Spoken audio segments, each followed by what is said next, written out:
Mr. Schaffler, please call the roll. Senators Amabile, Baisley, Ball, Bridges, Bright, Carson, Catlin,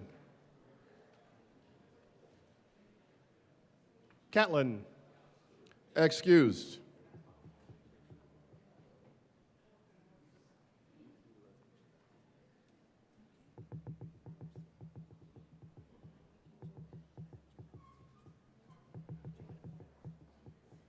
Cutter, Danielson, Doherty, Exum, Frizzell, Excused. Gonzalez, Hendrickson, Judah, Kipp, Kirkmeyer, Colker, Liston,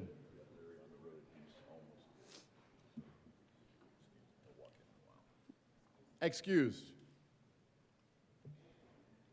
Lundin, Marchman, Michelson Janae, Mullica, Pelton B, Pelton R, Rich, Roberts, Rodriguez, Simpson, Snyder, Sullivan, Wallace, Weissman, Winter, Frizzell,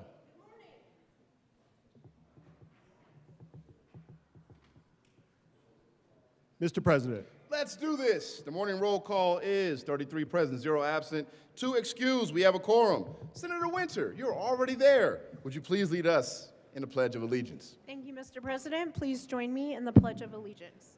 I pledge of allegiance to the flag of the United States of America and to the republic for which it stands, one nation, under God, indivisible, With liberty and justice for all. Approval of the journal. Senator Bright. Thank you, Mr. President. In my tenure here, I've observed that one of the most important things that we do is record what happened yesterday, and we all approve the notes of what happened yesterday. And with that, I move that the Senate Journal of April 14th of 2025, in all of its glory, be approved and corrected as corrected by the Secretary. Wow, Senator Bright, what a great observation. Members, you've heard the motion. All those in favor say aye. Aye. That's it? Opposed, no. No. Let the ayes still have it. The motion is adopted. Senate Services. Correctly printed, Senate Bill 290, Senate Concurrent Resolution 2. Correctly engrossed, Senate Bill 1840, 277, and 282. Correctly re-engrossed, Senate Bill 54, 116, 168, 187, 197, 202, 203, 271, 274, 275, and 279. Correctly revised, House Bill 1080, 1197, 1208, and 1228. House Joint Resolution 1024. Correctly re-revised, House Bill 1014, 1031, 1108, 1115, 1162, 1175, 1180, 1184, 1200, 1211, 1248, and 1270. Correctly enrolled, Senate Bill 935 and 149. Committee reports. Committee on Appropriations. After consideration on the merits, the committee recommends the following. Senate Bill 8 be referred to the Committee of the Whole with favorable recommendation. After consideration on the merits, the committee recommends the following. Senate Bill 69 be referred to the Committee of the Whole with favorable recommendation. After consideration on the merits, the committee recommends the following. Senate Bill 75 be referred to the Committee of the Whole with a favorable recommendation. After consideration on the merits, the committee recommends the following. Senate Bill 122 be referred to the Committee of the Whole with favorable recommendation. After consideration on the merits, the committee recommends the following. Senate Bill 126 be amended as follows, and as so amended, be referred to the Committee of the Whole with favorable recommendation. After consideration on the merits, the committee recommends the following. Senate Bill 161 be amended as follows, and as so amended, be referred to the Committee of the Whole with favorable recommendation. After consideration on the merits, the committee recommends the following. Senate Bill 169 be referred to the Committee of the Whole with favorable recommendation and with the recommendation that it be placed on the consent calendar. After consideration on the merits, the committee recommends the following. Senate Bill 195 be referred to the Committee of the Whole with favorable recommendation and with the recommendation that it be placed on the consent calendar.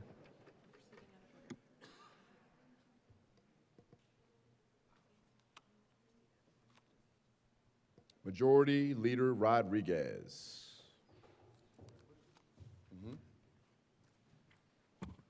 Thank you, Mr. President. I move that we proceed out of order for consideration of resolutions. The motion is to proceed out of order for consideration of resolutions. All those in favor say aye. Opposed, no. The ayes have it. We'll proceed out of order for consideration of resolutions. Consideration of resolutions, Mr. Schaffler, please read the title of HJR 1022. House Joint Resolution 1022 by Representatives Armagost, Leader, and Senators Bright and Hendrickson concerning the designation of May 2025 as Motorcycle Safety Awareness Month. Senator Bright. Thank you, Mr. President. I don't know if you've noticed, but I've sure noticed that there is a higher concentration of those who live behind bars in the chamber today. May, coming up shortly, is National Motorcycle Awareness Month. Some here may know that I spend a good portion of my life behind bars, handlebars, that is. That's good. There's nothing like the wind in your face and the immediate attention required to ride on two wheels. If it requires balance on two wheels and a throttle on the right, I'm all in. Friends of mine say, "Aren't you afraid of dying?" And I reply, "I'm afraid of not living." As soon as I decide to stop riding, I'll be ready to start dying. I believe God has credited the time to my life that I've spent on two wheels. Somehow the aging process hits pause when I'm on my bike. Riding is really a mind-clearing exercise. The focus becomes on what is in front of you. Whatever happened earlier today or last week gets ejected from your mind, even if for a little bit. When the ride is finished, my mind is ready to reprioritize tasks and refocus on my goals. Did you know that most of the rest of the world prefers two-wheeled transportation? Travel to any other country and you'll find a higher concentration of bikes. I can only imagine that if and when they get to travel to the States, they complain that there are way too many cars here. You're not fogging up, are you? We're all good. When you see someone on a bike on the road enjoying life on two wheels, give them a little space. It takes a little more multitasking to get that done successfully, and they don't have doors and quarter panels to protect them. Hopefully this little testimonial will remind you to give some room for those seeking peace and grins that riding on two wheels will bring them. Very good. Senator Hendrickson. Thank you, Mr. President. So next month is officially nationwide Motorcycle Safety Awareness Month.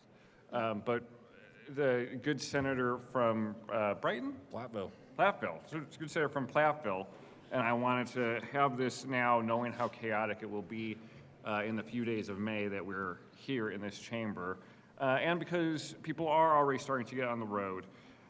We have a troubling trend with motorcycle safety statewide and nationwide. Accidents are going up, deaths are going up. There's a couple of key factors that stick out in the trends that we're seeing, three in particular. One, an increase of unsafe riding activity combined with a decrease of use of safety gear. So motorcyclists, let's be smart on the road and let's be respectful road users of others, and that will go a long way to protecting ourselves. Two, we're seeing a lot more accidents related to distracted driving. Please put down the cell phones. And three, we're seeing an ever increase of left turn related accidents.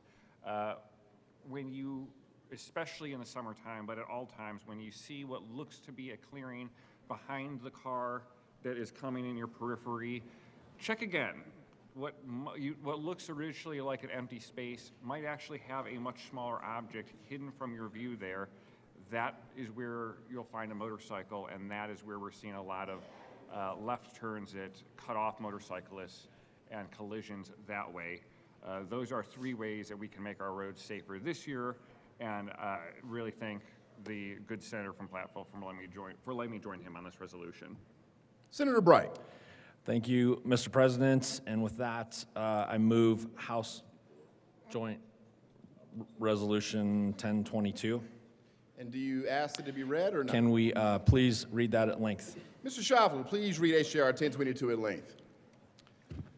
Whereas the month of May marks the traditional start of the motorcycle riding season, and whereas motorcycles occupy a significant place in Colorado and American history, having made contributions to numerous military campaigns, law enforcement operations, and the culture of the American West, and whereas over 8 million motorcycles are registered in the United States, with over 200,000 registered in Colorado, and are used on public roads and highways, providing reliable day-to-day transportation and recreational opportunities.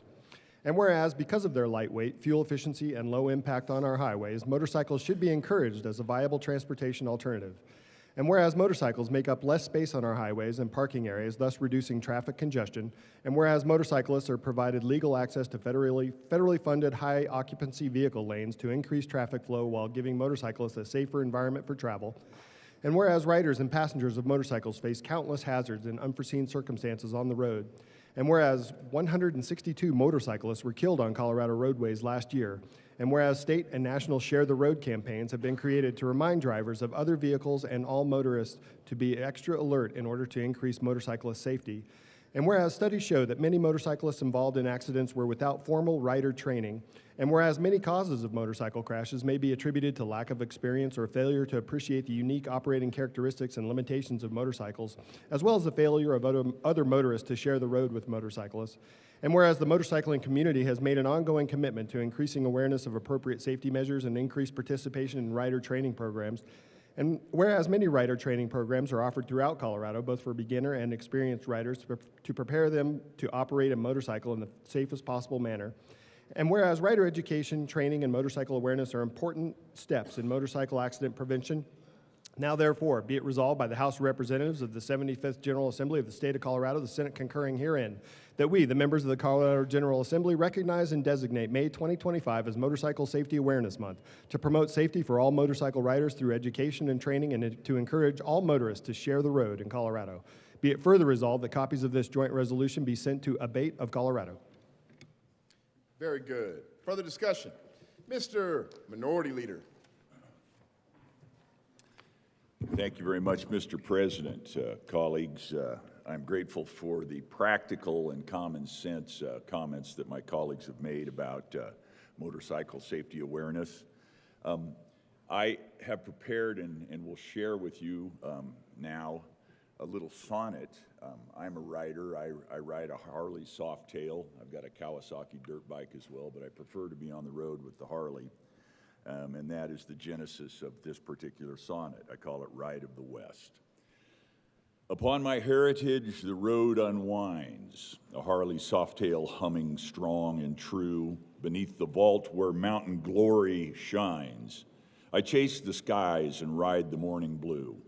The Rockies rise like sentinels of old, their granite hearts still whispering the past of riders bold and dreams that won't be sold, a spirit in the West that's built to last.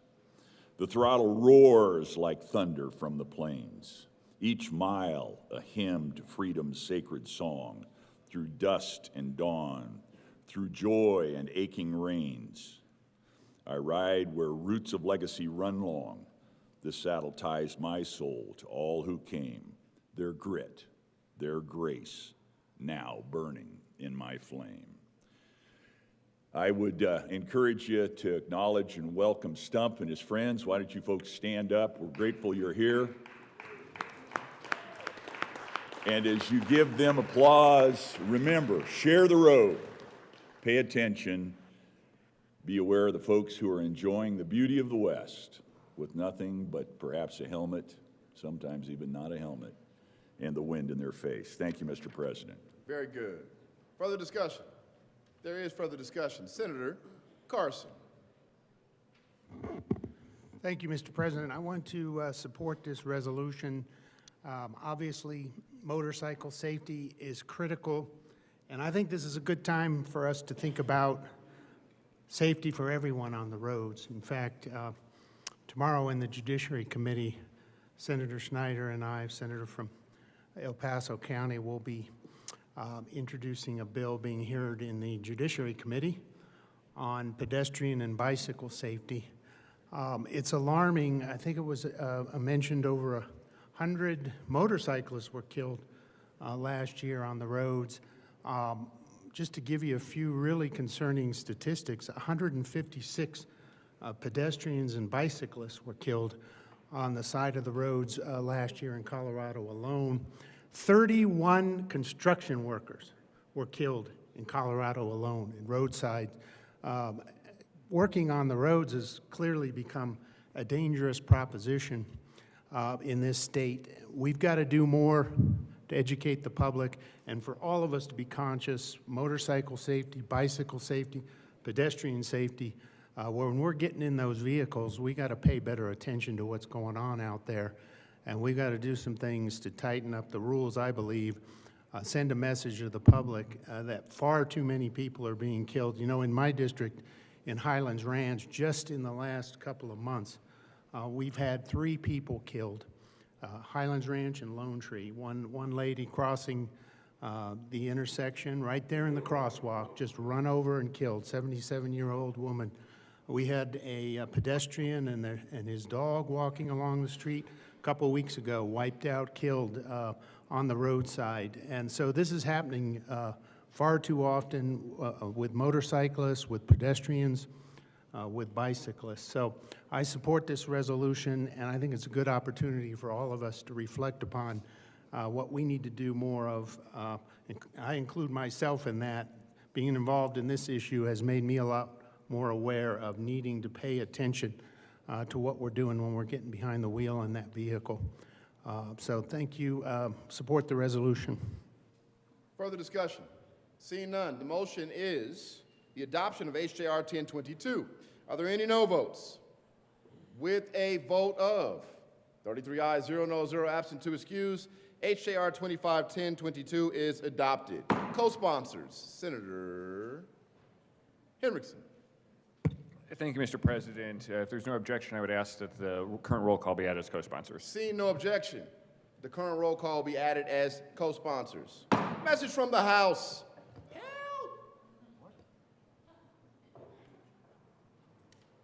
That was them.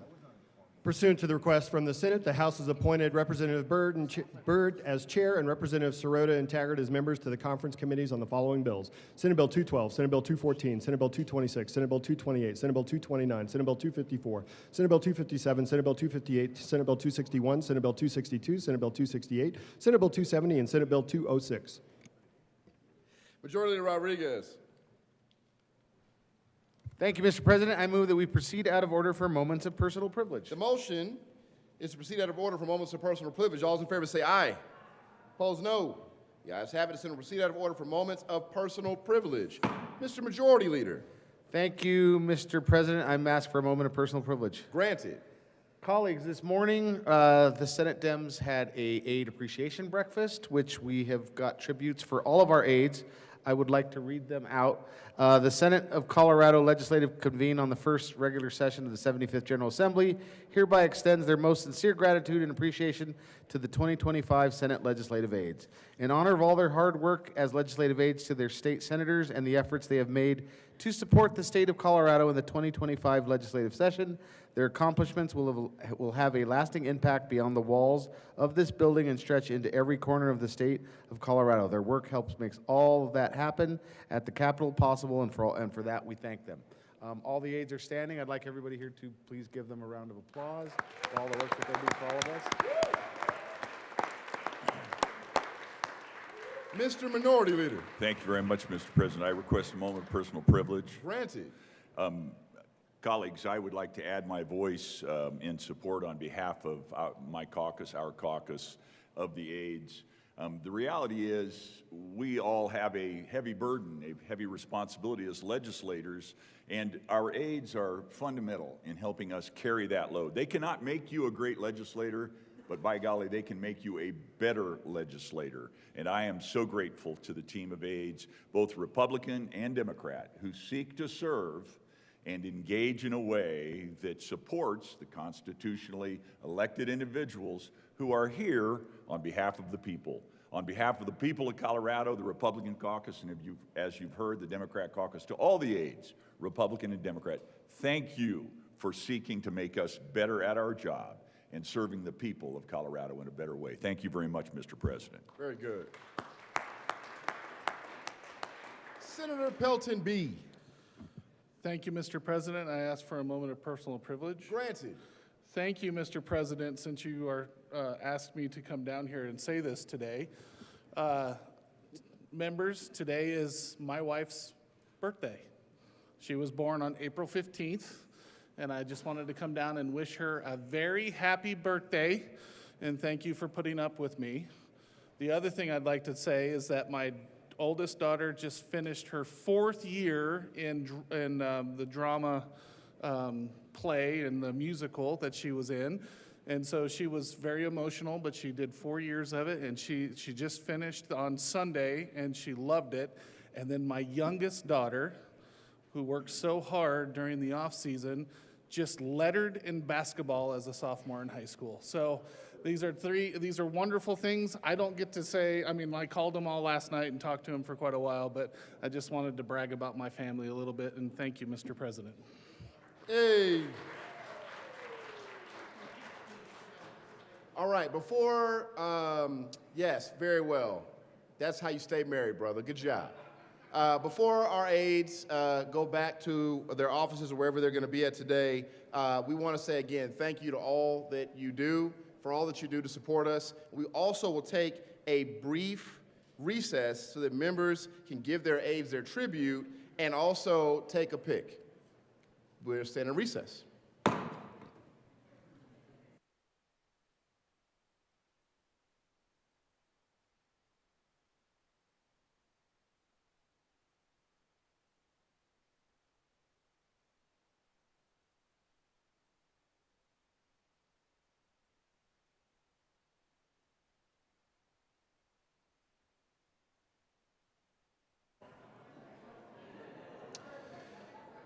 Members, once you're finished giving your tribute to your aide, we would ask all the aides to leave your things and join us up here at the dais to take a group picture.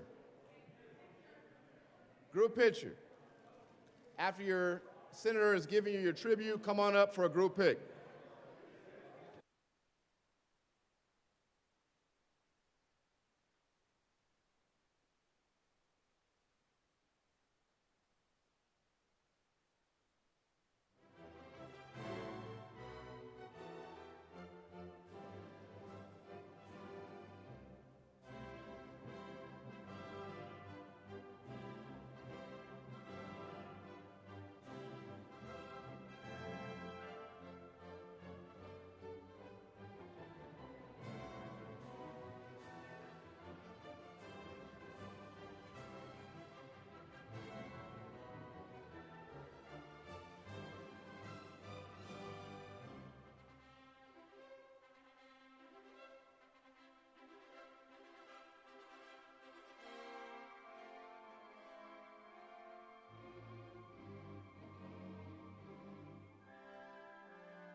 Senate will come back to order. Mr. Schaffler, please add Senator Liston to the roll.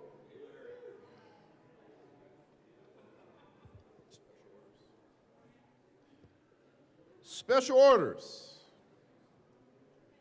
Second reading of bills. Majority Leader Rodriguez.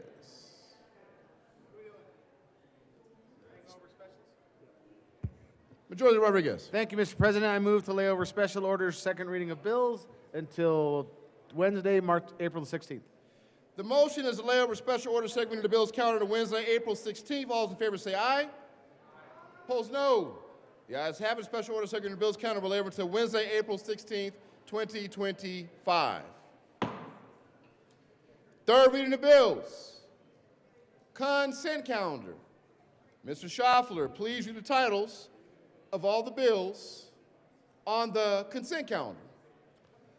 Senate Bill 277 by Senators Judah and Cutter and Representatives Ryden and Woodrow, concerning the repeal of the Title Insurance Commission and in connection therewith requiring the Commissioner of Insurance to meet with a Title Insurance Advisory Group and repealing the Title Insurance Advisory Group in 2029 subject to a sunset review. Majority Leader Rodriguez.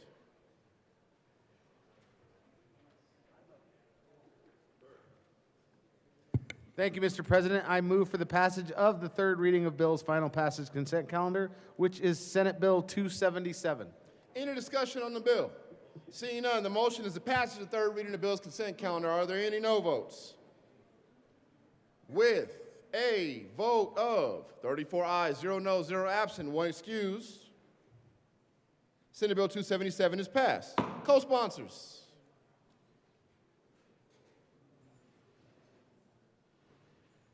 Senators Kipp,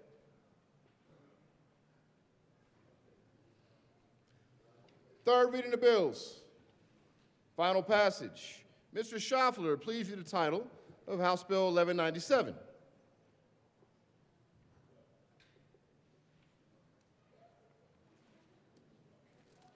House Bill 1197 by Representatives Smith and Taggart and Senators Amabile and Ball concerning requirements related to electrical assisted bicycles offered for sale in the state. Senator Ball. Thank you, Mr. President. I move House Bill 251197 on third reading and final passage. Seeing no further discussion, the motion is the passage of House Bill 1197. Are there any no votes? Senators, Mr. Minority Leader Frizzell, Rich, Kirkmeyer, Simpson, Pelton B, Bright, Baisley, Carson, Pelton R, Liston. With a vote of 23 ayes, 11 noes, 0 absent, 1 excused, House Bill 1197 is passed. Co-sponsors. Senators Henriksen, Gonzalez, Judah. Mr. Schaffler, please read the title, House Bill 1228. House Bill 1228 by Representatives Barone and Lindsay and Senators Roberts and Kirkmeyer concerning the sustainability of state transportation infrastructure. Senator Roberts. Thank you, Mr. President. I move House Bill 1228 on third reading, final passage. Further discussion? Seeing none, the motion is the passage of House Bill 1228. Are there any no votes? Senators Baisley, Carson. Please add Senator Pelton R as a no. Very good. So Senator Pelton R is a yes on 1228. Any other no votes on 1228?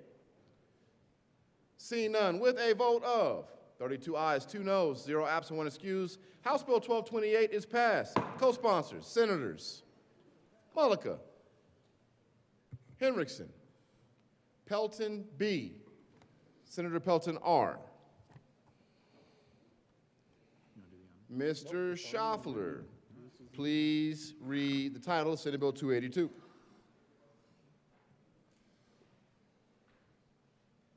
Senate Bill 282 by Senators Ball and Pelton B and Representatives Ferre and Armagost concerning persons who provide services related to veterans' benefit claims and in connection therewith establishing that certain actions by such persons are deceptive trade practices under the Colorado Consumer Protection Act. Senator Ball. Thank you, Mr. President. I move Senate Bill 25-282 on third reading and final passage. Further discussion? Seeing none, the motion is the passage of Senate Bill 282. Are there any no votes? Senators Sullivan, with a vote of 33 ayes, 1 no, 0 absent, 1 excused, Senate Bill 282 is passed. Co-sponsors, Senators Weissman, Mullica, Pelton R. Please add Senator Gonzalez as a co-sponsor on 282. Senator Exum, Wallace, Mr. Majority Leader, Colker, Kirkmeyer, Judah, Cutter, Mr. Schaffler, please read the title to House Bill 1080.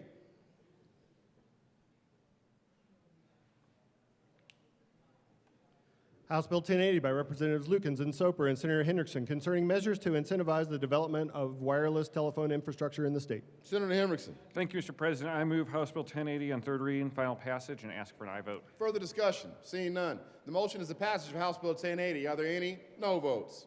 Senators Rich, Baisley, Pelton R., Frizzell, Carson, Bright, Pelton B., Kirkmeyer, Liston, with a vote of 25 ayes, 9 no, 0 absent, 1 excused, House Bill 1080 is passed. Co-sponsors, Senators Roberts, Judah, Cutter, Mr. Schaffler, please read the title, House Bill 1208.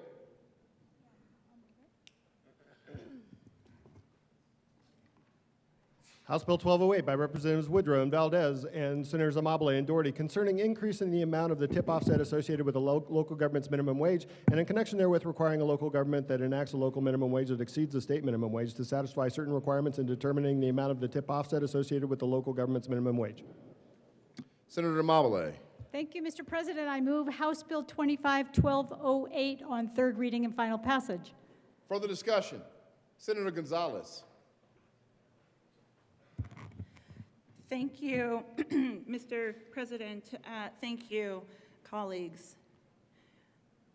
I'll be brief. We debated this extensively in committee. I spoke about this, my concerns, during second reading. Just a point to underscore and say, the tip offset that we are contemplating here under House Bill 1208, the tip offset is a maximum allowed, not a minimum requirement.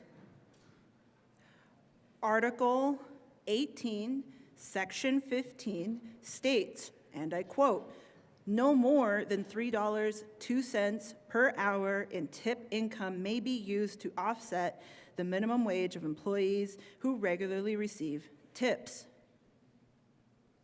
House Bill 25-1208 clearly does not provide for actual local control because local governments can only increase that tip offset. They cannot lower it or do away with the tip offset entirely. My council, 10 members of my Denver City Council, 10 out of 13 members, a veto-proof majority, said that they request full local control. For that reason, I'll be a no vote, and I encourage you to do the same. Thank you, Mr. President. Further discussion, Senator Danielson. Thank you, Mr. President. Thank you, colleagues. I urge a no vote on this measure. I represent Edgewater, which is one of the municipalities that has taken it upon themselves to make the decision what's right for their own community and raise the local minimum wage. recognizing that people who earn tips are not exempt from the same needs of the rest of the community. They strongly oppose this. It does remove their local control, and they know that what's to come will be the lobby that descended on this bill and the corporate interests will descend on these city councils across the state. I know that it is a tough business to be in, the restaurant industry, but I know also that the cause of all of the difficulties does not rest in the idea that servers earn too much money. There's a lot more things that are going wrong in that industry that provide these difficulties for them than servers taking home way too much money, because that is not the reality that we live in. When I was a server, I made $2.05 an hour. And then $2.13 an hour. Whoa. My mom made the same amount of money as I did, a generation ahead of us. If we take away these protections for workers across the state like this, it will result in lower wages, less say in your position on the job, less safety on the job, and that's just how it works. We do need to do more to support these businesses, and there are a lot of ideas that I've heard over the course of this bill, none of them brought forward by the corporate interests that brought this bill forward. I have heard from countless workers in every community across the state how dangerous this bill is for their way of life, for their ability to pay the bills. We've heard from people who say, over the course of the year, I was short 18 hours from earning benefits. There is no way that that's not intentional. We heard from workers who said, some weeks I have a 12-hour week. Some weeks I have a 50-hour week. Some weeks I have a 70-hour week. There's no way that that's not intentional. These workers provide our communities with the basics every single day. If you go to a place that has a tipped worker, you are enjoying a dinner with friends, a coffee with someone, whatever it is that you're doing on your own free time to have whatever it is that you're seeking. There's someone there providing that service for you. I cannot stand by silently and say that the answer to this whole economy's problem is that workers are earning too much money. I am tired of policies balancing this burden on the backs of the workers. I strongly urge a no vote to protect workers in the position that they are, and to give the local governments that we rely on to keep in touch with the needs of the people that we are around every single day, to allow them the opportunity to craft policies that best suit their community, our communities. On the ground, day in, day out, we did hear from those legislators who serve at the local level saying, how dare you, the state of Colorado, take away our ability to make this choice for our constituents. And when it comes to the minimum wage, we passed the bill back in 2019 because we heard from people all across the state saying it is different being a worker in Aspen than it is being a worker in Sterling, than it is being a worker up in Greeley or down in Alamosa. And one way to accommodate that was the legislature said, then great, you can decide at your local level what workers need to earn in terms of a minimum wage. Any effort to lower the minimum wage is an effort against the well-being of the workers in this state. And I understand what the sponsors are trying to get at. Again, I understand there are difficulties in this industry, but I think there's a lot of other paths forward to assist them that don't have to do with lowering the wage of tipped workers. Thank you, Mr. President. Senator Marchman. Thank you, Mr. President. My colleagues, I too rise today to speak against House Bill 1208. I've heard from so many people across my community about how hard they've worked to get local control to do the things they want to do. And yet, here we are trying to implement a one-size-fits-all solution. This bill would force our restaurants to cut base wages, tens of thousands of tipped workers across Colorado. Local governments have worked hard to raise their minimum wage to support our working families, yet this bill takes that hard-earned progress and ties it to a one-size-fits-all formula that strips away local control. It means that while non-tipped workers see full wage increases, tipped workers, who many rely on to make ends meet, are left with lower guaranteed pay. We can't allow a rigid state-mandated formula to dictate wages in every community when we know local leaders understand their own economic needs best. We must protect those who serve our communities by preserving local flexibility and ensuring any changes do not harm the livelihoods of our workers. Many of those who work as servers who have reached out to my office have said that they know what they're getting into when they become a tipped worker. They know that they are going to be making more money, just like the people in the back of the house, and the managers know that they're not going to be benefiting from all of that. That is why people become tipped workers. In my community, a lot of these people are single parents who are trying to get themselves through school and provide for their families. I very much worry about this hurting communities and working families across my district and across this state. And so for these reasons, I urge my colleagues to join me in opposing 1208 as written. Thank you. Senator Amabile. Thank you, Mr. President. So I just want to clarify that there is nothing in this bill that requires a local government to do anything with regard to their tipped employees or their tipped wages. If the bill is strictly permissive and it only applies to communities that are going to or already have raised their minimum wage above the state minimum wage. Those local governments don't have to do anything, but if they want to, they can raise the tip credit, but only by an amount that wouldn't cause that person to make less than the state tipped minimum wage. You can never go below that. And the point of the bill was, one of the points, was to preserve what is actually a good middle-class job of being a server, of making $20, $30, $40 an hour, as opposed to just making minimum wage. And that was the whole idea behind the bill.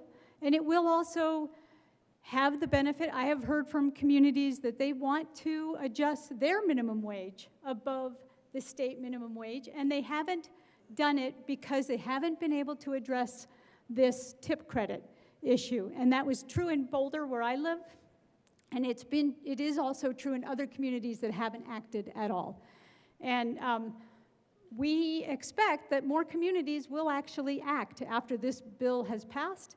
And that won't just affect restaurant employees, that will also impact home health care workers, janitors, and other people who are at the bottom of the pay scale, because they will get a raise. And that is a lot of why we are bringing this bill. Further discussion? Seeing none, the motion is the passage of House Bill 1208. Are there any no votes?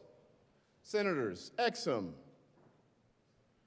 Gonzalez, Judah, Winter, Wallace, Danielson, Cutter, Mr. Majority Leader, Colker, Sullivan, Ball, Weissman, Marchman, with a vote of 21 ayes, 13 noes, 0 absent, 1 excused, House Bill 1208 is passed. Co-sponsors, Senators Snyder, Kirkmeyer, Pelton B. Liston. Frizzell. Rich. Mr. Schaffler, please read the title to Senate Bill 18.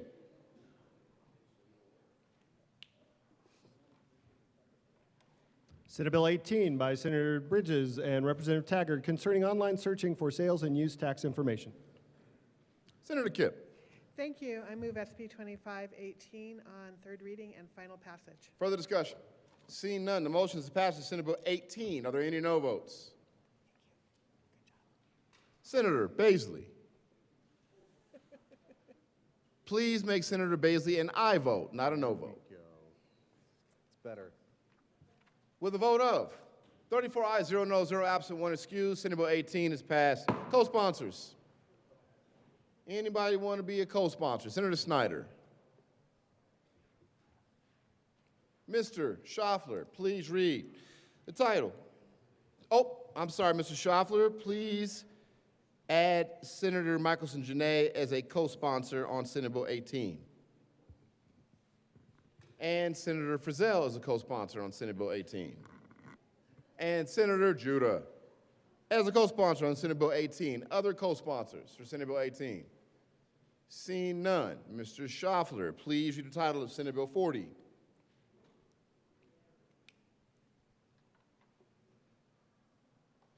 Senate Bill 40 by Senators Robertson, Simpson, and Representatives McCormick and Martinez concerning the creation of the future of severance taxes and water funding task force and in connection therewith making an appropriation. Senator Roberts. Thank you, Mr. President. I move Senate Bill 40 on third reading and final passage. Further discussion?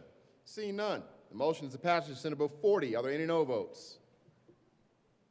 With a vote of 34 ayes, 0 no, 0 absent, and 1 excused, Senate Bill 40 is passed. Co-sponsors, Senator Bridges, Amabile, Pelton R, Pelton B,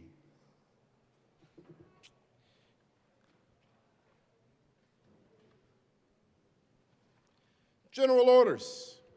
Second reading of bill. Senator Ball. Thank you, Mr. President. I move the Senate resolve itself into the Committee of the Whole for consideration of general orders, second reading of bills. You heard the motion. All those in favor say aye. Opposed, no. The ayes have it. The motion is adopted. The Senate will resolve itself to the Committee of the Whole for consideration of general order, second reading of bills, and Senator Ball will take the chair.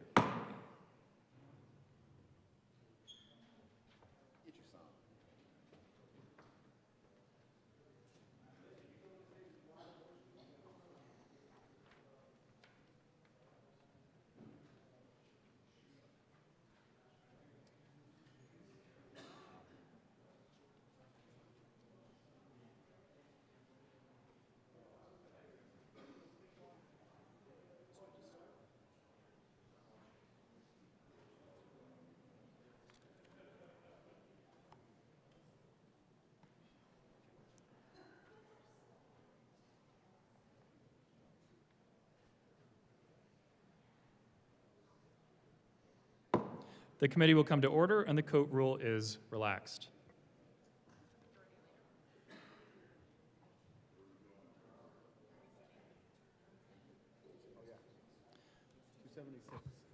Mr. Majority Leader. Thank you, Mr. Chair. I move that we proceed out of order to take up Senate Bill 276.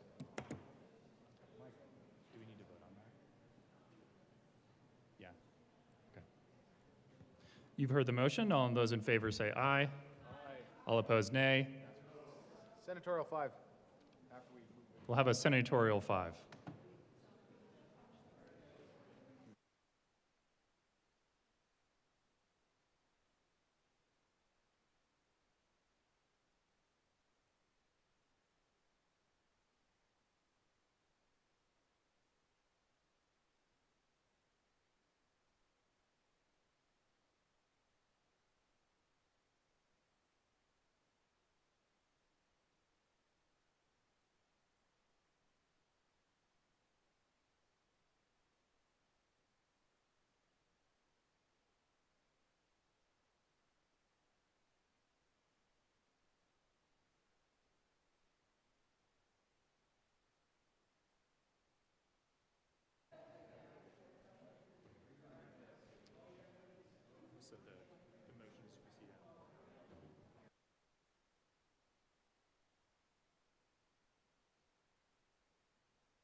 Yeah, ready, sorry.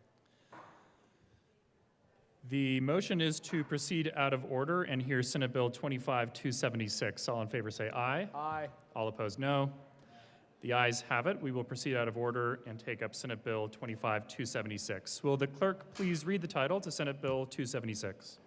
Senate Bill 276 by Senators Gonzalez and Weissman and Representatives Velasco and Garcia concerning measures to prevent the violation of the civil rights of persons in Colorado based on immigration status. Senator Weissman. Thank you, Mr. Chair. We move SB 276 and the committee reports from State Affairs and Appropriations. To the committee reports. Okay, members, we'll be a little bit brief about the committee reports and can return for details to anything anybody might want to over the course of the conversation. There were 4 different amendments in the State Affairs Committee. They ranged from cleaning up language in the legislative declaration to some internal conforming amendments to some clarification about definitions. I guess in the interest of brevity, we'll leave it there. We're just asking for adoption of the State Affairs Committee report. We will proceed with the committee report separately. Is there any discussion on the State Affairs Committee report? Seeing none, the motion is the adoption of the State Affairs Committee report. All those in favor say aye. Aye. Those opposed, no. The ayes have it, and the report is adopted. To the Appropriations Committee report, Senator Weissman. Thank you, Mr. Chair. Members, Appropriations appropriated some money specifically that deals with some reporting requirements in the bill. We'll return to those later, but for now we ask for your adoption of the Appropriations report. Is there any further discussion on the Appropriations Committee report? Senator Kirkmeyer. Thank you, Mr. Chair. Yes, could we get an explanation of how this affected and changed, if it did, the fiscal note that was dated, the last one, I can't find the date on it. There it is, April 6th. Sorry, Bob, what's the question? April 6th, right? Isn't that the last one? No. There's another one? Yeah. Senator Weissman. Thank you. Members, just to sort of surface the discussion happening up here at the well, there was a preliminary fiscal note that was revised downward on the basis of further data gathered by the fiscal analyst. That later in time fiscal note, which was included in the Canary packet for appropriations last week, shows a budget year impact of about $250,000. So that was the basis of the J amendment in appropriations. Senator Gonzalez. Thank you. And the rationale for the change that took place between committee and the Appropriations Committee, resulting in the updated fiscal note dated April 9th, was a clarification related to which entities would be subject to the reporting requirements. Upon clarification with the fiscal analyst, that revised fiscal note was put forward. Is there any further discussion on the Appropriations Committee report? Seeing none, the motion is the adoption of the Appropriations Committee report. All those in favor say aye. Aye. Those opposed, no. The ayes have it, and the report is adopted. To the bill, Senator Gonzalez.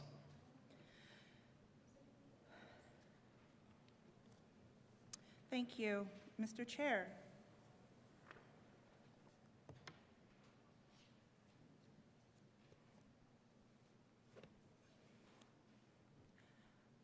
We're not talking about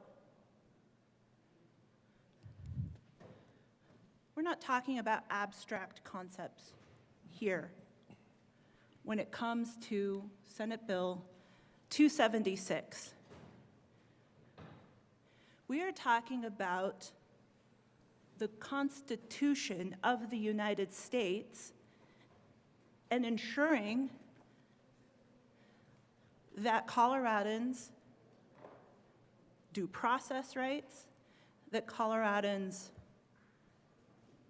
civil rights, that Coloradans' constitutional rights are protected. I hold up, colleagues, both the Denver Post and the Gazette, because on the front pages of these two respective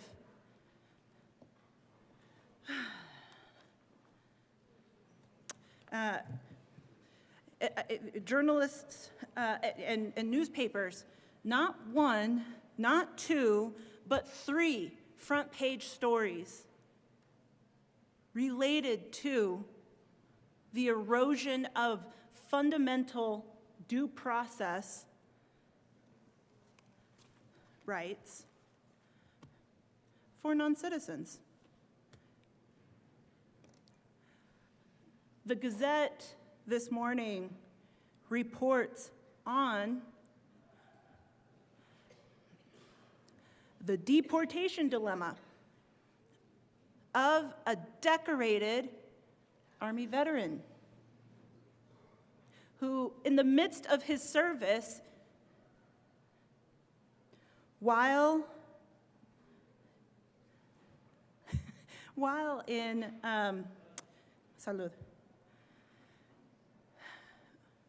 while he was in the armed services, applied for citizenship. The armed forces lost his paperwork along the way.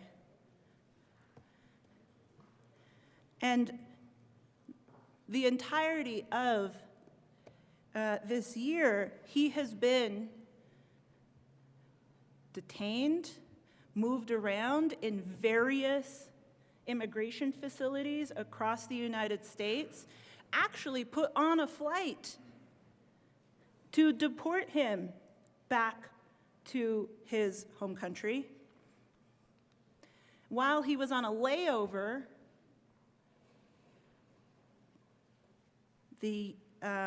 his country of origin, Venezuela, refused to take him. And so now, the United States, he is a person who is otherwise stateless, and he's now back in the custody of GEO here in Aurora, Colorado.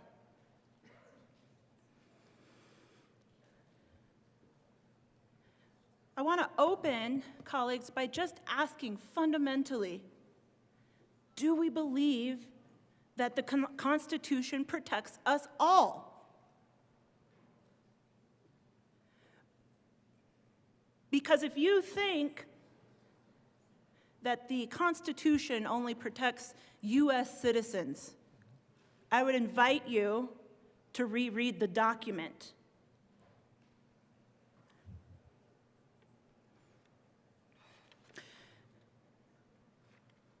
The Constitution protects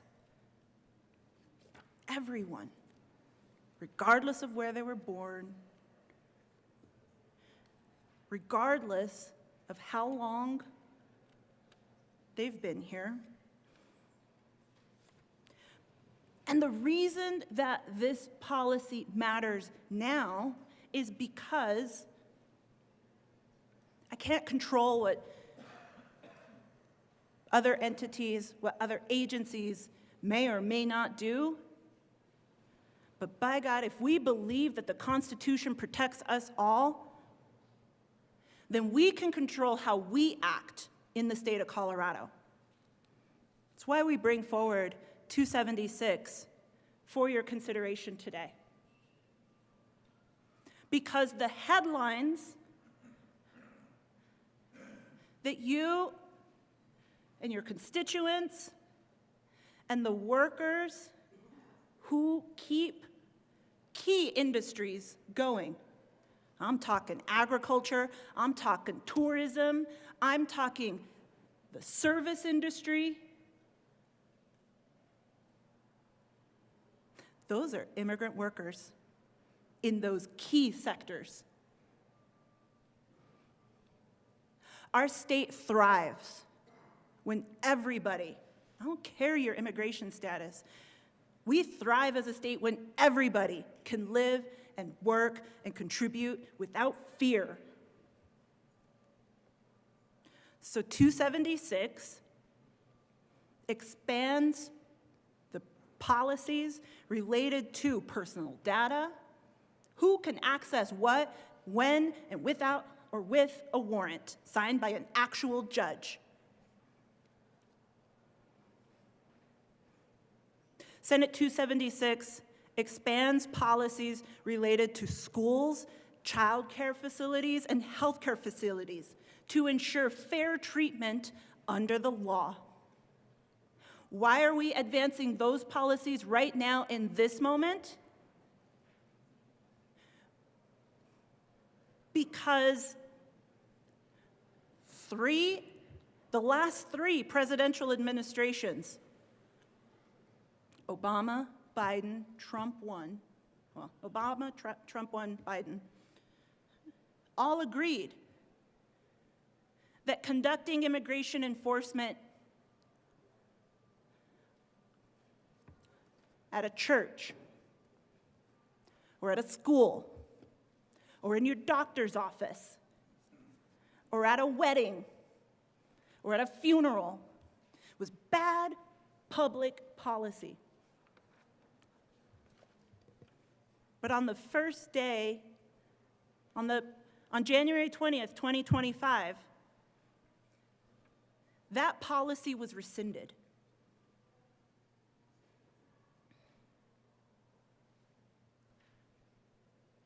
And so Senate Bill 276 creates clarity amidst the chaos, confusion, and uncertainty that Coloradans are currently actively navigating.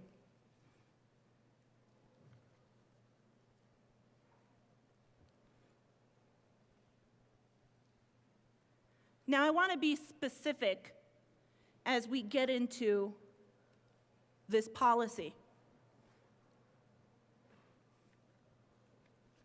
Because right now, as you can see represented across the headlines,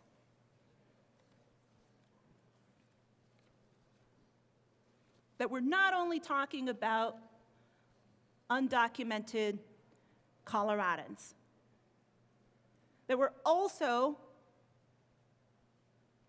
creating clarity amidst the chaos for DACA recipients,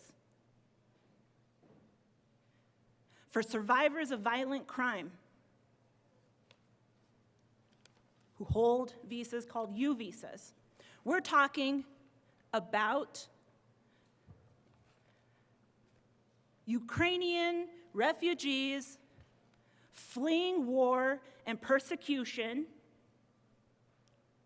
many of whose family members were here in our gallery earlier this legislative session. We're talking about Colorado international students studying here in Colorado, paying international rate tuition, I might add, who are actively having their visas revoked with no due process, no explanation. I can't control that. And if anybody actually wishes to tell you otherwise, I have a bridge I could sell you.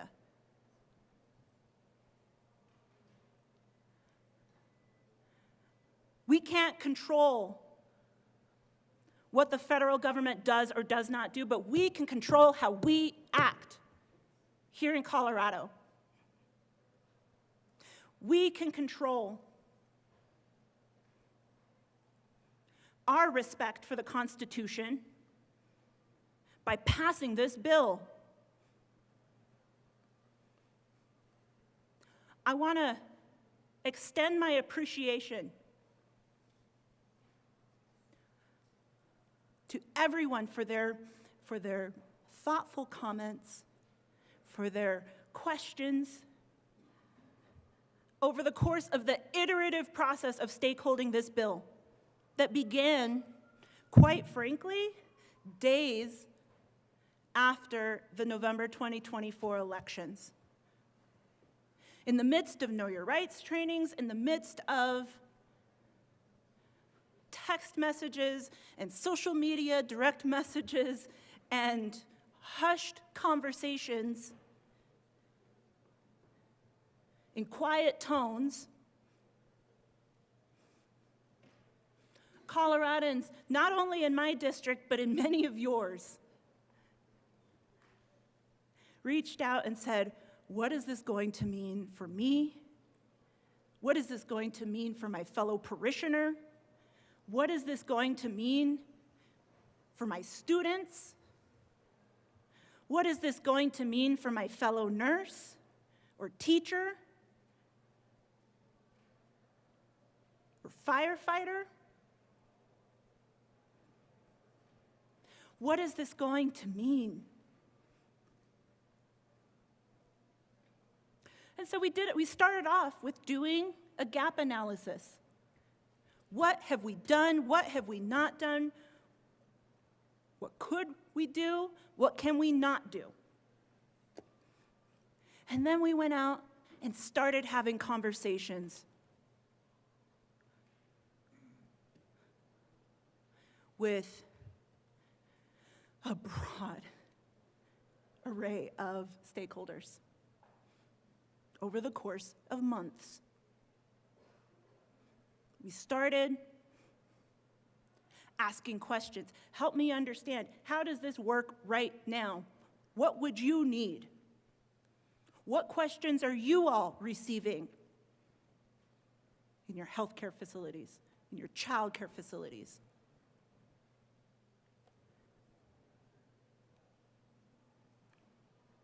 We'll get into in your law enforcement. What clarifications would best serve you? And that work resulted in Senate Bill 276. And as you heard my co-prime sponsor, the good senator from Aurora, acknowledge, is that we have been open and willing to engage with any and everybody who has questions related to the policy. We ran amendments in order to clarify and be responsive to stakeholder concerns. We actually have a handful of amendments that we will offer here momentarily that also refer to and are responsive to additional questions and concerns that we have received. But colleagues, let me ask you this. In a moment of crisis, do you want to be able to contact law enforcement or not? Do you want there to be that hitch, that hesitation, that sharp intake of breath?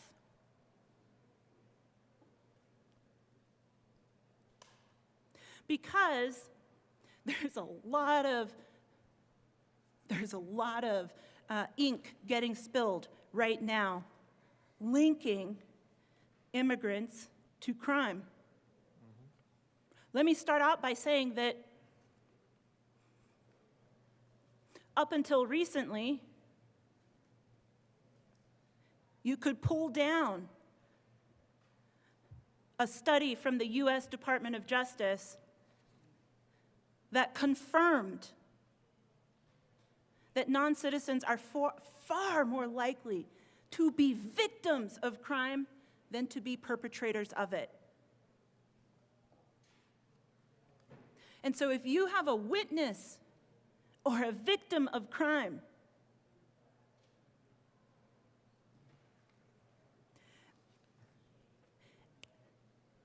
any potential confusion, any potential fear that leads to someone not dialing 911, not working alongside local law enforcement agencies, you know what that's going to mean? It's going to mean that we are all less safe.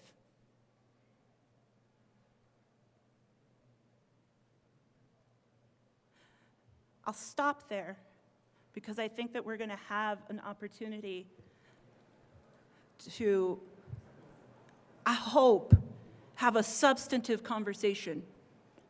I don't want to spend a lot of time on doomsday headlines related to what the federal government is or is not doing, because there's plenty of active information that we can discuss and debate happening right here in Colorado right now, today, and yesterday, and the day before.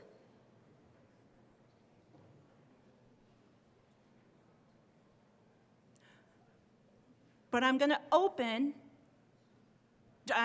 but as I close, similar to how I opened, I'm going to ask you all, do you believe that the Constitution protects us all? Because if you do, this bill is an easy policy to understand and to support. If you think, however, that our Constitution has asterisks,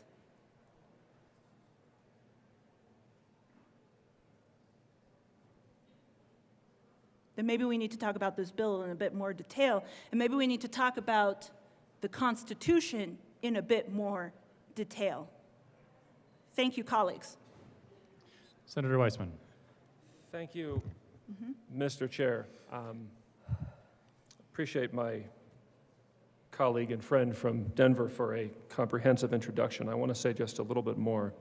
Members, when we talk about this subject, mixed up in it are questions of who we are as a people, even who gets to be called American, who gets to fully participate in us, in the promise and the evolving story of this country, and to benefit from what it has to offer, who is in and who is out.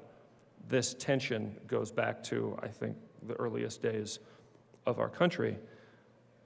It's interesting to think about some of our floor business yesterday when we honored, when we commemorated, when we apologized for the Sand Creek Massacre, and when we commemorated some of the descendants of that horror.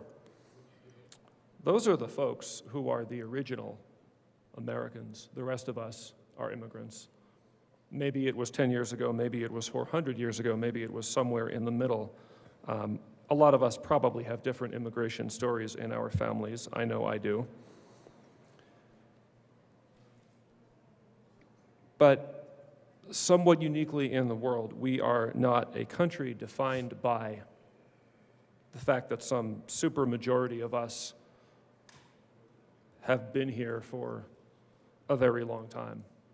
Our heterogeneity is our identity. I would even say it's our strength. Rather, what I think is the essence of Americanness, if you will. Maybe it's not who, but it's how. It's the idea that anybody gets to participate in the who. In a word, it's our laws. I lift my lamp beside the golden door. Remember that poem? The door is the opportunity. The door is the promise. The door is the vast expanse of land that was unsettled well into the 1800s, the booming economy, the ability to start your own business and set up a better foundation for your kids and their kids than you've had in life. That's the golden door. That's the promise. That's what drew people from Europe 150 years ago and continues to and draws people from other parts of the world today. But the hinges that the door swings on and the frame that keeps the door in place, those are the laws. That's the rule of law. That's the equal application of the law to everybody who is here. Specifically, let's call out some that really matter in this conversation. The Fourth Amendment, the 10th Amendment. And yeah, I have to add the First Amendment now, because some of these folks who have had a lawfully issued visa revoked appear to have found themselves in that fate for no reason other than exercising what we would call First Amendment rights, standing in some rally or putting their name to an op-ed in a student paper. Oh, and let's not forget the Sixth Amendment right to counsel, because that's important and part of this bill too. So what can we do here as a state? As the senator from Northwest Denver said, lots going on at the federal level. It's not wildly productive to talk about that here, but it does inform what we are doing, and it does create the exigency that we have to respond to. Well, we can stand for due process because as a state, we as a legislature, we as an entity that sets sideboards for our local governments and our court system, we have to commit ourselves to due process. We, like just about every other state, put the same precepts of our Bill of Rights into our state constitution too, at our statehood. We can try to limit the collection of data by government. We are in a data-besotted world. Every one of these gadgets that we have in front of us right now is probably throwing off data points, going into various cloud buckets without even our knowing. That's just the world that we live in. Some of those are pretty consequential when we talk about the subject we're talking about here. So yeah, government needs to collect information about us to do what we want it to do, but let's be thoughtful about drawing those lines. What else can we do? We can strive for clarity in how key entities like schools, like child care facilities, develop policies about how interactions with federal enforcement officials are going to go. And they can communicate those clearly. Clarity is kindness. We've heard that around here maybe. Really matters here. Again, we can try to confirm in our statutory law, as we do here, the ongoing vitality of basic constitutional rights, right to effectiveness of counsel concerning criminal proceedings, the applicability of the Fourth Amendment protection against unreasonable search and seizure.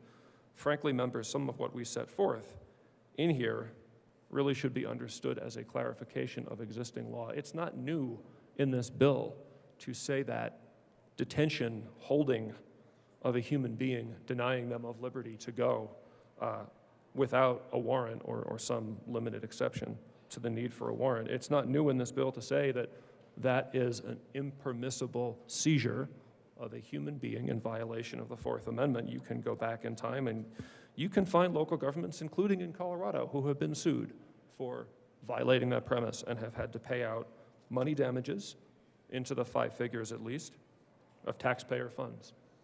So let's be careful about the Fourth Amendment and let's be careful about taxpayer funds. That's 2 wins at the same time. So members, those are some basics. We expect a robust conversation. We know that there will be amendments and we're happy to talk about those. But with that said, I think that we're at the point that we should offer a few more of our own amendments first, and we'll talk about these and the why and where they come from. And with that, I'll hand it back to my co-prime sponsor.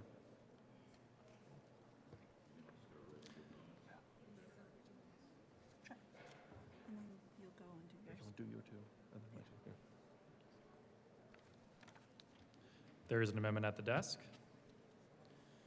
Will the clerk please read Amendment L023? Amendment L023, amend printed bill, page Senator 24. Gonzalez. Thank you, Mr. Chair. I move L23 to Senate Bill 276. Is there any discussion? Senator Gonzalez. Thank you, Mr. Chair. L23 is a clarification to ensure that a judge's writ can be expanded to ensure that an individual who is actively receiving behavioral or mental health treatment is able to access their mental health and behavioral health treatment while subject to a court proceeding. I ask for an aye vote. Is there any discussion on Amendment L023? Seeing none, the motion is the adoption of Amendment L023. All those in favor say aye. Aye. Those opposed, no. The ayes have it, and the amendment is adopted. Senator Gonzalez. Oh. There's an amendment at the desk.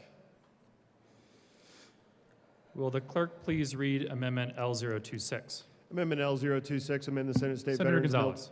Thank you, Mr. Chair. I move L26 to Senate Bill 276. Is there any discussion? Senator Gonzalez. Thank you. Colleagues, I want to point your attention to this amendment because there's 2 things that are happening in this amendment.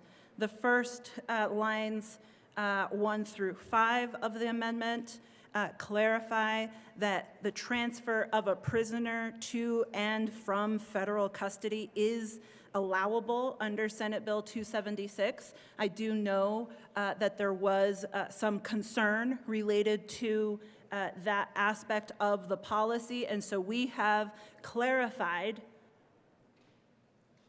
and addressed those concerns with L26, 1 through 5.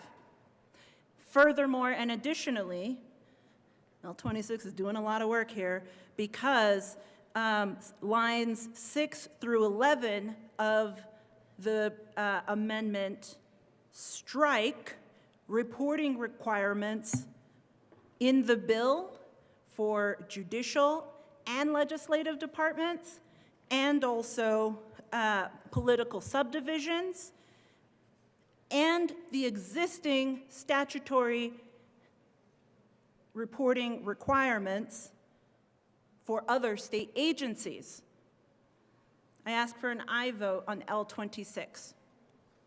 Is there any further discussion on Amendment L026? Senator Pelton. Thank you, Mr. Chair.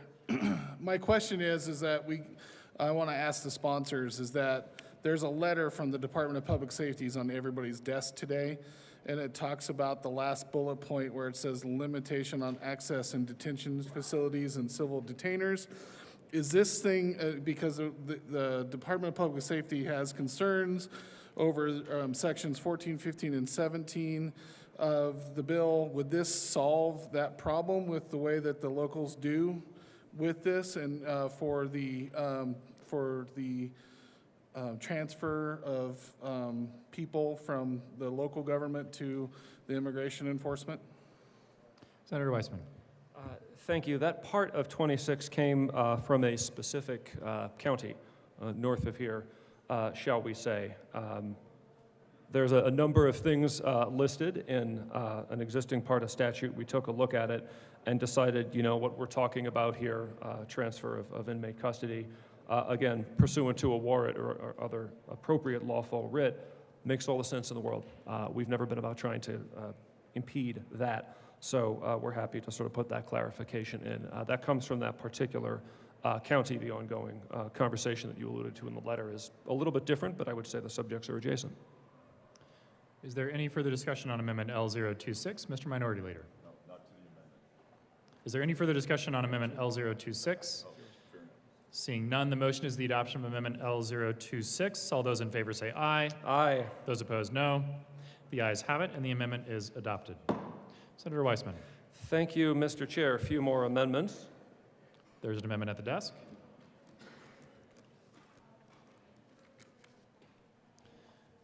Will the clerk please read Amendment L024? Amendment L024. Senator Weissman.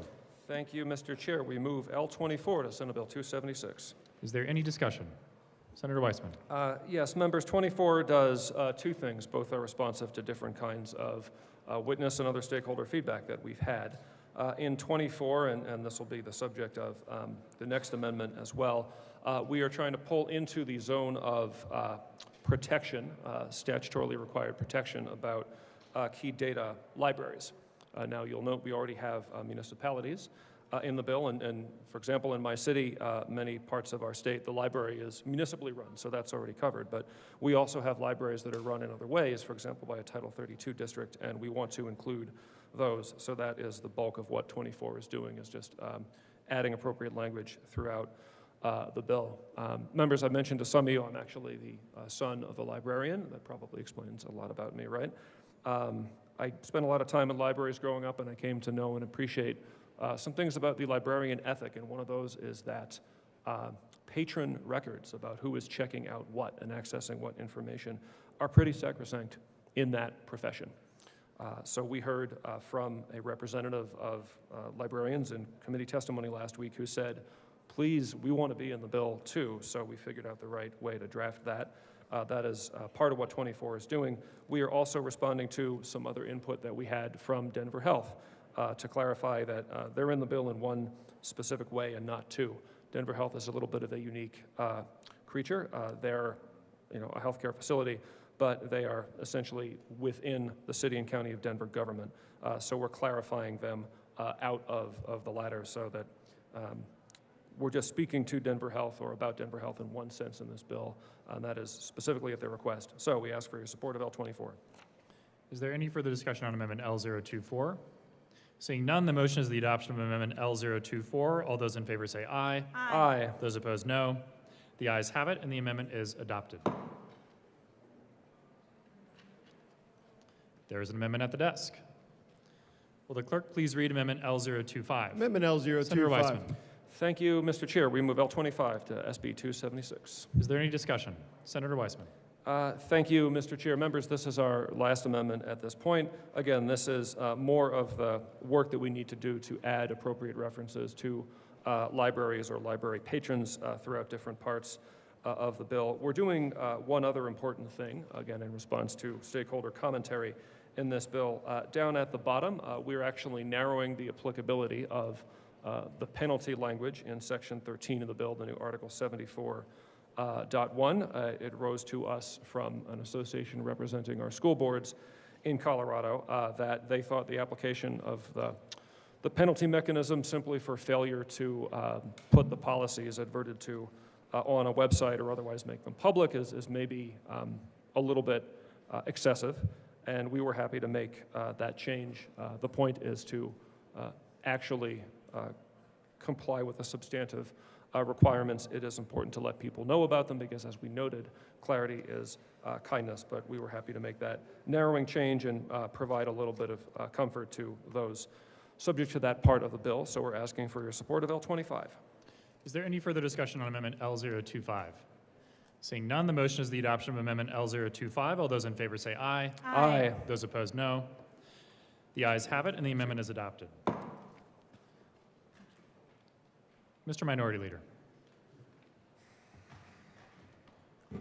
Thank you very much, Mr. Chair. I rise for the discussion of Senate Bill 276. I rise as the grandson of immigrants. I rise to engage in what I hope is a productive conversation around a matter of public policy that for years has seemed to be out of control in the United States of America, and we are seeking now to bring it into balance. Let me start, as I am often given to, with a bit of poetry. It was alluded to previously by the bill sponsor. It's a beautiful poem. The New Colossus, you're all familiar with it or parts of it.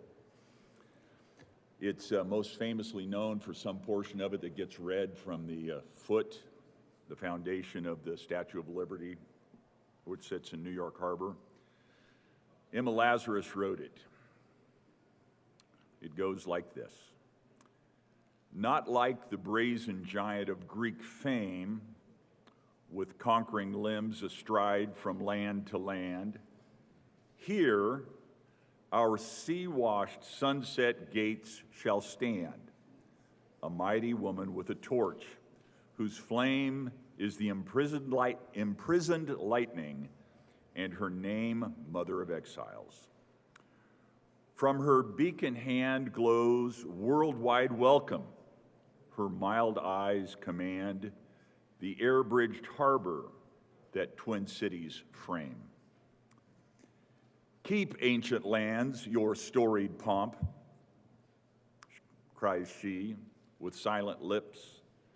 Give me, your tired, your poor, your huddled masses yearning to breathe free, the wretched refuse of your teeming shore. Send these, the homeless, tempest-tossed, to me. I lift my lamp beside the golden door. As Emma Lazarus. There is beauty in that. There is the ethos, elements of the ethos of the American story. There is, quite frankly, for all of us, the story of immigrants that came before we, and now we are granddaughters and grandsons of those immigrants. We are, in fact, a nation of immigrants. We are also, as Emma Lazarus speaks clearly in her beautiful poetry, a nation of laws. She speaks of holding a lamp beside the golden door. Now, a door is a construct we are all very familiar with. It provides entrance and access, and it also provides a barrier. It provides control. It provides an understanding of what security and safety looks like for those on either side of the door.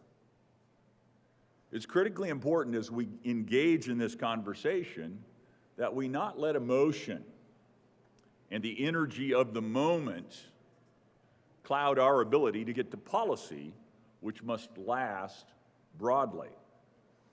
We are pursuing policy horizons in response to the fact for years we did not have policy horizons that broadly the people of America felt were appropriate, meaningful, or even enforced at times.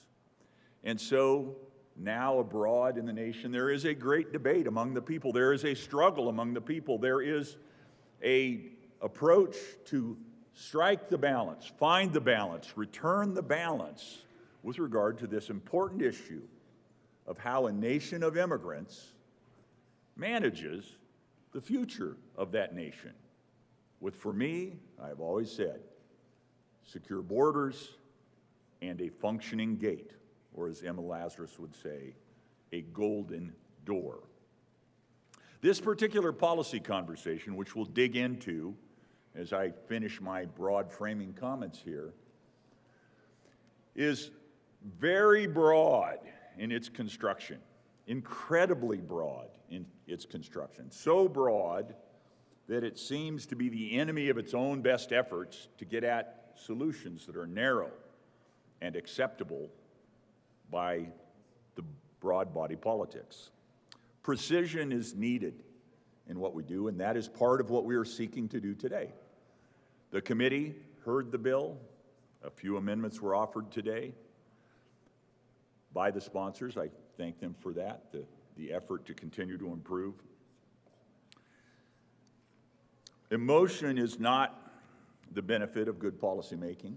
I think it can energize and create the impetus to get to policy. But I would argue the emotion that was being generated a year ago, 2 years ago, around this issue, that was challenging. And so today, the emotion that is being generated in response against proper management of our immigration policy is perhaps not beneficial. I have some arguments against the bill. I'll run through them quickly in summary, and then I, of course, will drill into the detail over time. I've mapped out half a dozen or so arguments that I have against, and I suspect you will hear others. At its core, immigration policy is not a state matter. How we interact with immigration policy is a state matter. But at its core, immigration is a federal matter. And this policy, Senate Bill 276, I will argue, undermines federal immigration policy. So we're stepping beyond our authority in meaningful ways. I would argue that Senate Bill 276 generates public safety concerns in a way that are very, very challenging for the people of Colorado and those that are willing to dig into this policy. Big bill, 30 pages. I'm working from the pre-amend. The bill as introduced was not quite as long. It's getting a little bit longer as we go. But from the pre-amend's a 30-page bill. It's now received 4 pages of amendments, so probably 32, 33 pages at this point. But there are public safety concerns for the people of Colorado that I think are expanded by Senate Bill 276. You heard in that flashing moment, it didn't last long when the bill was first being presented or the committee report was being presented. One of the voices from the Joint Budget Committee said, wait, time out. Finance issues. We need to pay attention to that because we have, as we know, a structural deficit here in the state of Colorado. We're winking at, quite frankly, and I don't want to veer off into a policy conversation about the long bill and the budget under which we are operating, but we are winking at the fact that next year's budget's already out of balance, folks. Be prepared for the same conversation again next year. We don't have enough money because we've spent too much. It's not that we don't have the revenue, it's that we've overspent the revenue we had. So I argue that this bill will create further strain, and you heard a glimpse of that, but it will create strain on state resources. It is inevitable, a bill of this nature in the charged political state-federal environment that we have right now, it is inevitable that this bill will invite lawsuits. There are conflicts that are inherent, I believe, between the state and the federal. The federal preemption questions will be a big issue, not for us to determine, but for us to consider, quite frankly. If we can resolve the matter, clean it up so that it does not get overturned in the court, that would be to our advantage. And I will argue that we've got problems violating federal preemption requirements. This is probably the biggest and the most challenging argument I will make against the bill, but I think it weakens accountability for immigration status. And again, that's where we're intruding into this domain that is not ours. Immigration policy, at the end of the day, is not the primary province of the state, but it is, in fact, a federal policy. And we are taking steps here that will weaken federal definitions, federal understandings of immigration status and the appropriate interactions with regard to individuals who have the various statuses. The bill, I believe, risks overreaching with regard to criminal justice protections. There are, and I had the opportunity, and I so appreciate the bill sponsors' desire to engage in policy conversations. We had a conversation yesterday about this, and we only had a very brief conversation. We were trying to get to committee. Things were moving fast. I said, look, I got 3 big buckets that I've got concerns, and this is one of those buckets that we had a very brief conversation about. I think it creates too much protections. In fact, as I read through the bill, I have a sense there are places, specifically with regard to protections that are being put in place for an immigrant with regard to protections of information. It will be easier for someone who's in the country with a questionably documented status or a non-documented status, perhaps easier for that student-age individual, to get in-state tuition than a student who has been in Colorado for their entire 16, 17, 18, 19 years. And that is a concern I have, where we're overreaching in our effort to protect those who we perceive, the bill perceives, are threatened by federal policies and federal laws. We're going to protect them. We're giving them more protections and more privilege than, in fact, we're giving to the children that have been in the state as students for an extended period of time. So I've outlined 6 different arguments that I've got against the bill, 5 different arguments that I've got against the bill.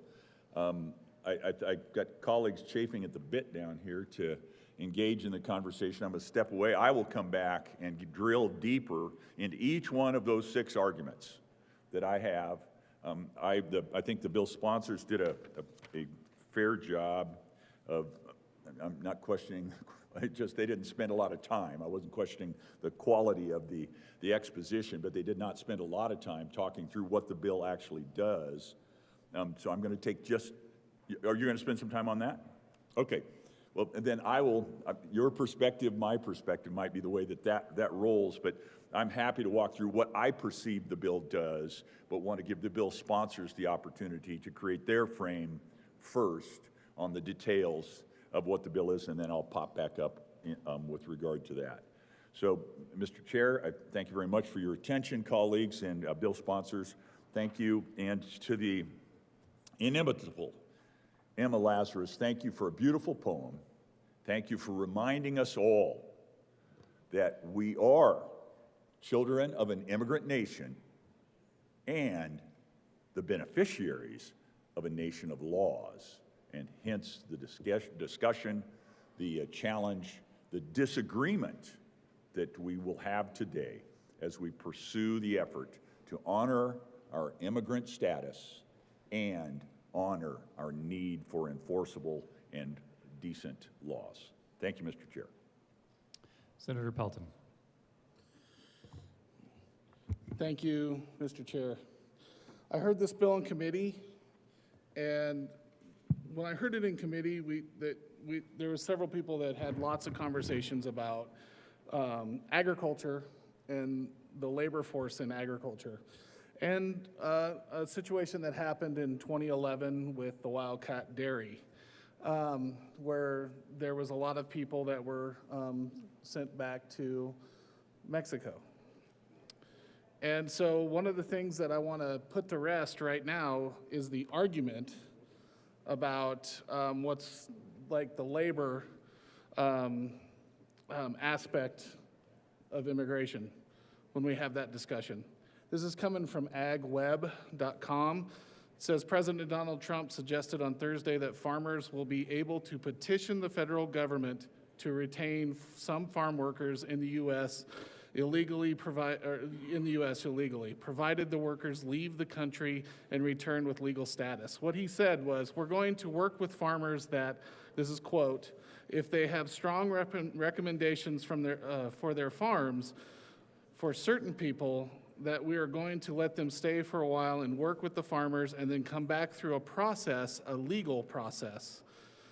We have to take care of our farmers and hotels and various places where we need people, the president said. A farmer will come in, quote, a farmer will come in with a letter concerning certain people saying they're great, they work hard, we're going to slow it down a little bit for them, and then we're going to ultimately bring them back.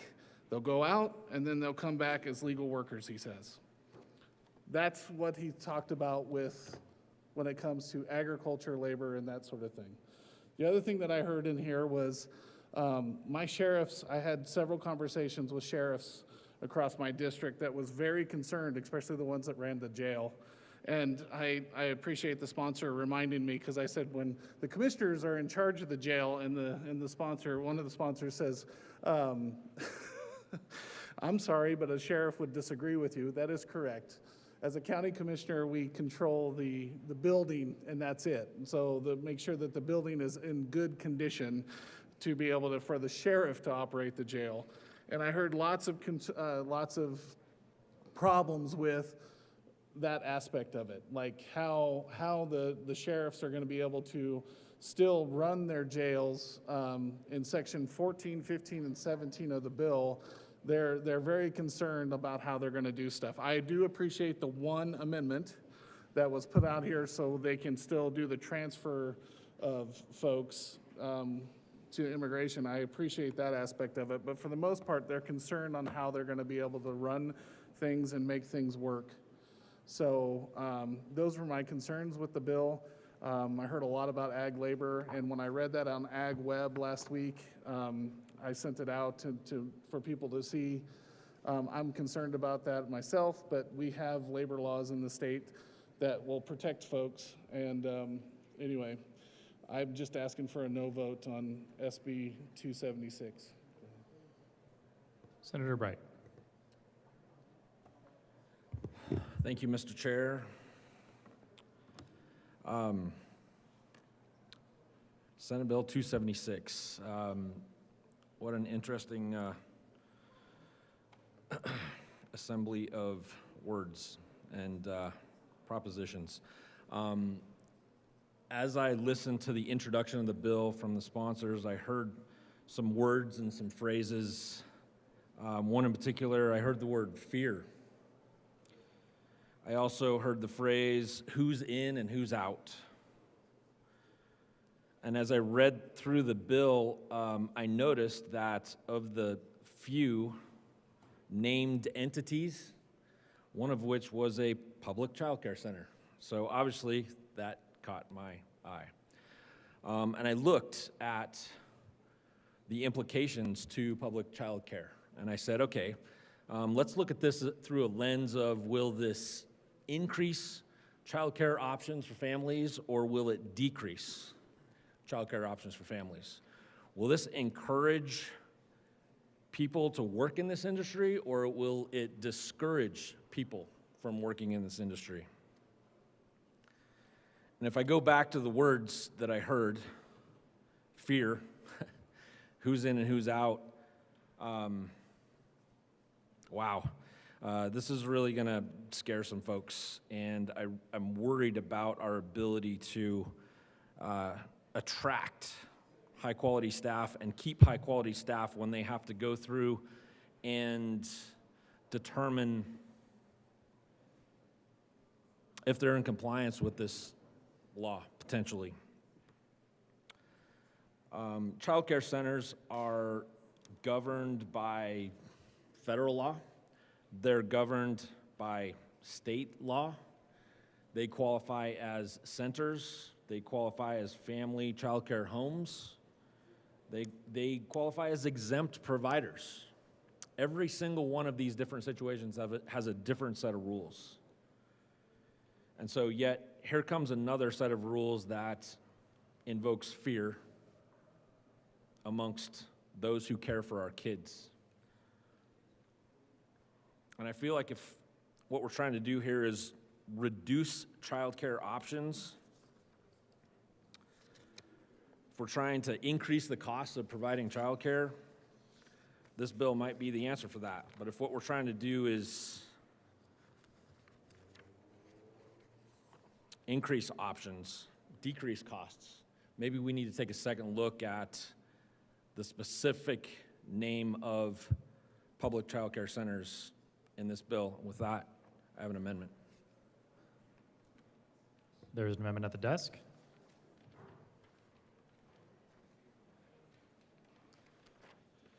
Will the clerk please read Amendment L006? Amendment L006. Senator Bright. Thank you, Mr. Chair. I move L006 to Senate Bill 276, and let me talk about it for a second. That specific naming of a public child care center employee invokes fear and a huge amount of discretion that's on the part of the child care center worker about who's in and who's out. I want to talk about it for a minute. I believe the naming of child care providers in this bill overburdens them with an unfunded mandate. Forcing centers to shoulder complex regulations diverts resources from caring for young children, potentially closing facilities that low-income families depend upon.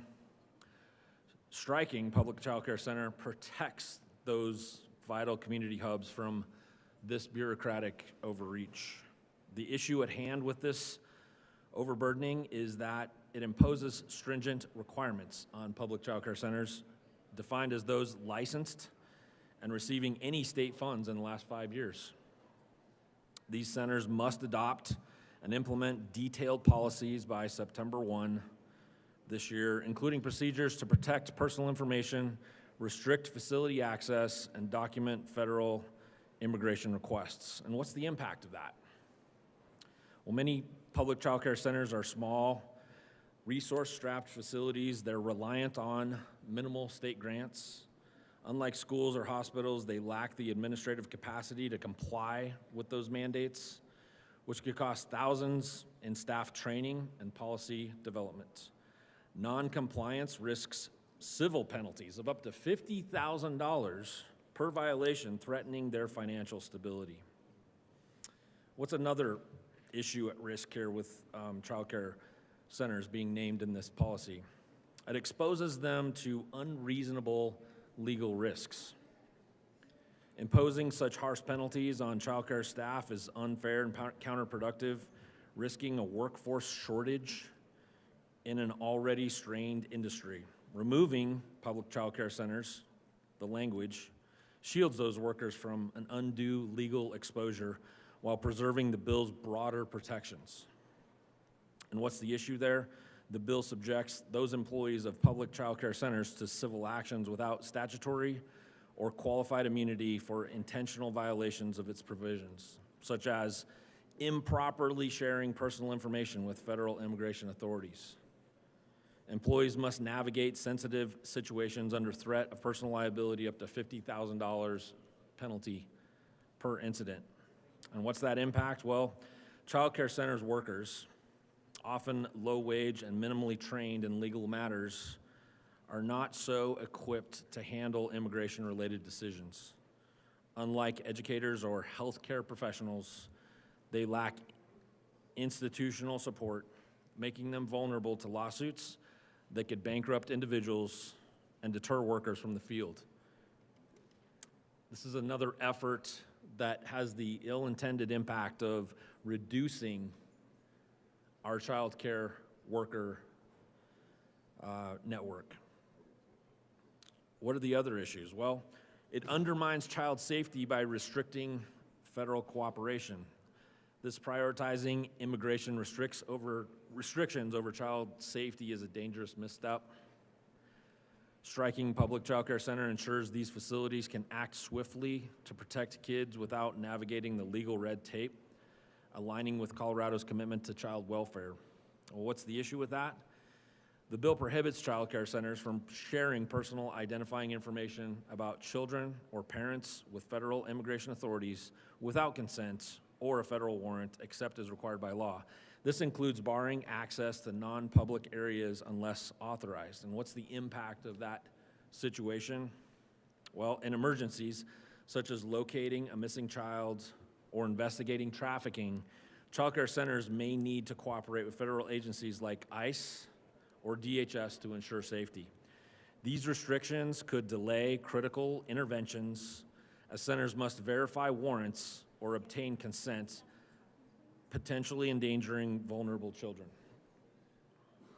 What's another issue with this, including child care centers in this bill? Well, it creates confusion with an overbroad definition. Clarity in the legislation is essential to avoid this chaos. Removing public child care center eliminates this ambiguous definition, ensuring the bill targets true public entities without entangling small providers in a regulatory mess. The definition of a public child care center is excessively broad, encompassing any licensed center that received money in the last 5 state fiscal years in any amount from the state.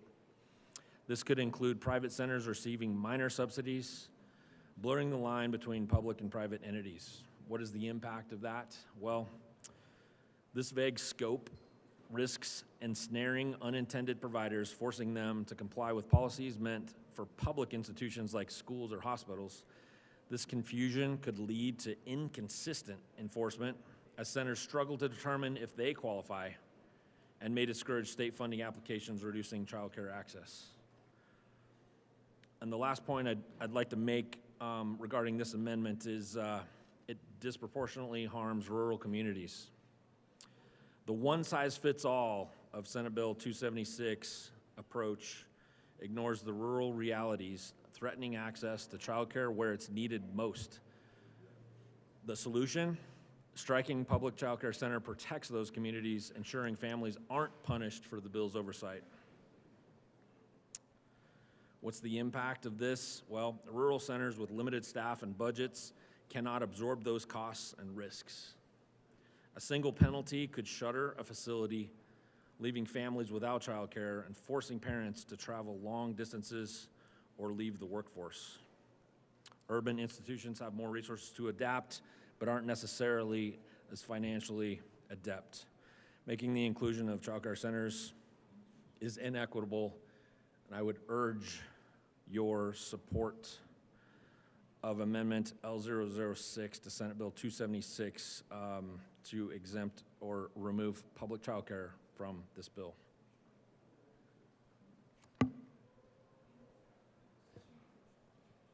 Senator Gonzalez.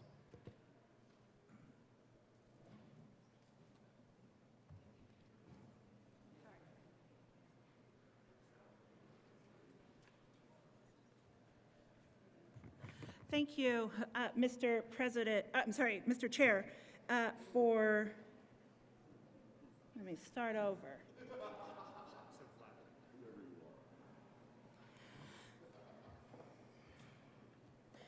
Thank you, Mr. Chair. And I rise to ask for a no vote related to L006 because, quite the contrary to the good senator from Platteville's comments, we've heard over the course of iterative conversations with childcare operators and facilities across the state over the course of several varied conversations. One, we've had conversations with the operators, and two, we've had conversations with the families. There was an article published in the Denver Post that was a headline article, not today's Denver Post, not yesterday's, but I believe it was Sunday's Denver Post, that spoke about the increased need for mental health care services for first-generation children. Now, the vast overwhelming majority of non-citizens live in mixed-status families, meaning you might have an undocumented parent, citizen, parent, and mixed-status kids, so on and so forth. And that level of fear, particularly for a little itty-bitty 3, 2, 5 years old,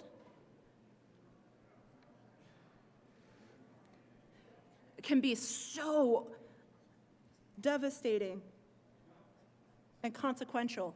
The Denver Post article that I'm referencing spoke about Convivir Colorado, an organization that seeks to support young children and their families, first-generation Coloradans and their families, to navigate the fear.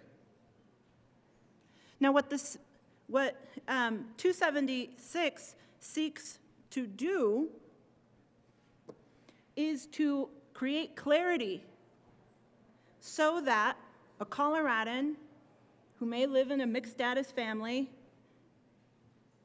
knows what the policies are, knows what their obligations are, what risks, what clarifications,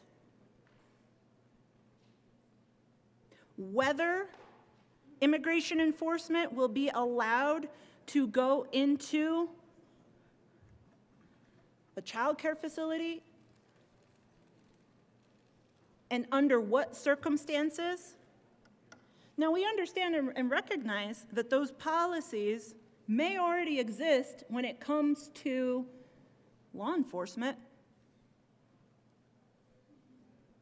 And we are simply asking in Senate Bill 276 that those policies either be updated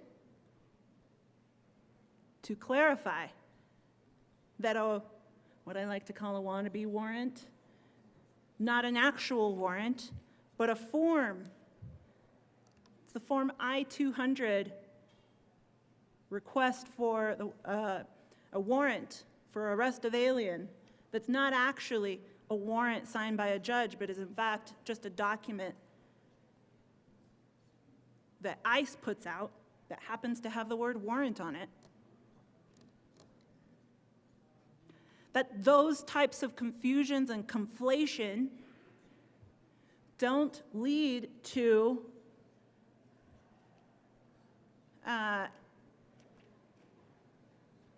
confusion and allowing immigration enforcement to come in to a child care facility unless and until they've got, much and similar to every other law enforcement agency,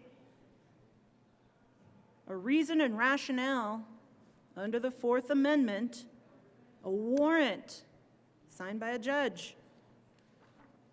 I ask for a no vote as it relates to L006. Senator Liston. Thank you, Mr. Chairman. Members, I rise in support of Amendment L006 to Senate Bill 276 for a variety of reasons. You know, it was just here barely a week or 10 days ago, that we were talking about all the extra stress and strain and the requirements on the child care industry. And the good senator from Platteville, who is in the industry and has been for many years, has made a good case for why Amendment L006 is needed. And we should be listening to the good senator, because he has spent years and quite frankly, over the course of his years, probably hundreds of thousands, if not millions of dollars, taking care of the young people and providing good service to their parents, whereas I don't know of anybody else in the chamber who has the experience that the good senator from Platteville has. I don't know that the sponsors, I know one of them is an attorney. You know, he knows about the law, but I really don't know that he understands the nuances of the child care industry. And so here, no sooner than we put greater rules and regulations on the child care industry with a bill just a week or two ago, that now then we put the heavy hand of government saying that to drag the child care industry into that they must comply, as I read this here on page 19 of Senate Bill 276, a public child care center, public school, etc., shall make its policies required pursuant to this section available, so forth and so on. And the remedy is, if they don't do it, as if they don't have enough to worry about, is a public child care center, public school, etc., is found to have intentionally violated a provision, and they're liable for a civil penalty of not more than $50,000 for each violation. Well, if that doesn't pour cold water on the child care industry after everything else that we've been doing, then I don't know what does. And here we're also wondering, well, that we want to expand the availability of the child care industry, but then we come right back and say, if you don't do it our way, you're going to be subject, you will be subject to a $50,000 penalty for each violation.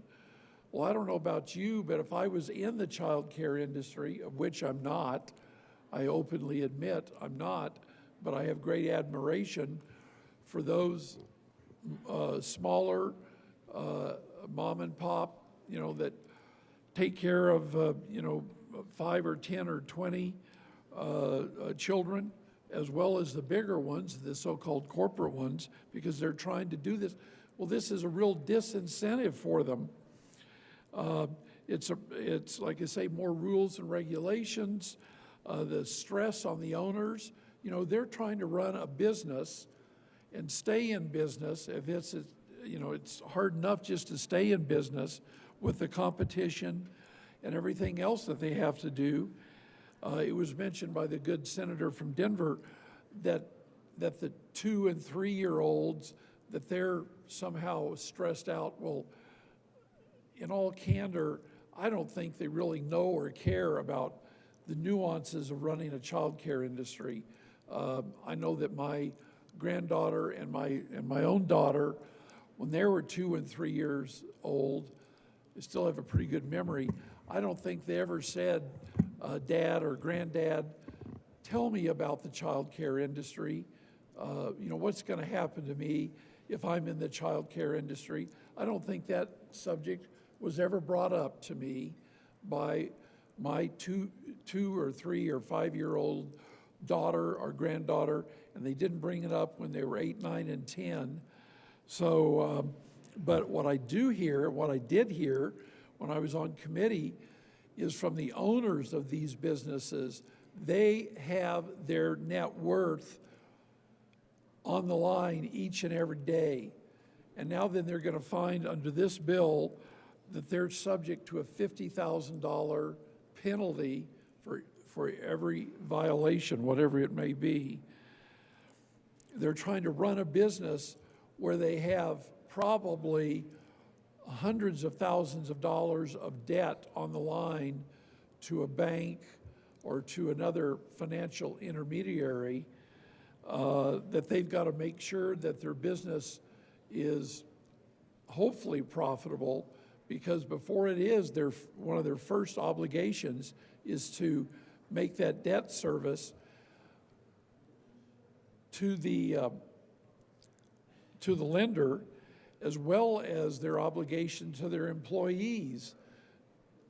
So I'm sure that it's well intended, but this is not the right way to attack the child care industry by putting a $50,000 penalty fine on the people who are trying to run this industry. It's a terrible disincentive. I think the good senator from Platteville, we should be listening to him and his colleagues in the industry who are out there in the trenches day in and day out. Lord knows I don't see anybody else in this chamber except the good senator that is willing to take on that obligation. So members, I urge and I vote on L006. Thank you, Mr. Chairman. Senator Carson. Thank you, Mr. Chairman. Yeah, I'd like to rise and support Amendment L006 offered by the senator from Platteville. So the last time we talked about child care centers was House Bill 1011. Fortunately, we were able to defeat that bill. And I think there's a similar issue that I want to talk about here is, you know, we all, I think, agree that we need more child care centers. And the senator from Platteville is, of course, an expert on this, working in this area, providing more child care centers. But one thing you don't want to do is bring the heavy hand of government on top of these businesses that are trying to help serve our communities by providing affordable health care. What we saw in House Bill 1011 was going to be a restriction on more private investment, more investment funds coming into child care centers. And I didn't understand why we'd want to do that. We would want to have more available capital for our child care centers. And here we have an immigration bill where we're going to bring child care centers under the rubric or the cloak of government regulation in this whole area of immigration, and essentially make them a part of the whole enforcement mechanism here by saying they can't follow the law. Essentially, they can't cooperate with immigration laws. I think my colleague from El Paso County talked about a $50,000 fine we have in this bill. I mean, can you imagine being a small business person and being told that if you don't follow all of these rules and regulations, you might be subject to a $50,000 fine? As the senator from Platteville explained to us a few weeks ago, they don't have a lot of capital. You know, they don't. I think he said 2 weeks reserve of funding.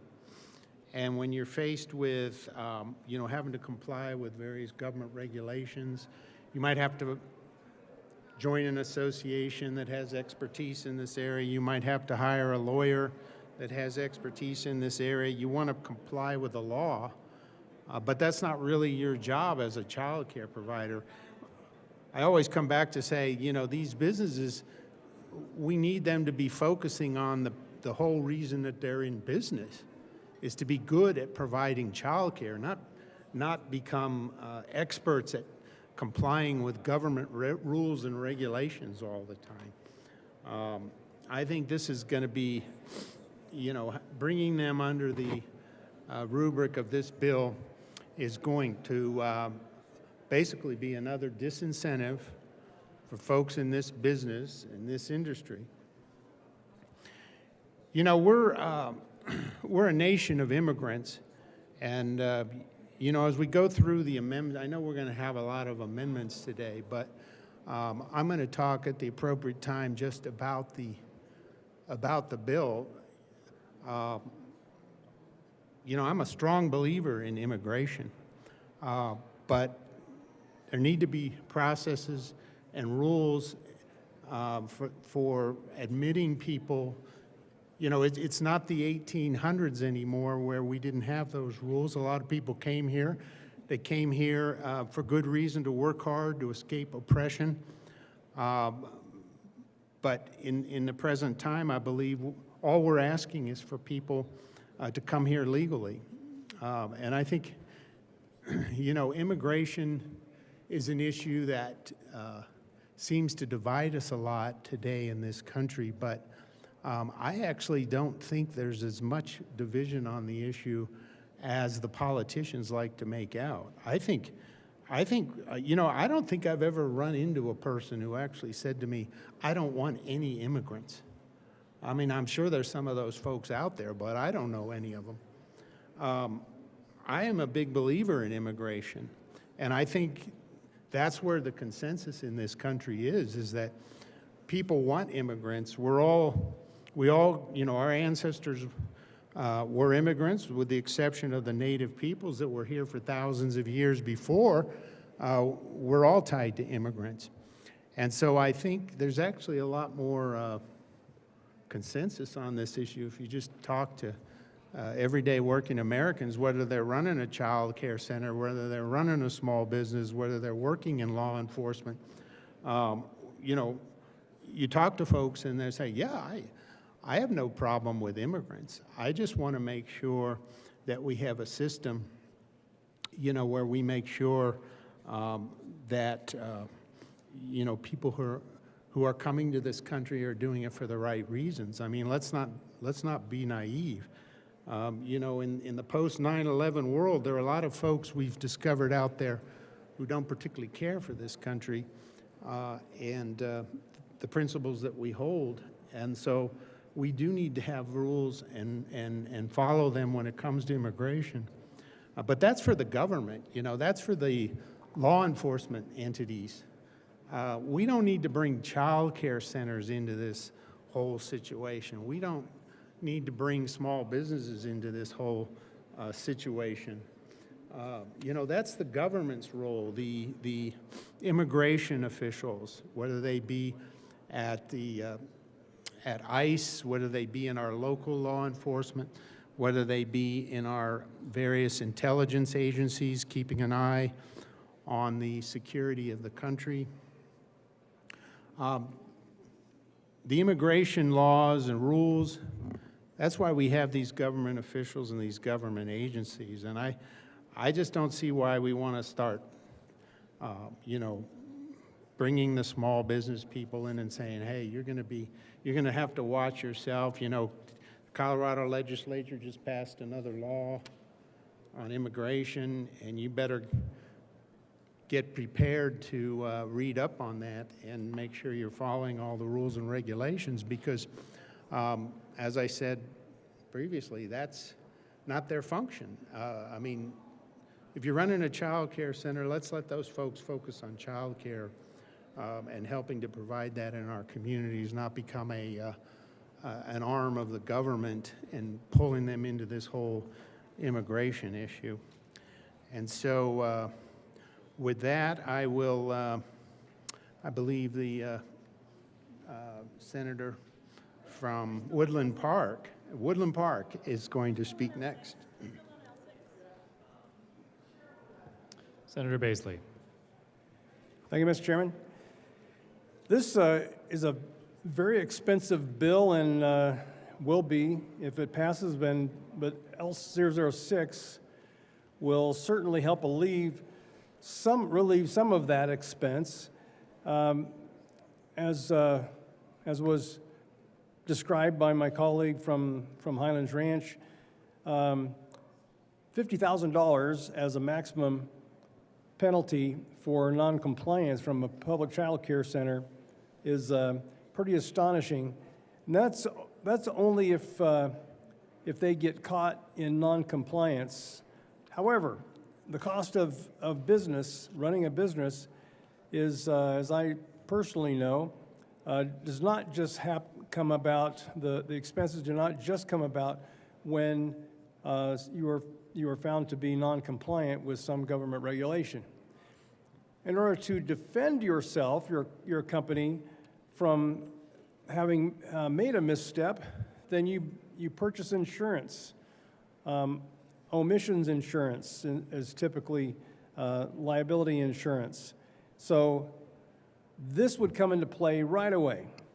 If this bill were to be signed into law, then suddenly public child care centers and the other entities that are named in this bill would be subject to penalties and fines, and they would have to account for that in their insurance, whose premiums would immediately rise to account for a whole new tripwire that they may accidentally stumble across.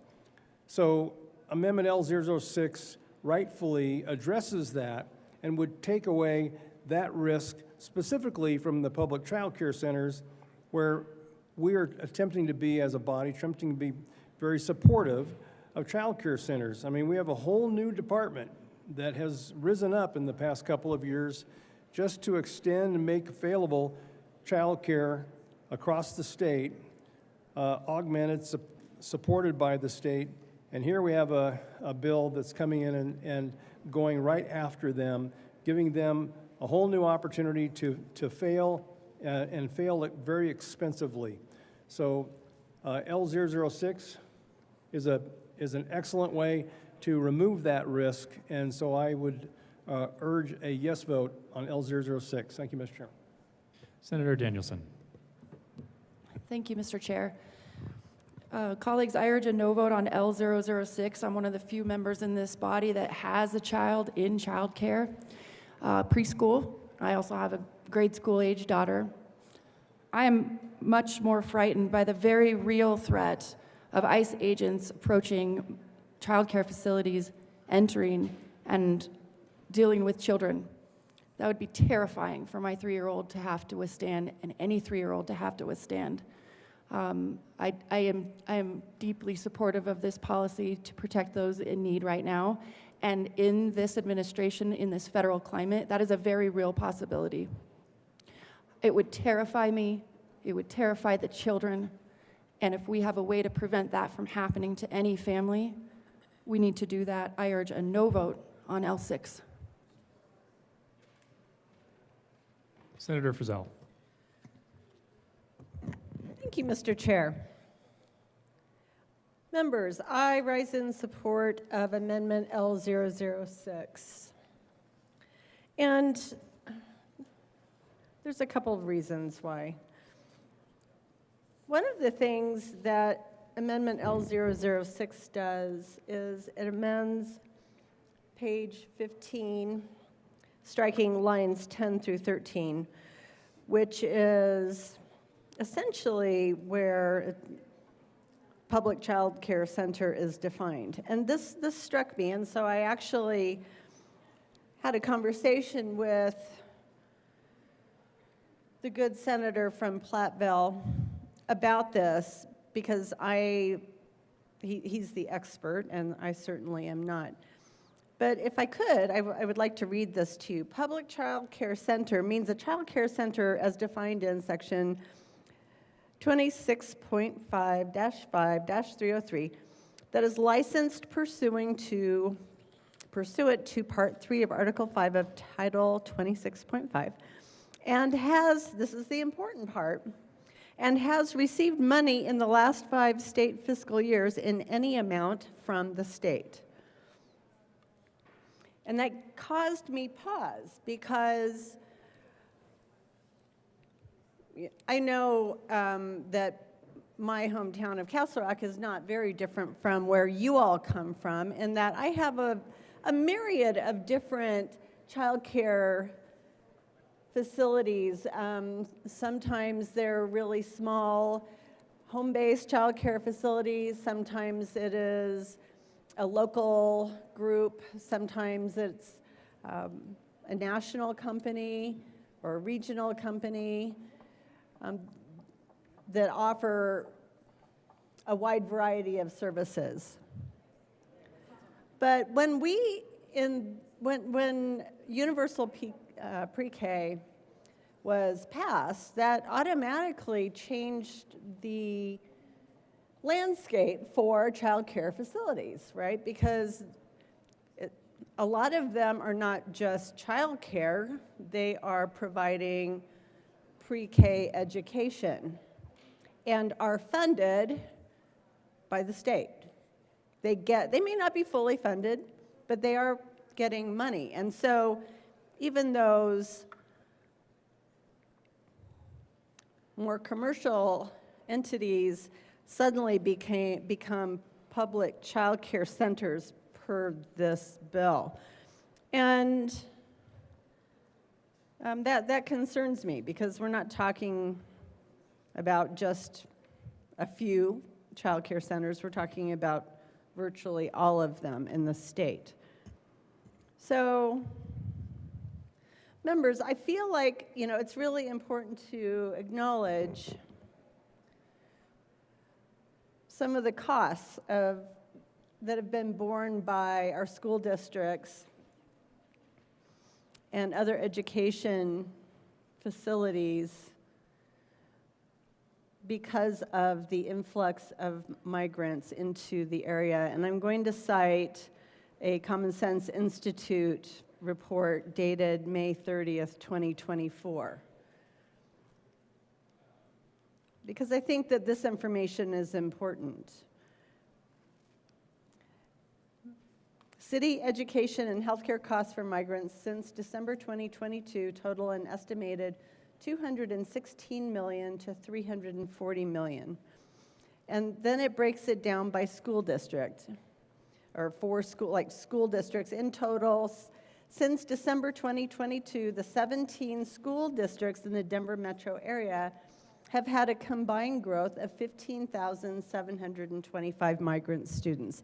That's quite a bit, and I don't know about you, but I've read a lot of reports, especially coming out of the Denver public schools, about how challenging it has been for the school districts. And I can only imagine when we're talking about child care centers that it's equally challenging for them. And it's not that, and let's face it, if you are a working parent and you have children, somebody needs to take care of your child so you can go to work. And I think that that's something that's very respectable and important that we acknowledge here in this building.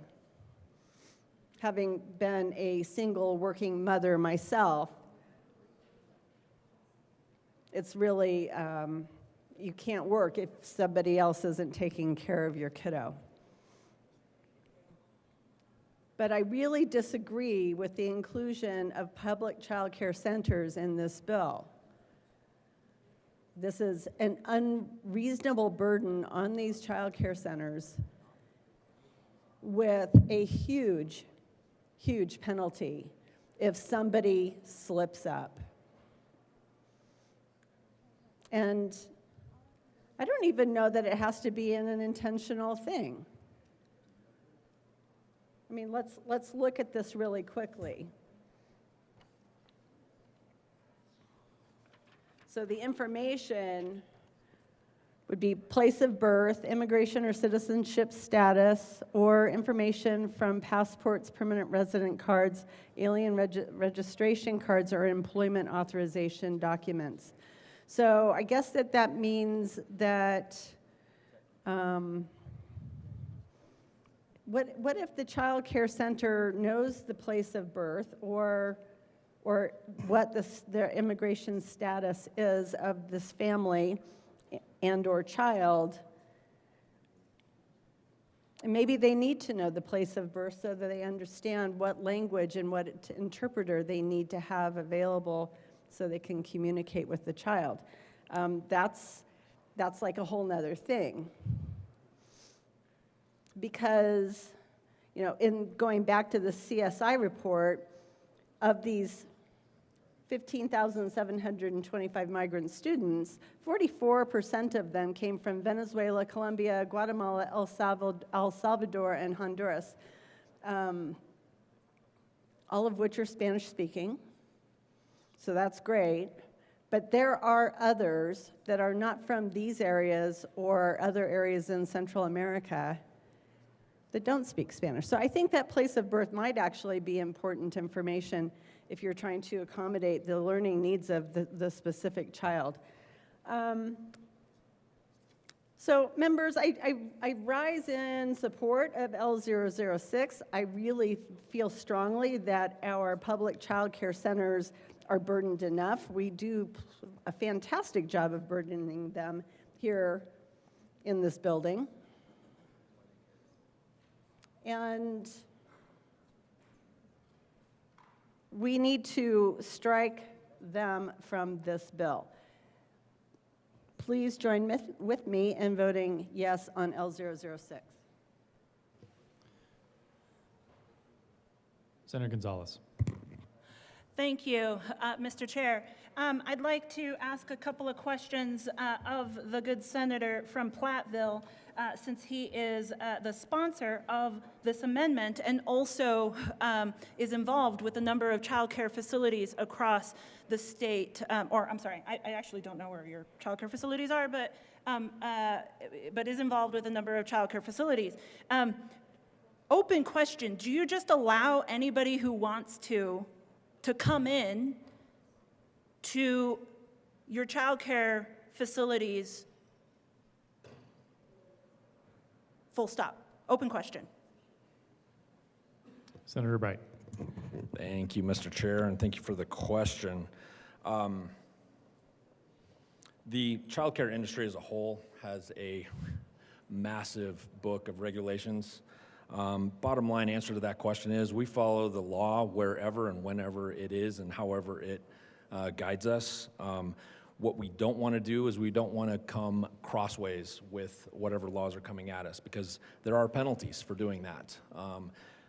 Within the child care network, within child care licensing, if this bill were to go through, the most severe penalties for not complying would be $50,000 for an instance of noncompliance.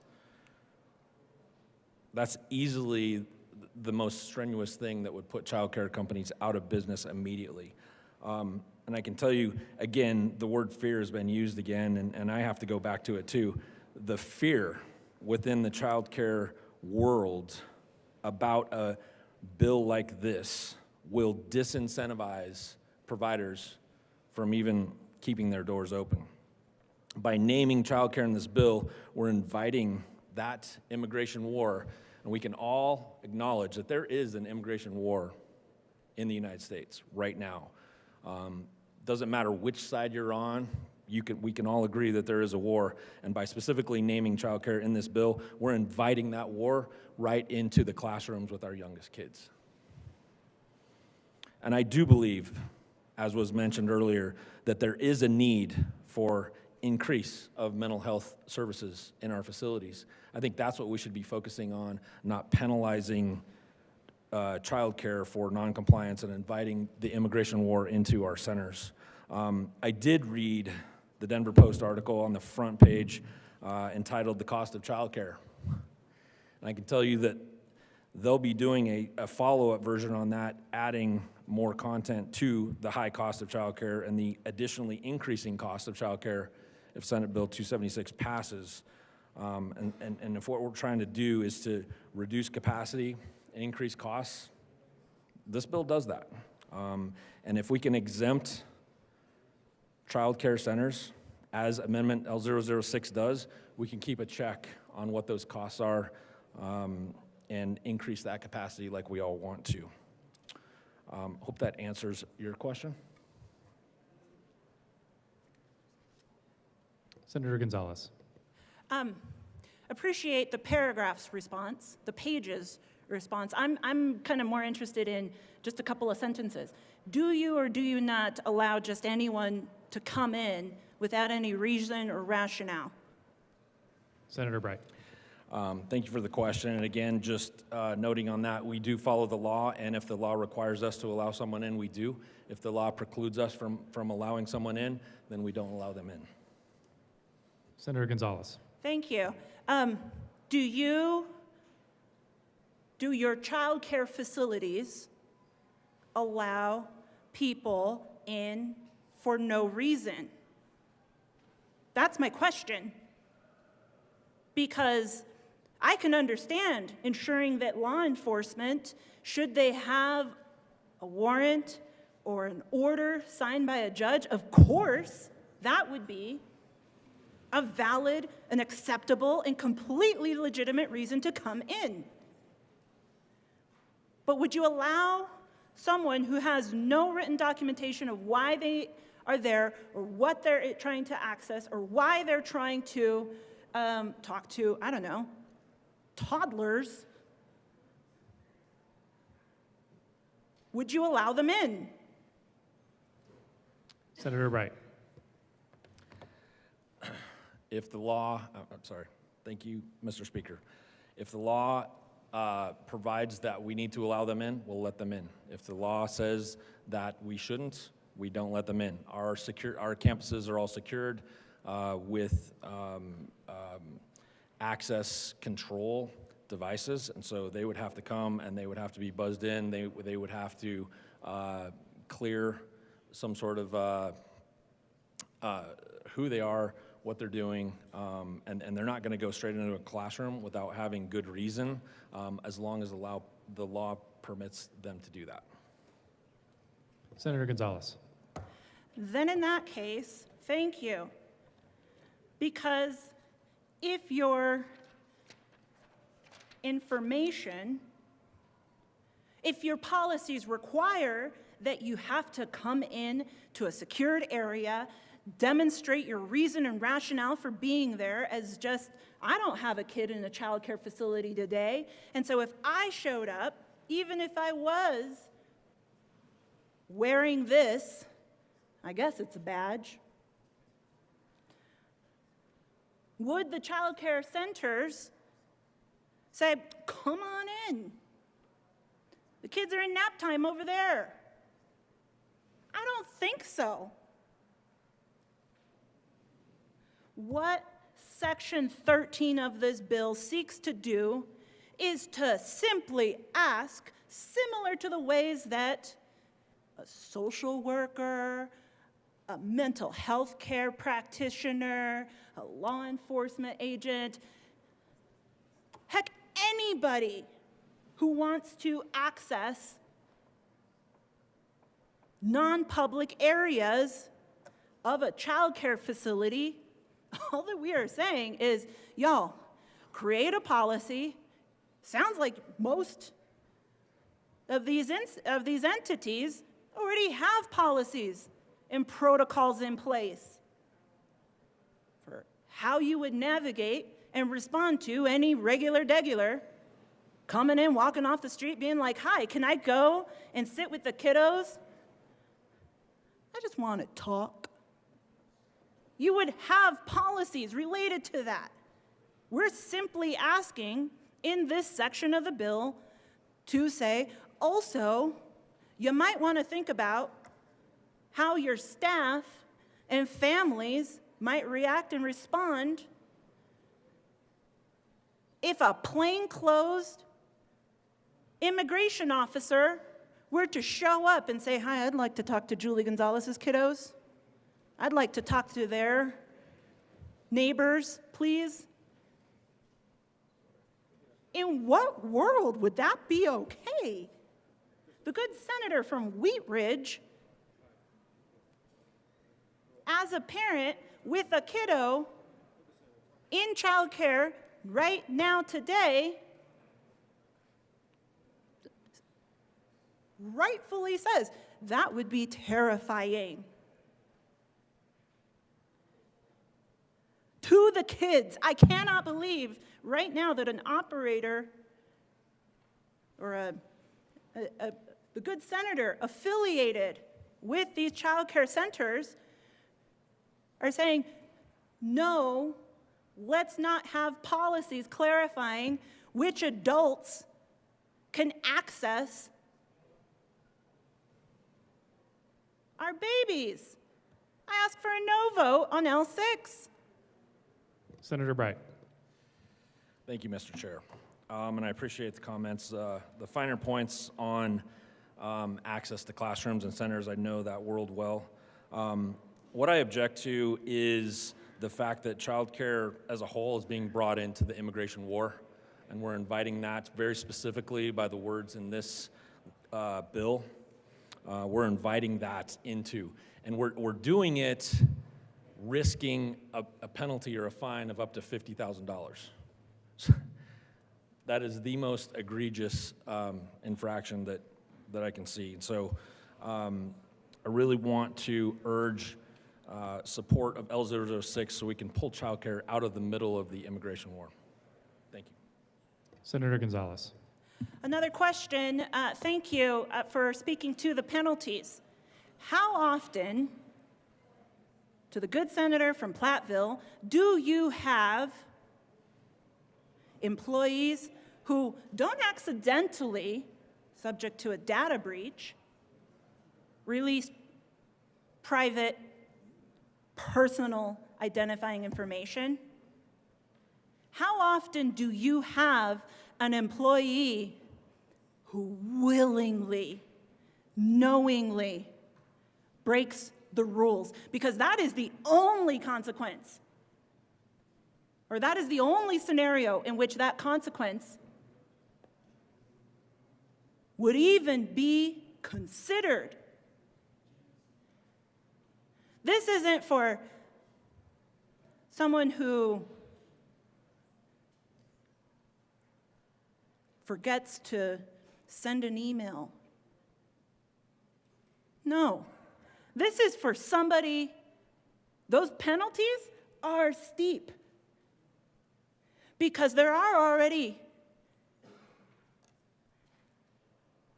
policies and regulations in place for law enforcement.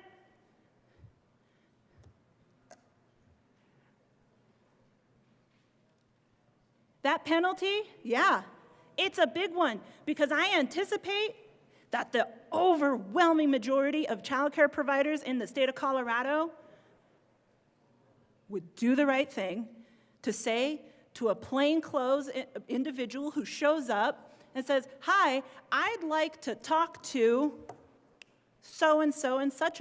Why? Just because, cool, come on in. Can I get you a juice box? I don't think that that would take place.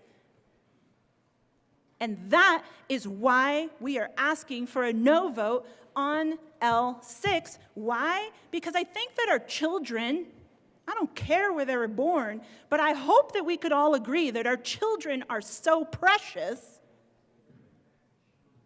so as to at least require a child care entity that receives state dollars here in Colorado to say, hey, update the policies that y'all got on the books to ensure that your staff and team understands what to do and what not to do in order to protect the constitutional rights of the families that said child care entity serves. I ask for a no vote on L6. Senator Bright. Thank you, Mr. Chair. Thank you for your patience. I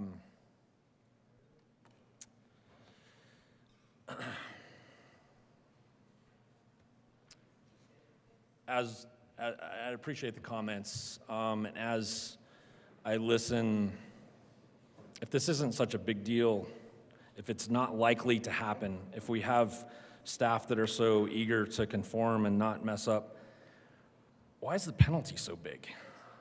I can speak to the school-age centers that we have. We take care of kids after school. That bell rings at 3:10. We have a licensed facility in the school property. We have access to the cafeteria. We have access to the gym. We have access to the playground. If any of you have been to an elementary school recently, you know that there's not a fence around the school, around the playground. There are people, there are individuals, there are folks from the community using the playgrounds the same time that we and our kids are. Most of the staff that we have that you see in the childcare world, childcare professionals, as I like to call them, oftentimes this is their first job. And I can tell you that they're pretty naive in cases. They're fairly intimidated by anyone who walks up with a little bit of confidence.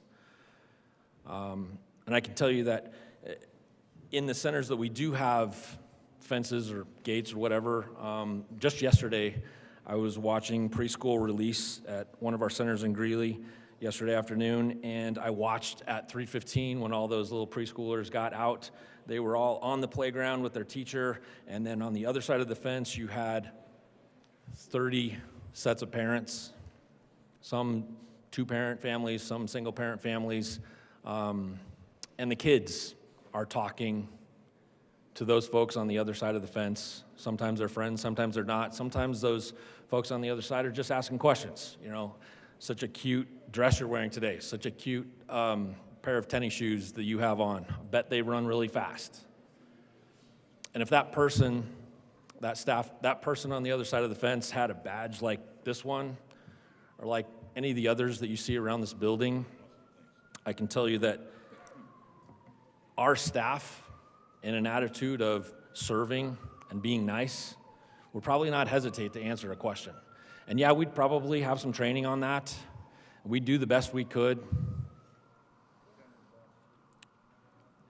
But if they make a mistake, it puts us out of business, and it makes hundreds of families lose their child care option.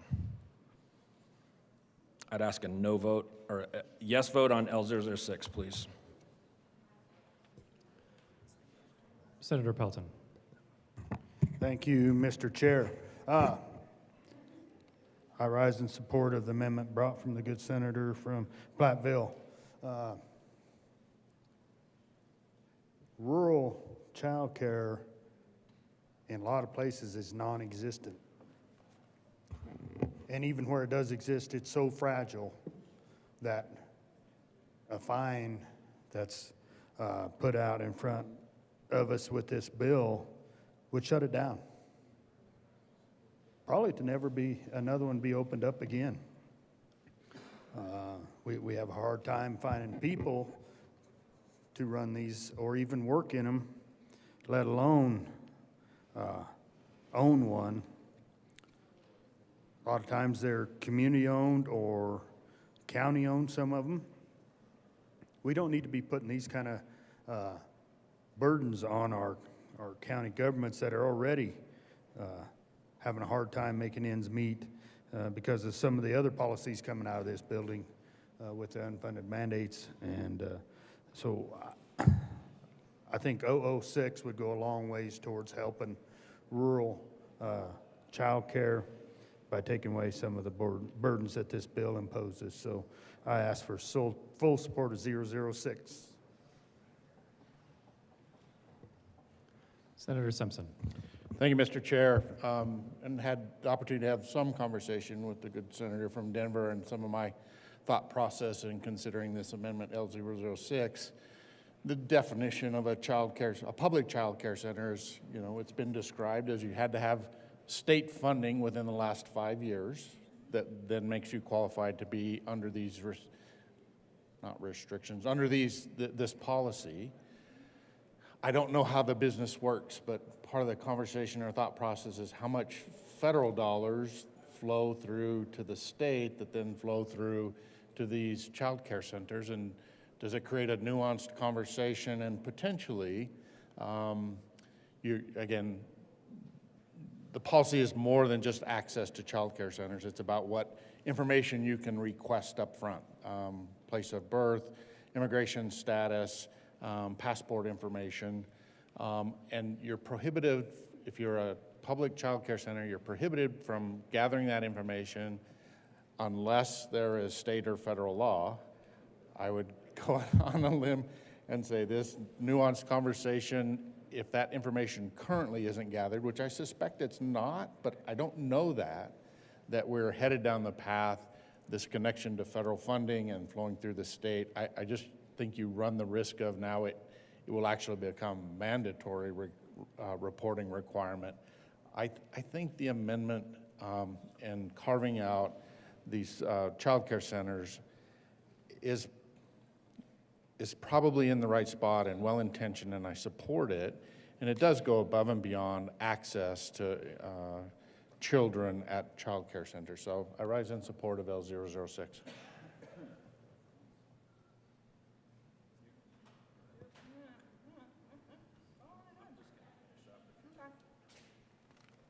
Senator Gonzalez.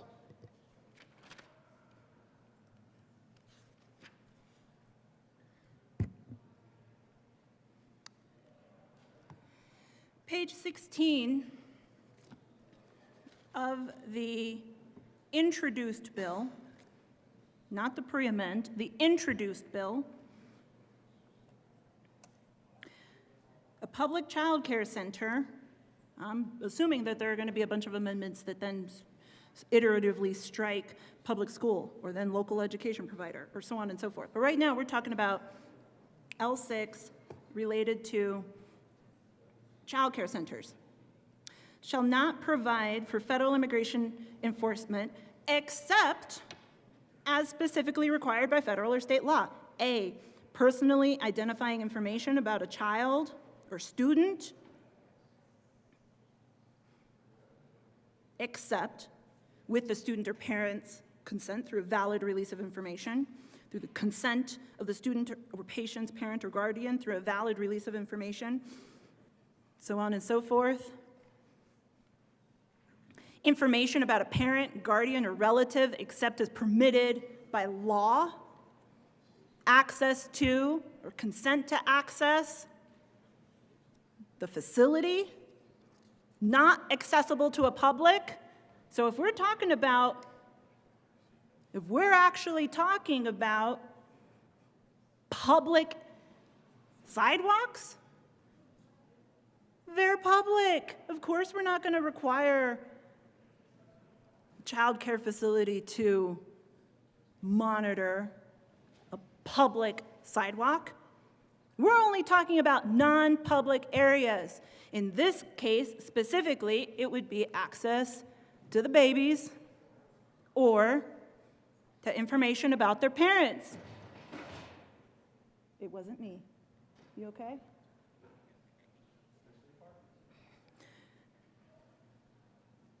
Sub 2, page 17, line 14 of the introduced bill. It is not a violation of this section to release a record pursuant to a subpoena issued by a federal judge or magistrate, an order issued by a federal judge or magistrate, a warrant issued by a federal judge or magistrate, consent of the student or patient through a valid release of information, so on and so forth. That is all that we ask. Now, under those circumstances, if that willful disregard of information or access to a child, I'm actually kind of surprised that we are debating the gravity of a monetary penalty when we are talking about something as precious as our children. Can you imagine the mind-blowing reaction that would have taken place had I put in a criminal penalty? But no, somehow, but a monetary penalty is, I should have worn some pearls today. so I could clutch them. Ask for a no vote on L6.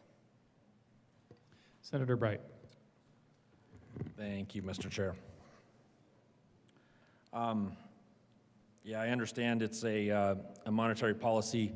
A penalty of $50,000 would bankrupt most child care providers that I know. They live very much paycheck to paycheck, don't have more than 2 weeks of cash in the bank, much less $50,000. And I would just reiterate that by naming specifically childcare in this bill, we're inviting that immigration war into our facilities, as noted on public playgrounds, public sidewalks, private sidewalks adjacent to private playgrounds, public sidewalks adjacent to private playgrounds. There's so much gray area here. We're leaving that up to another bureaucrat to assess a penalty and an infraction, a $50,000 bankrupting one. And I can tell you that if what we're trying to do here is reduce child care options for families,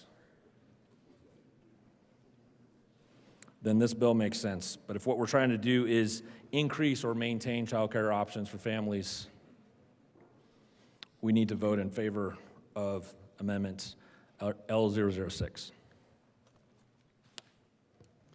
Is there any further discussion on Amendment L006?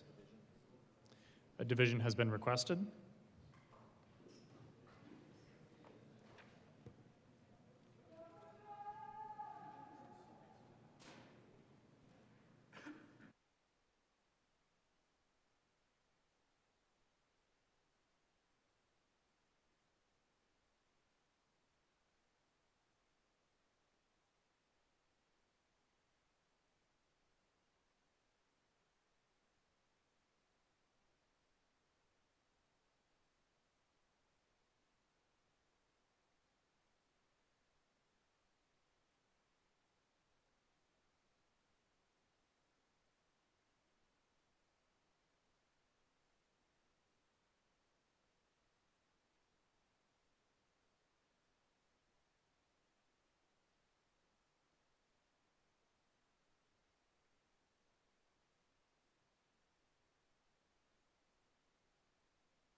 All those in the chamber not entitled to vote, please be seated. The motion before the body is the adoption of Amendment L006. All those in favor, please stand.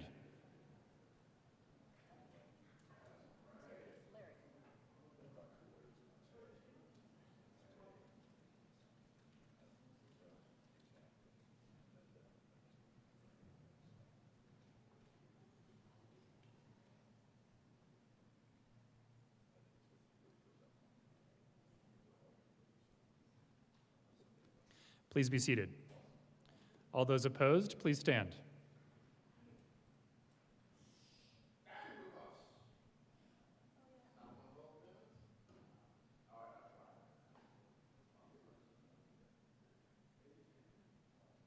The chair is not in doubt. The motion for the adoption of Amendment L006 is lost. Before we proceed, brief announcement. The coat rule is relaxed for everyone in the chamber.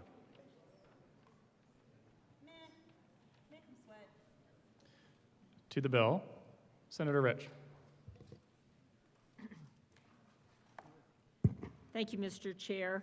And there'll probably come a time when I want to speak to something else, but right now I'm zeroing in on the introduced bill, and it's on page 21, and it concerns the civil immigration detainers. And it's interesting, the language that has been changed, but when you get to paragraph 2A, at the bottom of page 21, a law enforcement officer shall not arrest or detain an individual on the basis of a civil immigration detainer. And here's the change. For the purpose of this section, detain includes the denial, delay, or release from custody from immigration enforcement operations or for immigration enforcement purposes. I'm at the top of page 22. If an individual has posted bond and the bond has been processed, the continued detainment of the individual on the basis of a civil immigration detainer is a new warrantless arrest. A little bit earlier,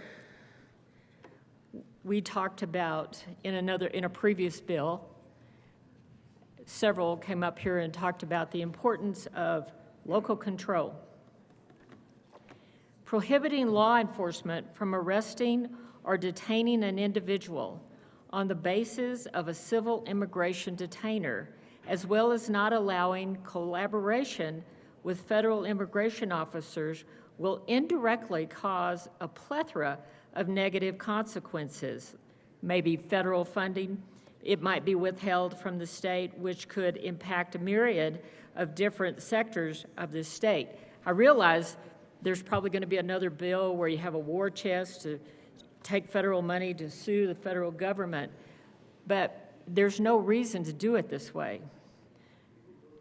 The way this bill is written ties the hands of law enforcement and complicates efforts to maintain lawful immigration practices by needlessly putting state law enforcement officers against federal. And with that, I offer this amendment. There is an amendment at the desk.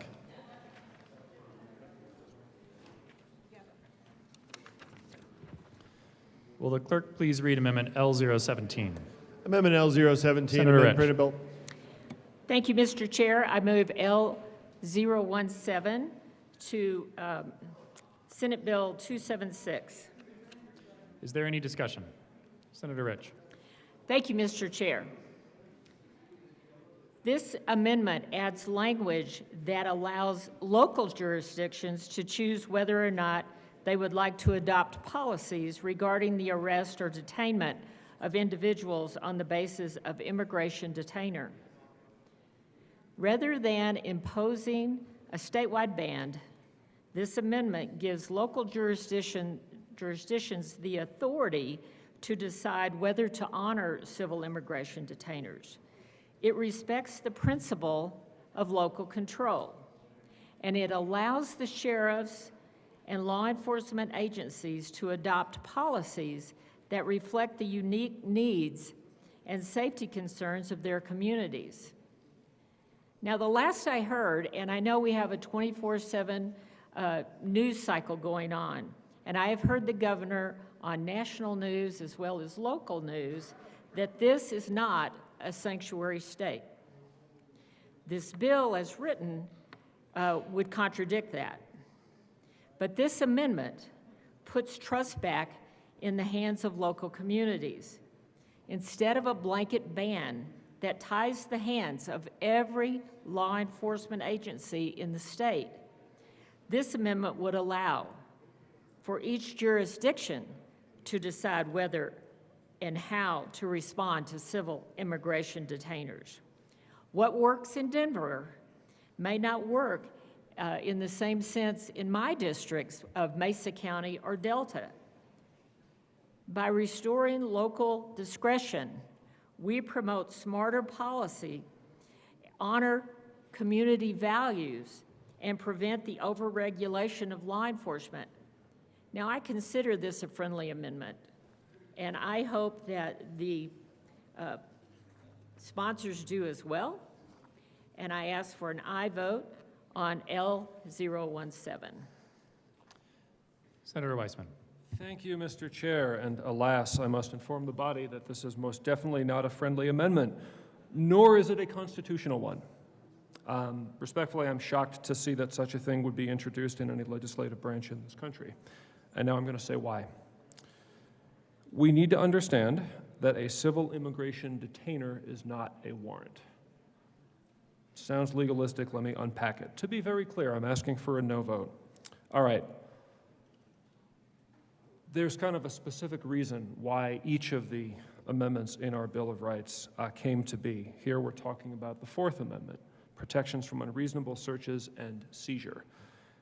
In the colonial era, before independence, before the Constitution, before the Bill of Rights, the British colonial power would sometimes act pursuant to what they called a general warrant, which is essentially go and turn somebody's house and life inside out and see what you can get on them. So when the Fourth Amendment talks about the need for individualized probable cause supported by oaths and affidavits and in practical fact signed off upon by a neutral judicial magistrate, that's where it's coming from. The Fourth Amendment, we have comparable protections in Article 2 of our state constitution. Our state Bill of Rights goes back that far. It goes back to the founding era. It was in fact happening. It's that important that at the convention in Philadelphia and thereafter, they started talking about the Constitution, and as we know, they didn't quite agree to what became the Bill of Rights then and there, so it followed on a couple of years later. So, a warrant, for short, we might call it a judicial warrant. I've got example pieces of paper that I can show members. That is a law enforcement official under oath, making out certain particularized assertions of belief, and then going and presenting that. And modernly, we can do it on the phone or by Zoom or WebEx. And sometimes you wake a judge up at midnight if something's really urgent and you get judicial sign-off on a warrant if you really, really need to. Individualized probable cause on oath or affirmation agreed to by a neutral magistrate. That is a warrant. And we are not about getting in the way of warrants in this bill. I think we've been pretty clear about that. We'll continue to be. A civil immigration detainer is none of that. Sometimes called I-200, ICE changes the names of the forms sometimes. A civil immigration detainer is a piece of paper by ICE that they fill out that is critically not reviewed by a neutral magistrate in a coordinate constitutional branch of government that basically says, we, ICE, would love it if you just kind of hold this person. Members, that is not how the Constitution of the United States works. It's not how it's ever worked, and God help us if it ever should work that way, because we don't live in the country and the state that we think that we're living in. So, a civil immigration detainer is a request. It is a please do this, notwithstanding the Constitution. Now, law enforcement authorities can go and get a warrant, and then people need to comply with that warrant. We've never said otherwise. But what Amendment 17 says and proposes to bless in Colorado Revised Statute is local law enforcement agencies may engage in conduct that has in fact already and repeatedly been found to be violative of the Fourth Amendment. A part of the bill that we're in is talking about release on bond, and there's a different statute that sets a time parameter for that. We have all these processes, and those are what they are. Courts all over the country have found, going back many years, holding somebody past when you otherwise have basis to hold them, after some of their warrant has lapsed or after the period of time related to posting bond has lapsed, is a new arrest within the meaning of the Fourth Amendment. To make an arrest, again, you need a warrant, individualized probable cause, supported by oath or affirmation, found so by a neutral magistrate, or you need an exception to the rule for having a warrant. There are limited exceptions within the complicated case law that makes up criminal procedure. A civil immigration detainer is certainly not that exception. So what this amendment invites local law enforcement, and I believe that they know this, law enforcement professionals are aware of the case law. This amendment invites local law enforcement agencies to plow ahead into behavior that will get them sued for violating constitutional rights. And when that happens, they lose because they've already lost all over this country, and money penalties will issue. And I don't want that to happen to our law enforcement. More importantly, I don't want it to happen to our constitutional architecture. So I did look through the amendments that may come up this afternoon. Appreciate the minority leader sharing those in advance. I've seen several that look like this, and should other ones be offered, I will continue to come and have to make the same points because, members, this is absolutely fundamental. The last one, childcare, okay, there's a policy debate there. We can talk about that. This is fundamental constitutional law in this country. Please vote no. Senator Carson. Thank you, Mr. Chairman. Yes, I want to talk about this amendment by the senator from Grand Junction. And Senator from Aurora, I think, is really getting the point that he's getting to, which is that the United States is a nation of laws. There we go. I know.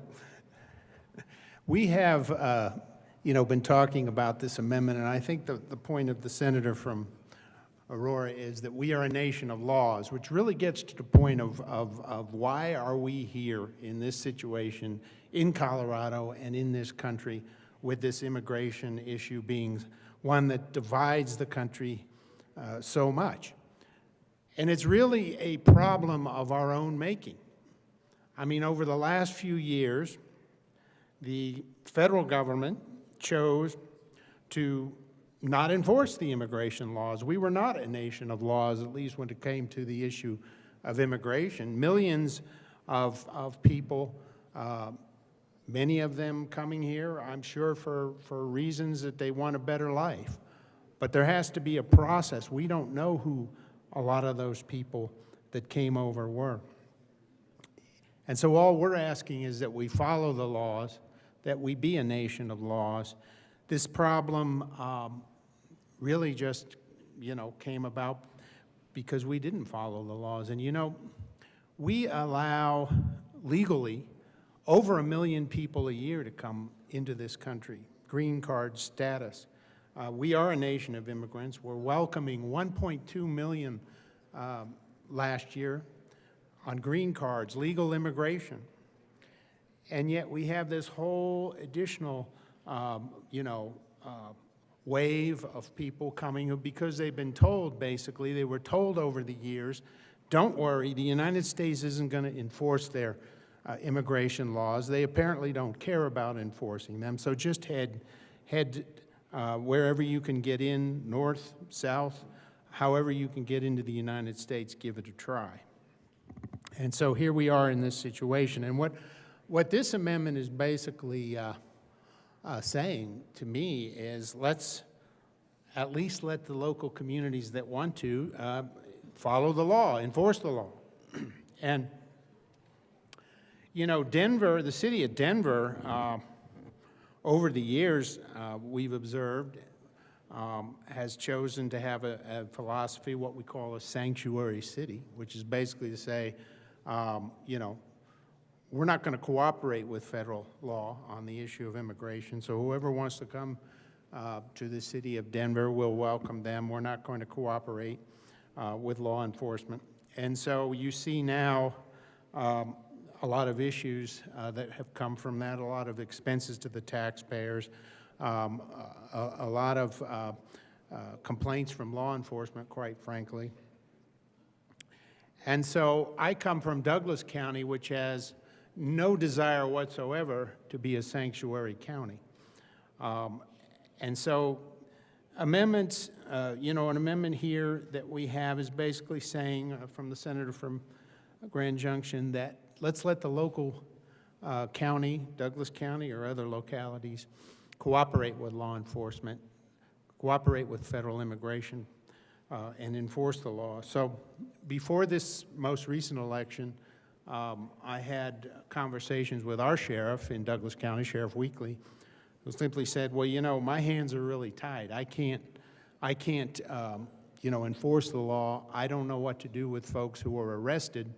They're in my jail, but I can't, you know, I can't even communicate the way I think it would be appropriate with federal law enforcement. So I recall earlier in the year, the senator from Woodland Park, he offered an amendment, or well, actually a bill, which simply said, you know, let's let the local law enforcement, the local communities cooperate, you know, with federal immigration authorities. Let's get rid of these state-level restrictions which tie their hands and prohibit them from following federal immigration laws.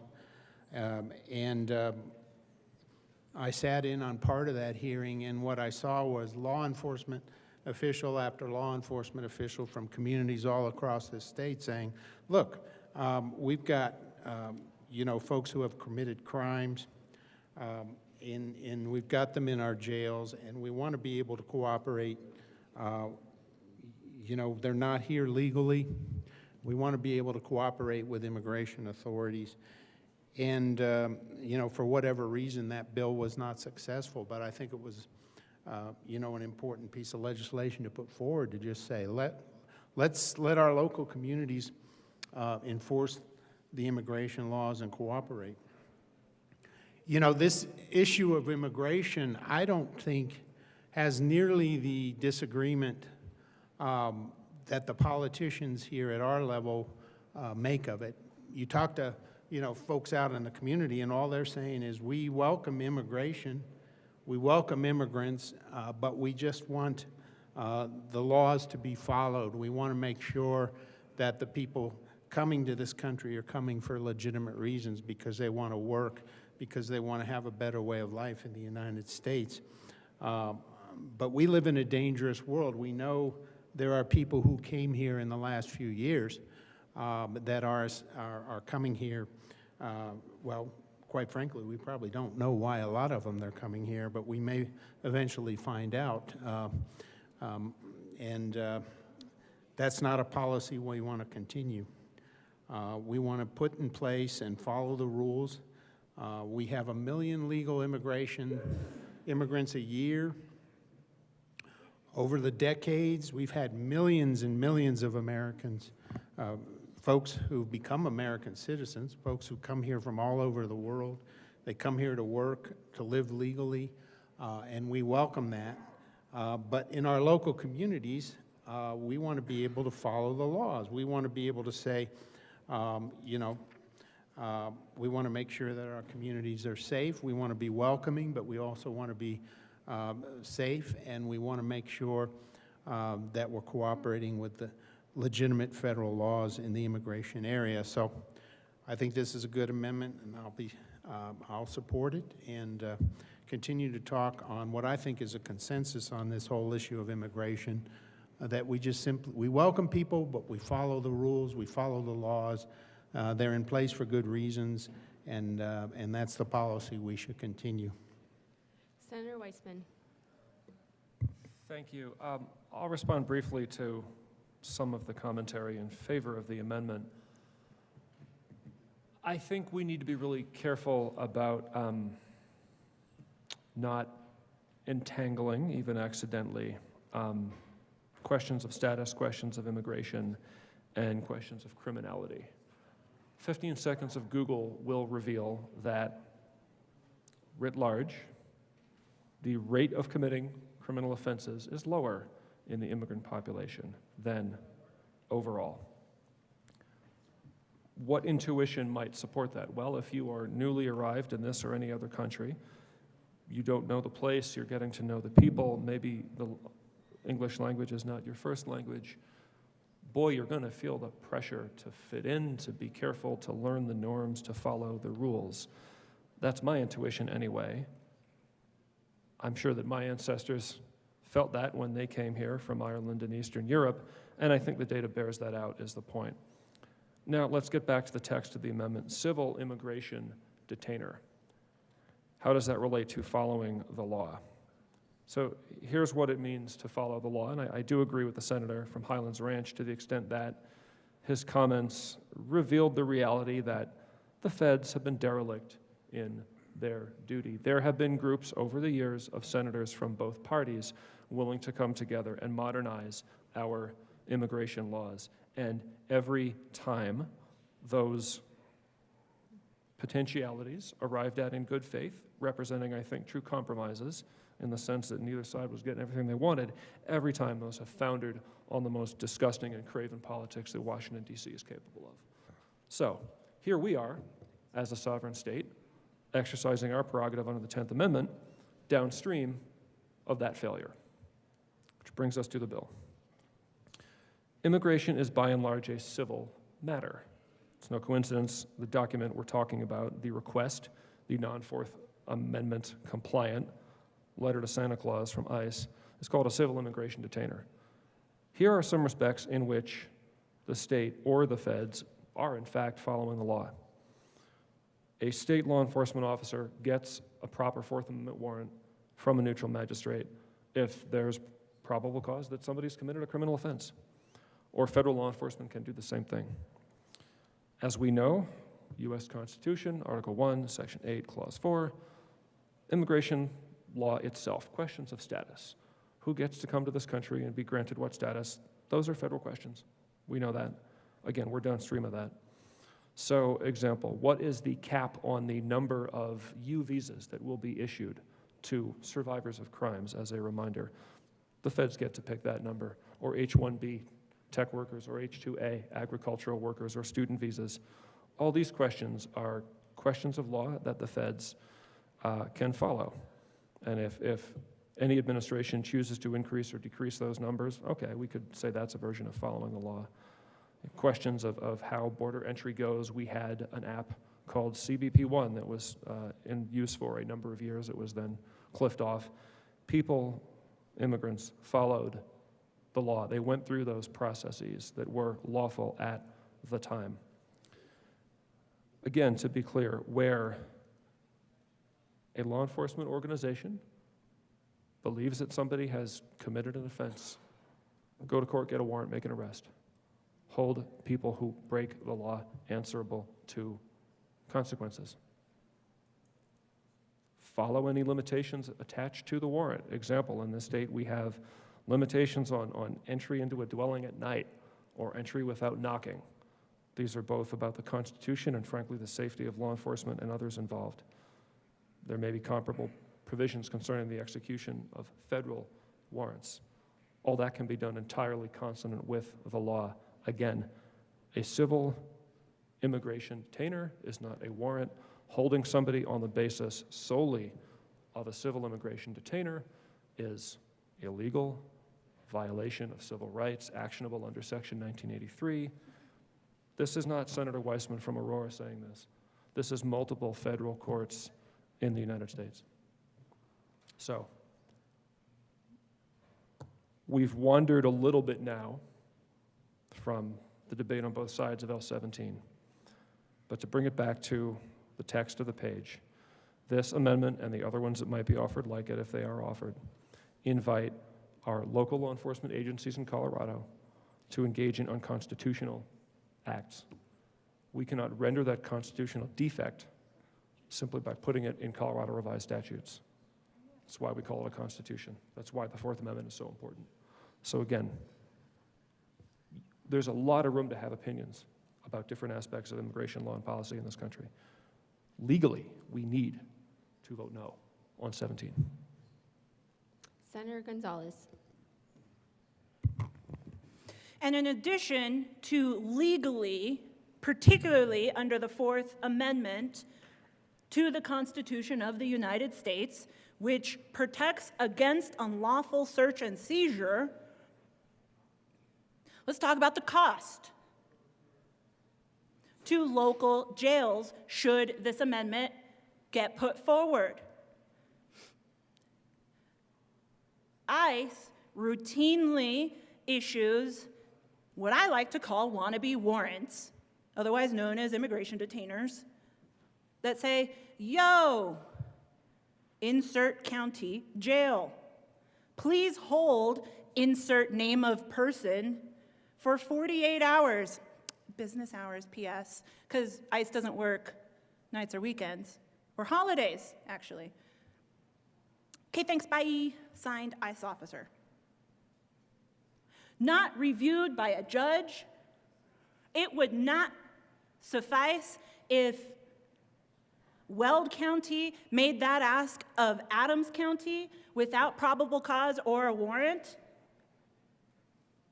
It wouldn't fly for any other law enforcement agency.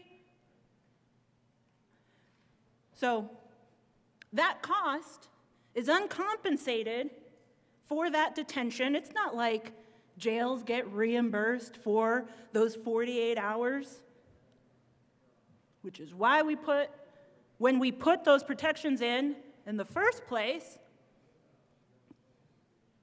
law enforcement was okay with it. 1. 2, let me tell you the story about the woman whose case brought to light why these detainers are so pernicious and dangerous. Claudia Valdez Sandoval. I was her paralegal way back in 2012.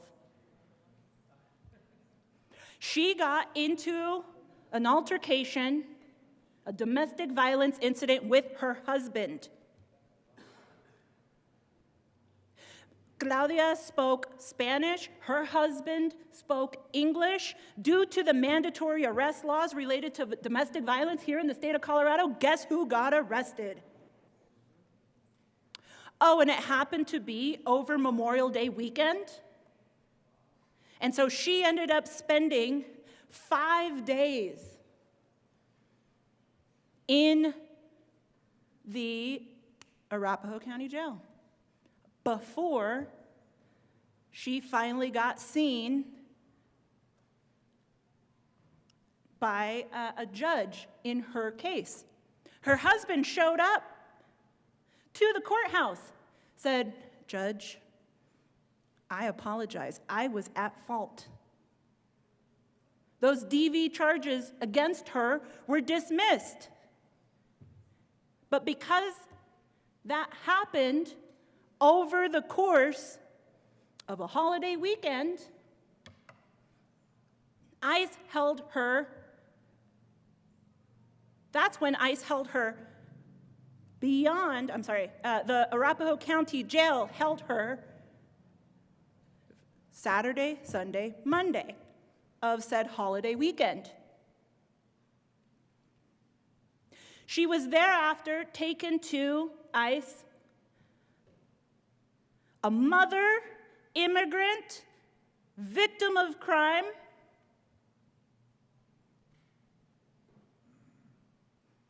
with no criminal charges, but ICE, because they were interested in this woman, thereafter subjected her to deportation proceedings. Even The immigration court was like, why is she here before us? She litigated while she was also facing deportation from her U.S. citizen children. She litigated with the assistance of both her attorney and the ACLU of Colorado, and she won a $30,000 settlement from Arapahoe County due to the unconstitutional detainer that Arapahoe County law enforcement officials honored. This amendment flies in the face of both due process and the Constitution. It requires a no vote. Senator Beasley. Thank you, Madam Chair. So let's look at the Fourth Amendment of the United States Constitution for a moment. And I'll read it, it's not long.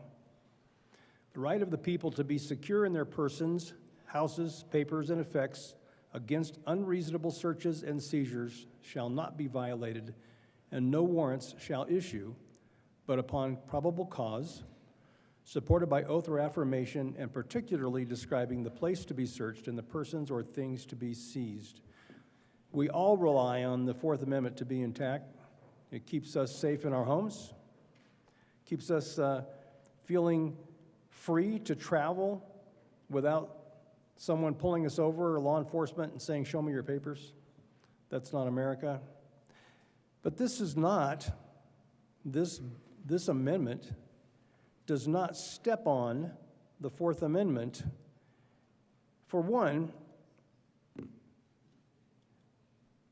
it is not a warrant, as is being described, that a civil immigration detainer is a warrant, and we know that because on page 21 of the bill itself, line 12 and so on, the General Assembly finds and declares that requests for civil immigration detainers or any other requests to arrest or detain a person for immigration enforcement are not warrants under Colorado law.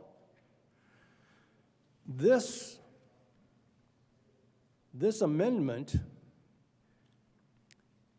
is making the exception to what the underlying message of the bill is in the first place, that says there will be no authority by law enforcement to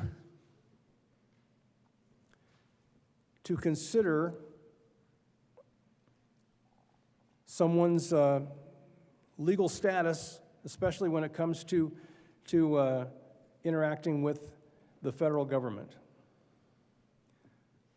This simply gives the local authorities the decision. It makes that exception, except that notwithstanding any law, a local law enforcement agency may adopt and implement a policy that authorizes its officers to arrest or detain an individual, and this is extremely important, on the basis of a civil immigration detainer. So that would be something would have to be, according to the Fourth Amendment, probable cause. They would have to have the probable cause that there's a civil immigration violation. Otherwise, it would fly in the face of Fourth Amendment. I would agree with that. But there's no warrant being asked for. This is simply allowing the local law enforcement to exercise what they normally do. And in fact, this could be, we could exchange civil immigration detainer with any other law that could typically be violated, and allowing the local officers to arrest or detain someone on the basis of violating any other law. But since the bill is trying to restrict civil immigration detainers, then this is giving the exception for local law enforcement to enforce civil immigration laws. So I think this is a reasonable bill. It's a good amendment. I'm not a reasonable bill, it's a reasonable amendment to the unreasonable bill. So I support L017. Senator Frizzell. Thank you, Madam Chair. Members, I rise in support of Amendment L017, and I'm just going to come at this as a citizen of Douglas County and as a person who represents two of the most populous areas of Douglas County. You may or may not be aware, but my county joined with El Paso, Elbert, Garfield, Mesa, and Rio Blanco counties, and I think that that's all, but there may be one or two others. But that's about 25% of the population of Colorado in those very populous counties. And they joined together to sue the state of Colorado over some previous legislation that they found overly onerous and restrictive when it came to their ability to protect their citizens. Because that's what this is about, right? Douglas County is not the city and county of Denver. It's not Adams County. It's not Yuma County. Every county in this state is unique. That's one of the beauties of where we live. We all come from different places, different perspectives, sometimes mountainous, sometimes plains. A wide variety of political views. And we're all here to represent those people who we are responsible to. So I speak about Douglas County and their efforts to get out from under the thumb of the state of Colorado and its restrictions on their ability to be self-determined when it comes to law enforcement and how they interact with ICE. And that's important. And you know why it's important? It's important because the citizens of Douglas County, by and large, and I appreciate so much the words from my colleague from Highlands Ranch, who said, you know what? We have different conversations in this building that are going on outside. Those conversations are very, very different. We talk about some of the most bizarre things, and I don't know if y'all ever peruse social media. I try to stay off of it, but boy howdy. I just love it when I see a whole bunch of people who jump in and say, why don't you do something about what's really bothering us? Why don't you make Colorado more affordable? Why don't you stop regulating businesses? Why don't you fix things? Why don't you pave the roads? Why don't you fix those potholes? Why don't you pick up the trash along the interstate? I don't know if you've noticed that lately, but it's god-awful. Those are the things that the people of Colorado really care about. And in Douglas County and a lot of these other counties, and I'll probably list off El Paso, Elbert, Garfield, Mesa, Rio Blanco at least, those citizens are worried about public safety. In Douglas County, we regularly, all the time, every day, all day long, have people come from Denver, Aurora, western suburbs, to commit crimes. Happens all the time. Sometimes they're violent crimes, sometimes they're property crimes, and then they head back out, unless they got caught. And if they got caught,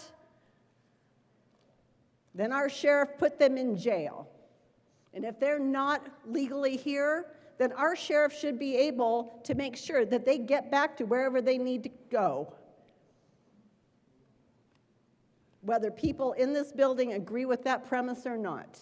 That's the expectation of the people in Douglas County.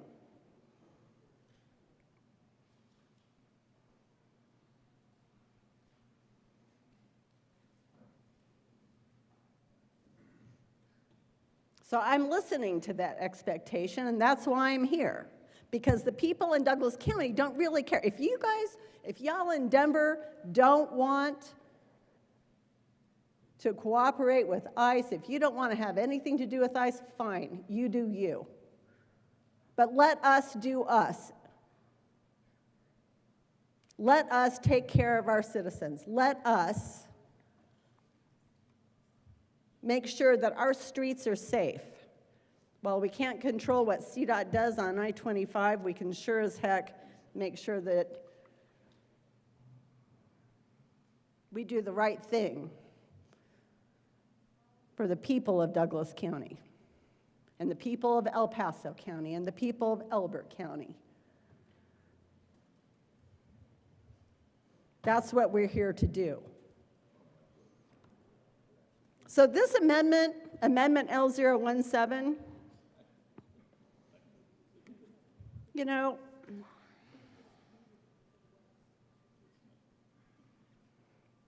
I'm not a constitutional attorney. I'm not an attorney at all.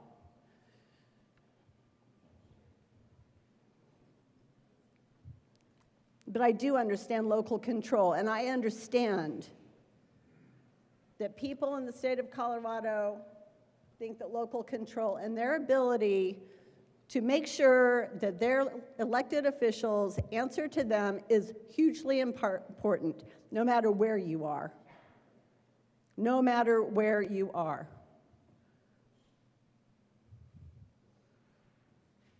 Local control.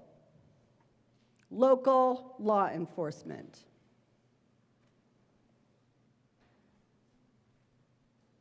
This is not a statewide matter.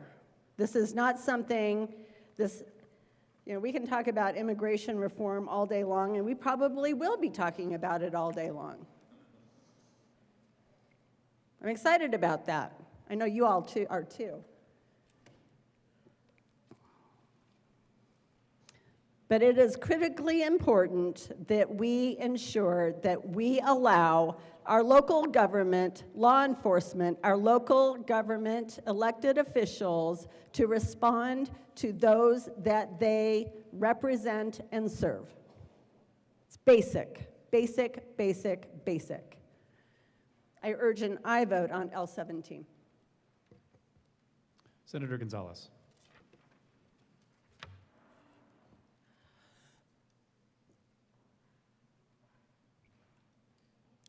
Thank you to the senator from Castle Rock for your zeal.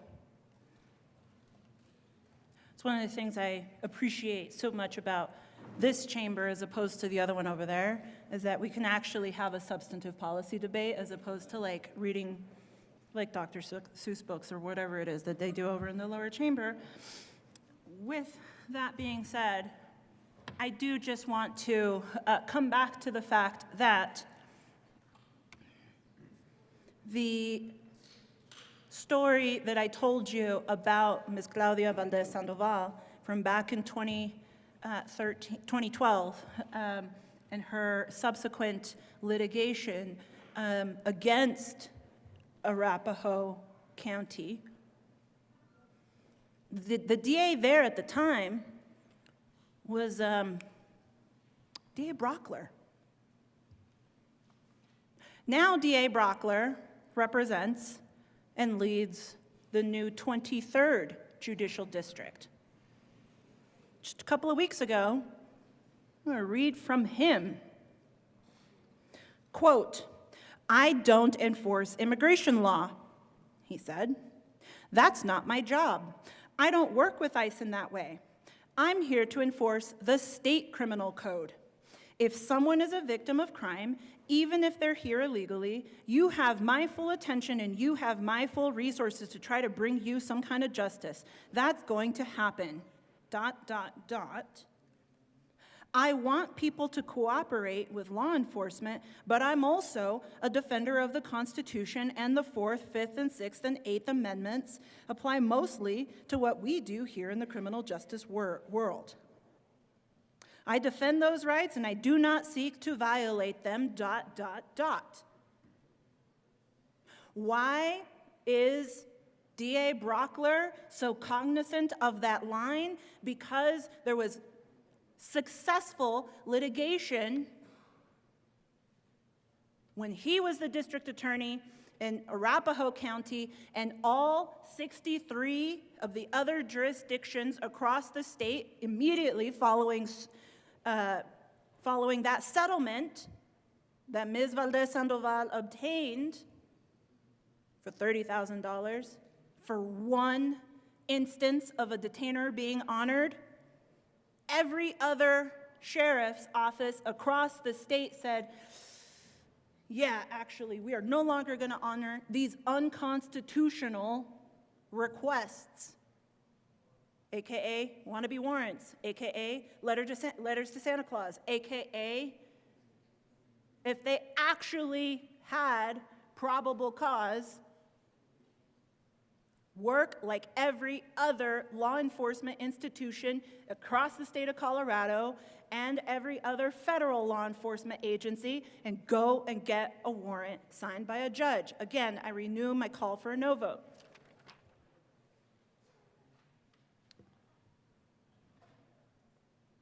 Mr. Minority Leader. Thank you very much, Mr. Chair. Inopportune distribution of sustenance. Colleagues, I too, having served in the bigger chamber, really enjoy this discussion, this debate. I rise in support of Amendment 17 to Senate Bill 276. At play here, an interaction, constitutional principles. We've had the 4th Amendment out several times. We've talked about the 4th, 5th, 6th, 8th. We've got a lot of constitutional principles. I won't reread the 4th Amendment. We've heard it twice already here in the course of this amendment debate.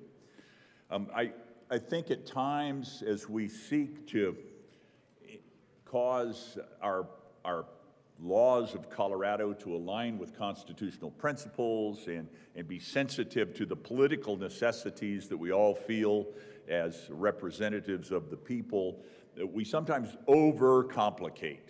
And I think that's substantially what is happening in opposition to this amendment right now. You heard a very eloquent and impassioned argument that said, look, a county screwed it up and they had to pay a $30,000 fine for screwing it up. Therefore, you can't allow this amendment. Well, it doesn't, in my mind, actually work out that way. One argument was, if they make a mess of it, they're going to get sued, and therefore you can't have the amendment. That is a non sequitur. I would say, don't mess it up, do it right. So the second argument you've heard in opposition to Amendment 17, I think, falls. The primary argument, or the first argument, was a complicated, thoughtful, legal argument that I think, quite frankly, gives the very essence of the necessary frame to local law enforcement that they might need. So let's put that on the shelf for a second. I might be willing to stipulate to those arguments if applied in the right way at the right time. But first, let's look at what we're doing here. We are seeking in the political process and the policy development business that we're in, where a bill is being brought that simply says we don't want to do what the federal government says we should do. We are saying, well, here's something that's ironic for you. You've got one level of government disagreeing with another level of government and saying we're going to write a law that works around you. And the amendment says, you know what? There's an even more important level of government, and that's the local government. The government that is, in fact, in charge of the law enforcement protection of our communities. You know, those of us that grow up in the West understand that the county is kind of, in some people's minds, the highest level of government that should actually exist. That's a little extreme from my perspective, but some people actually think there is nothing above the county level of government that is beneficial. And there is a strain in our politics in America, especially in the West, that sees that and feels that. So this amendment honors that. All right, back to the first amendment, the first argument against the amendment, the legal argument. It overcomplicates the amendment.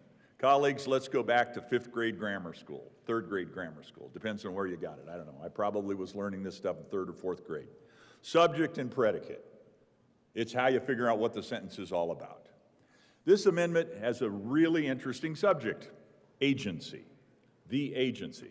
Defines it further a little bit down in sub B of the amendment. The purpose of this subsection 3, a local law enforcement agency, means county sheriff's office, a municipal police department, or town marshal's office. That's the subject of the amendment, the agency. Well, what's the predicate? The action that will happen. Policy. The amendment says subject, agency, predicate, policy. Create policy. It doesn't say go out and violate the law. It doesn't say go out and violate the Constitution. It simply says, as a basis of a policy, consider a civil immigration detainer and write a policy, and be smart about this because the lawyers will be watching, and this is where we could stipulate to all the arguments that were made against the amendment and say, we don't want to violate the 4th Amendment either. We absolutely do not. And so we are going to write a policy as a local law enforcement agency that says, with regard to using as a basis and part of our policy a civil immigration detainer, we also require A, B, C, D, X, Y, Z, 1, 2, 3. The policy, which is all this amendment is about, it says, give to the local law enforcement the capacity to write a policy that honors the Constitution, obeys the law, and keeps the community safe. So the amendment's a sterling example of when we are talking about a bill that basically says to the federal government, the principal actor on immigration policy, the principal creator of immigration policy, well, yeah, we're going to do it different in Colorado. We're going to do it very, very different. You know, your laws aren't going to apply here. So you've got federal government with the primary authority, state government saying, we're going to do it different here in Colorado.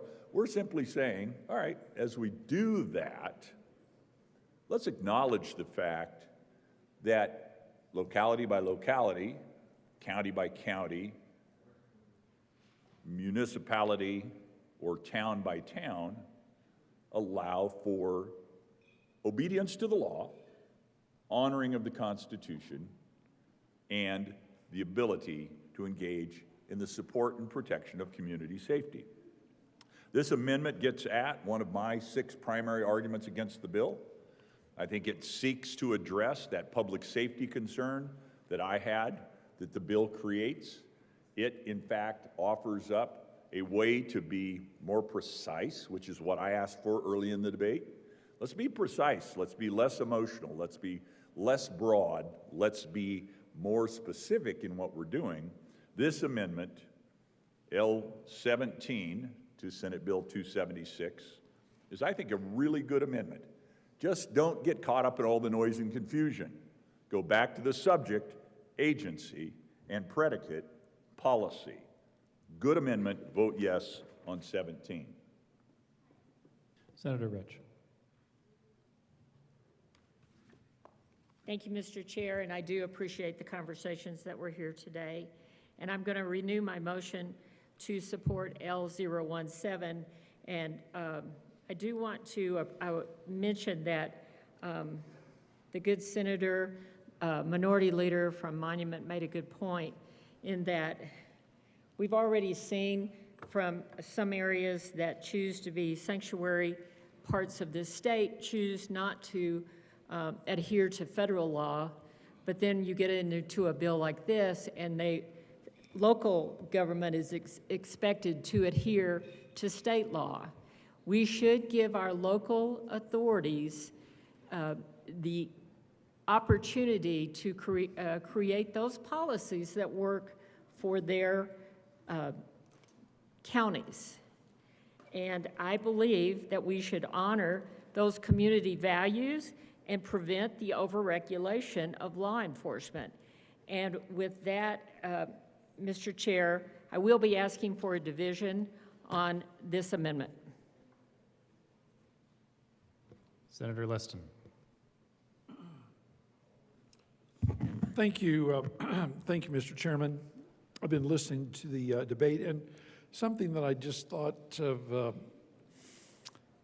that I would come down and just chat about. It was just a couple, 3 hours ago that, here, this amendment is just trying to allow the local governments, the counties and the cities, to make their own laws as it applies to enforcement of immigration law. And it was just about 3 hours ago on another bill that someone came down here and said, oh, no, we should allow local authorities, local governments, to make their own bills. It shouldn't come from the state. And then, so here we are 3 hours later saying, yes, we really should allow. It's amazing how we kind of flip back and forth, but this makes eminently good sense, because if there's anybody that knows and understands what the people want, it's your people that are closest in government, whether it's the city council or the county commissioners or the sheriff and so forth, rather than having one big law apply to everybody throughout the state. Something I'll just kind of mention, elections do have consequences, and whether we like it or not, whether some people like it or not, the national election was largely predicated, most people, a lot of people, that their number one issue was immigration and clamping down on our country being overrun by illegal immigrants. And that was a huge issue in my district. It was a huge issue across the country. So, the majority party, you all run things. You're free to do as you want, and you do as you want. I fully predict that whatever amendments that we do bring are going to be voted down, no matter whatever the issues that we bring, the common sense, the points that we make, majority rules. And I stand here right now, correct me if I'm wrong, but every one of our amendments is more than likely, almost every one, virtually every one, will be voted down.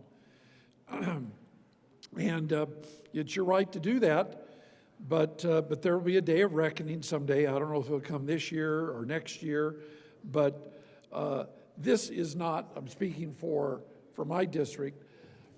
When I was out campaigning, and I'm still in touch with my district, this is not what my district wants. They do not want to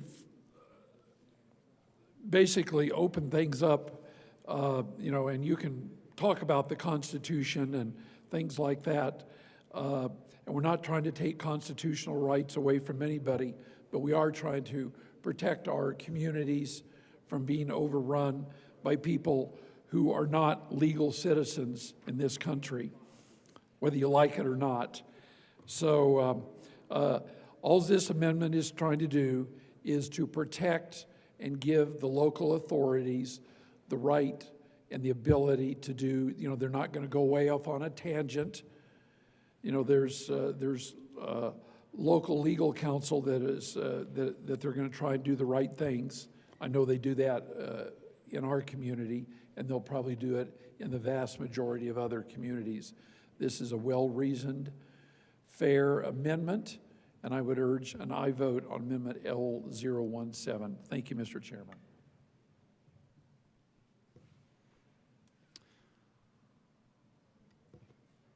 Is there any further discussion on Amendment L017? A division has been requested.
All those in the chamber not entitled to vote, please be seated.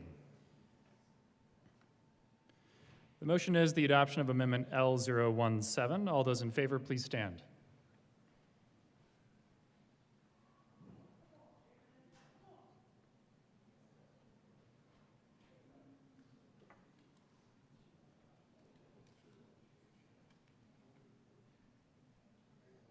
Please be seated. All those opposed, please stand.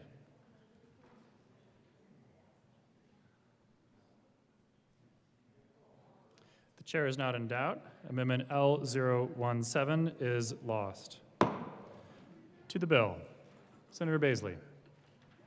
Thank you, Mr. Chairman. You know, in this body, we have two constitutional obligations. In addition, of course, to all the other things that we do, like debating this bill and the other 600-plus bills that we will consider, we are constitutionally required to establish a budget for the operating of the state of Colorado and to create a budget to fund education in Colorado. So that budget that we ask of them, of the people of Colorado, in addition to the money that they need to spend to cover their own livelihood, their own nutrition and housing and transportation, and then that of their families, taking care of their kids, bringing their kids up, funding all of the sport activities, and taking care of their extended family, sometimes grandkids, sometimes parents, and then the charities that they prefer, the charities that they respect and they feel are worthy. And then on top of that, supporting their church if they have a church. Now, on top of all of that, we ask the residents, the citizens of the state of Colorado, to fund education. Now, probably every state, I assume every state, does this, where we tax ourselves, we create a budget that equates to a tax that gets distributed as a burden across the populace of the state to fund education so that other Coloradans will be prepared to be self-reliant and contributing citizens so that they also can pay for their livelihood and their children and their extended family and their church and so on. So it is something that we agree to do as a community, and if someone from the state of Nebraska says, hey, I really like how things are going at the University of Colorado, I'd like to attend there, we welcome that, say, come on over and pay full tuition.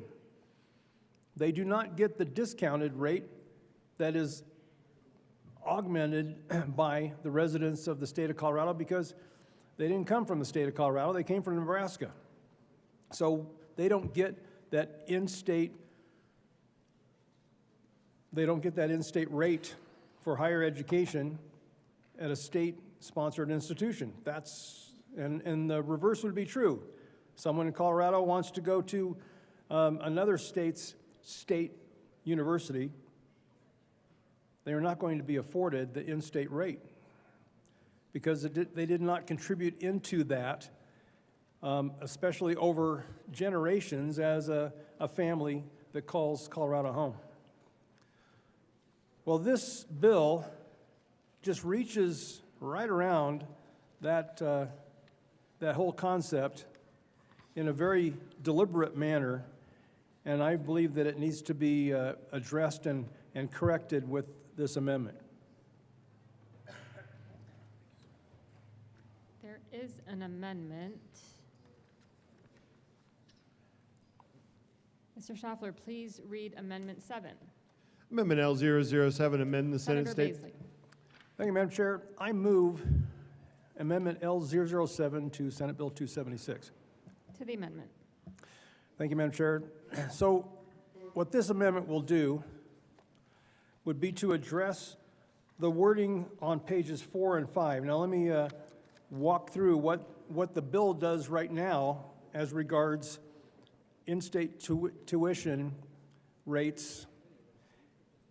The words in current statute read, in addition to satisfying the requirements set forth in Section 1, a student seeking tuition classification as an in-state student pursuant to this section who does not have lawful immigration status must submit an affidavit to the institution to which the student is admitted, stating that the student has applied for lawful presence or will apply as soon as he or she is eligible to do so. And the institution shall not count a student described in subsection 2A of this section as a resident for any purpose other than tuition classification and the purpose described in subsection 2.5 of this section, except that the student is eligible and so on. Well, this is very generous on its face, because this is saying that a student who is from another nation, not from another state, but from another nation, who is described as not having a lawful presence, is allowed to take advantage of the in-state tuition rates, provided that that student is committing to assimilate and become American, to become part of our community on a long-term basis. This is very generous in the first place and a huge deal.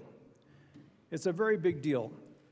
Immigrants that come to this country, others, if you're coming to visit for a few weeks to enjoy, or for a few months as a vacation, that's understandable and welcome. But if you're coming to live in another country, you want to become part of that country. Assimilation should be expected, and that's what we would seek in current statute.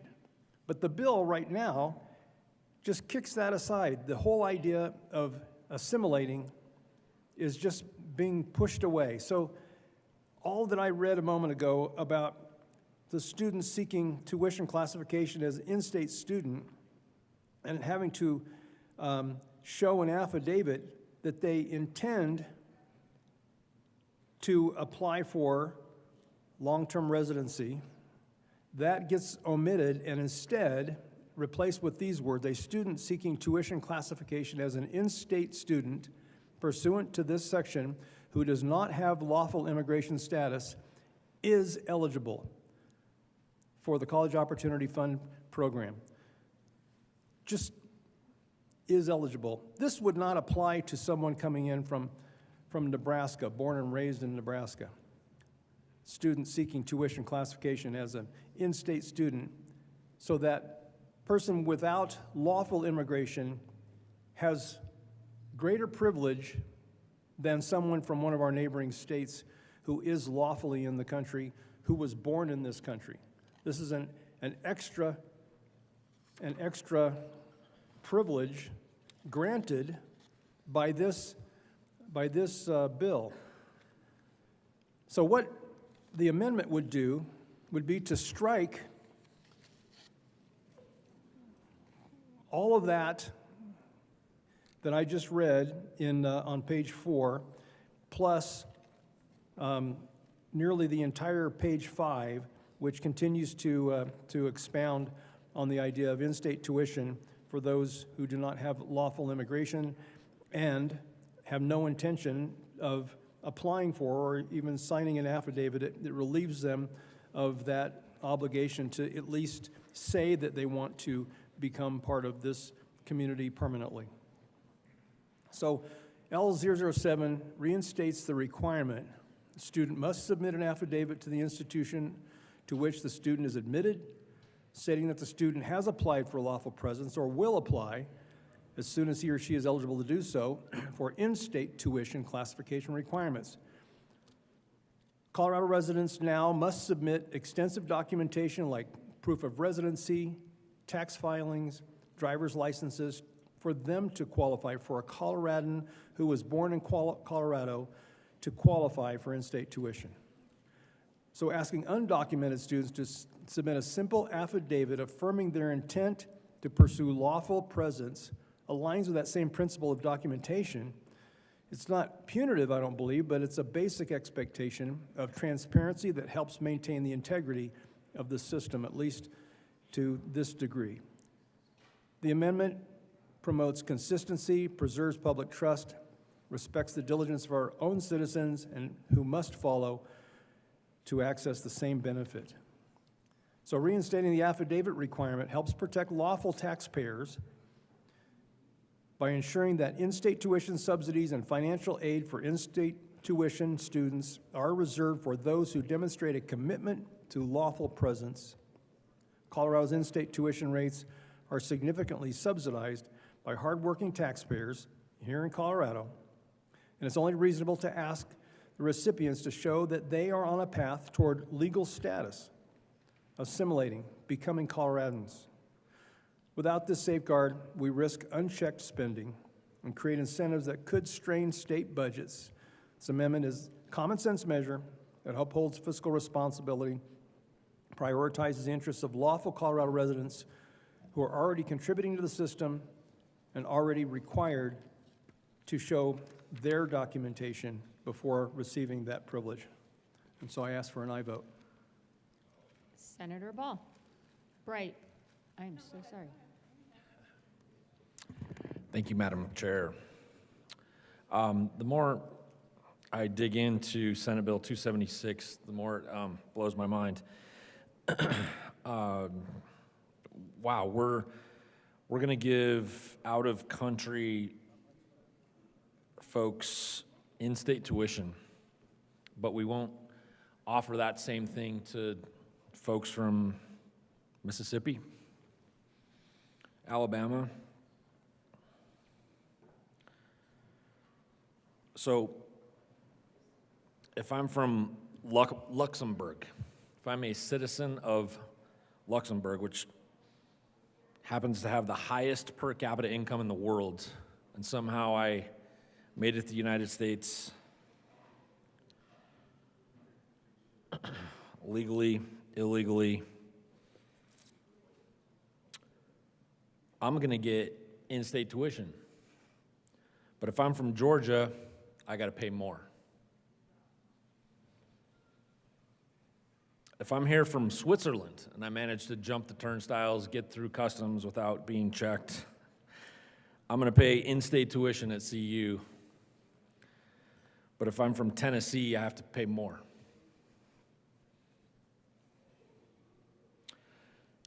If I'm a citizen of Norway, which is where my heritage comes from, and I manage to get here and I want to attend CSU because I like their ag program, I get in-state tuition. But if I'm from Kansas, I got to pay more.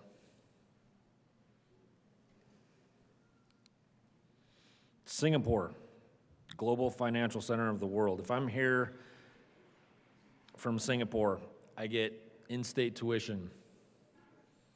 But if I'm from New Mexico, I have to pay more. Iceland has the highest standard of living, as noted by some in the world. And if I'm here from Iceland, I get to pay in-state tuition just like Coloradoans do. But if I'm from Utah, I have to pay more.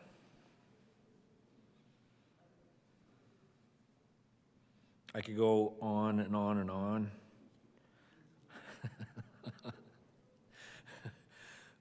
Denmark. If I'm here from Denmark, legally, illegally, but I just got here yesterday, I can go apply to Denver University. And I get to pay the same tuition that folks from Colorado who've been their entire life here paying taxes, same tuition. I just got here yesterday. Same tuition, but yet, if I'm from Wyoming and I want to go to DU, I have to pay more.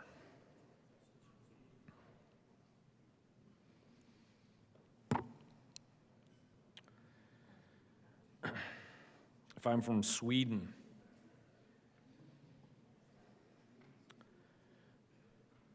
and I'm here in Colorado, and I want to attend University of Northern Colorado in Greeley because it has a superior teacher program, and I just got here yesterday,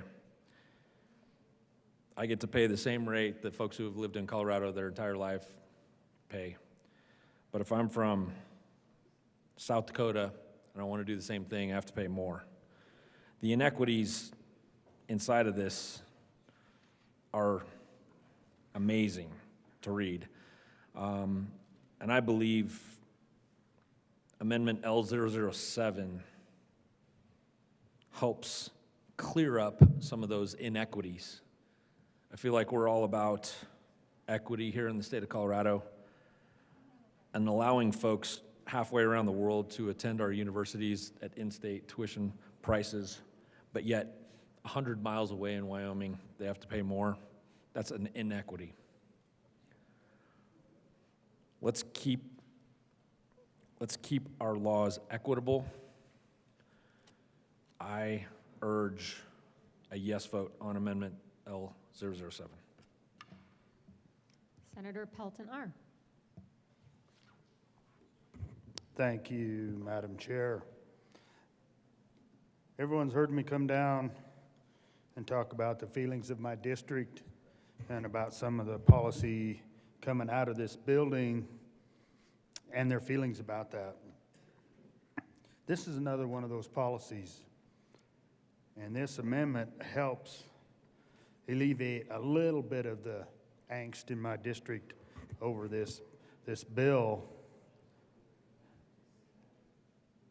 A lot of my citizens already think we're way overtaxed. The tax money they spend in this state is not spent in a good way. This is another one of those things. These colleges that give this reduction to undocumented students, it's going to have to be made up somewhere else. We can't do that. We don't have the cushion in our budget to do that, to backfill the shortfall that will happen because of these reduced tuitions. What's wrong with the way we've got it now? That you have to produce an affidavit in order to attend that college and pay the tuition. My district calls for a yes vote on this amendment, and I ask for a yes vote on L007.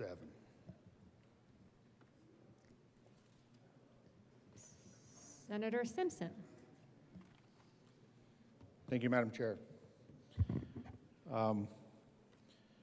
Be curious to hear from the sponsors the thought process behind the introduced bill. And what this amendment is doing is really striking Section 2 from the introduced bill and a couple lines out of the Veteran State SVMA Committee report.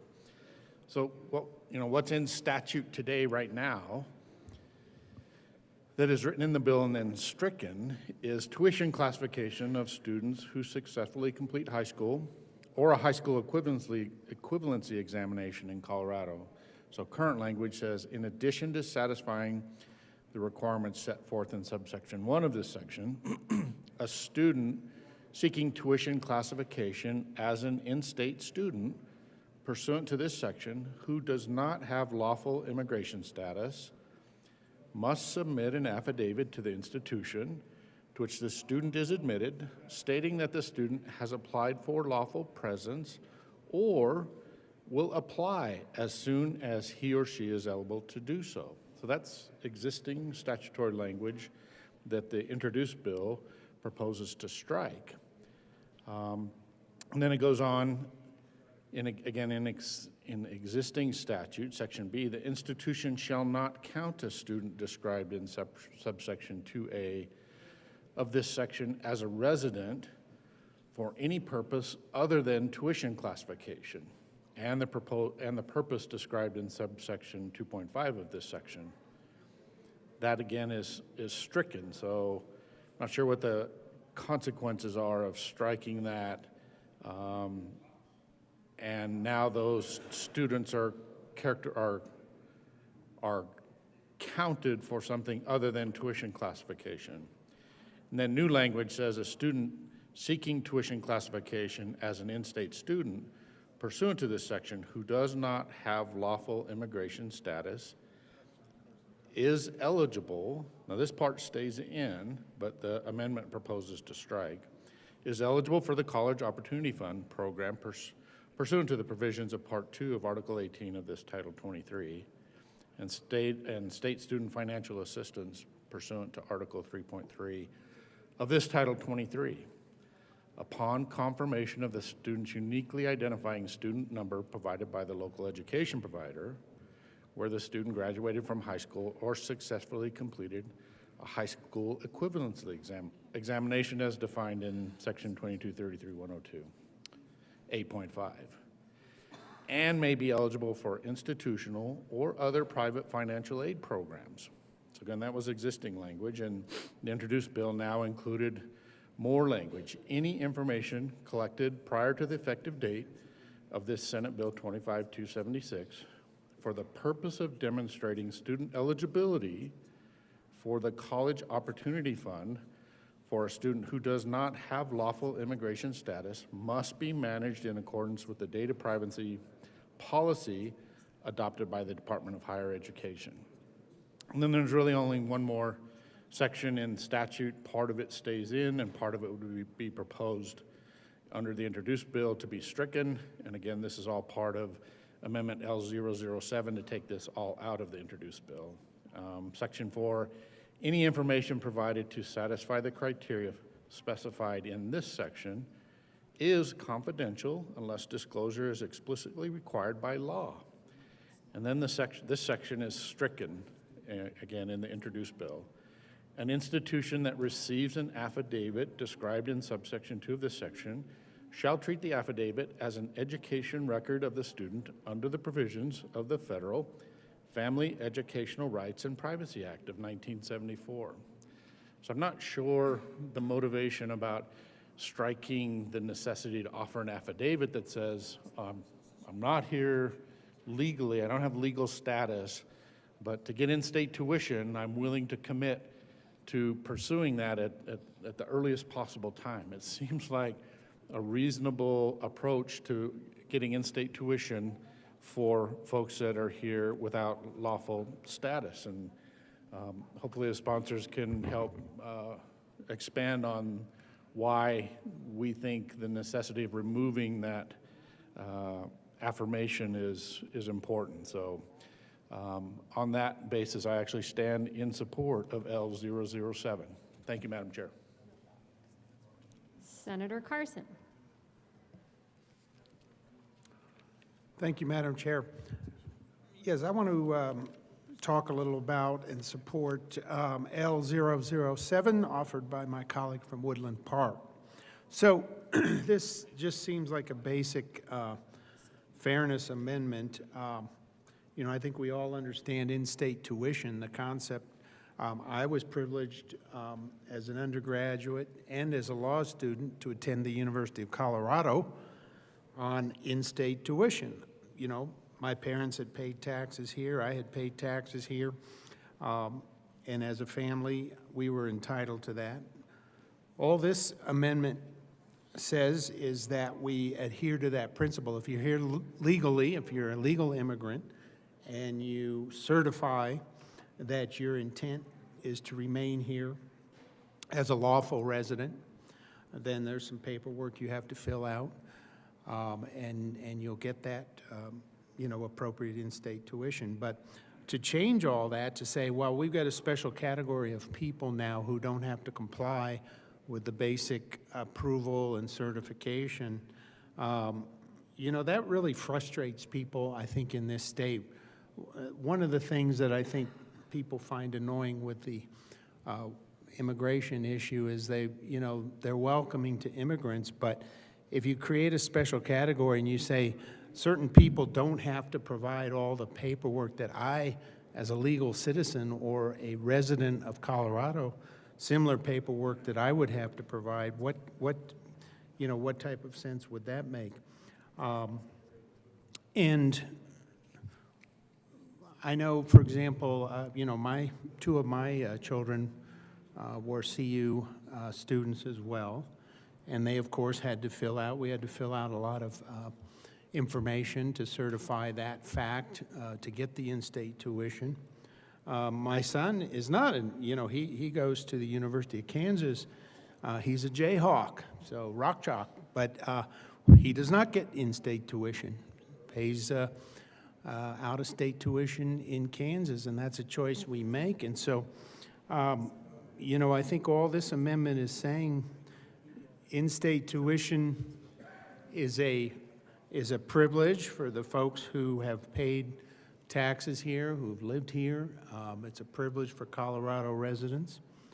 And all we are asking under the law is that undocumented students submit a simple affidavit affirming their intent to pursue lawful presence, and that aligns with the same principle of documentation that we have for in-state families, in-state tuition. So I don't understand why this bill would want to take that whole section, that whole requirement out, and again, disrupt what I think is a system that works well. I mean, obviously, if you're not here legally and you're not intending to establish residence as a legal citizen, then you shouldn't be entitled to in-state tuition here in Colorado. I think that's a reasonable requirement. So I support this amendment. I think it's another common sense amendment to just say, let's be fair to the taxpayers of this state. And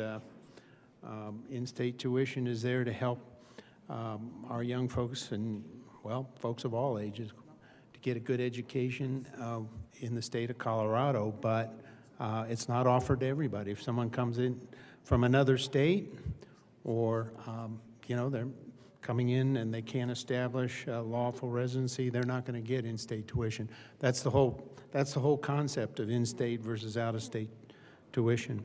When I served on the University of Colorado Board of Regents, we had a lot of discussions about the issue of in-state tuition versus out-of-state tuition. Obviously, out-of-state tuition is quite a bit more. The laws generally require that University of Colorado, other states, when I was on the board, it was about 55% of the incoming freshmen needed to be Colorado residents. And the reason for that is obvious. I mean, it's a Colorado university. It's set up principally to educate the citizens of Colorado, but we welcome out-of-state students who want to come and study in Colorado, take advantage of the educational opportunities. They might want to go to a CU Buffs football game and participate in that and all of the excitement around Coach Prime and get that privilege.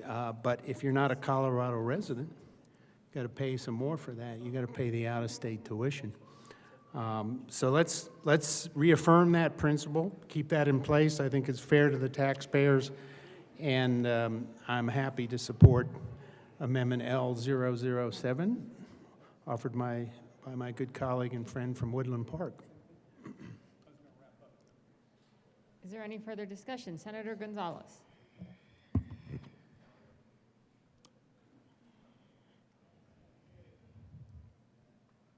I just want to pull this up. Thank you, Madam Chair.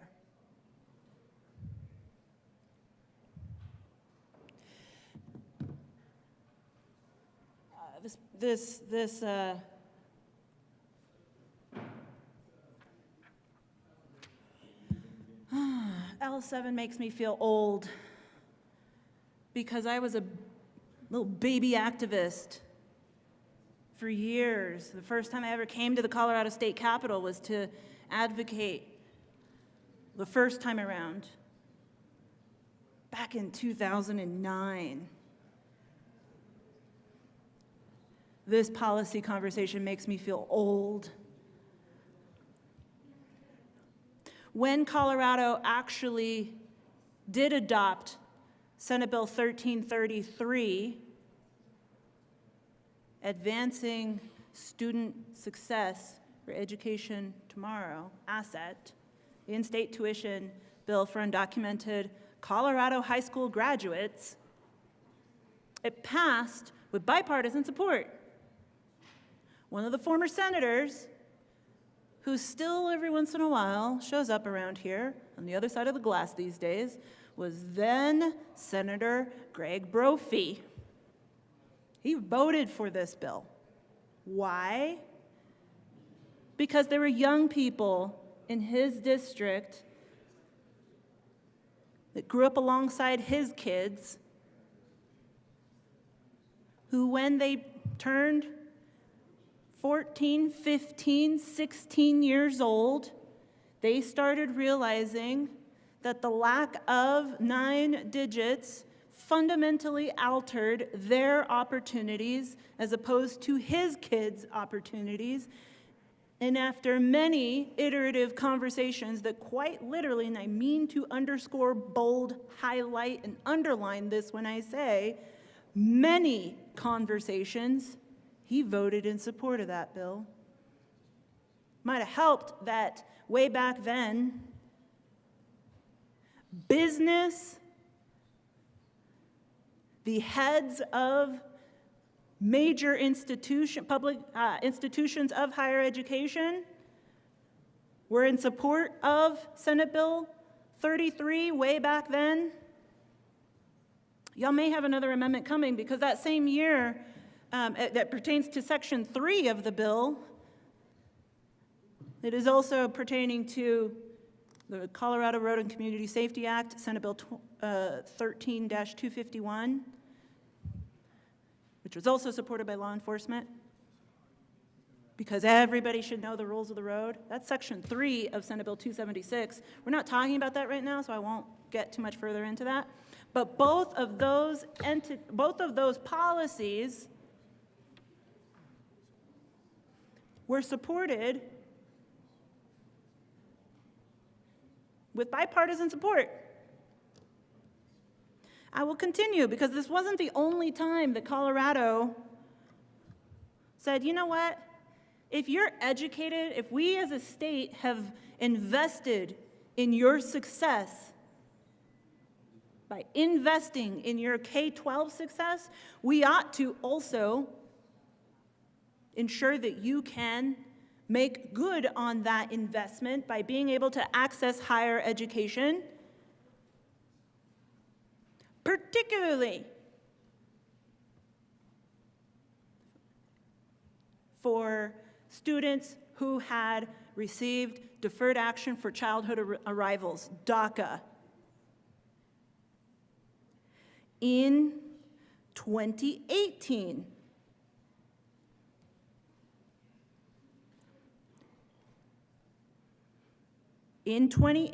Senate Bill 18087, in-state tuition for Colorado high school graduates. This pertained to refugees. And what their requirements were: attend a public or private high school for 1 year immediately preceding to the date that the Colorado student graduated from a Colorado high school. You know who voted in support of that bill? It's going to blow y'all's mind. Larry Crowder, John Cook, President Grantham, Senator Hill, Senator Lundberg, Senator Priola, Senator Tate,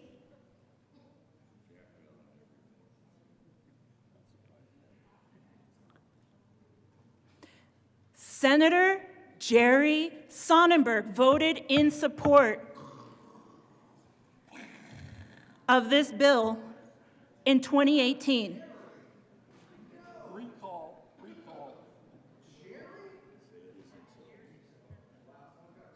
I'm telling you, the affidavit, here's the thing. Both Republicans and Democrats agreed that actually educating people is always a good investment. I don't care where you were born.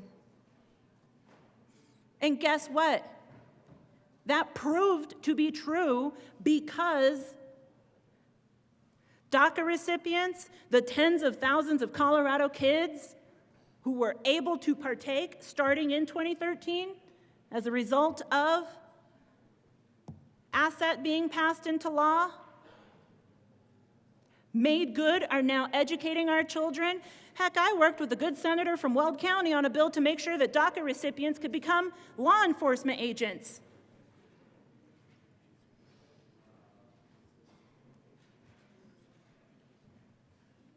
They've made good on that investment that we as the state of Colorado invested in them.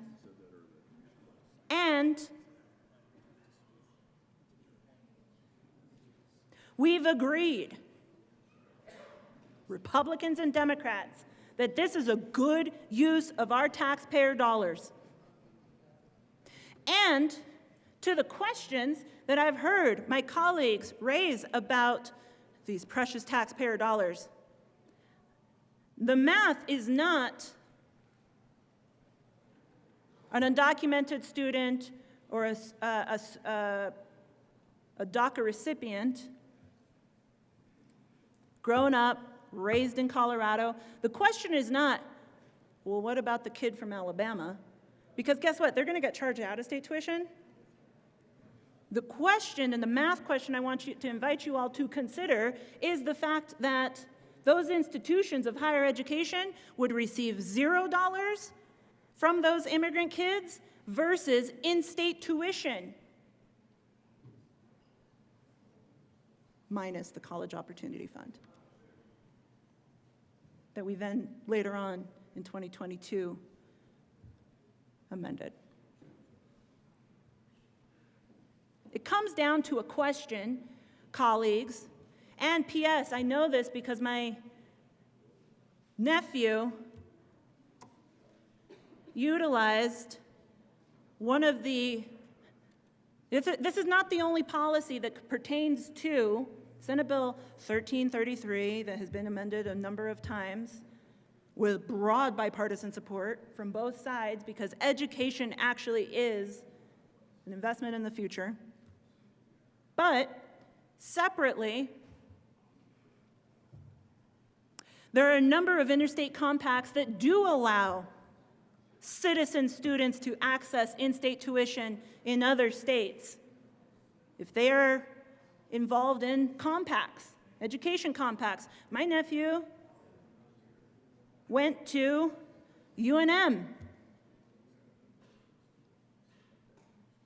The senator from Greenwood Village tells me that it is cheaper to pay in-state tuition in the state of Hawaii than it is here in Colorado, thanks to some of those compacts. What purpose does collecting a bunch of data that serves actually functionally no purpose whatsoever? I feel weird being the person arguing for less data being collected by government agencies that serves no purpose. That's usually a policy perspective that this side of the aisle champions. But I'm saying, why not remove extraneous data that serves no real function or purpose? Go have the conversations. I invite the proponents of this amendment to go have the conversations directly with your institutions of public higher education in this state and ask them if this affidavit serves literally any purpose? And since we've already had that conversation, I'll save you the trouble. It serves no purpose. It gets, thank you very much, got it, cool, stuck in a drawer and never utilized. So, thanks, friends, for this trip down memory lane and for making me feel old. Because I've been working on this particular area for longer than I care to admit. And I can tell you all of the back and forth as it pertained to this policy. The affidavit was signed for political purposes, not for policy purposes. So why would we continue to collect extraneous information that serves no policy function? I ask for a no vote on L7. Senator Judah. Thank you, Madam Chair. To the good senator from Denver's point about SB 1887, it does bring back a lot of memories. Before I was elected, worked on that bill because my husband was the one who drafted that bill. And I say that because he is an SIV recipient, a special immigrant visa recipient. He was a wartime ally in Iraq and was a combat interpreter. And that bill allowed him to pay it forward. He had to pay out-of-state tuition because his own education was halted in Iraq. But here in Colorado, we knew that wasn't the right thing to do for wartime allies, and we changed the law. But like my colleague said, we changed it for a lot of people, immigrants and refugees. I say all this because when we talk about the cost of higher education, when we talk about who it applies to, we need to remember the return on investment. Immigrants, refugees, SIV recipients all contribute significantly to the Colorado economy. And we want to make sure that Colorado is a welcoming place to do that. A couple weeks ago, I stood up here and I mentioned that about 7 or 8 students have been deported from higher education institutions that hail from the Middle East. Well, now I stand before you and say that number is up to 30. But here's the problem, is that these students don't know they're being deported. They're not given any kind of notice, nothing. The only way that they find out is if the Office of International Education looks in a database and sees if they're marked. How does this relate to the amendment?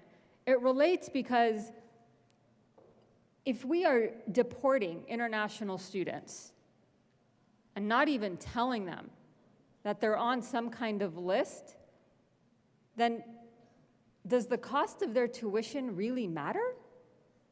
Are we attracting talent to the United States that could potentially further our own interests, our economy, our job market?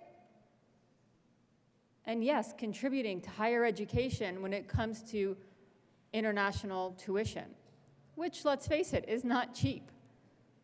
So this amendment is personal to me, but unfortunately not in a good way.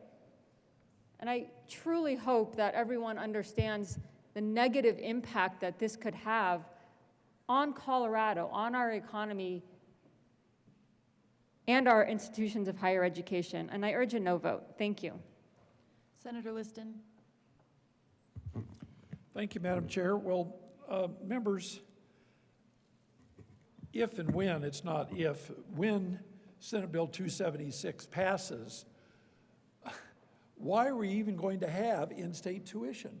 I mean, this, if this amendment doesn't pass, 007 doesn't pass, the impact of Senate Bill 276, when it passes, because it will totally eviscerate the concept of out-of-state tuition.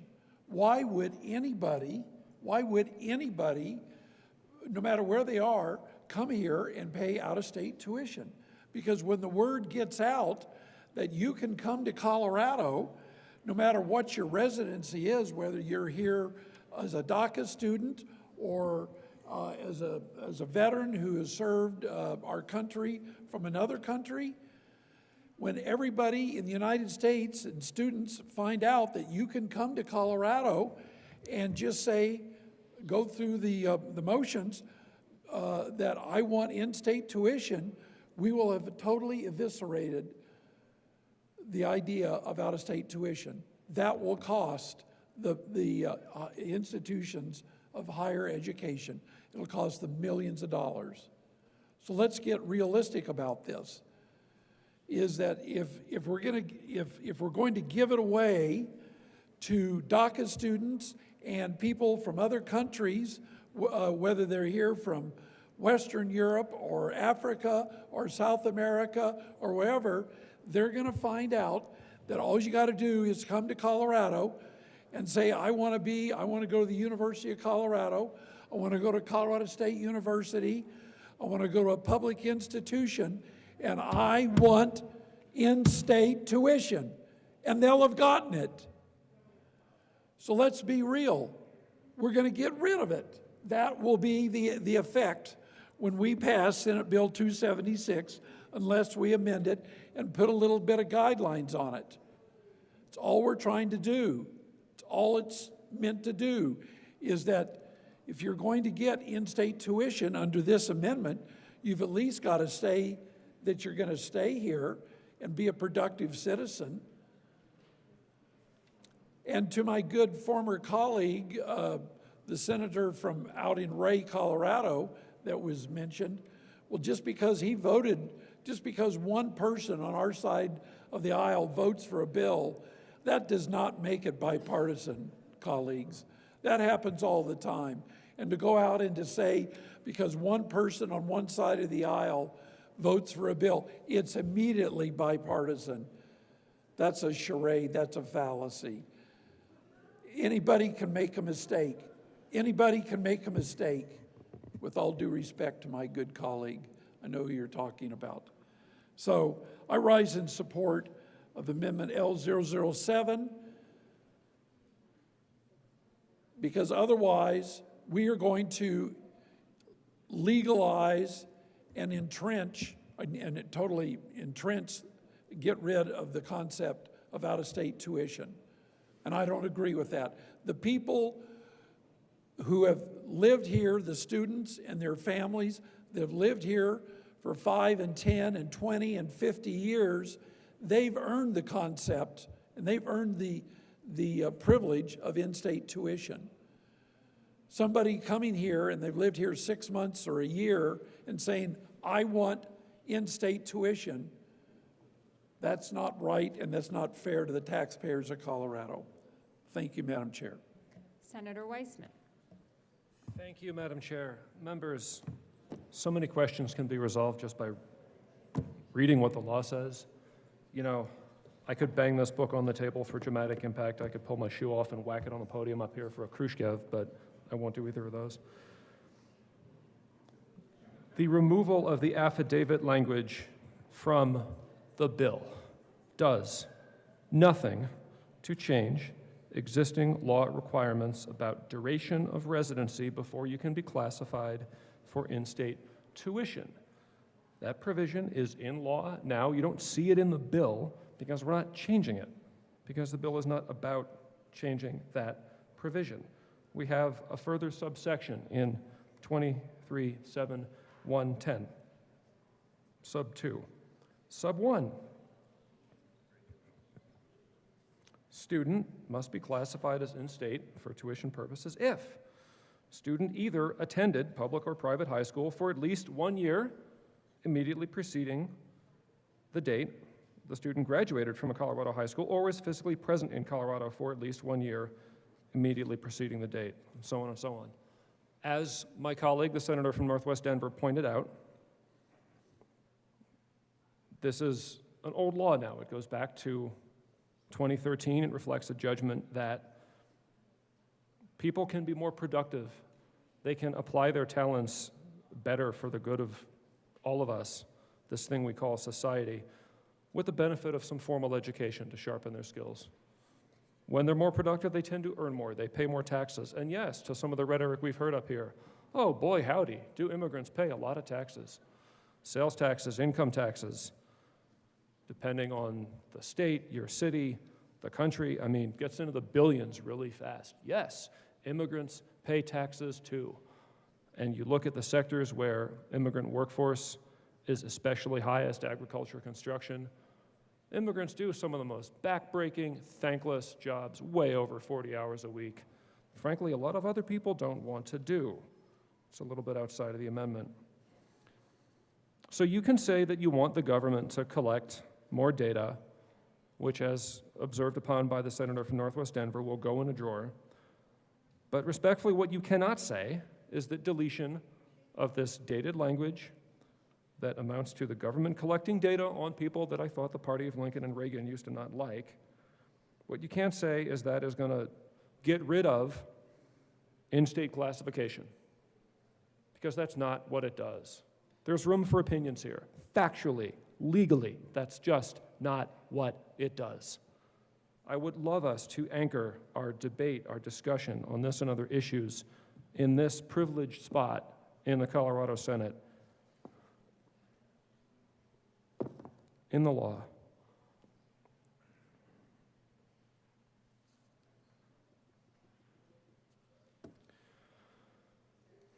So we've had a long arc going back 12 years about tuition classification. We introduce a small part of that in this bill. We ask for a small update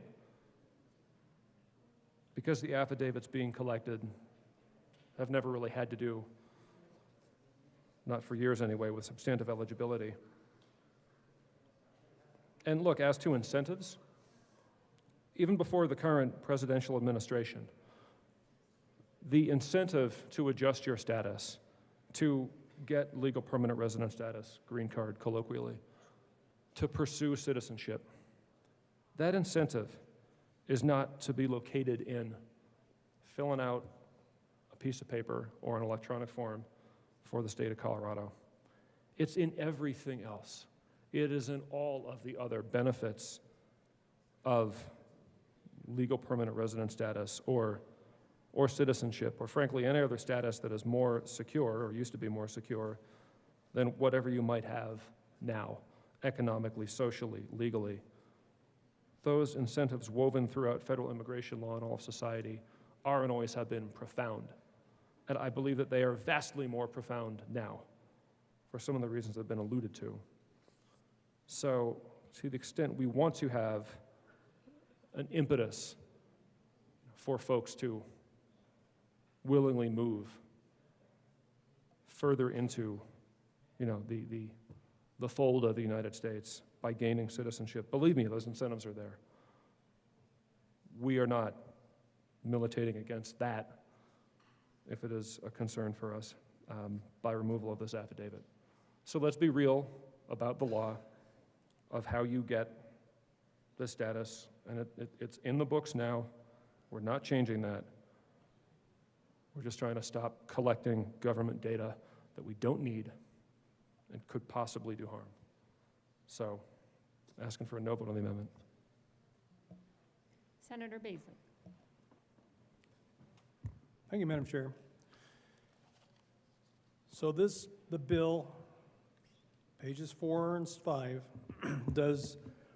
accomplishes two things on this topic that this amendment addresses. One is it removes the requirement that someone who does not have lawful immigration status must submit an affidavit to the institution to which the student is admitted, stating that the student has applied for lawful presence or will apply as soon as he or she is eligible to do so. That's one thing it does. There's also a short-circuiting of eligibility, adding the new words, a student seeking tuition classification as an in-state student pursuant to this section who does not have lawful immigration status is eligible. Doesn't say is allowed to apply, it just says, just boom. If a student who does not have lawful immigration status applies, then they're eligible for College Opportunity Fund Program. So, what the amendment is attempting to do is to strike those words so that this change is not affected and we get back to what has been in place. So let's think about this for just a moment, the value of the affidavit that's being denigrated through the conversation over the past half hour or so that we've been talking about this. Folks coming in from another country, not lawfully here, and saying, I want to attend that university, the state university. Well, unlike someone who comes here lawfully from another country and pays full freight, this person's coming in and saying, hey, I want the subsidy coming from the taxpayers of Colorado to augment my tuition. So all that's being asked of those people is that they commit to becoming part of this community, that it's not something they'll come in, take advantage of, go back to their home country, and apply that new knowledge. That is a small thing to ask of someone who is coming in and taking advantage of the generosity of people who work hard and smart in Colorado to make a living for themselves and have that money lifted from their paycheck and their income taxes and their property taxes and their rent in order to augment education. It just asks of them, hey, can you just at least, if we're going to augment your tuition, at least commit to becoming part of this community? And even if there isn't a whole lot of substance to that just being filed away, just that simple ask to be honest with us and say you're not taking advantage, but rather you're accepting the generosity of the Coloradans because you wish to become part of the American community. That's not a big thing to ask, and I can't imagine why anyone would want to just throw that out, why they would want to say, come on in, but be separate. Remember, we're the melting pot.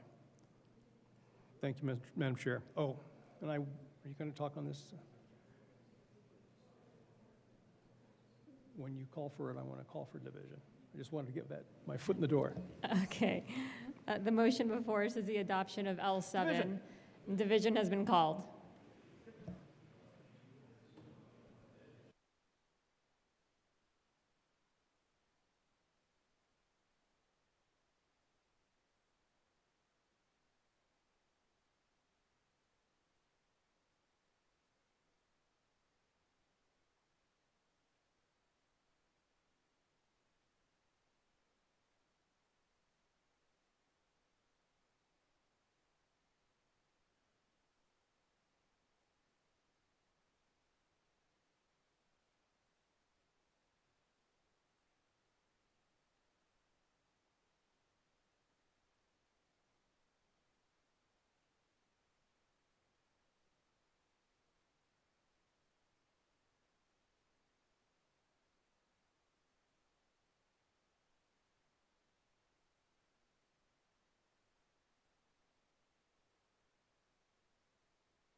A division has been requested. All those in the chamber not entitled to vote, please be seated.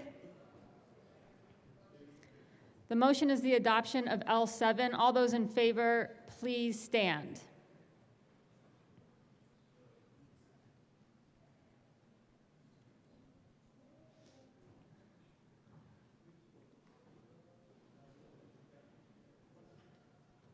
Please be seated. All those opposed, please stand.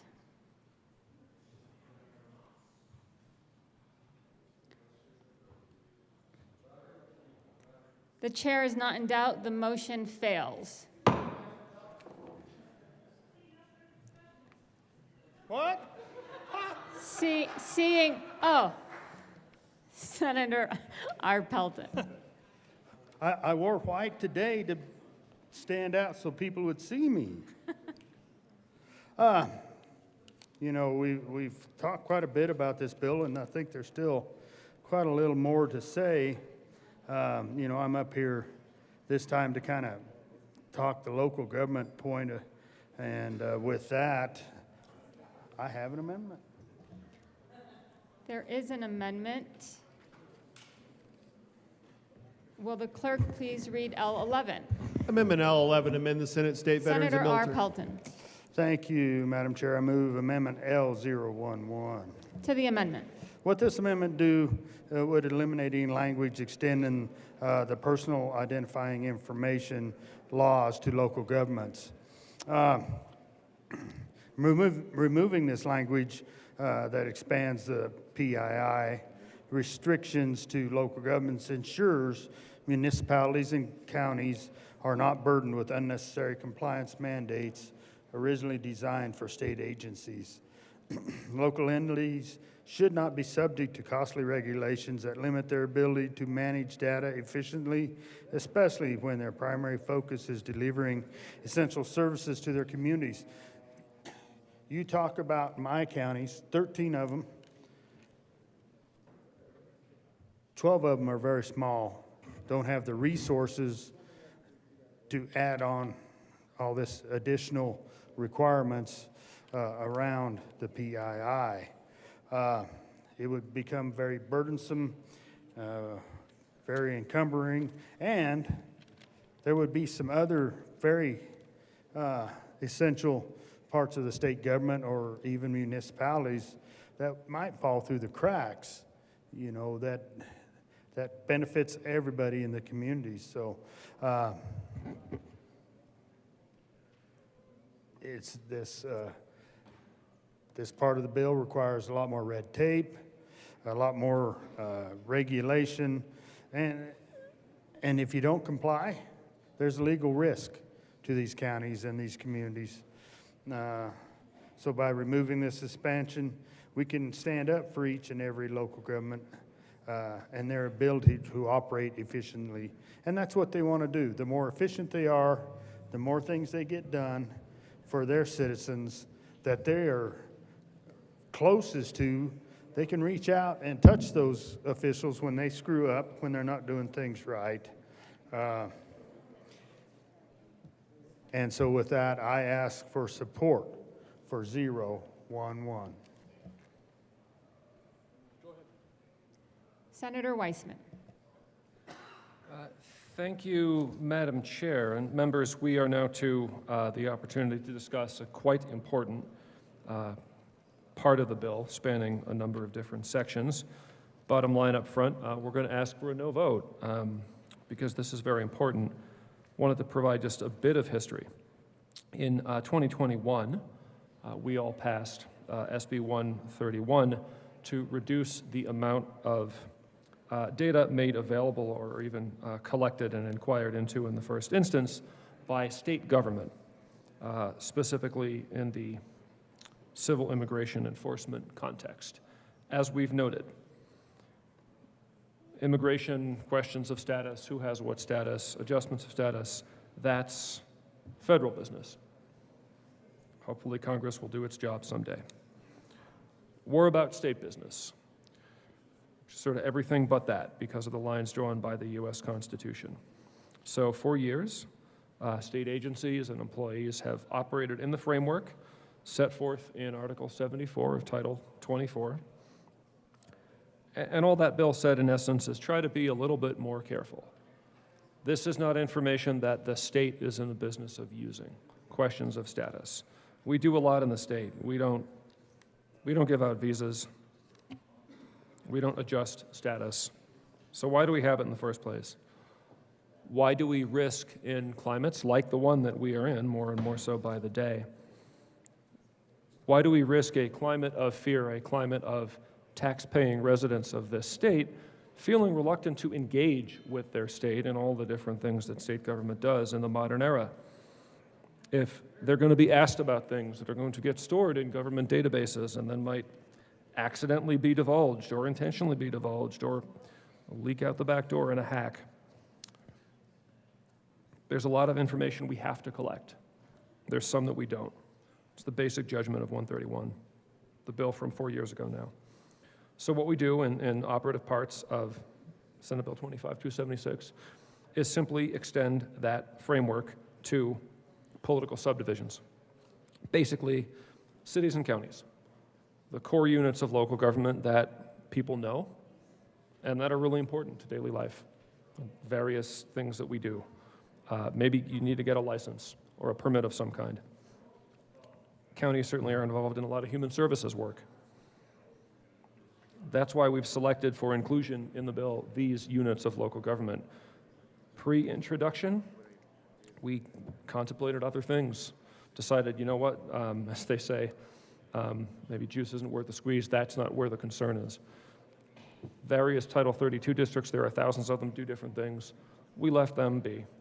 They're not the ones in the business of really interacting with people on a daily basis and being in the position potentially to collect or not take adequate precautions with key sensitive data.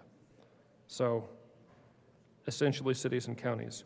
We add them to the operative definitions, we add them to the substantive requirements of that bill to be on par with what we know the state is already accustomed to and state employees are already accustomed to.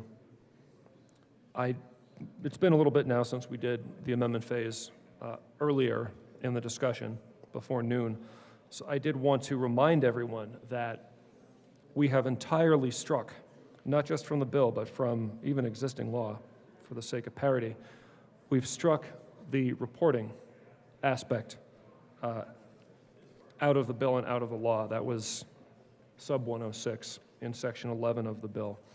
We want political subdivisions to do what the state's been doing for the reasons stated. But you know, that's the most important part. We're willing to let go of the business of these requests for information flowing in and being reported up in ways that are set forth in current law and that were set forth even in the introduced bill. Again, we're willing to let go of that. The reality is people in our state, yes, including immigrants, intersect daily with state and city and county government, and we want people to be able to do so with some trust because their tax dollars are supporting those governments, our government, governments, plural, as well. We do believe it is the province of the state legislature to set some basic sideboards. In terms of how our local governments operate, we do believe that's consistent with local control and questions of home rule. I represent 2 counties, 1 big city. I hear from them on a regular basis. We agree sometimes, we disagree sometimes. But even more than I am here for my city or my counties, plural, I'm here for the people who live in those areas and are served by those governments as they are served by us.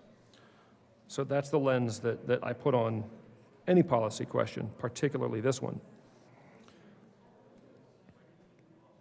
We always knew there'd be a robust discussion about this aspect of the bill, but members, it is one of the more vitally important ones because there is a lot of action here. There is a lot of data rubber hitting the road, and caution is required in this day and age.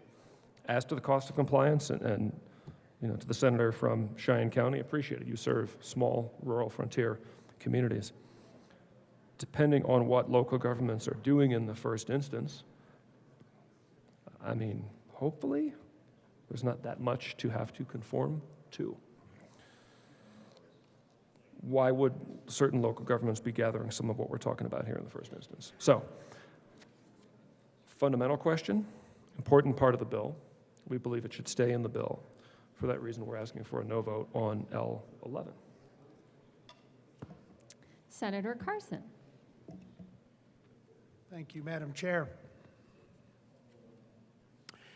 I'd like to support Amendment L011 offered by my colleague from Cheyenne Wells, and my thoughts on this are similar to the thoughts I had on the amendment by the senator from Platteville on child care centers.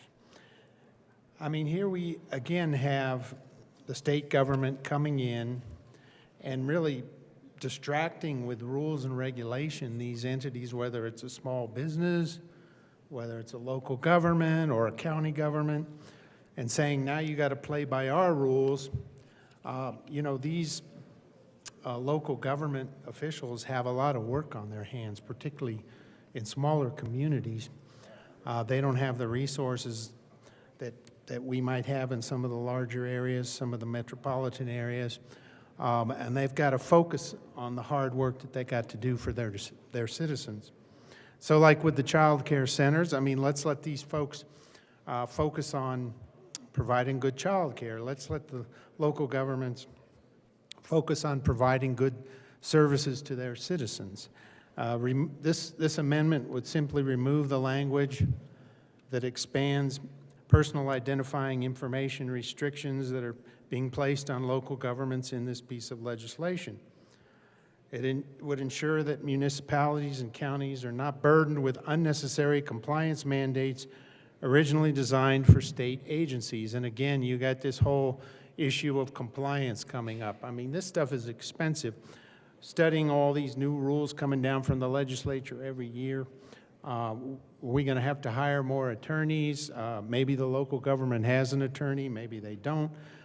Maybe they use outside legal help or compliance help. But again, you're putting the state in a position of saying, here are our new rules, and you got to follow them. We know better than you. And if you don't follow them, sometimes there's some pretty hefty penalties. When we were talking about the small business, the requirements in the bill about child care centers, even we were talking about potentially some pretty hefty fines on people who, for whatever reason, either don't know about compliance or aren't able to comply effectively. So, in my opinion, extending complex personal identifying information laws to local governments is a regulatory overreach. Cities and counties are not equipped with the same resources as the state, and adding these compliance burdens only creates red tape and legal risk. By removing this expansion, we can stand up for each and every local government's ability to operate efficiently, serve their residents, and manage data without excessive state interference. So let's support this amendment. You know, the senator from Cheyenne Wells knows his local governments well, and I think he is quite right to suggest that we don't need to have the state coming in and put more regulations and restrictions on them. Let's get this language out of the bill and see if we can improve it in at least one way here today. So thank you. Senator Frizzell. Thank you, Madam Chair. Members, I rise in support of Amendment L011, or otherwise known as L11. You know, I think this is a really important amendment. I'm not going to belabor my experience with local government in light of the time, although I think we still have quite a bit of time to spend, but we have a lot of other things to talk about. But this is the thing, and you know, there are corporations out there who have full-time compliance officers. They may have departments that are filled with compliance officers. Local governments don't generally employ a compliance officer. They They don't have the resources financially, and it is extremely burdensome. There's better things to spend money on, candidly, on behalf of their citizens, like fix potholes or educate children or ensure that water and sanitation services are safe. So they don't have this resource. And when we, here at the state level, come and mandate over and over and over again, session after session, we keep pushing mandates and regulations down on state and local, or down on local government entities, counties, municipalities, other local government entities. It is extremely challenging for them to just keep up. It's really challenging because there are a lot of moving pieces. And I'm just going to use one example because it's top of mind to me, and that is some ADA compliance legislation that was passed. And I'm not saying this was bad legislation, I'm not saying that at all, because I do believe that we should provide very accessible resources to all of our citizens. But one of the unintended consequences was that we had state and local, county, municipality, we had websites that are so far out of compliance simply because of the commonality of publishing Adobe PDF documents, which, come to find out, unintended consequence, who knew that ADA documents can't be manipulated well for those who are blind or have other disabilities where they can't manipulate a website. And heck, we saw a data breach as a result here with our Secretary of State's office, because in order to comply with this legislation, we had to publish source documents. And that happens all the time, unintended consequences. So this is the thing, and where I'm going with this, because I am getting back to Amendment L011 here. By extending personal information regulations to local governments and then imposing significant penalties on them, how do we know that they're going to be able to just jump in and make sure that they are complying with this particular legislation? I worry about that. Again, they don't have the resources. We seem to find resources here at the state level, but our local governments run really, really thin. They don't have the C-suite of compliance officers. All they can do is hope to work it in if it's an IT issue, which this would be. This requires manipulating your databases, which, it may be a problem, it may not be. But members, this is really important, and we need to make sure that we are not creating a punitive situation for our local governments where they are caught in an untenable situation where they are unable to comply and are suffering penalties as a result. With that, members, I ask for your aye vote on Amendment L11. Senator Pelton. Thank you, Madam Chair. I come back up to renew my support for L011. I see this bill and certain parts of this bill as being a square peg trying to fit into a round hole. One size fits all policy in a state that one size fits all doesn't necessarily work. Found that all the time in local government. Policy that was developed up here, solutions or ideas that were developed in the city, pushed out to rural and frontier Colorado, didn't necessarily work. In fact, most times failed. If they're born in the rural part of the state, brought to the city, they worked every time.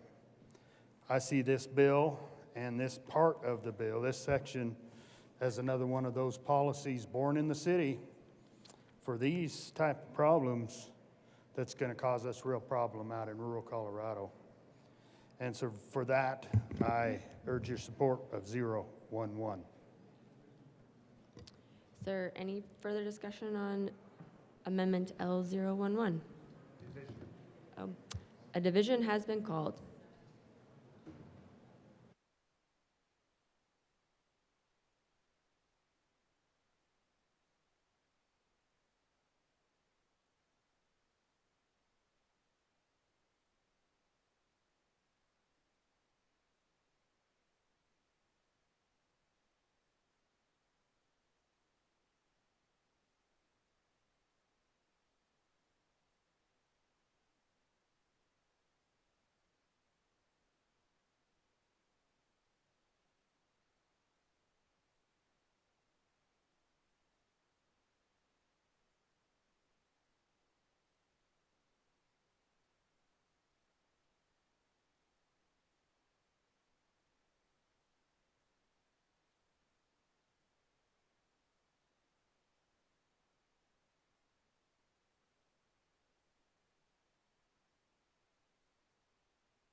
A division has been requested. All those in the chamber not entitled to vote, please be seated. The motion is the adoption of Amendment 11. All those in favor, please stand.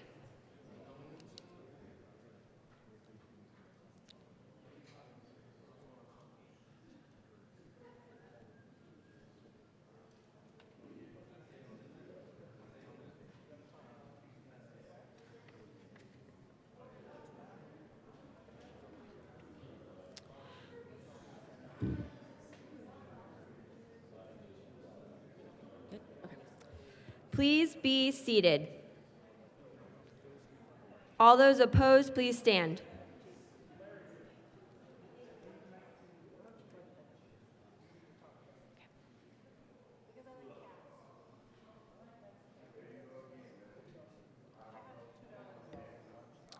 Chairs not in doubt, Amendment 11 is lost. To the bill. Senator Frizzell. Thank you, Madam Chair.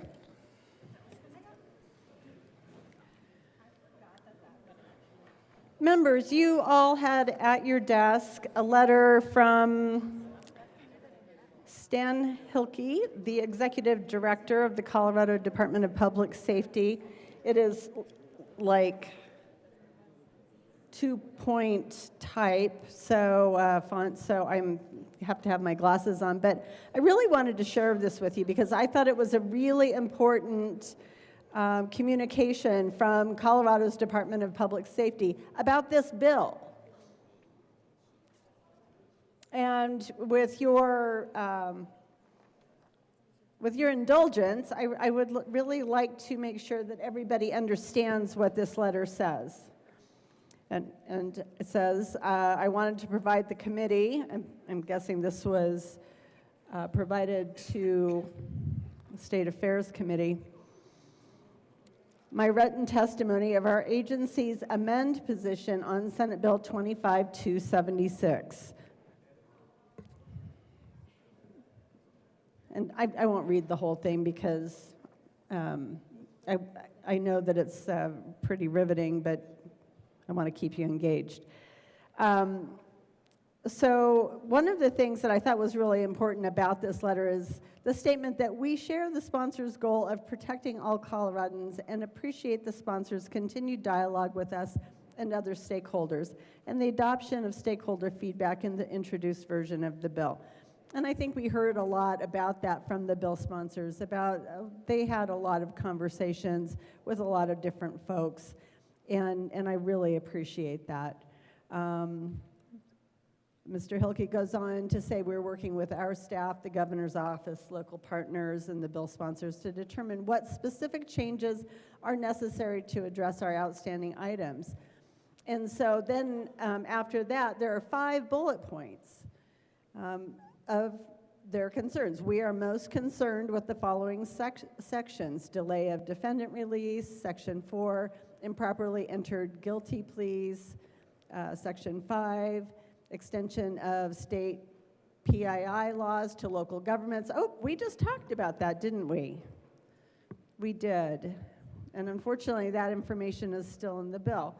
4th bullet point is policies, Section 13, generally supportive of the requirement for school districts' public health care facilities, publicly funded child care, and public institutions of higher education to create policies and procedures concerning this issue. However, the bill's language continues to be problematic as it relates to access and enforcement action.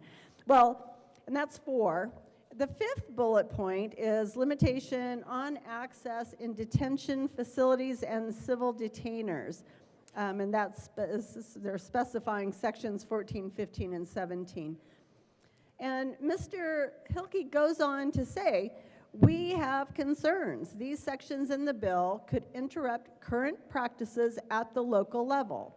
We welcome amendments that would better identify what access is permissible to align with existing practice consistent with how access is treated across the board, as well as ensuring safe handoffs of inmates when required. And then Mr. Hilke goes on to say we've exhausted his 5 bullet points, but he also goes on to say that they're still working through other provisions in the bill and will work closely with the sponsors to request clarification and further refinement. So members, you do have this letter. Please make sure you check it out because it is a good one.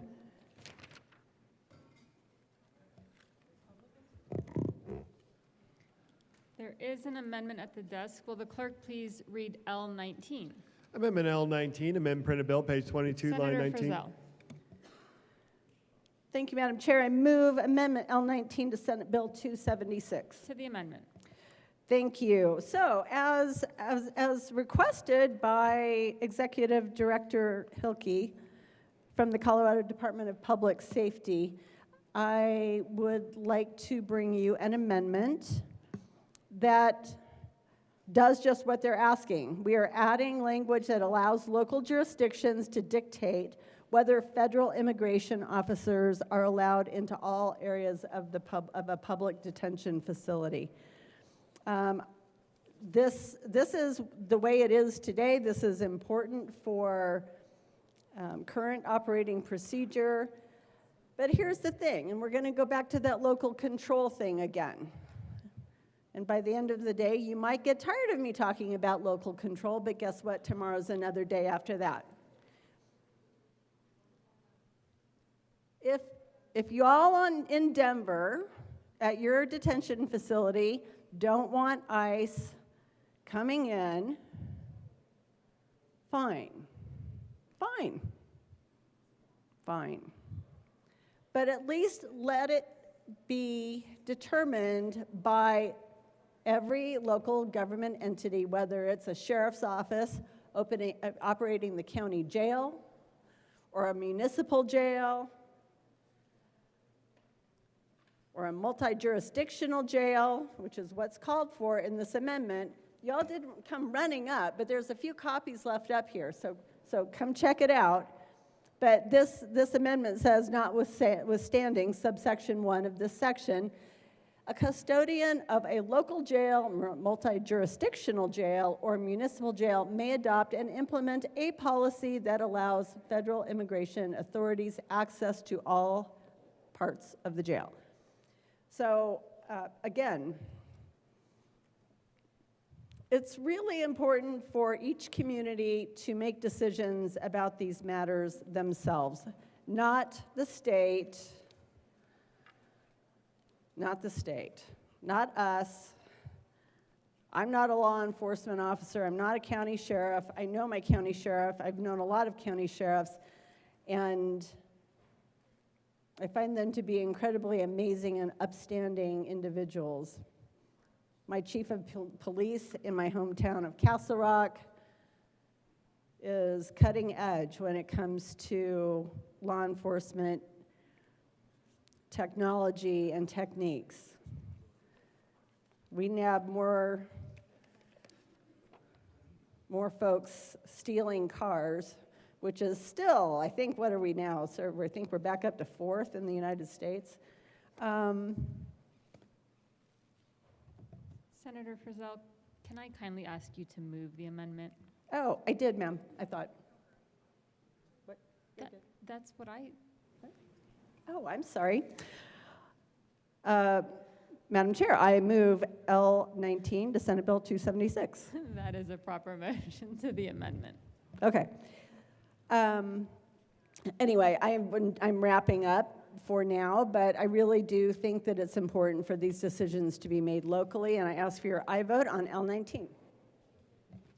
Senator Baisley. Thank you, Madam Chair.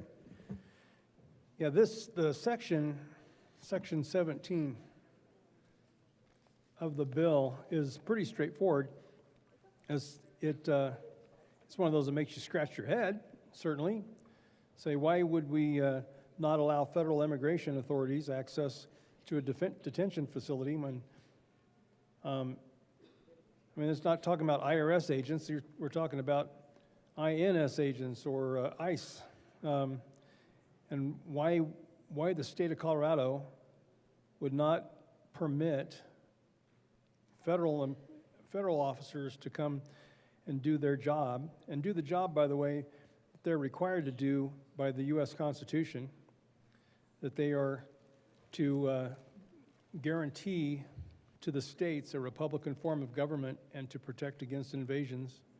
So when we've got the big invasion that was facilitated by the previous administration, this administration, current administration, trying to make up for that violation of that constitutional responsibility,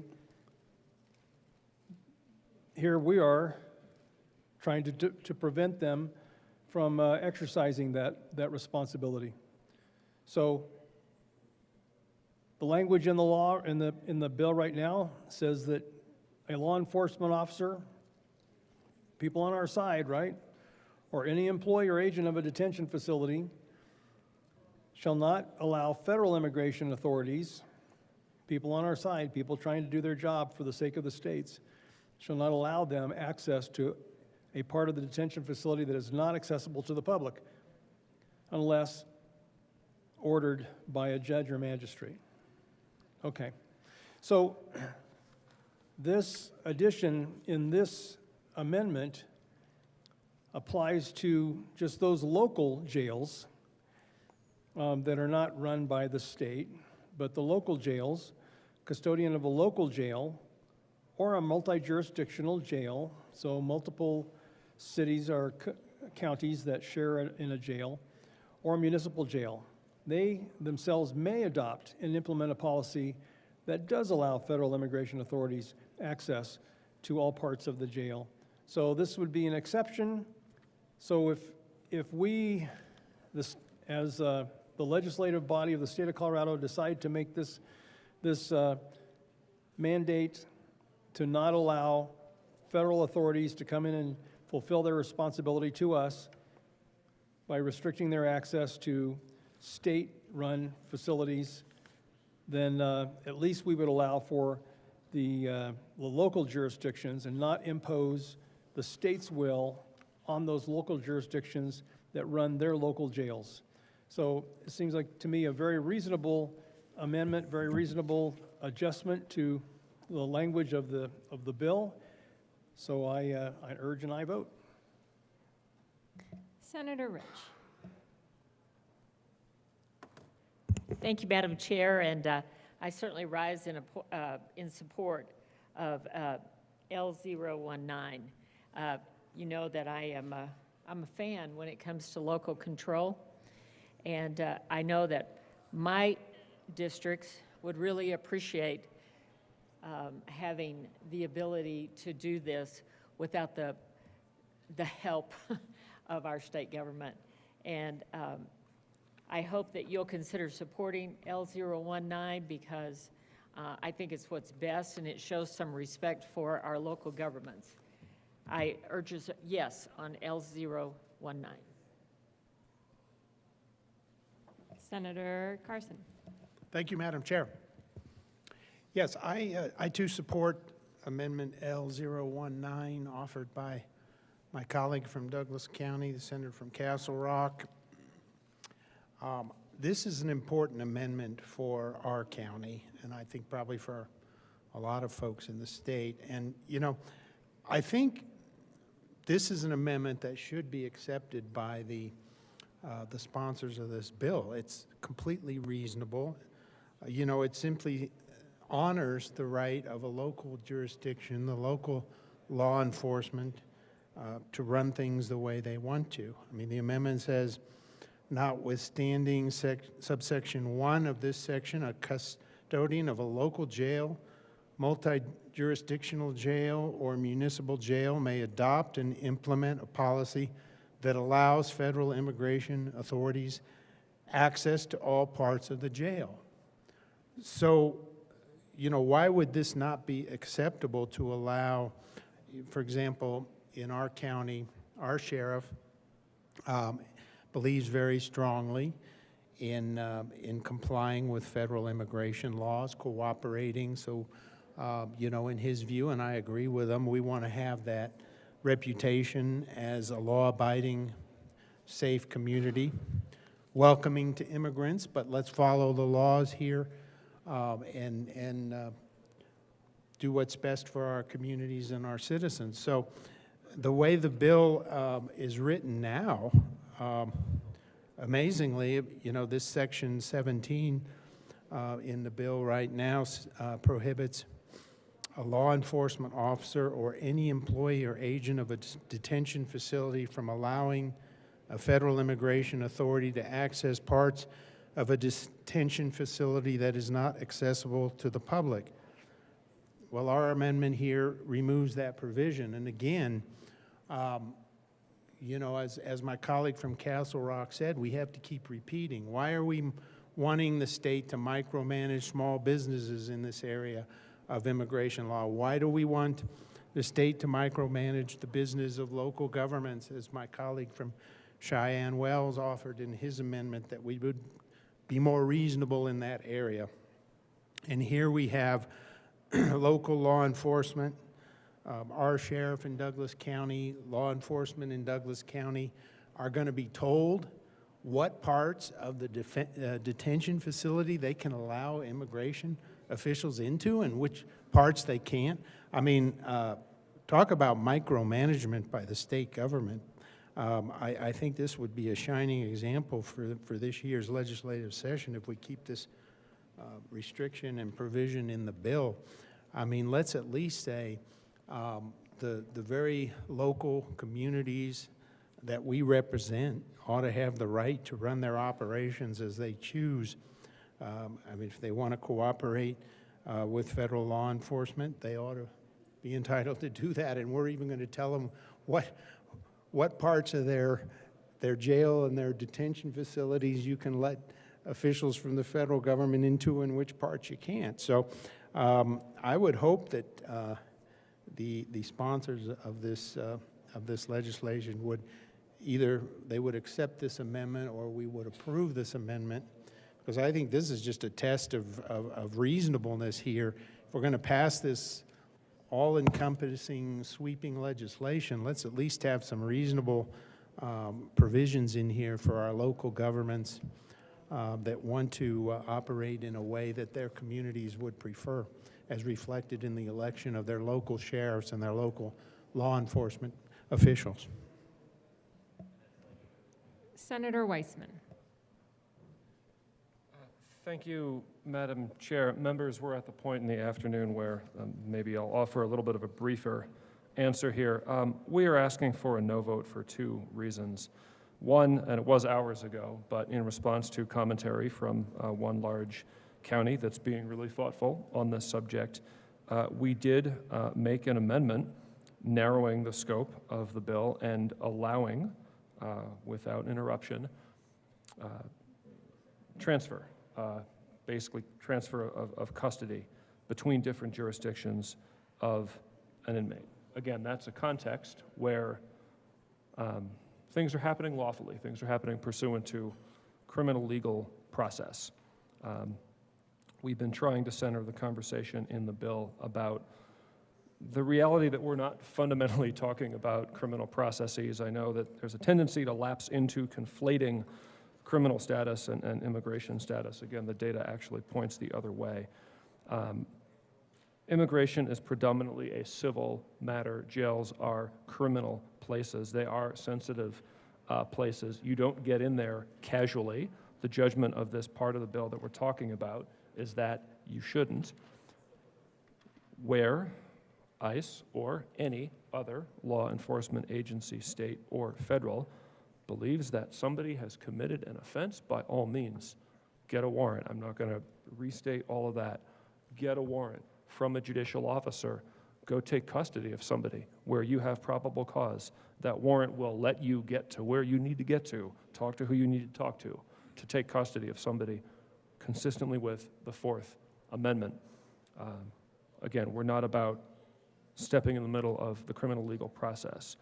We are about saying that on civil matters, this federal agency that is increasingly feeling unbound by guidance that formerly prevailed within DHS and just, I mean, within a couple of hours, a federal judge issued an injunction about some of what is going on, and I could read from that a bit later if members want. We can't change what the feds are doing, but we can be and we have to be cognizant of it for the sake of the civil rights of people in our state, many of whom have committed no offenses, regardless of their status. So we're asking for a no vote on 19. Senator Liston. Senator, do you have anything you want? Okay. Thank you, Madam Chair. Members, will I rise in support of Amendment L019 on Senate Bill 276 for a variety of reasons. That, number one, it just seems like to me that we're, in this bill, that we're discriminating against the various people who are out there trying to protect the citizens of Colorado and the citizens of our country. The federal authorities, whether they're members of ICE or the U.S. Marshals or other federal entities, they're doing their best to uphold the laws of the United States as well as Colorado. And it seems to me that as this bill in Section 17 is written, that we're discriminating against the various law enforcement authorities that we have entrusted to protect our country. Why shouldn't they have the opportunity to go into a local facility and have access?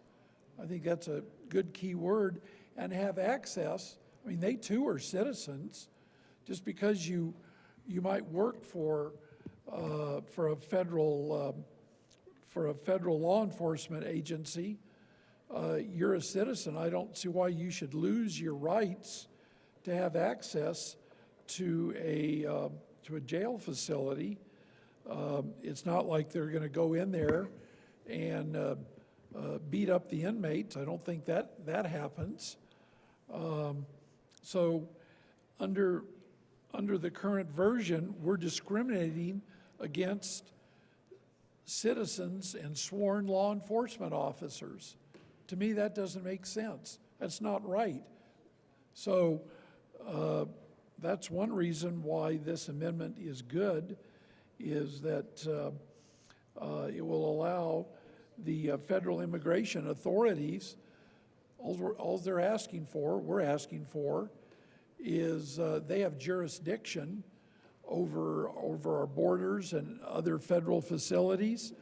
And certainly if there's if they have reason to believe that they need to speak to the inmates and others, that they should have the ability to go in there and gather more information. I'm sure they'll be supervised. They're just the people, the sheriff's department and whatnot. I've been to our county jail. You can't go anywhere unless you're escorted by a deputy. So, you know, they're not just going to turn it over to a federal agent and say, well, you just go out there and wander around and do as you please. So also there's a safety aspect, which I just mentioned. If and when the federal immigration authorities that are sworn officers, they're not just going to let them run loose. They're going to be escorted and supervised for their safety as well as the safety of the inmates. So there's that. And to just get back to a local control, it makes sense that a jail facility in any of the counties, that they, most all of the time, they do a good, competent job of running their facilities. So why shouldn't we allow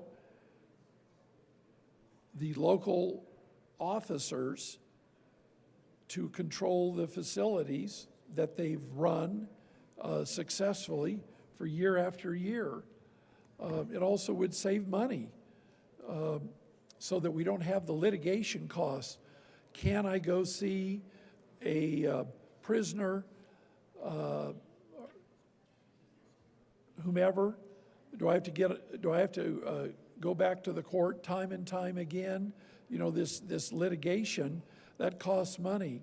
So I think that Amendment 019 would also save money, is that it would streamline the process and make it much more efficient, not only for the federal officers, but for the local people.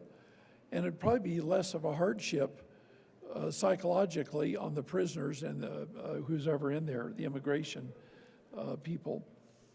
Last but not least, there's probably laws out there that it seems like to me that federal law, you know, there is a new, quote, the old adage, there's a new sheriff in town, and there's a lot of new laws and executive orders that are coming down, which the people voted for, quite frankly. That's one of the reasons that we're seeing some changes. That's what the people wanted to see. Certainly, the lax law enforcement as to immigration policy over the last 4 years under the previous administration, they were just letting practically anybody and everybody in. In fact, they were flying people into this country, probably illegally because they didn't have anybody's authority to do it, and they just load people up on airplanes and fly them in quietly in the dark of night into airports and then just let them loose. If you don't believe me, just ask the mayor of New York City. It happened all the time. So now then we have federal laws that seems to me that federal law preempts state law. So, you know, as I've said before, to the millions of people that are listening, at least the thousands are listening out there,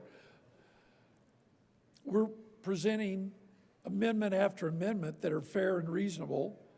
The good senator from Douglas County, from Castle Rock, has brought Amendment 019, not to torpedo the bill, because it's not going to be. It's a good, fair, logical amendment. But this too is going to be voted down, but we're speaking for the people of Colorado because that's what the majority of the people here in this state want. They want our laws obeyed, and federal law will ultimately preempt the state law. So I'm sure that that if and when, it's not if, when this Senate Bill 276 is passed, that there'll be parts of it that might be found unconstitutional.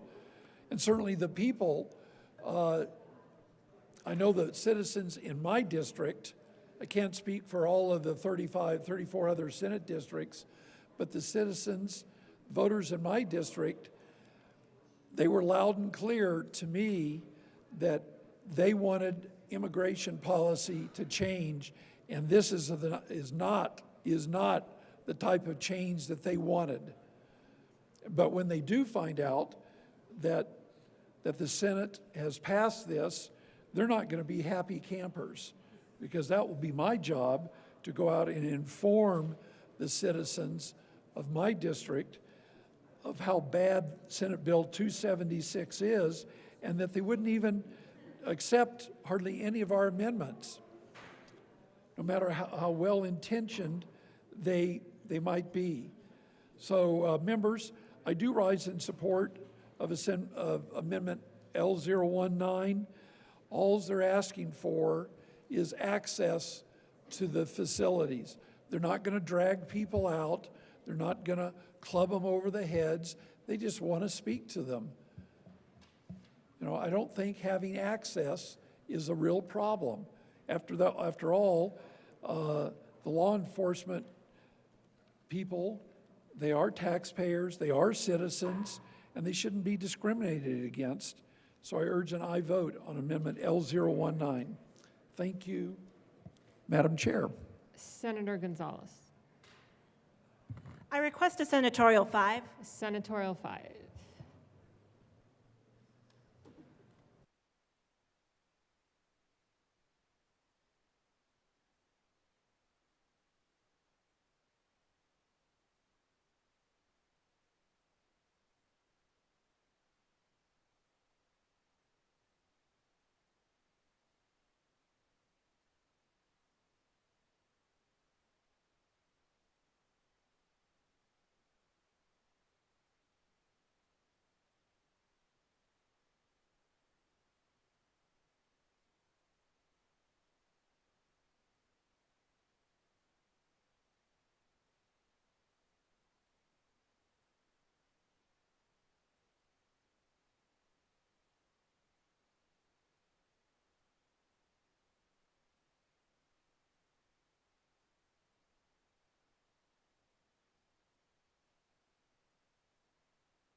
Is there any further discussion on L19? Senator Bright.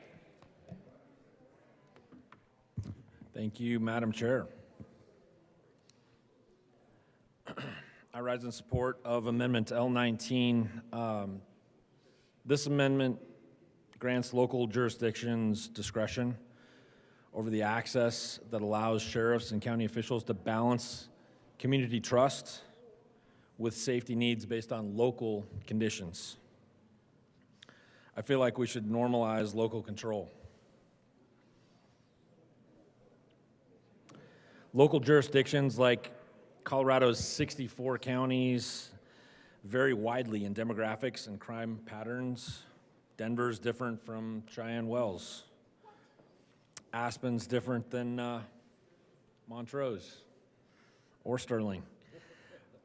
For example, urban Denver may prioritize trust building with immigrant communities, while rural counties like El Paso County might face unique border-related challenges requiring federal cooperation. ICE's 2023 annual report notes that over 53,000 arrests of non-citizens with criminal convictions nationwide and an additional 20,000 with pending charges underscore the need for flexible local responses. This amendment respects Colorado's diverse needs and home rule, letting local leaders who know their communities best decide when federal access enhances safety without a one-size-fits-all mandate. This amendment prevents the bill from stifling effective partnerships that protect residents. This bill empowers local control and ensures policies reflect voter priorities. It fosters trust and accountability. Denying jurisdictions this choice risks alienating communities and undermining public safety tailored at local realities. Trust is earned through policies that listen to locals, not a dictate from Denver. This amendment ensures every community can protect its residents, immigrant and citizen alike, without letting criminals slip through the cracks. With that, I urge an aye vote on Amendment L19. Senator Frizzell. Thank you, Madam Chair.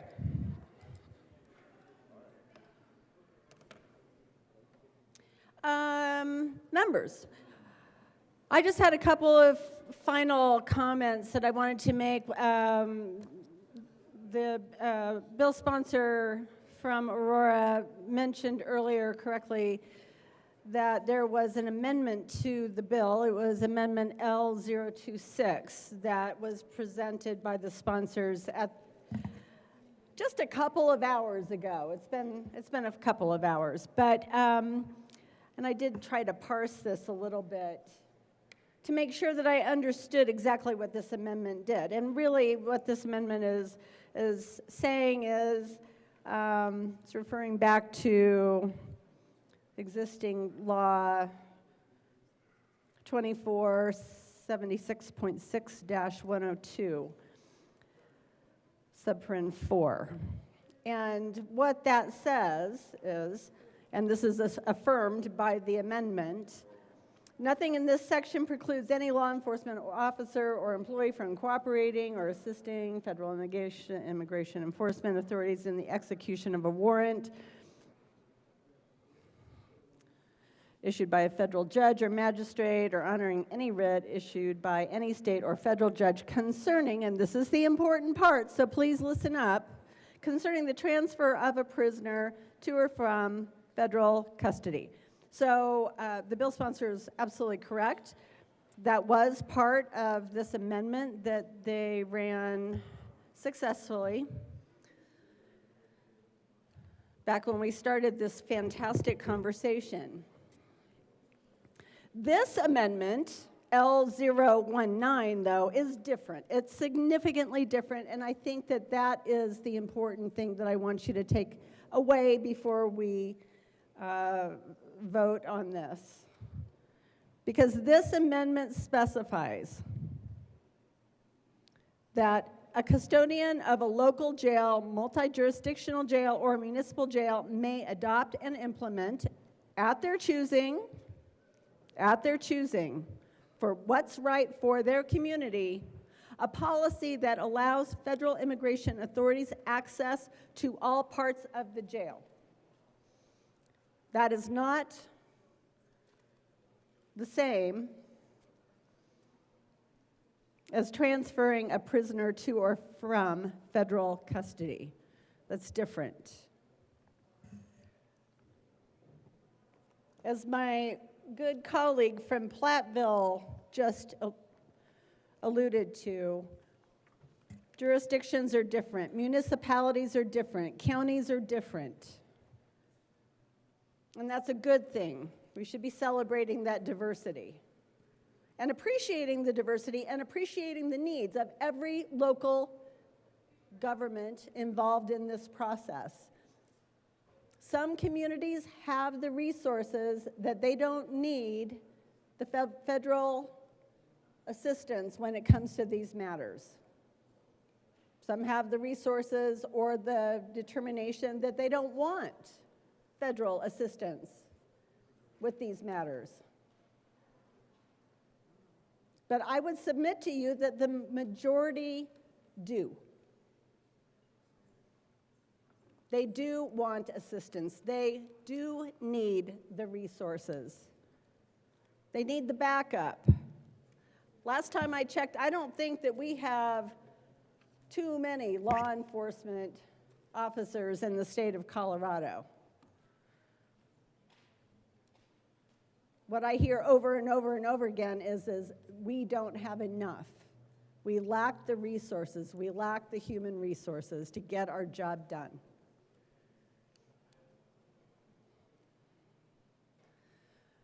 So members, I ask for your aye vote on this simple amendment L19. It's an important one, and it is one that, again, I will point out, was requested by the Colorado Department of Public Safety. They asked for it. Can't we listen? Again, I ask for your aye vote. Is there any further discussion on L19? A division has been called.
A division has been requested. All those in the chamber not entitled to vote, please be seated.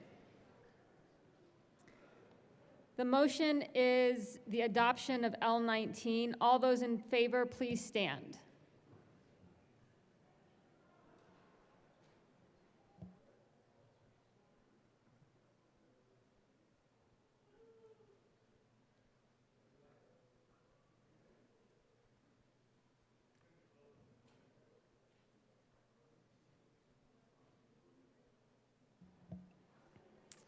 Please be seated. All those opposed, please stand.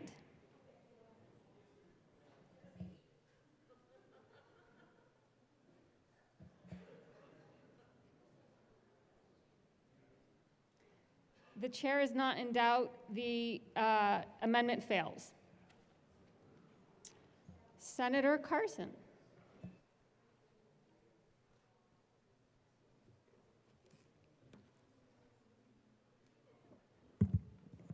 Thank you, Madam Chair.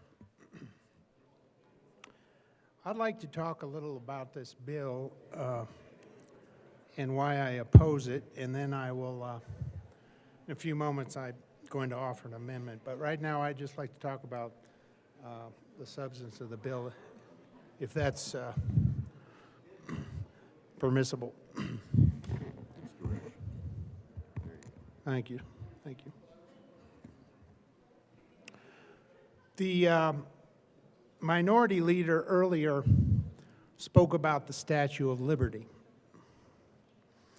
And as he correctly pointed out, at the base of the Statue of Liberty is the poem, The New Colossus by Emma Lazarus. We know just, really one part of that poem, but it's the most famous part of that poem.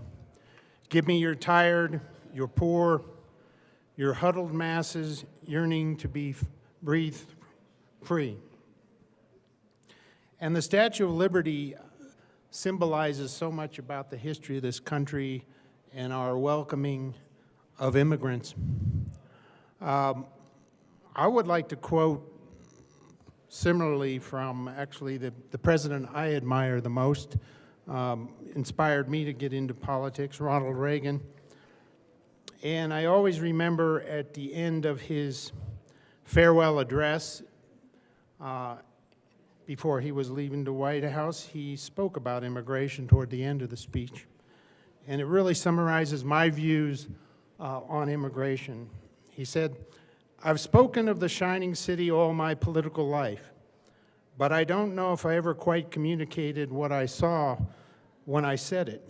But in my mind, it was a tall, proud city, built on rocks, stronger than oceans, windswept, God-blessed, and teeming with people of all kinds, living in harmony and peace, a city with free ports that hummed with commerce and creativity.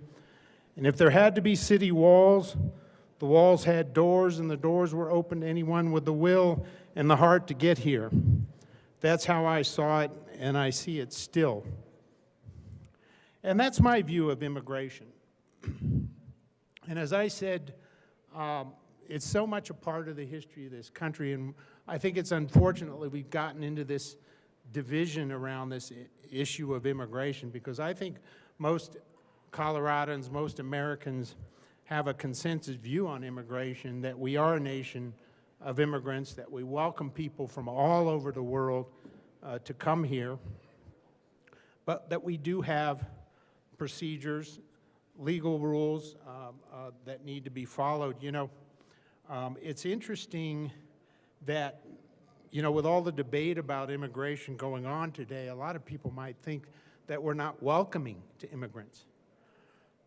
But if you look at just the last few years, and I'm listing data from the Migration Policy Institute, and this is tabulated by the U.S. Department of Homeland Security, Office of Immigration Statistics.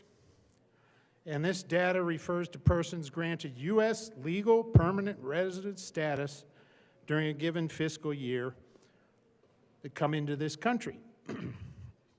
Now, let's just look at the numbers in the last few years. 2004, 957,000 legal residents admitted. 2005, 1.122 million. 2006, 1.266 million. 2007, 1,052,000. 2008, 1,107,000. And virtually every year since then, up to the present day, we're looking at least or close to 1 million, in some years quite a bit more than 1 million folks that we have legally admitted as permanent residents of the United States of America. So it's very clear that we are not a nation which does not wish to have immigrants and is not welcoming to immigrants.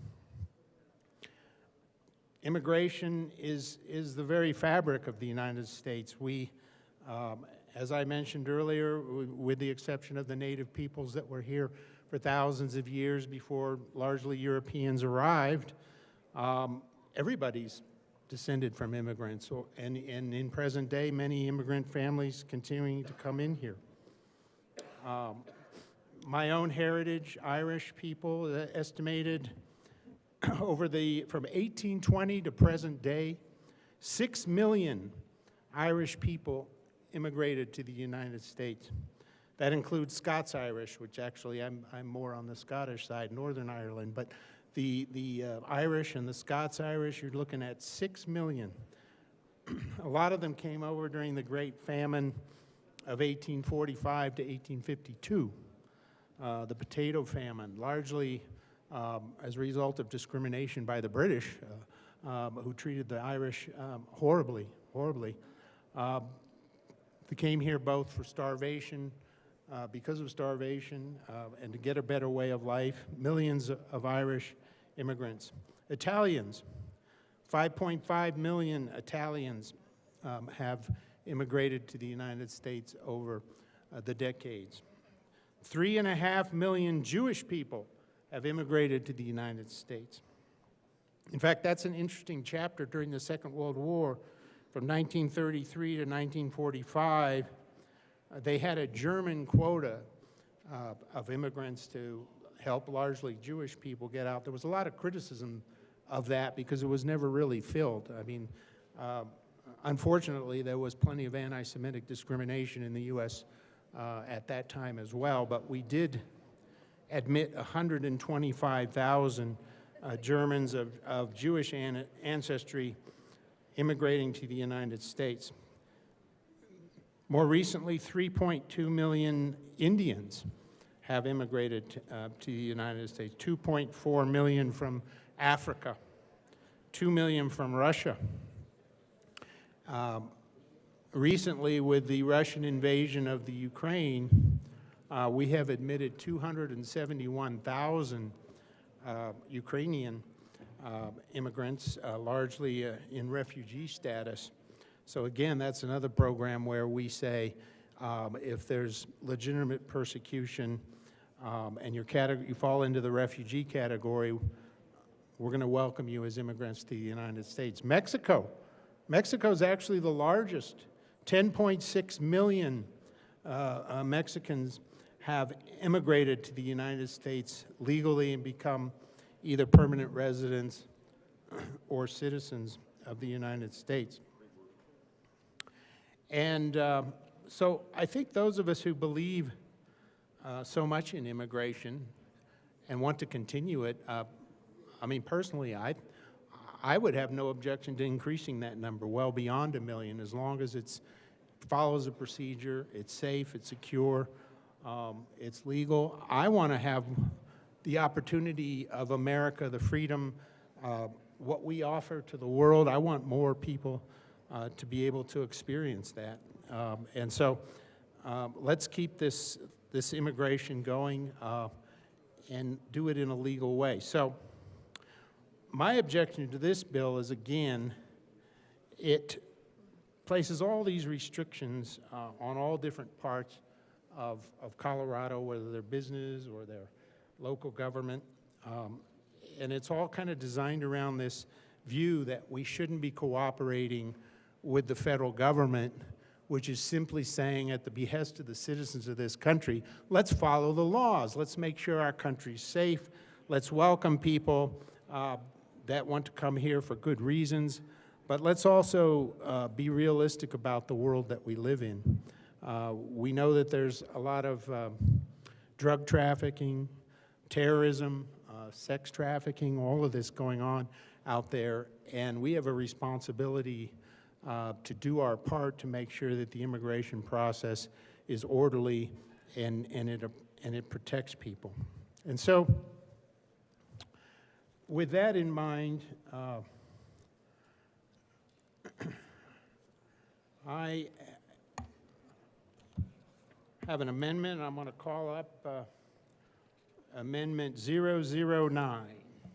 There is an amendment. So, Amendment 009. Senator Carson, can you please move the amendment? Oh. Senator Carson. I apologize. Will the clerk please read the L009? Amendment L009, amend the Senate State Veterans and Military Affairs Committee report dated April 8, Senator 2025. Carson. All right, Madam Chair, so what does this amendment do? I want to move Amendment 009. I wanna To move the that amendment, thank please. you, to the amendment. All right, this amendment alters the forced noncompliance from local law enforcement agencies by making it clear that local law enforcement officials can delay a defendant's release for the purpose of an immigration enforcement operation if that individual has been previously convicted of an egregious crime and poses a threat to society. So this is, you know, we had a lot of discussion earlier about civil immigration detainers. And there was some discussion and objection to that that's not a warrant and so on and so forth. But what this amendment is quite different. This amendment addresses folks who have in fact committed crimes, who are violent and have continued to pose a threat to society. So basically the way the bill is structured right now, the local law enforcement can't cooperate at all with the federal immigration officials in dealing with these violent offenders who have committed crimes, who maybe quite often need to be sent back to the country which they came from and came here illegally.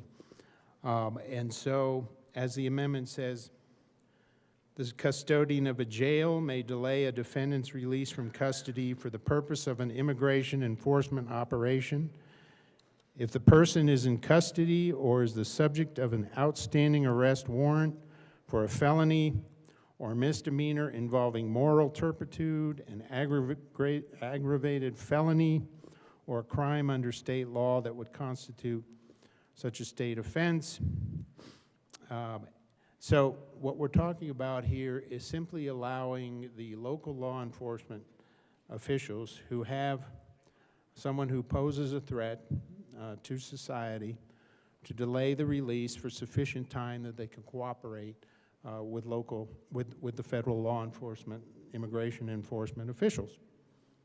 I think that if you talk to citizens across this state, they would be very supportive of that concept for reasons of public safety. Obviously, you don't want to have to be releasing these folks, and I've seen in some recent news reports some issues around this of where, you have a dangerous situation where the ICE officials are chasing someone across a parking lot, or they're playing this game where the local officials are not wanting to or feel like they are not allowed to cooperate fully. This amendment just simply says, let's do this in a safe way.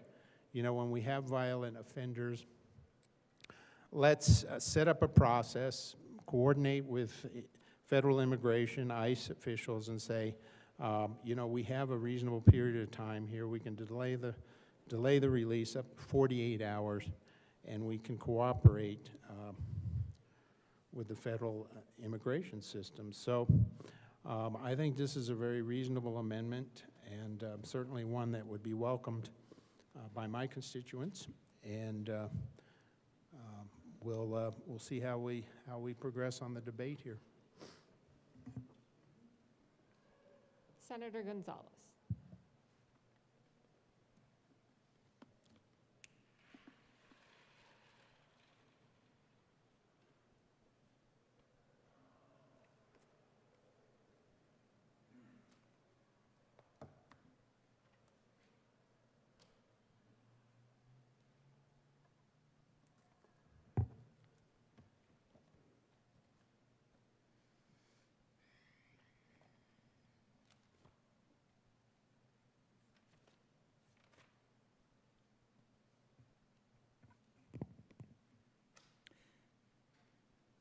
Senator Gonzalez. Thank you, Madam Chair. I'd love the opportunity to engage in a bit of dialogue with the proponent and sponsor of L9. Can you help me understand, the good senator from Highlands Ranch, what a felony or misdemeanor involving moral turpitude, an aggravated felony, or a crime under state law that would constitute such a state offense? Can you help me understand what that is? Just for my own edification and awareness.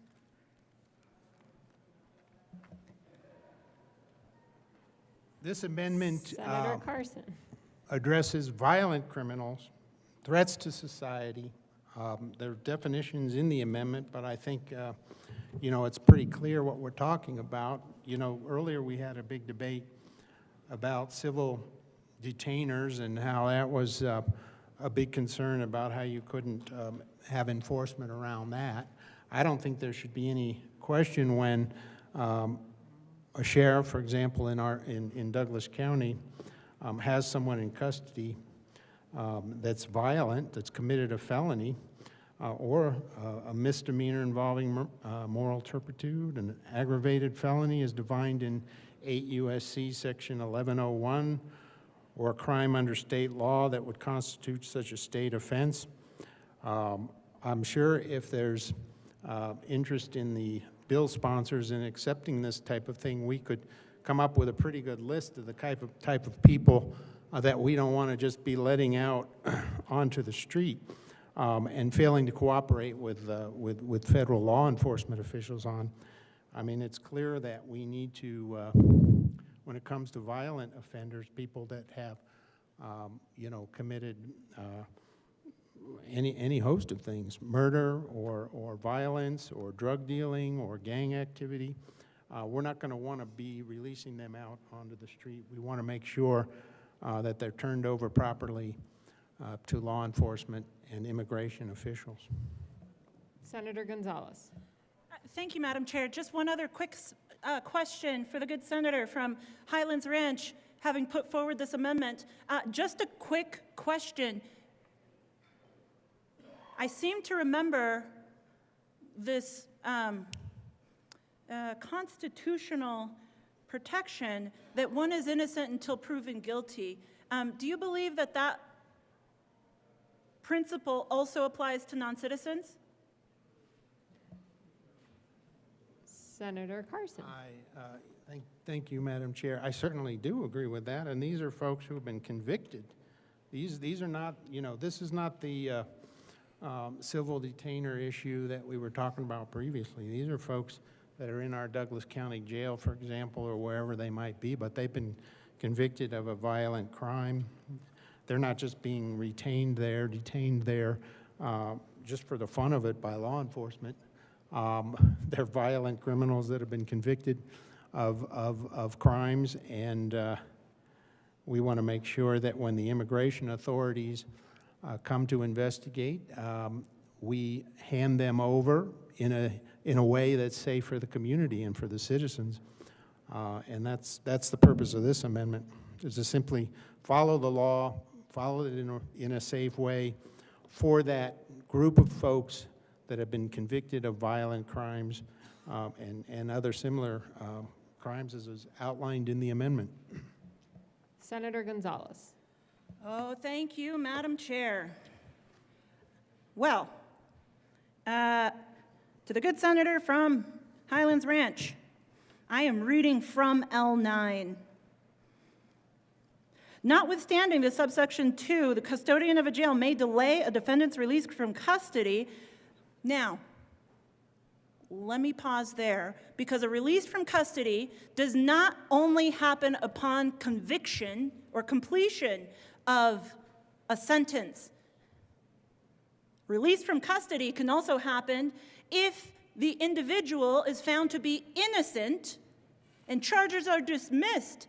Thereafter, also, an individual might be released from custody. Or if the judge in the state court has opportunity to release an individual based on bond during the pendency of a criminal case, that would also be a completely rational and valid basis for release from custody. Back to L9. For the purpose of an immigration enforcement operation, if the person is in custody or is the subject of an outstanding, underline, bold, highlight, arrest warrant for a felony or misdemeanor involving moral turpitude, aggravated felony, a crime under state law that would constitute such an offense. Outstanding arrest warrant from whom? Local law enforcement? Two responses to this amendment. One, we either believe in the power of the Constitution to protect us all, that one is innocent until proven guilty, A. Or B, and we don't, if these individuals are the bad hombres that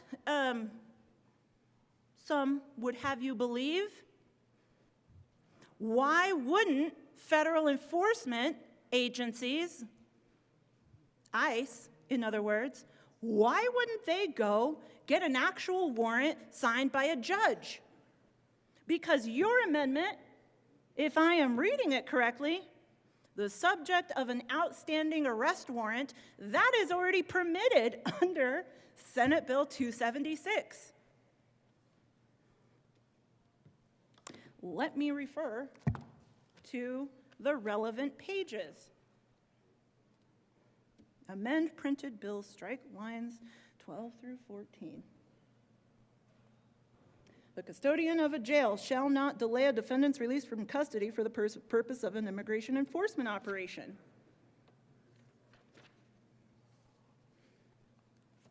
So part of what is so fascinating about this, because let me just play a scenario with y'all real quick. Say that an individual is arrested on a, I don't know, let's say a careless driving charge, for whatever it's worth. Arrested on careless driving, bonds out, but in the process,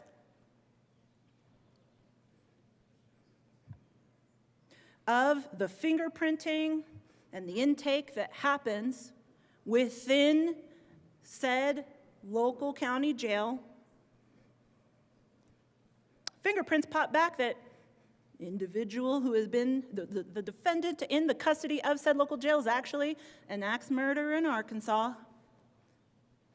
In order to facilitate that transfer from the law enforcement agency here in the state of Colorado to Arkansas, for the purposes of prosecuting said individual for, said axe murder charges, that law enforcement agency would have to secure a writ, they would have to engage in the process that is well understood of extradition, That requires a warrant signed by a judge that requires probable cause.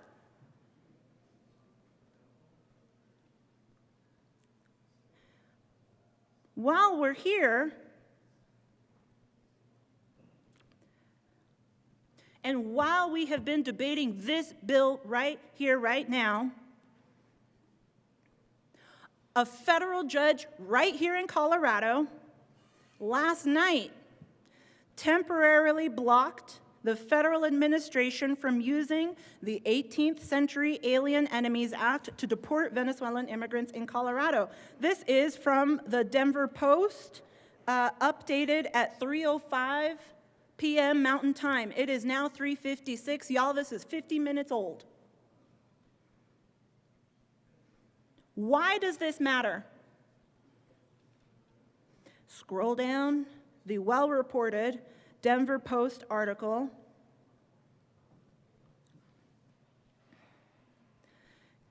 DBU, an individual here in Colorado, right here, right now,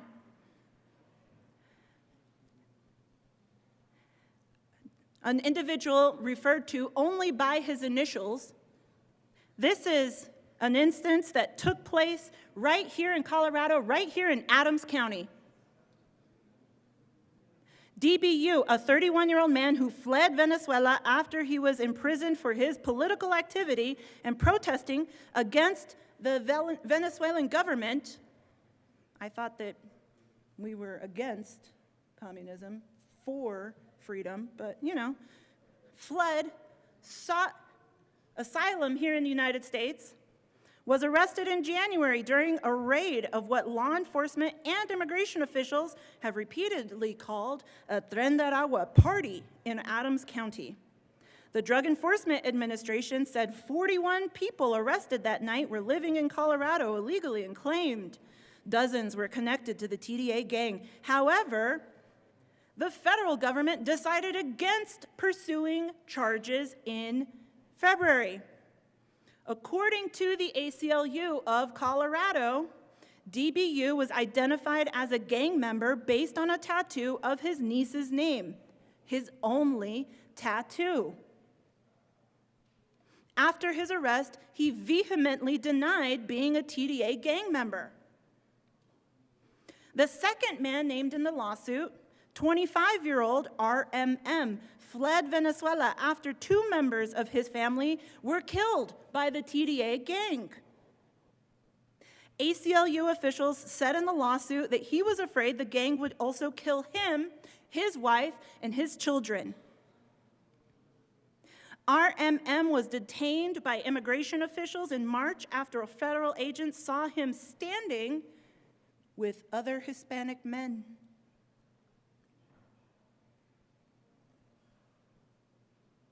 RMM was also identified as a gang member based on his tattoos, including one of his birth year, one of his mom's name, one of religious significance, and a character from the Monopoly board game. Don't know about that last one, but you know, it is what it is.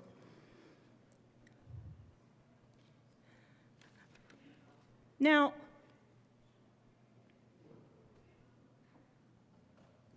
this is where I find it to be exceptionally curious and concerning.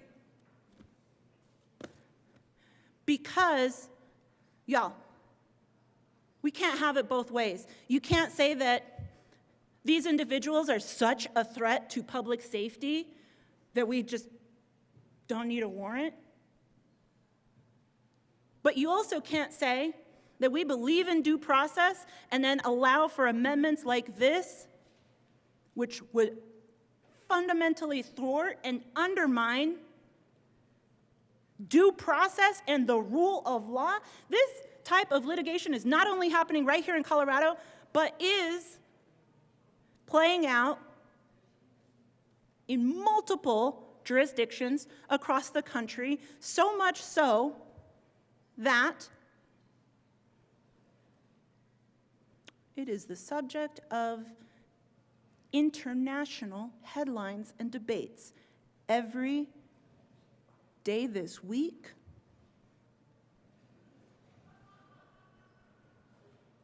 Now, I will spare y'all the half hour I could talk and wax poetic about the fact that for immigration purposes, aggravated felonies are neither aggravated nor felonies. I will spare y'all the fact that crimes involving moral turpitude can be for things like shoplifting.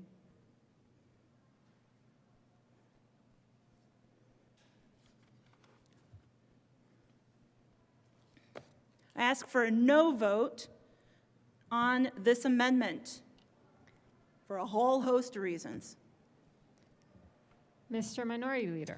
Thank you very much, Madam Chair. I rise in support of amendment number 9.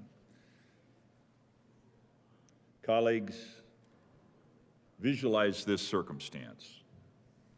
An individual is in custody as a subject of an outstanding arrest warrant for a felony or a misdemeanor involving a range of crimes. Some are identified in federal statute, others are identified in state statute. The state statute refers to assault in the first degree from 18.3.202 of our law books.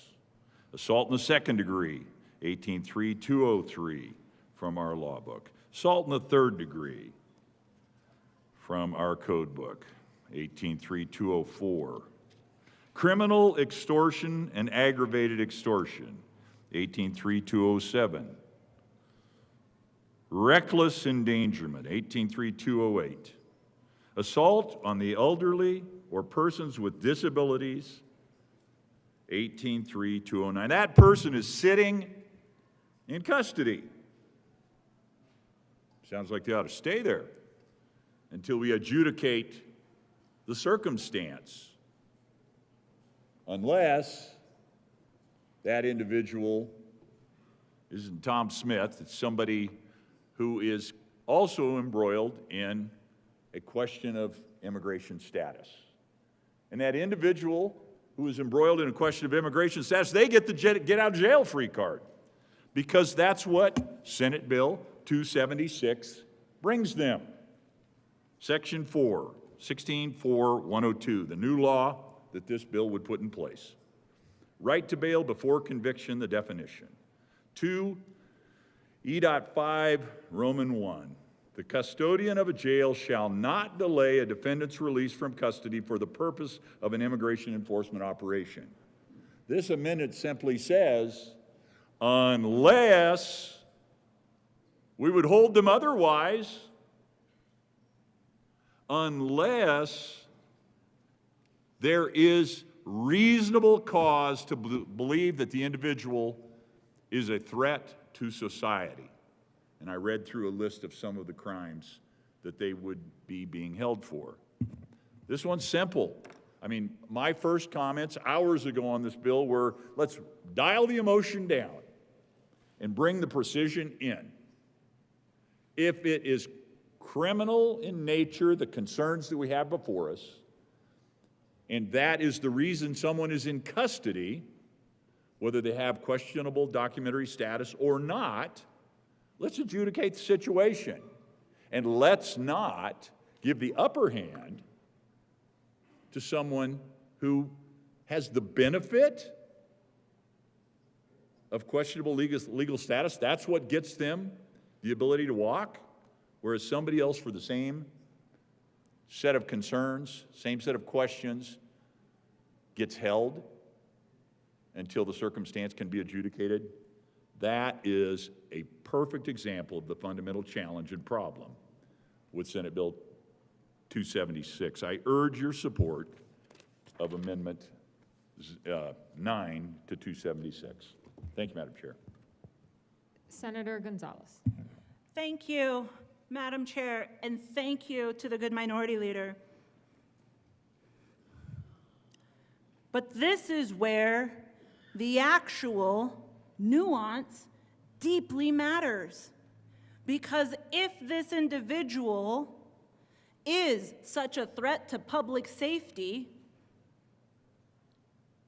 why wouldn't the federal agencies who enforce our immigration laws go and get a warrant signed by a judge, just like every other law enforcement agency? It is that refusal that undermines due process. It is that action that has led a federal judge here in the state of Colorado last night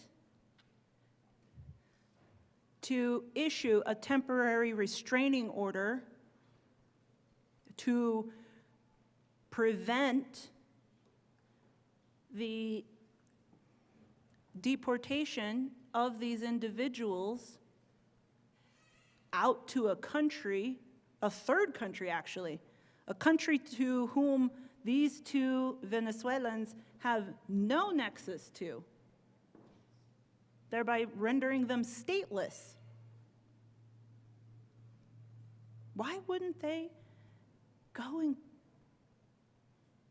abide by the Constitution? That's the open question. Because if you wanted to extradite an individual, again, my axe murderer from Arkansas example, in order for Arkansas to transfer an individual from a Colorado jail to an Arkansas jail, they would need to fill out paperwork and get a warrant signed by a judge.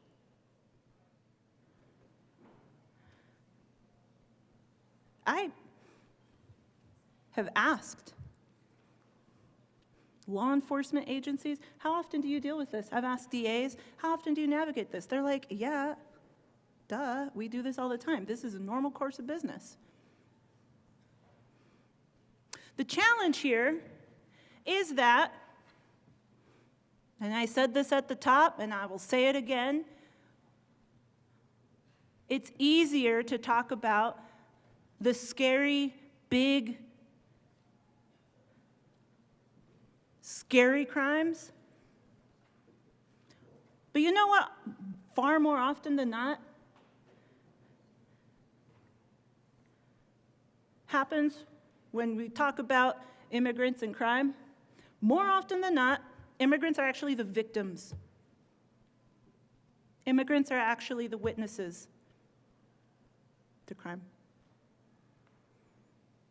And when individuals, non-citizens, are in fact the perpetrators, in fact the individuals who cause harm,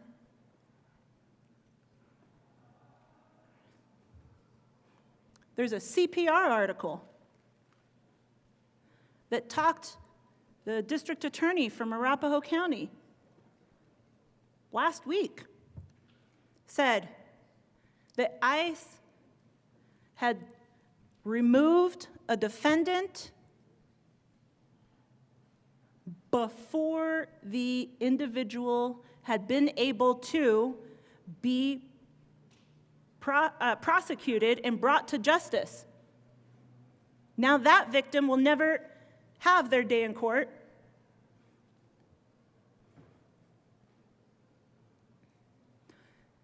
District Attorney Brian Mason, the Arapahoe County District Attorney was District Attorney Amy Padden, who lamented publicly the fact that ICE would not even confirm the whereabouts of the defendant. And so everybody showed up at court except the defendant. And when the DA learned subsequently that, one, the defendant wasn't there, and two, that ICE wouldn't tell her as the DA, as the prosecutor in the case, where the defendant had been moved to, how is that doing justice for victims of crime? DA Mason, again, the district attorney who presides over the jurisdiction that is now at the heart of the temporary restraining order that was issued last night right here in Colorado, when asked about the 41 individuals who were allegedly arrested at a Tren de Aragua party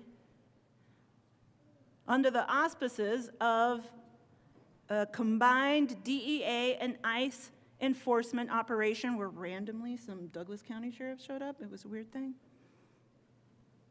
But Adams County sheriffs did not respond.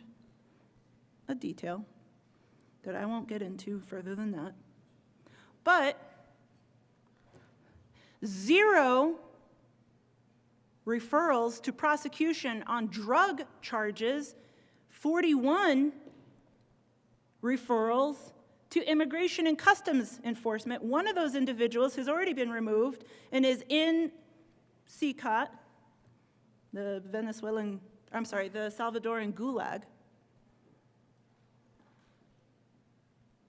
The other 2 individuals, again, the one guy who has his niece's name tattooed, the other guy who has a couple of tattoos, one of which is his mom's name, his birthday, or his year of birth, a Monopoly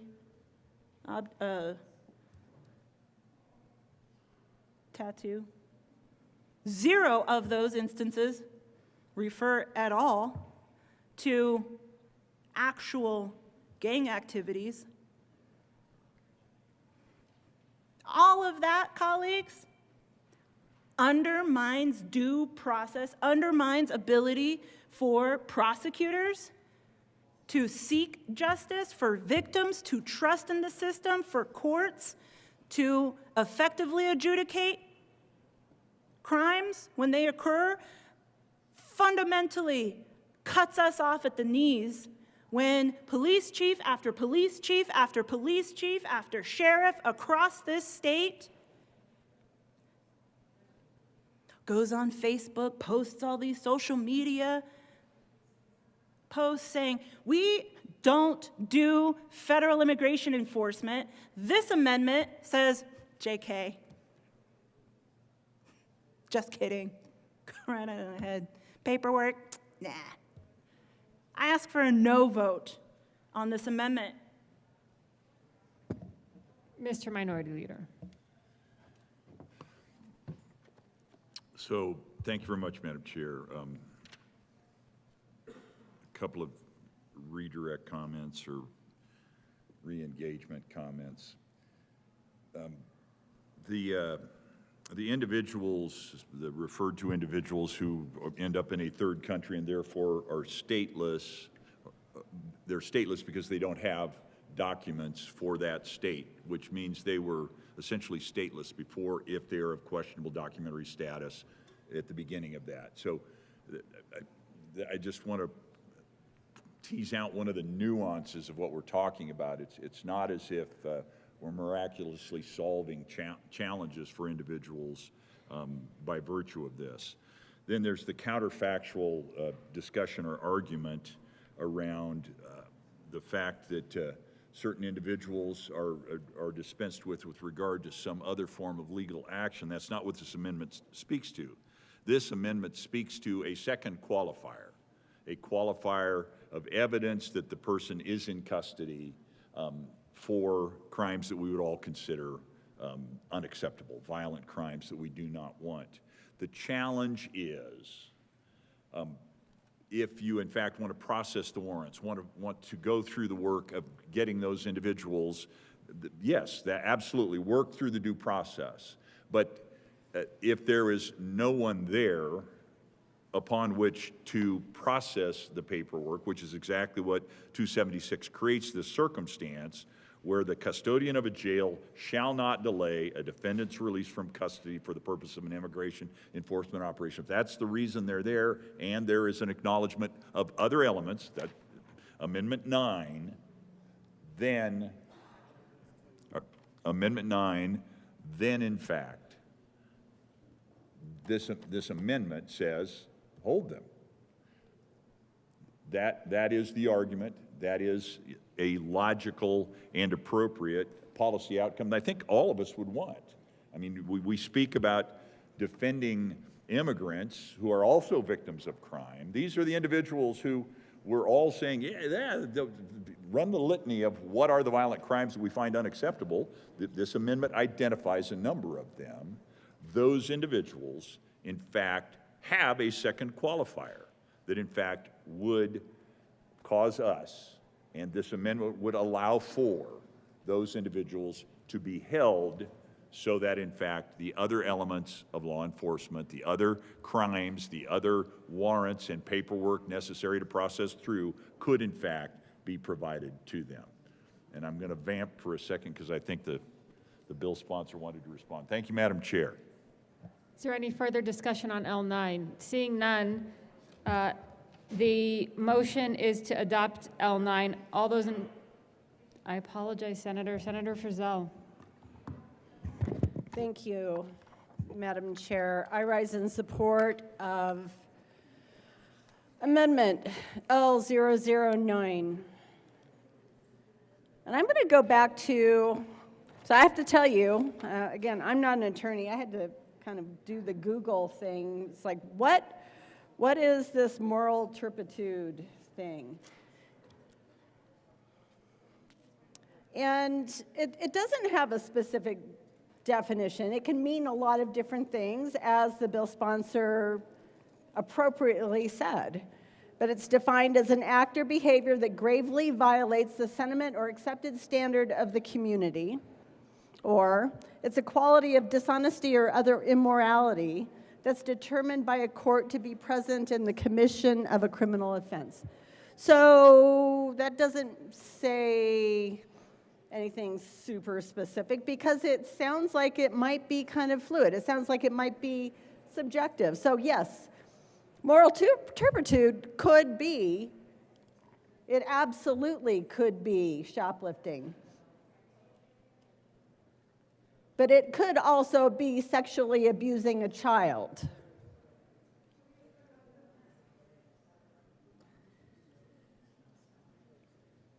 We, in this state, where we are the 10th highest ranked in the United States, in the United States we are ranked 8th for violent crime, 4th for property crime, and 4th for auto theft. We have been on a slippery slope of accepting people who run into retail establishments and grab power tools or clothing or makeup or whatever and run out, and they're not prosecuted because it's under a certain dollar amount. That's become okay. So if we're looking at the actual definition of moral turpitude and looking at accepted standards of community, well, I think we have a slippery slope here when it comes to shoplifting. What we hear at the door, I don't know. You know, when y'all were out walking doors, those of you who were walking doors last summer and last fall, and you were talking to constituents, did you hear that I'm really concerned about what's going on with crime in our state? I'm really concerned. My neighbor's car got stolen, or I don't know. I heard that. I heard it a lot. And that's what this amendment's about. It's saying, you know what? If you have an outstanding warrant because you've done something bad, and that could be a lot of different things, right? This list on this amendment, for those of you who are looking at it, it's a long list. It includes, down at the bottom, drunk driving or driving while intoxicated. If you have an outstanding warrant, for whatever reason, then yeah, it's okay that we hold you for just a little bit. How many times have you been disgusted or dismayed or just disheartened by hearing about some guy or girl who has 3 drunk driving offenses and some unlucky person got in front of them on the 4th? And you're shaking your head going, how could this even happen? How could this even happen? Why were they just let out over and over and over again? That's where we are. That's why this amendment is important.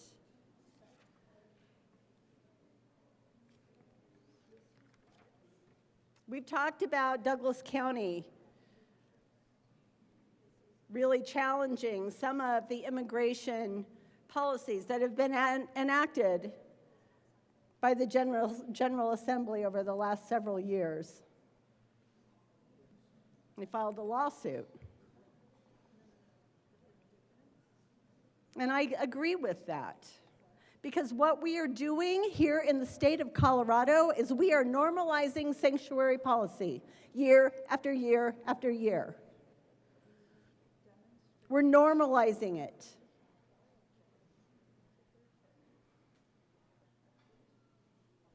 When I'm talking to people at the door, they say, how did we get here? How did we get here? Where we are 8th in the United States for violent crime. How did we get here? How did we get here with our immigration policies?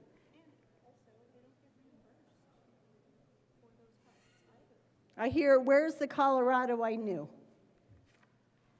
Maybe you all don't ever hear that, but that's what I hear.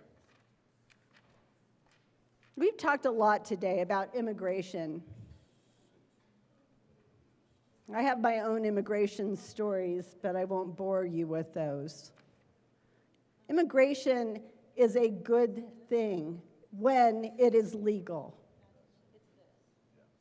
When it's not done right, when our country is inundated, overwhelmed by illegal immigration, it brings our healthcare systems, our education systems, our law enforcement, our public safety, our judiciary.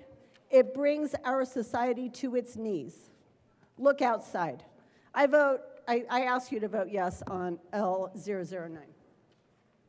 Is there any further discussion? Senator Carson.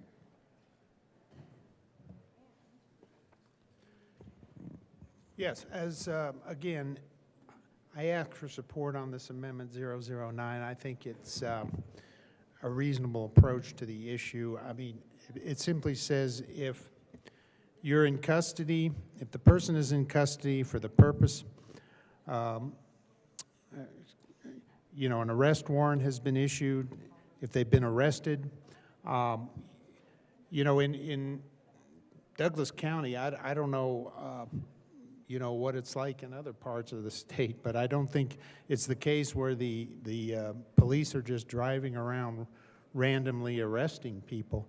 I mean, if you've been arrested, if you're the subject of a warrant for certain serious crimes, all this is saying is that, you know, the local law enforcement can operate in a way that they're cooperating with immigration officials.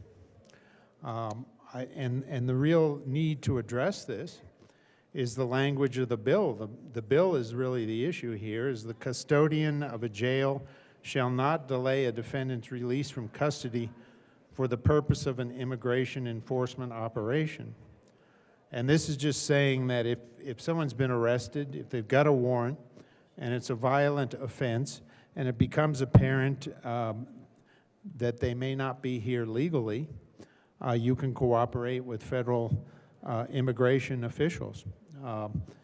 The senator from Denver is correct that it does not deal with convictions. I misspoke on that, but as I said, the issue is really brought about by the language of the bill. The bill says that the custodian of a jail shall not delay a defendant's release from custody for the purpose of an immigration enforcement operation. And I would suggest that really just implies that we want to have a system where folks can be arrested or they can have an outstanding warrant, and then we're going to prevent any kind of a reasonable process from occurring here where they get turned over to federal immigration authorities. And I think maybe some people don't agree with the immigration laws, but they are the laws, and if a person has been arrested or is in a situation with a warrant and they're here potentially illegally, then they should be turned over to the immigration officials for the further process. Clearly, there are due processes there as well in the immigration system, and that's what should take place at that point. So I would urge an aye vote for Amendment 009, and I call for a division. A division has been called.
A division has been requested. All those in the chamber not entitled to vote, please be seated.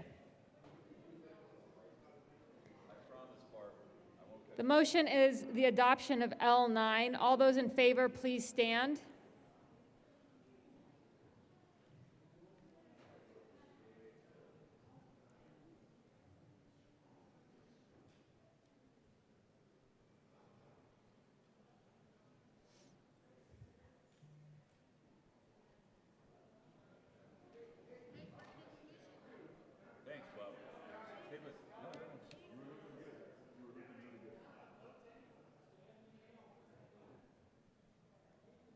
Please be seated.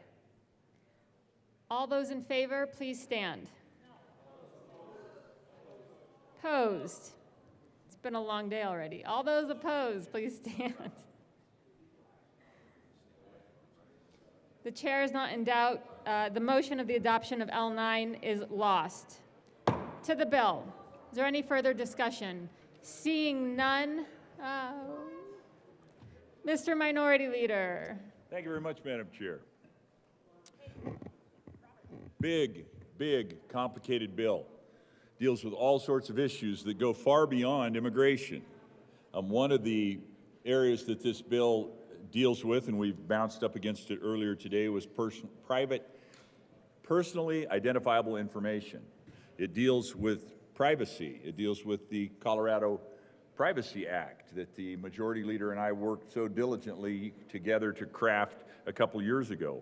The Colorado Privacy Act requires that a consumer proactively opt in before a controller of data can process sensitive data, including citizenship status. You get the nexus? You understand why that connects with what we've got going here? Under the Consumer Protection Act, Rule 2.02, sensitive data includes racial or ethnic origin, religious beliefs, mental or physical health, sexual orientation, or citizenship status. In order for other non-sensitive data to be processed, a controller must provide the consumer an opt-out mechanism. The Colorado Privacy Act and its rules took over 2 years to debate and pass. You folks voted for and passed, close to unanimously, the CPA. Section 20 of this particular bill flips that law and the rules we've created on their head. It creates a major problem.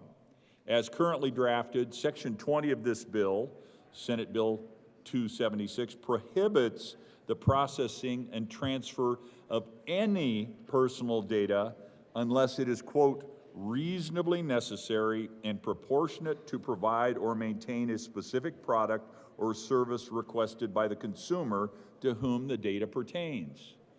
So these are individuals in the immigration process that are not thinking of themselves as consumers, but the law we're writing to provide protections for them, as the sponsors seek to do, affects everyone.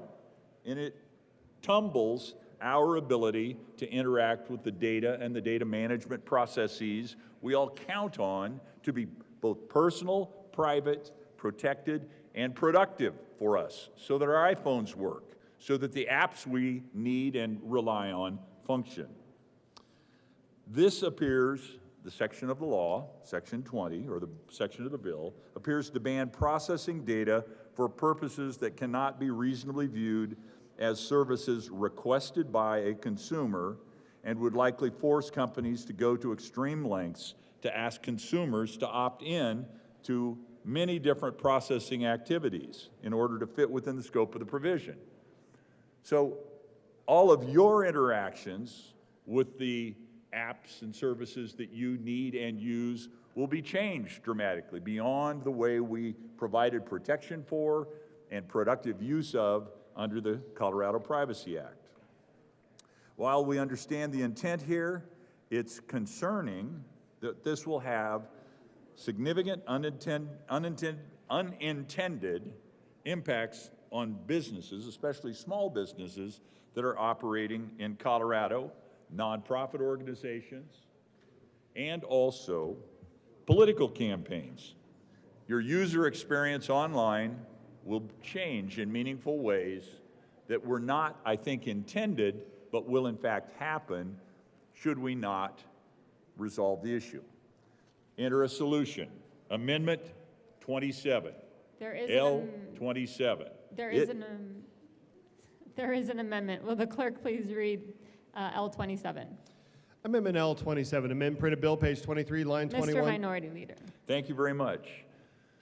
This amendment's really simple. It cuts out Section 20 of the bill, solves this data protection problem that I've just described. I encourage your support of Amendment 27. I hope that you've talked with folks to understand the negative impacts the bill would have, and that you will be willing to support Amendment 27. Mr. Minority Leader, can I ask you to He please doesn't move have to move it. Yeah, I don't Yeah, involve, let's- it's just, it's a good speech, though. It was a Mr. great Minority speech. Leader. Thank you, Madam Chair. I move the aforementioned Amendment L027 and encourage my co-prime sponsor of the Colorado Privacy Act to support the amendment, although I suspect he might have other thoughts. To the amendment, Mr. Majority Leader. Thank you, Madam Chair. Colleagues, while I appreciate my good colleague, the sponsor of Senate Bill that has just been passed for 5 years, was the third year that we were very concerned about consumers' privacy, and now my colleague doesn't want to strengthen that. I don't know if you know what data minimization is, but basically, as you know, people that collect your data use it, sell it, trade it, use different things for it.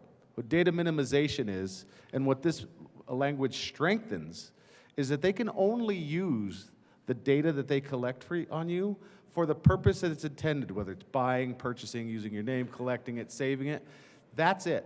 Anything else they collect, they can use, sell, share. They would love to keep as much information on you and save it in a big bank to profitize off of it in a later date. But that's not what this amendment does. This amendment strikes that whole section, and what it does is it says adequate, relevant, limited to what reasonably is necessary, which changes it limited to what is reasonably necessary, and are proportionate to provide and maintain a specific product or service requested to the consumer. I can let you borrow mine. Who the data pertains. So this bill, this doesn't benefit consumers in any way or change the laws as we have it. This adds additional protections to all consumers, not just under this bill, but in general. Of course, the tech industry does not want this because they want to collect as much information on you as they possibly can to profit from it. And all we're asking in this bill is to strengthen language that's been passed in other states and allow it to continue, so we can continue to be a leader, as my colleague who has run biometric bills and cleaned up a lot of other privacy. I'm astounded that he's taken this position, but sometimes we agree to disagree. But colleagues, I wholeheartedly ask you for a no. This policy is good for Coloradoans, regardless of the way it's being spun. Mr. Minority Leader.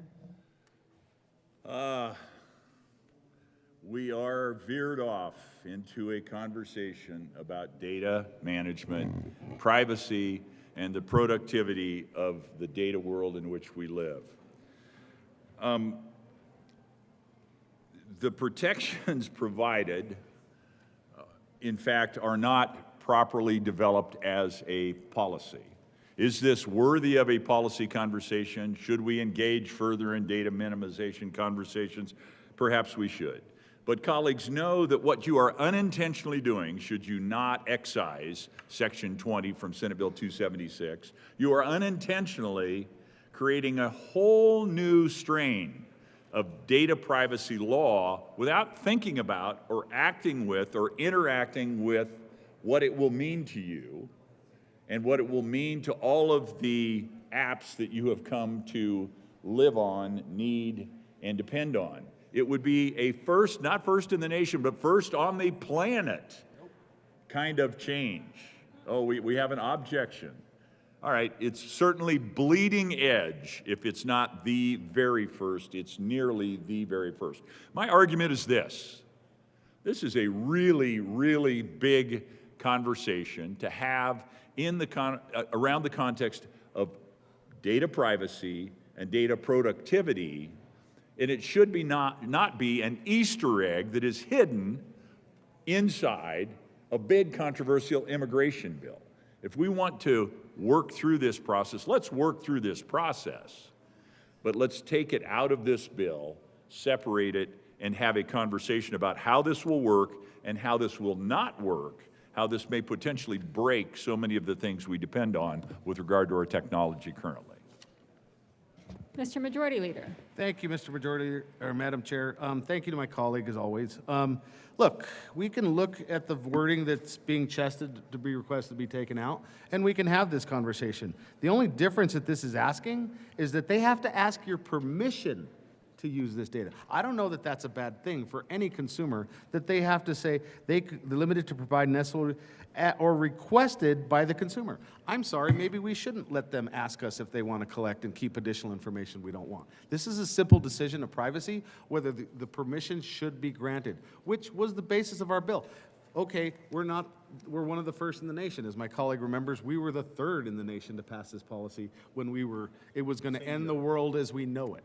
And this is what happens every time in the tech industry when we make a change to technology. It's going to end the world as we know it, because they have to ask you or you have to tell them. And that doesn't happen even as much as the bill's been passed. So this is a red herring as far as this is going to change the world as we know it. This is just a tweak to ask you for permission or request your permission to do it. Mr. Minority Leader. Thank you very much.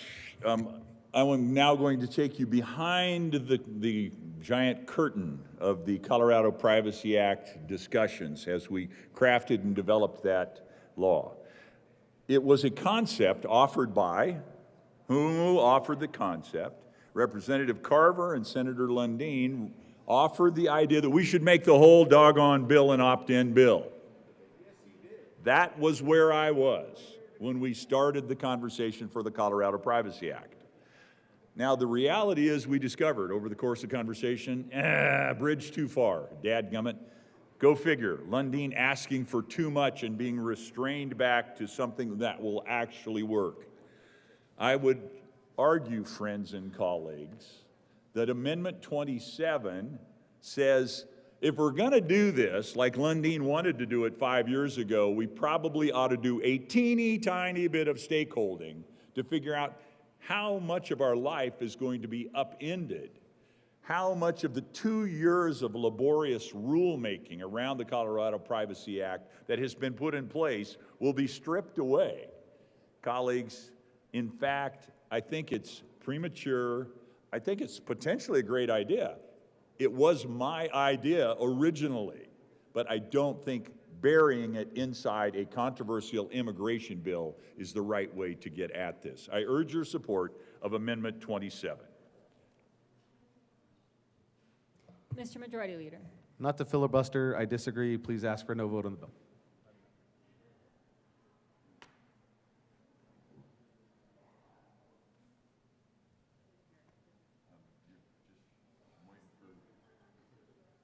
Is there further discussion? A division has been called.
All right.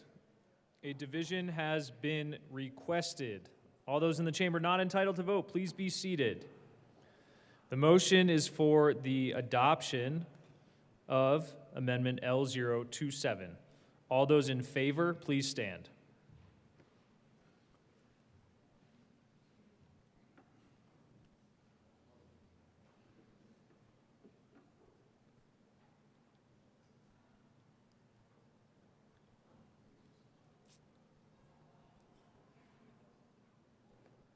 Please be seated. All those opposed, please stand.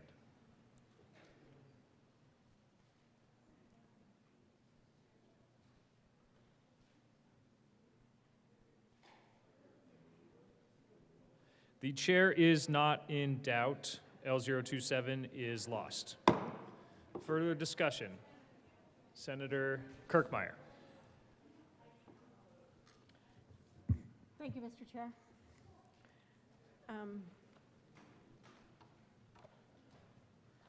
So members, within the bill, starting on page 16, this is in section 24.1-102, it's limitations within policies.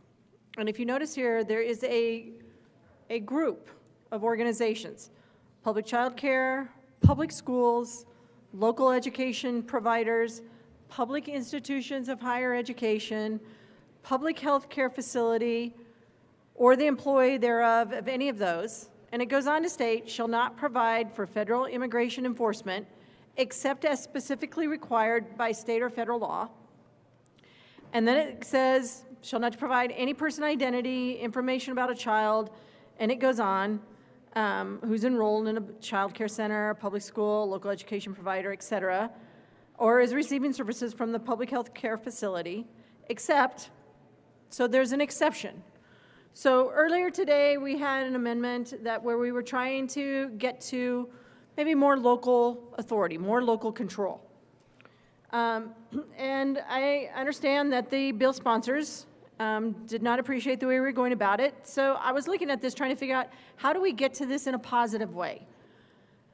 So in here, it talks about that there's an exception. The exception is if the student or the patient's consent through a valid release of information. So if they consent to releasing the information, then the public school, the local education provider, the institution of higher education, the public health care facility, and the public child care facility can release the information. If there is consent of the students or patient's parent or guardian through a valid release of information, they can release the information. And it goes on further, and I'm just going to jump right over to page 17 because it says there, it's not a violation of this section to release a record pursuant to a subpoena, an order, a warrant, issued, and all these issued by a federal judge. Again, the consent of a student or patient through a valid release of information, the consent of the child, student's, or patient's parent or guardian through valid release of information.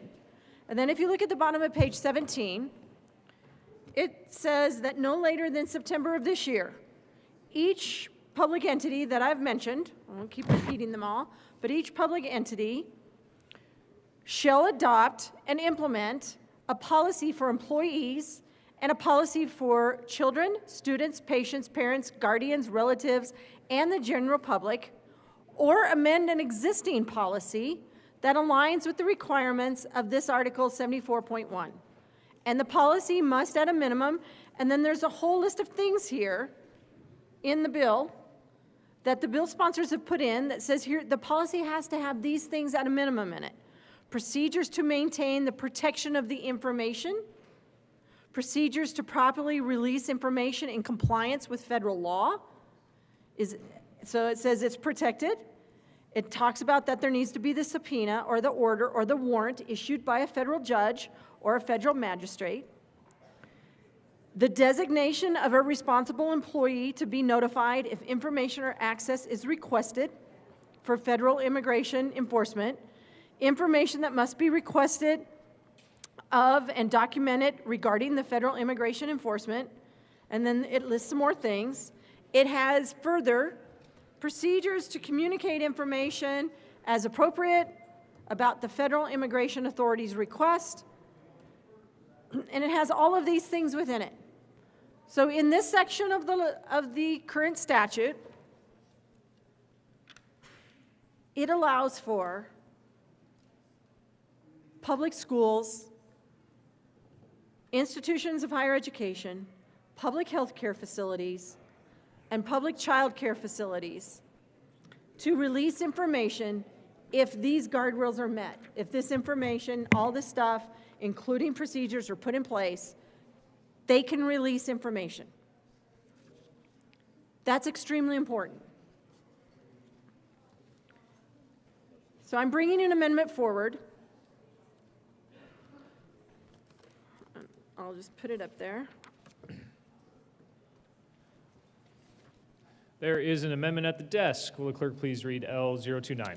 Amendment L029, Senator amend printed Kirkmeyer. bill.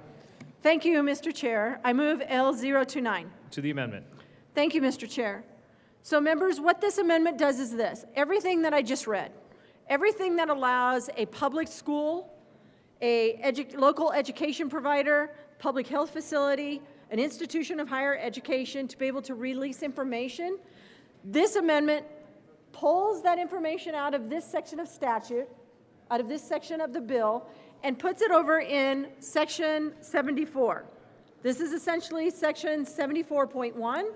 It would put it in section 74, and what it would do is it would allow local governments, in maybe a more proactive way, but what is consistent with what's in this bill, it would allow them to release information if all of these things are in place, consistent with what's in this bill, using their language, is what I asked the drafter to put together and pull together, using their language where they allow public schools, higher education institutions, child care centers, public health facilities, where they're allowing, under certain conditions here, to release information to the federal government.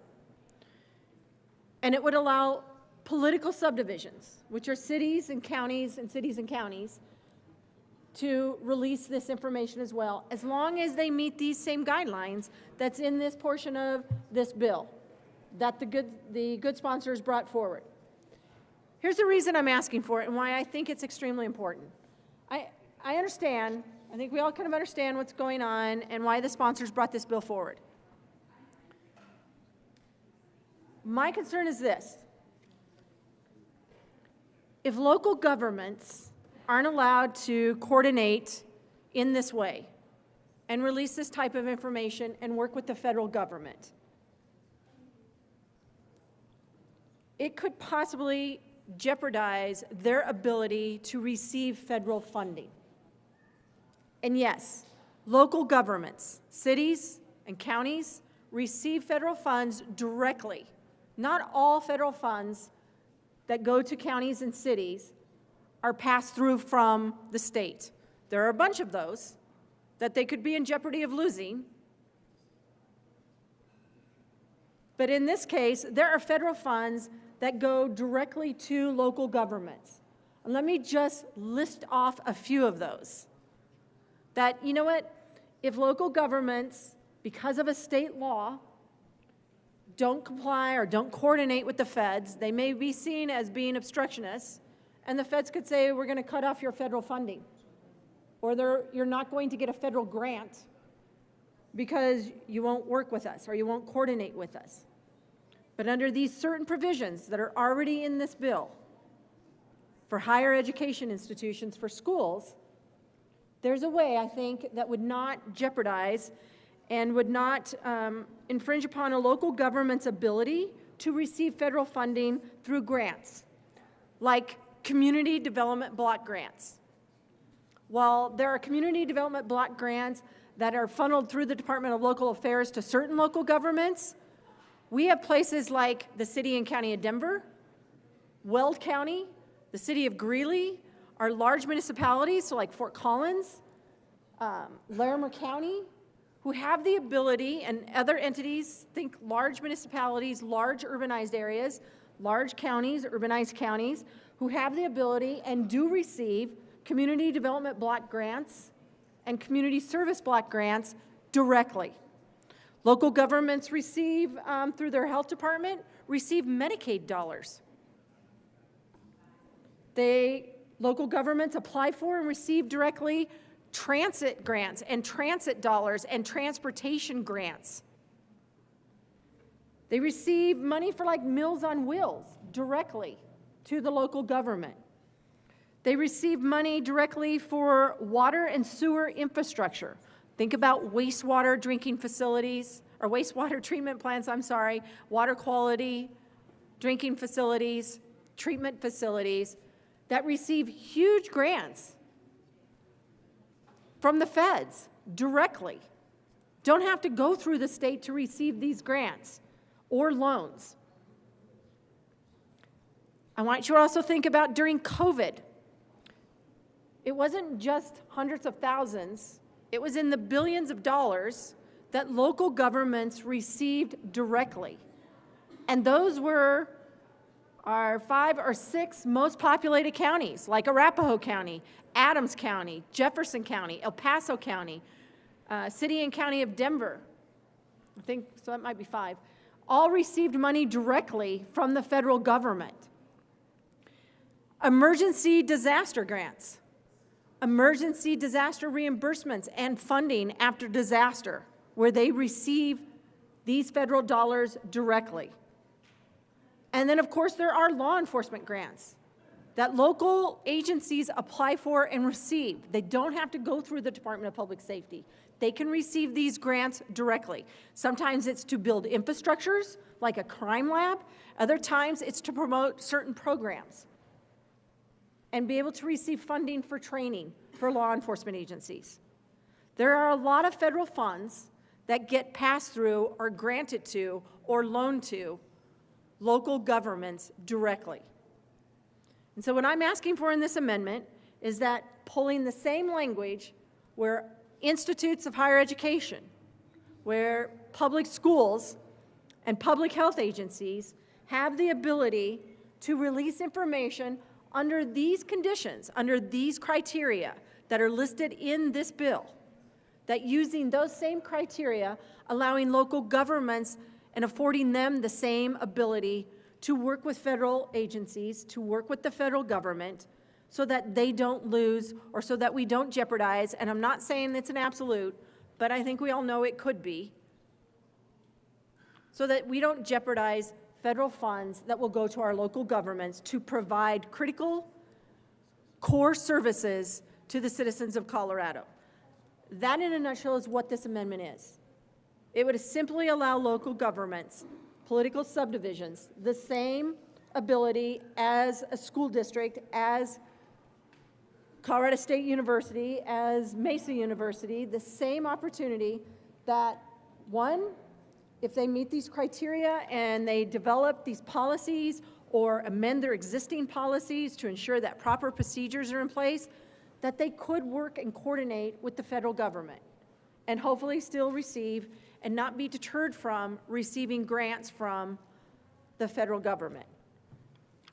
And again, I already mentioned a whole bunch of grants that are extremely important for our constituents.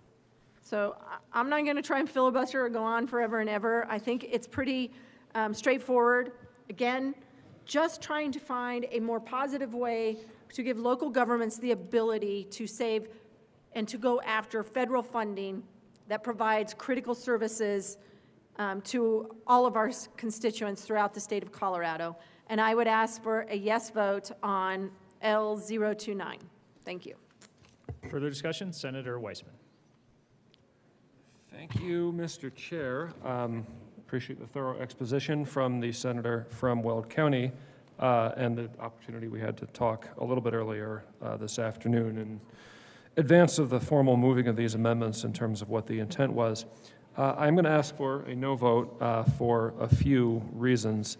One, there are circumstances, and I'm not going to try to get into enumerating them in the interest of time, but there are circumstances where extant state law or federal law might require the release of information, and that's going to continue to operate federally because of preemption, state because it's still state law, and what we're doing here needs to be read in conjunction with that, the specific controls over the general.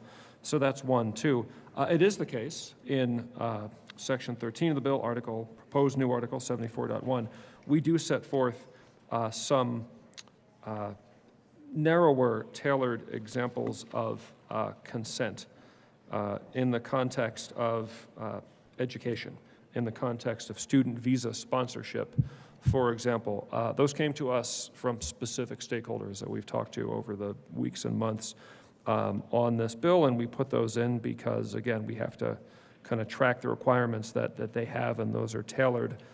One of my concerns with, and I guess this is sort of reason two, in addition to information that is required to be released is already going to continue to be able to be released pursuant to now existing law. We read the words in 29, persons consent through a valid release of information relative to the kind of stakeholder engagement, if you will, that we've done to put into 74.1 what we have. This language is pretty broad. In the context of local government, cities and counties, there are a lot of examples where you might apply, talk to a department of your local government, you're seeking some benefit, you're trying to participate in some kind of program, exactly what's being signed away to be released and in what context. Frankly, we need to comb over that in some detail to make sure that we're tracking to our intent. Also, by going back into the prior sections of the bill, Article 74, we are amending that to include political subdivisions, cities and counties, and that's what the sponsor of the amendment spoke of. That's also the extant law where we talk about state requirements. When it comes to, and in distinction to Section 13, when it comes to state and city and county, frankly, nobody has urged this kind of exception on us. We've not spoken about it. Governor and his team have not asked this kind of thing of us. Organizations speaking for cities and counties have not come to us with it, whereas they did in the other case. So appreciate the concern for the ongoing just functionality of our local governments. Look, I hear regularly from my county commissioners, they're concerned in the current environment about their ability to do their work, their human services work. They do take it seriously. They haven't even come to us with this kind of thing. So understand and appreciate where that is coming from. Not that there's no conversation to be had here, but for reasons of scope, for reasons of inability to sort of comb this over and work out what might be appropriate scope and what might not be, we do ask for a no vote at this juncture. Thank you. The question before us, Senator Kirkmeyer. Thank you, Madam Chair. And I can appreciate the comments from the good senator from Aurora. Yes, from Aurora. And I appreciate that. But again, if we're going to give this flexibility and this opportunity for schools and higher education, typically, just so we understand, public schools are listed as a political subdivision in other sections of law. And so I know we divided them out here, and I'm not exactly sure why, but if we're going to give this kind of, opportunity for them to, again, show that they can coordinate and work with the federal government, even under different kind of stressful situations, I would think it would be beneficial for us to do it for local political subdivisions as well, for cities and for counties. And, I understand he hasn't had the opportunity to really look at the scope of it, but basically what I asked the drafter to do was pull from this section that starts on page 16 and goes on 17 and into 18, to pull from it and use the same language and use the same criteria for a city or a county that's being used for a public school or an institution of higher education, or quite frankly, a public health care facility.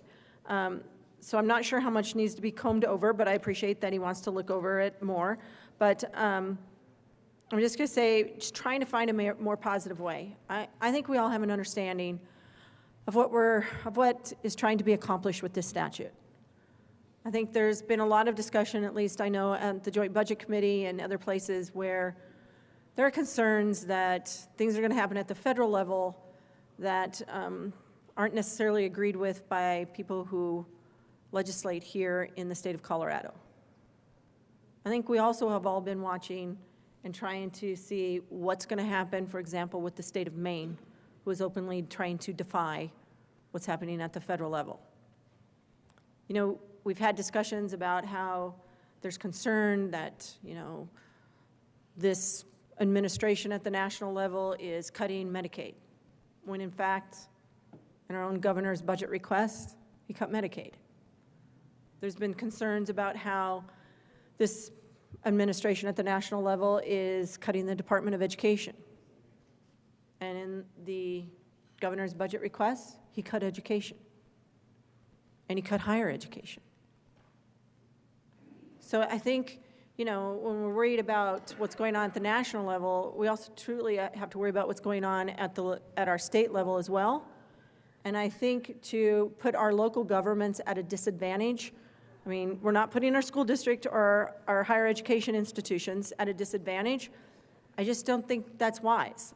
And I would truly hope that we could pass this amendment, but if we don't, I would hope that the sponsors would take this seriously. So just because local governments didn't ask for this, I know they asked for some other things, I'm not sure if they were thinking it all the way through. Because quite frankly, not every local government has had to go through and apply for emergency disaster funds.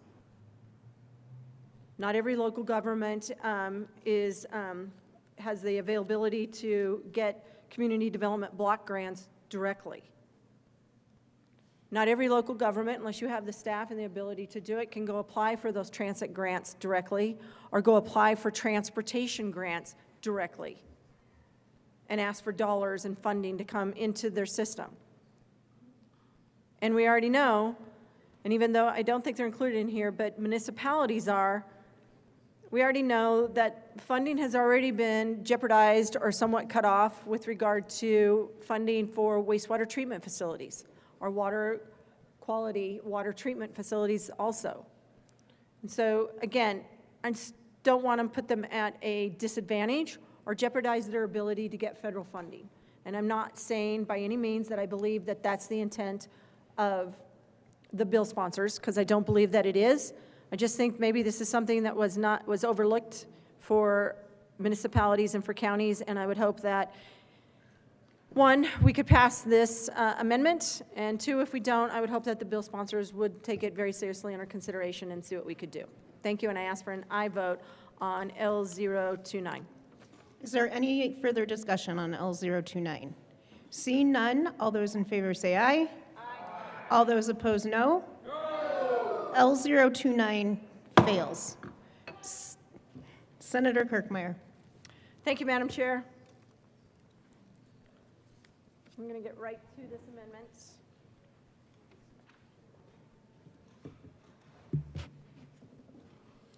And there is an amendment at the desk.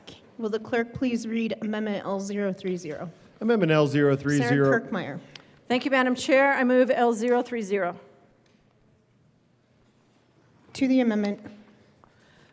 Thank you, Madam Chair. Members, as I already mentioned, in the current bill, there is a, on page 15, there's a definition for public health care facility.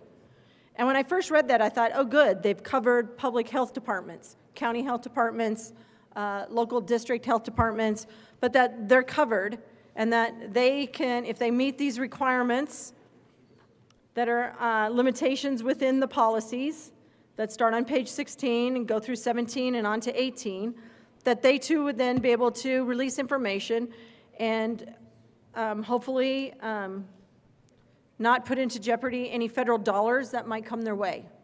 There are a lot of federal dollars that come directly to local health departments, a lot, that provide a lot of services to our citizens throughout the state.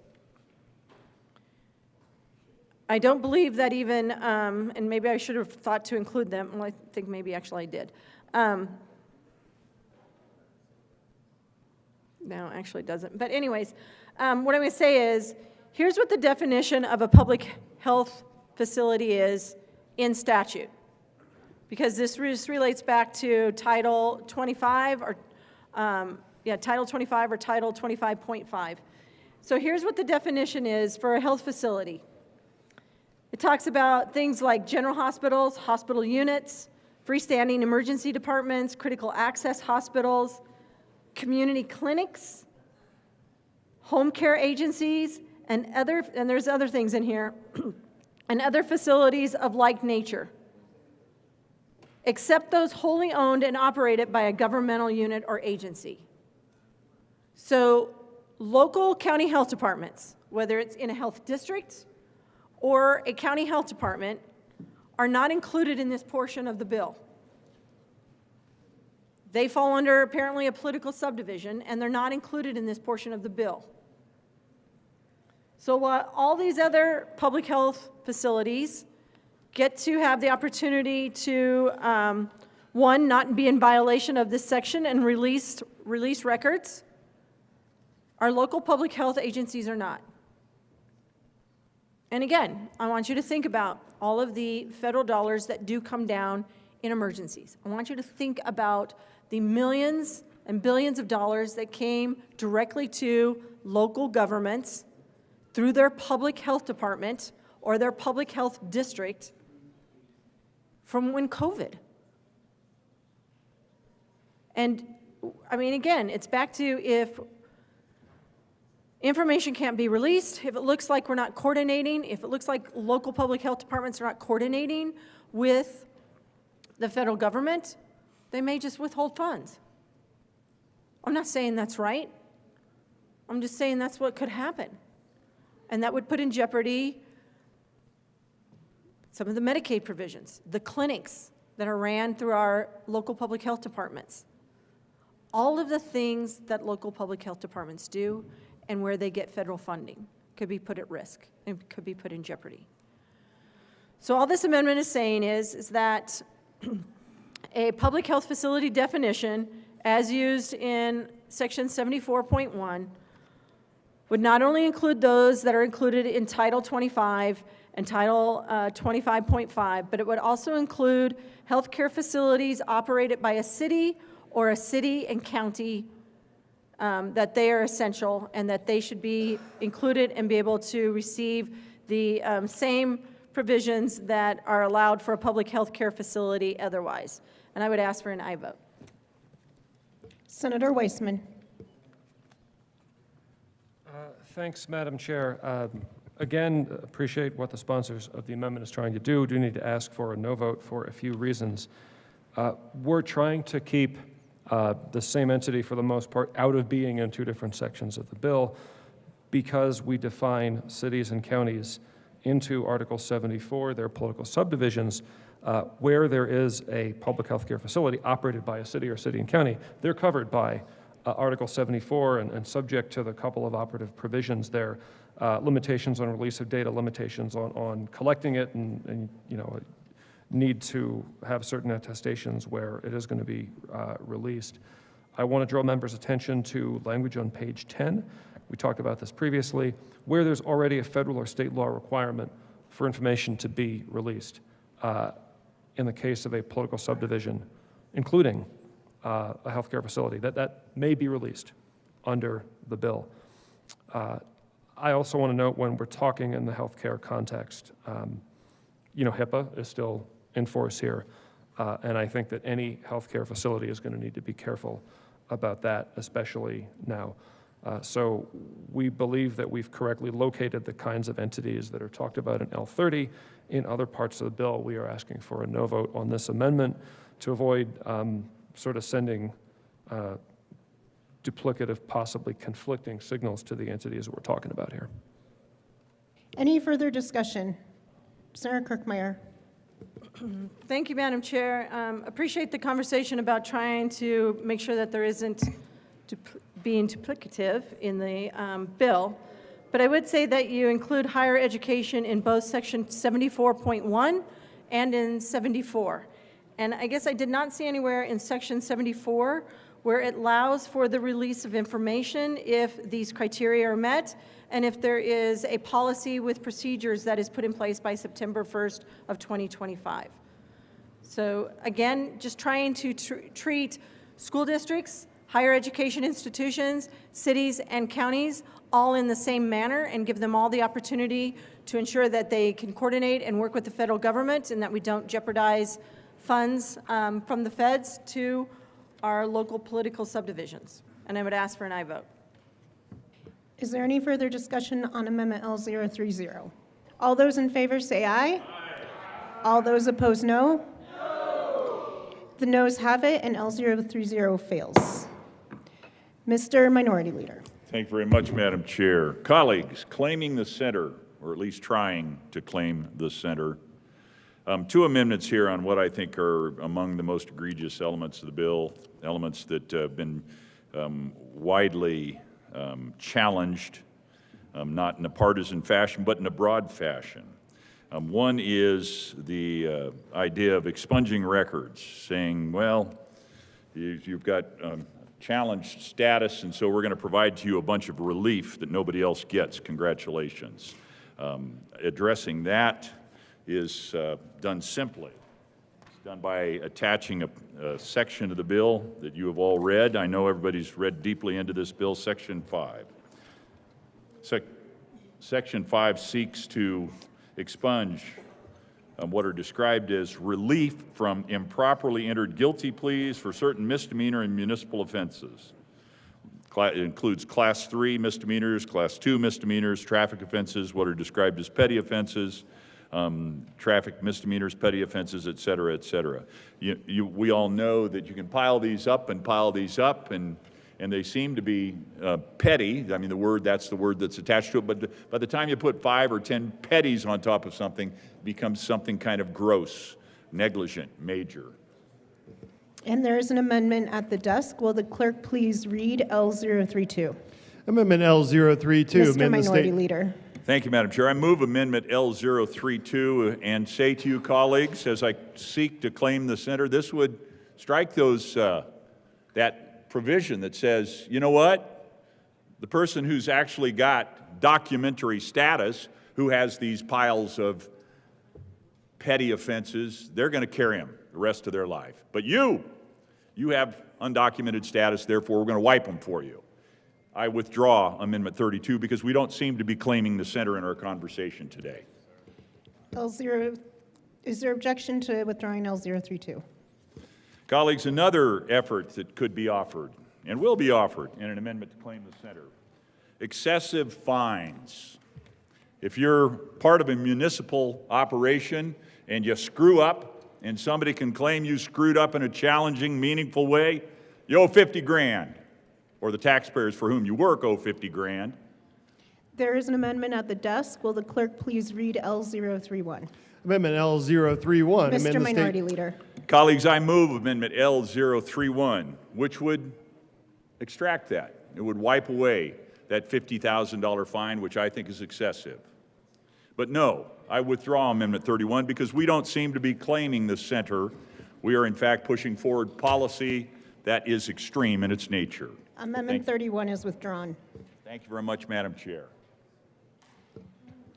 Thank you. Any further discussion? Mr. Minority Leader. Final comment. I started by saying too broad, too emotional. Let's get precise. We've failed to do that. I urge your opposition to 276. Any further discussion on 276? Seeing none, the question before us is the passage of 276. All those in favor say aye. Aye. All those opposed, no. No. The ayes have it, and 276 is passed. Mr. Majority Leader. Thank you, Madam Chair. I move to lay over House Bill, oh, I'm on the wrong bills. I move to lay over House Bill 1283, 1219, and 1272 to the bottom of the calendar.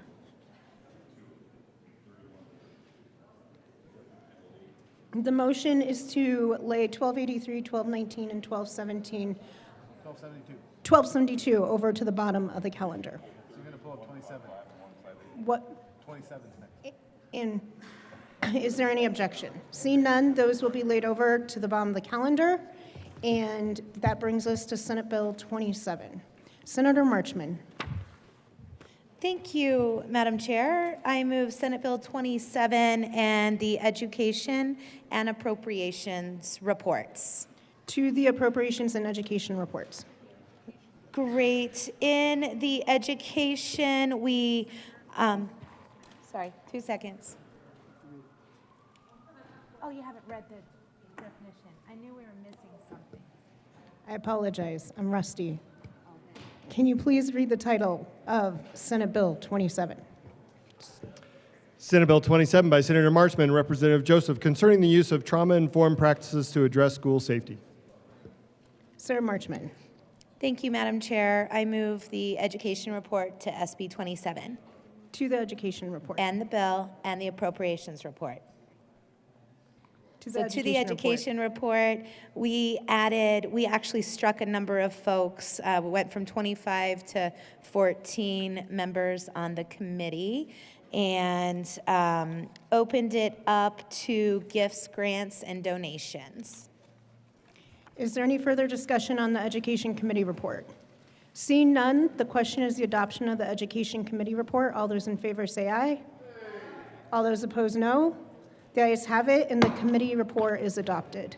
To the Appropriations Committee report, Senator Marchman. Thank you, Madam Chair. In appropriations, we were really creative and made sure that we ensured this bill will have no general fund money going to it at all whatsoever. So we appropriated that with L005 in appropriations, and I ask for your aye vote. Is there any further discussion on the Appropriations Committee report? Seeing none, the adoption of the report is before us. All those in favor say aye. All those opposed, no. The Appropriations Committee report is adopted. And we do have an amendment at the desk. Will the clerk please read L006? Amendment L006. Senator Marchman. Thank you, Madam Chair. I move L006. To the amendment. This amendment was brought forward by the charter schools. They wanted to ensure that we had principals from charter schools included in the bill. And so, yes, principals of charter schools. So that's what we did. So that is what L006 does. There's also, yeah, that's it. The question before us is the adoption of L006. Is there any further discussion? All those in favor say aye. Aye. All those opposed, no. The ayes have it. L006 is adopted. To the bill. Senator Marchman. Thank you, Madam Chair. This bill is a result of the 250-plus member Safer Schools and Community Initiative that came out of the 2024 report last spring. There were 250 stakeholders with nonprofit, community, and private sector experience, and they brought this recommendation to do this work group and use trauma-informed practices in school safety incidents and drills. I'd urge your support of the bill. Is there any further discussion on Senate Bill 27? Thank you. Seeing none, the adoption of Senate Bill 27 is before us. All those in favor say aye. Aye. All those opposed, no. The ayes have it, and Senate Bill 27 is adopted. Mr. Majority Leader. Thank you, Madam Chair. I move to lay over Senate Bill 30 to the bottom of the calendar. Thank you. The Senate Bill 30 will be laid over to the bottom of the calendar. Will the clerk please read the title to Senate Bill 34?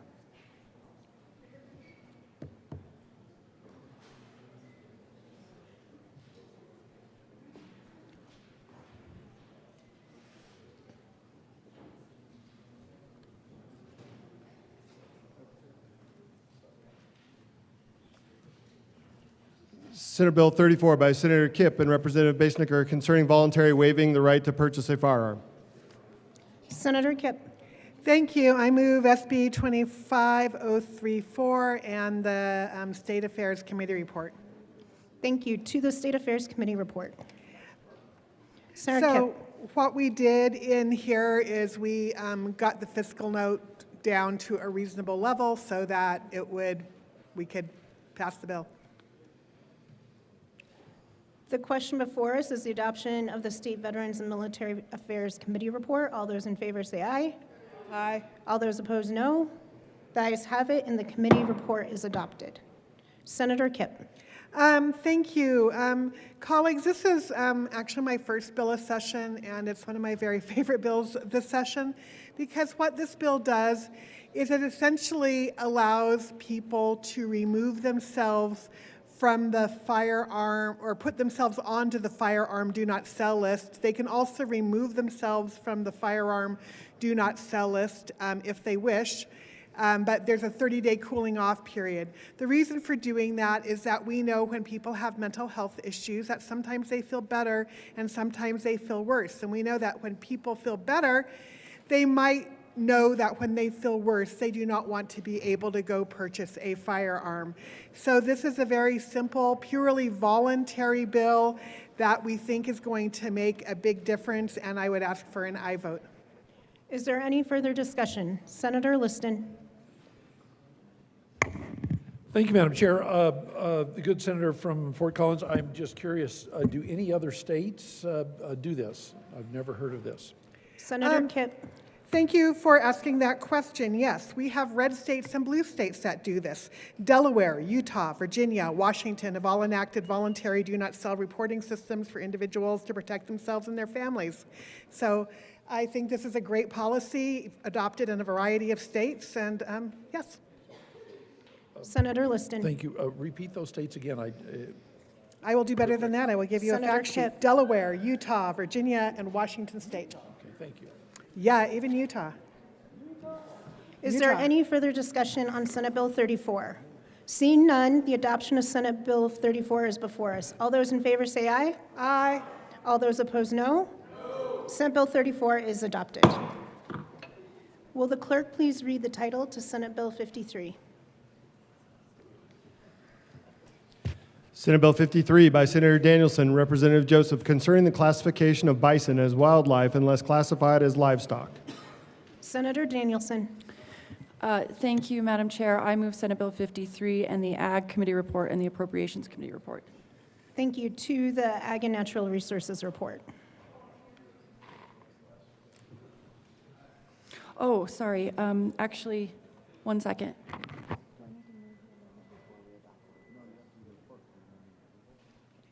Thank you, Madam Chair. I need to amend the report, so I'd like to adopt the report. Sorry, can you talk a little? I don't have any discussion. She has to amend the committee, so she has to adopt it. No discussion. Seeing no discussion, this is the adoption of the Agricultural and Natural Resources Committee report. All those in favor say aye. Aye. All those opposed, no. The ayes have it, and the report is adopted. To the Appropriations Committee report. I see no further discussion on the Appropriations Committee report. All those in favor say aye. Aye. All those opposed, no. And the ayes have it, and the report is adopted. To the bill. Thank you, Madam Chair. I have a couple of amendments.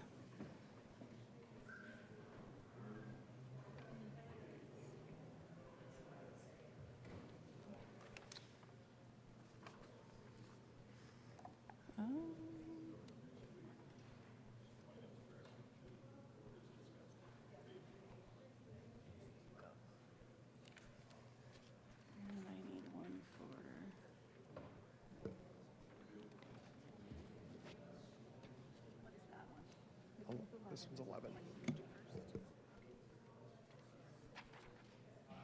And there is an amendment at the desk. Will the clerk please read Amendment 11? Amendment L11, amend the Agriculture and Senator Natural Resources. Danielson. Thank you, Madam Chair. I move Amendment L011 to Senate Bill 53. To the amendment. Thank you, Madam Chair. This is a request from community to include additional language in the legislative declaration that highlights the importance of Buffalo to Native communities, to tribal nations, and their teachings, their traditions, and their ceremonial and their ceremonies. I urge an aye vote on Amendment L011. Is there any further discussion? Seeing none, is the adoption of L011. All those in favor say aye. Aye. All those opposed, no. L011 is adopted.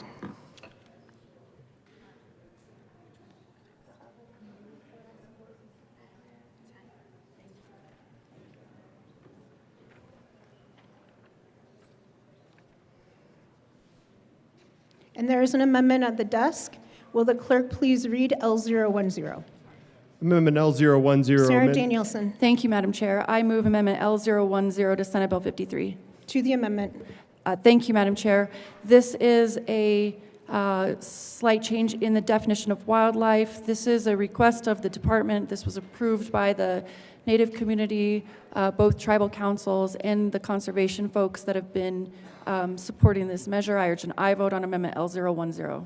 Any further discussion? Seeing none, is the adoption of L010. All those in favor say aye. Aye. All those opposed, no. L010 is adopted.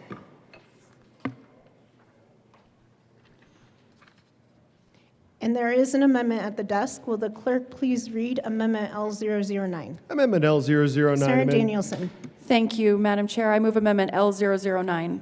to the amendment. Thank you, Madam Chair. L009 is an addition to the measure. In order to protect this amazing animal from poaching, we had to work within the structure of the department to establish fees and fines and penalties, which also means we had to establish licensure. This adds that language. Again, this came at the request of the department. It has been approved by the Native community, by the tribal councils, by the conservation community, and other proponents of the measure. So I do urge an aye vote on Amendment L009. Any further discussion? Seeing none, the question before us is the adoption of L009. All those in favor say aye. Aye. All those opposed, no. The ayes have it, and L009 is adopted.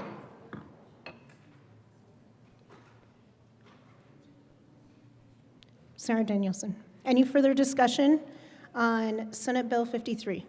Sarah Danielson. Thank you, Madam Chair. In the interest of time, I will be brief, although if you have a chance, please listen to the testimony from the hearing. It was quite moving.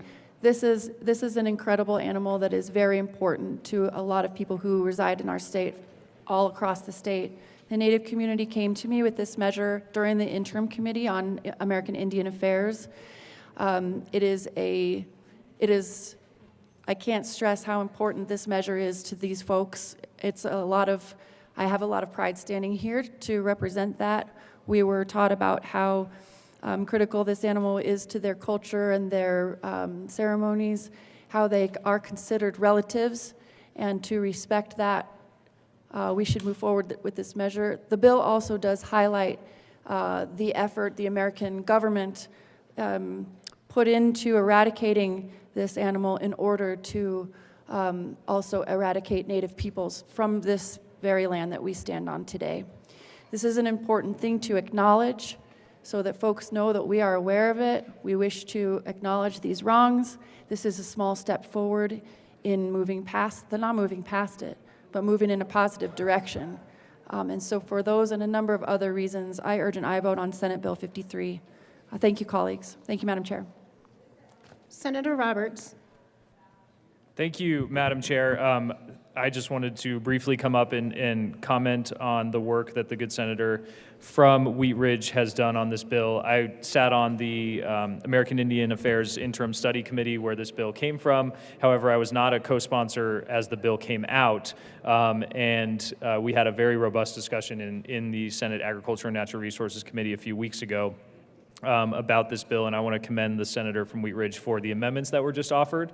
They addressed the concerns that I had about this bill, and I had concerns not because I disagree, I wholeheartedly agree with protecting the bison as wildlife, but the bison that have been coming over from Utah have been coming into the district that I represent, as well as the good senator from Montrose, and so I had just some practical questions about how this would work out. The amendments adopted in committee and just now will allow the department to create a herd management plan that can make sure that we're protecting local livestock and overgrazing in the area, in the district I represent and elsewhere in Colorado. And so that's very important, while also properly honoring these animals for our Native community. So thank you for all the work that's gone on this. With those amendments, I look forward to being a yes vote on third reading. Any further discussion on Senate Bill 53? Seeing none, all those in favor of Senate Bill 53 say aye. Aye. All those opposed, no. The ayes have it, and Senate Bill 53 is adopted.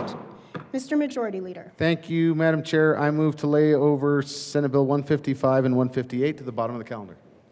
155 and 158 will be lay over to the bottom of the calendar. Will the clerk please read the title to Senate Bill 167?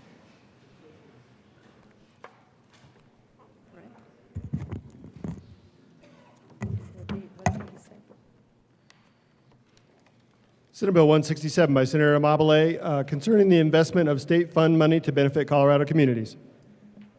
Sarah Mobley. Thank you, Madam Chair. I move Senate Bill 167, the Finance Committee report and the Appropriations Committee report. To the Finance Committee report. Oh, you go ahead. Yeah. Thank you, Madam Chair. Senator Frizzell. Thank you, my apologies.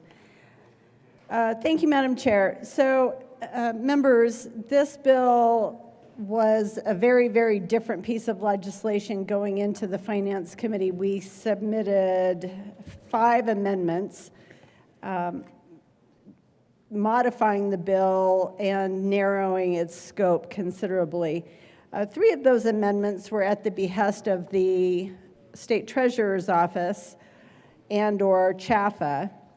And, well, actually, all 5 of them were at the behest of the Treasurer's Office. 2 of them were to bring the bill and the administration of the Educator First Homeownership Program into alignment with other CHAFA housing programs. And so it was everything from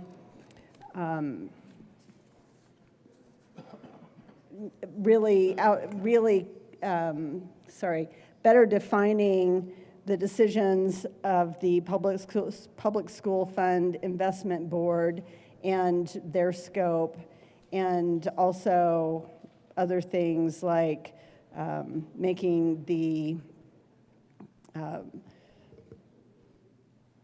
creating a priority within the Educator First homeownership program for first-time home buyers, and using this housing as a primary residence, because that was really important to me, at any rate, because it just narrows the scope of the program and ensures that only people who have not owned a home before and that this would be their primary residence. Those are very important narrowing things. So anyway, those are some of the many things that we amended in the bill in the Finance Committee. Any further discussion on the Finance Committee report? All those in favor, say aye. Aye. All those opposed, no. The Finance Committee report is adopted. To the Appropriations Committee report. Okay. Sarah Mobley. Thank you, Madam Chair. In the Appropriations Committee, we some of the amendments that we had put on changed the fiscal note, and so we had a new fiscal note that was reflected there. It dramatically simplified that and reduced it, and that's what we did in appropriations. The appropriation that is on the bill does come from the interest and earnings of these programs in the permanent fund. And I ask for a yes vote. Is there any further discussion on the Appropriations Committee report? All those in favor say aye. Aye. Aye. All those opposed, no.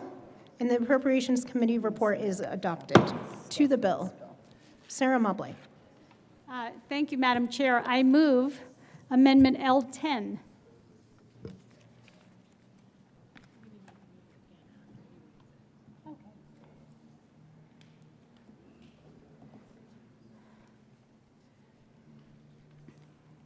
And there is an amendment at the desk. Will the clerk please read Amendment 10? Amendment L10, amend the Finance Committee report dated April 1st, 2025, page 1, strike line 1 and insert. Amend printed bill, page 4, before line 2, insert. Section 1 in Sarah Colorado Mobley. Revised. Thank you, Madam Chair. I move L10. To the amendment. So L10 does a few different things. It clarifies It adds the BOCES to the definition of eligible participants in the Educator First Fund, adjusts the list of examples of community investments, explains how the Shared Equity Down Payment Assistance Program works, revises the language on paying the program manager to conform with other sections of statute, and explains the reporting requirements to include financial performance of the fund. And I ask for a yes vote. Any further discussion? Senator Frizzell. Thank you, Madam Chair. And, you know, it's really important. This bill has, as I mentioned when I first spoke, which apparently I'm having a lot of trouble doing at the moment, this bill has been significantly stakeholdered, and this last amendment is further reflection of that. We've worked with not only stakeholders, but members of the Finance Committee to make sure that we got the reporting requirements that were requested in line and to make the bill even more specific. Is there any further discussion? Sarah Kirkmeyer. That's okay. You don't need to move all that. You're All fine. right, okay. Sorry. Thank you, Madam Chair. I just would like to know how much it's going to cost, because it says here, which is new from the fiscal note, I think it was April 9th or something like that, how much it's going to cost to pay for the that's required to accommodate the tranche payments to the program manager.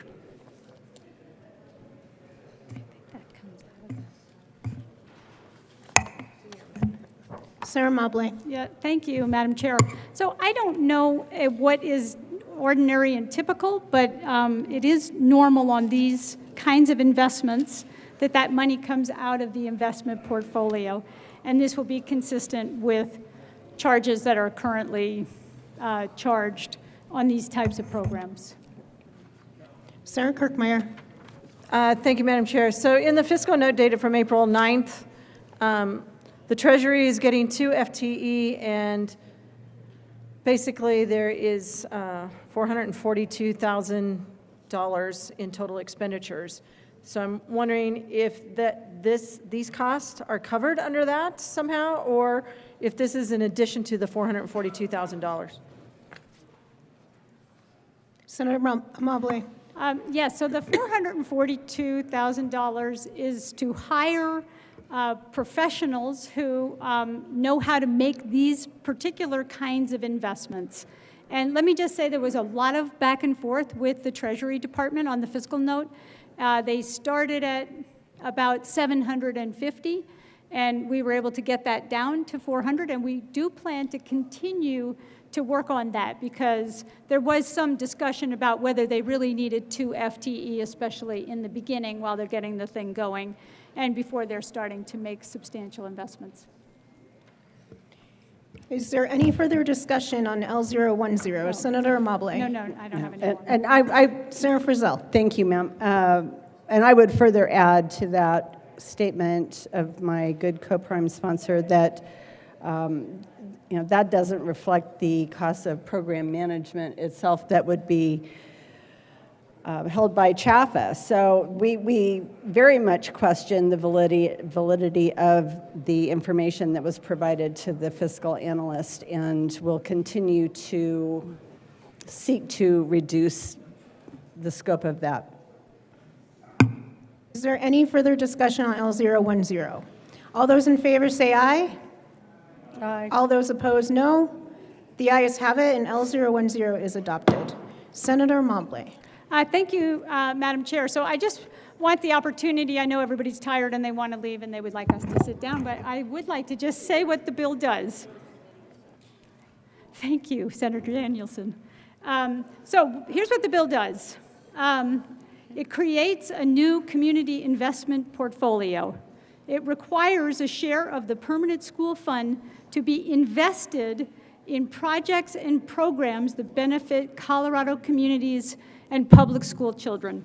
This fund already invests in these types of investments, but it doesn't do it in Colorado. And so we're directing them to make these investments in Colorado for our educators and education professionals. It launches the Educator First Home Ownership Program, and it encourages other community investments, including affordable rental housing, working with Habitat for Humanity, and other types of programs that are going to promote housing for our education community. And I ask for a yes vote. Any further discussion? Seeing none, Senator Kirkmeyer. Thank you, Madam Chair. With all due respect to the sponsors, and I appreciate that you brought this bill forward, and I know that I said I would vote for it in appropriations so that we could have the debate here on the floor and have the discussion on the floor, and I knew that the bill was in flux. But at this point, I just have grave concerns with regard to where the money is coming for the new Educator First Home Ownership Program. And if you look at your fiscal note, and we're reading through this, and I'm going to admit I didn't read all the way through the bill, but I did read through the fiscal note. It says that the greater of 6% of the value of the public school fund, or $100 million by July 1, 2028. And then it reads, and the greater of 12% of the fund's value, or $200 million by July 1, 2030. That would be $200 million that is being invested someplace else, and in my mind, being taken away from the state public school fund and from funding education. Right now, members, we've had a lot of discussions at the Joint Budget Committee, and I know there are a lot of discussions going on with the School Finance Act, but one of the discussions we had was capping best grants. So again, in the background here of where these funds come from and what we're talking about moving away from. Right now, we're talking about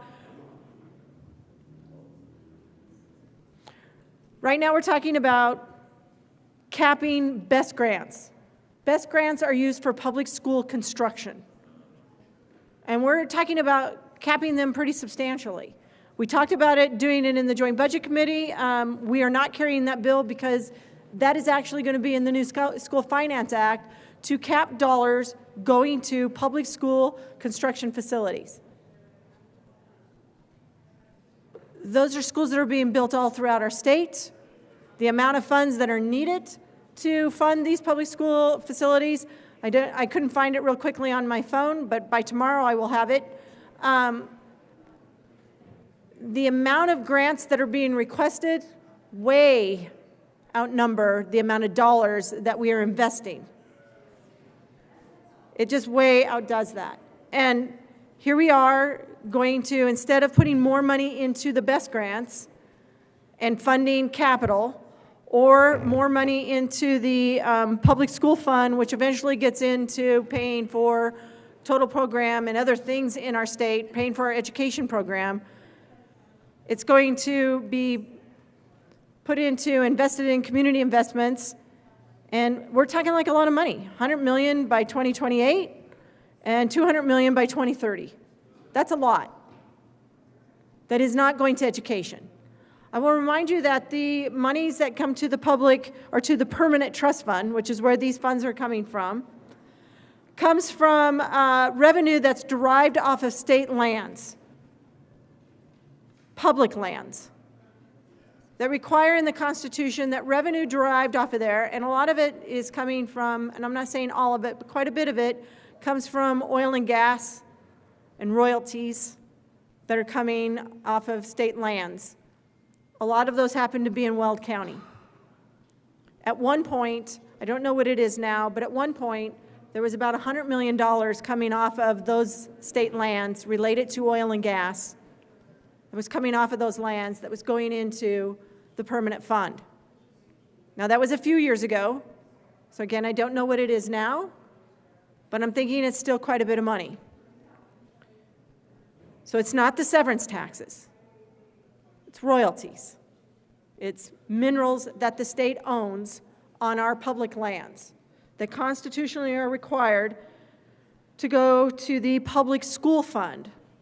And again, why I applaud the senators for their creativity and working with folks to try and find first home ownership program. It seems to me that we are diverting the funds away from what their intent is through the Constitution. That's the first concern.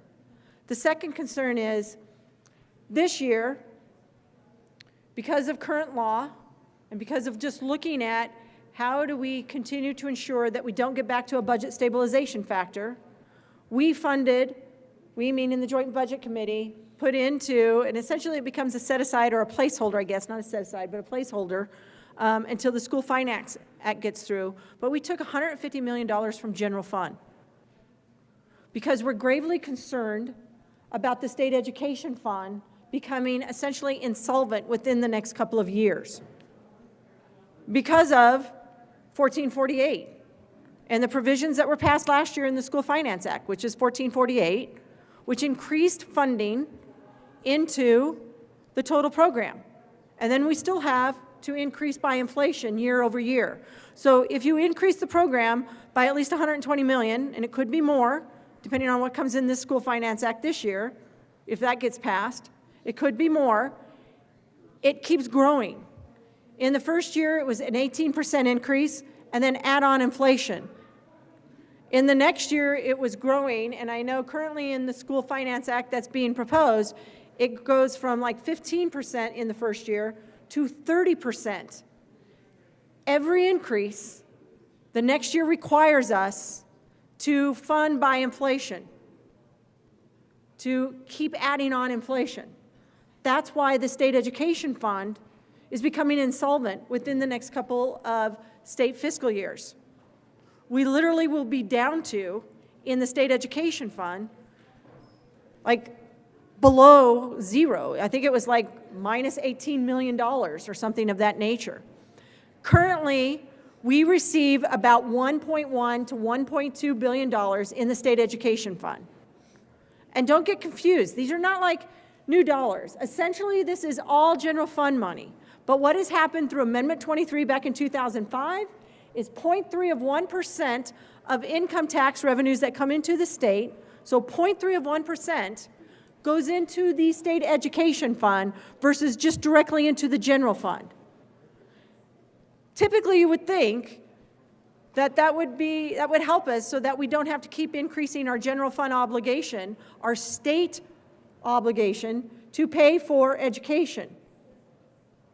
This year, clearly it wasn't enough. We have about $1.5 billion in the state education fund currently. And all of that is going out the door this year for not just total program.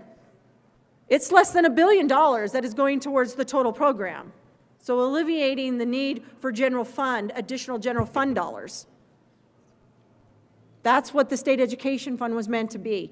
It was meant to be to make sure that we weren't going to a budget stabilization fund. But we went to that for 15 years. So right now, $1.5 billion approximately in the state education fund. We're using like $1.4 billion of that for total program, and of that, it's about $900 million is going to total program. The rest of it is going to other programs, other things that are related to education, directly education. Might be going towards the READ program. You okay? Okay. It might go towards the READ program. Or other things, it's going to the mill levy override, it's going to charter school institutes. It goes to lots of things. But my point is this: we are on a path that is not only unsustainable, but that could lead us back to a budget stabilization factor. That is what I'm concerned about. And not only are we on that path, we are on a path where we were reducing funds that we receive from the permanent fund that go towards public school construction. We're already doing that outside of this bill. And what this bill does, again, $100 million by 2028. That's a lot of money. By 2030, it's $200 million. And I just want to say the part that just really kind of ticks me off, and no, again, disrespect to the sponsors, this is not on you, 2 FTE for the state treasurer's office to manage a fund he's been managing anyways.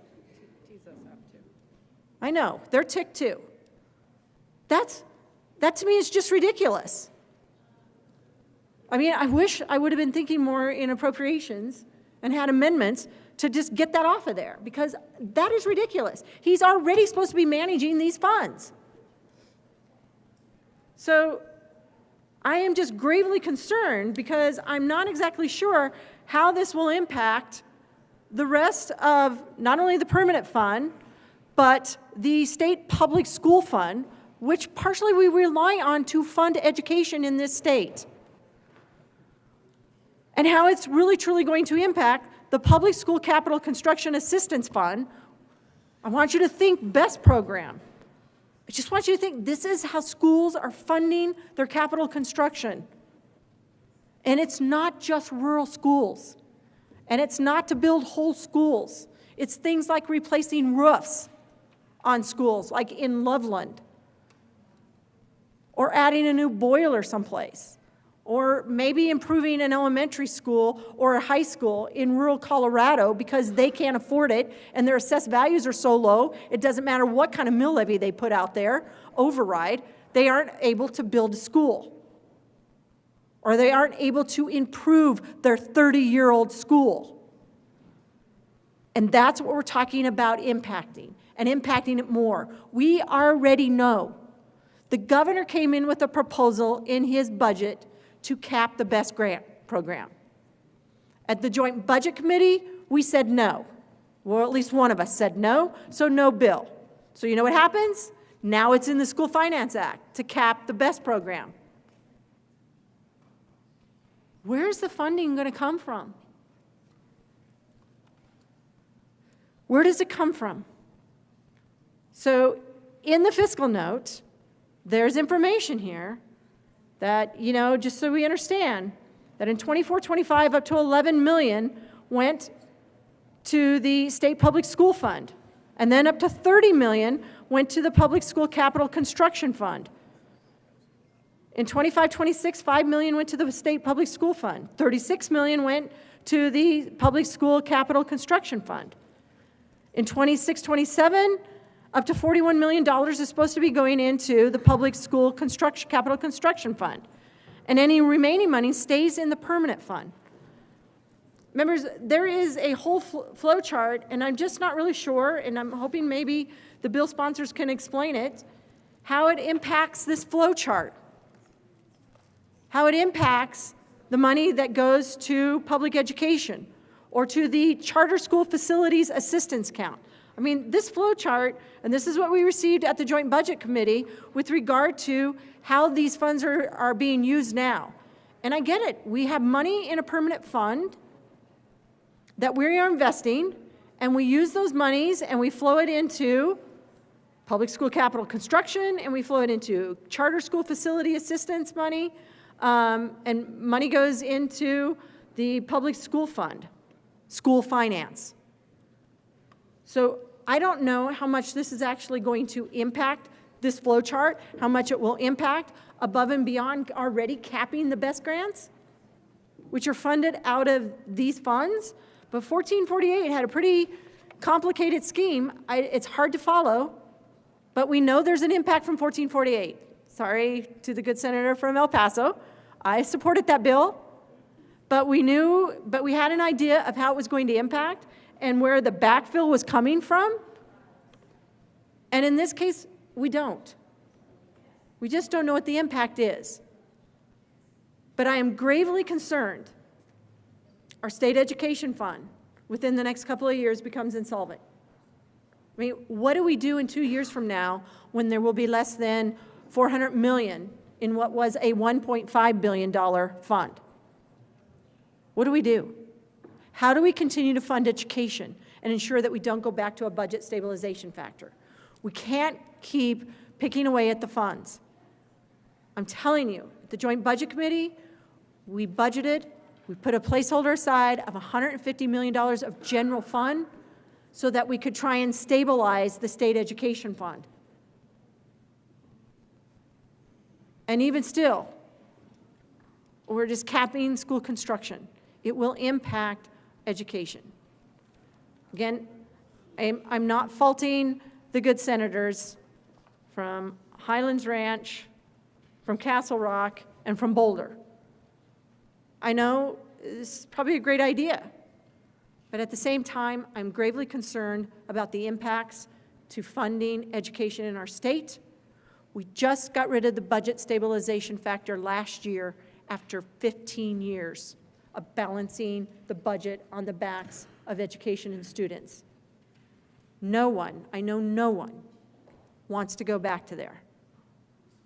So we have to manage our funding, our money that we put into education effectively. We need to be prudent. And I don't see anywhere in here where we get paid back the money. I just want you to remind you all. We had our director of the Joint Budget Committee, our chief economist, tell us we are on an unsustainable path. Our long bill, our budget, we're skating on thin ice. We are skating on thin ice. We're on an unsustainable path. We know our state education fund going to be insolvent. How are we going to fund education? How do we fund Medicaid providers? How do we fund higher education? We can't keep introducing new programs after new programs. So, again, I don't know the total impact here, but I do know there's an impact. And I'm concerned. And again, we can't keep creating new programs. So with that, I would ask for an aye vote on Senate Bill 25-167. Again, with all due respect to the sponsors, I love you both, but I just don't like this idea. Sorry. Senator Mobley. I want to know vote, sorry. Thank you, Madam I think Chair. everybody knew. So I just want to set the record straight on a few things, and I thank my good colleague from Weld County. This bill has no impact on the BEST program. It does not intersect with the BEST program in any way. What the bill is asking is that the treasurer invest money that he is already investing, but instead of investing it in Wyoming or California, that he invest this money in Colorado. There is absolutely a return on the investment. Right now, the permanent fund is getting, on average, 2% for the last 10 years. Imagine what the rest of the market did in the last 10 years. But the permanent fund earned 2%. The return on these investments is expected to be 7%. So even if we come in at half that, it is still a much better investment than the way the permanent fund is being invested now. And it is taking a tiny amount of the permanent fund and investing it in these programs that will provide housing for thousands of teachers and educators and public school employees. The constitutionality of this bill is not in question. It does not affect the school finance fund. It has no impact on that. That is funded through the interest that the permanent fund earns. So right now, the permanent fund earns 2%. Imagine if we could get the permanent fund to return 3%. And let me just say that people on the land board are extremely frustrated at the low rate of return that the permanent fund has been earning. And they would like to see a slightly more diverse portfolio that will allow us to earn a higher rate of return than we have been getting. So it also does not mandate that any amount of money be invested. That will be up to the investment board. It is a target. The 6% is a target. And if the investment board decides they can't meet that target, they don't have to. And it will be controlled by an investment board. And the investments are in mortgage products that benefit employees of public schools. Senator Frizzell.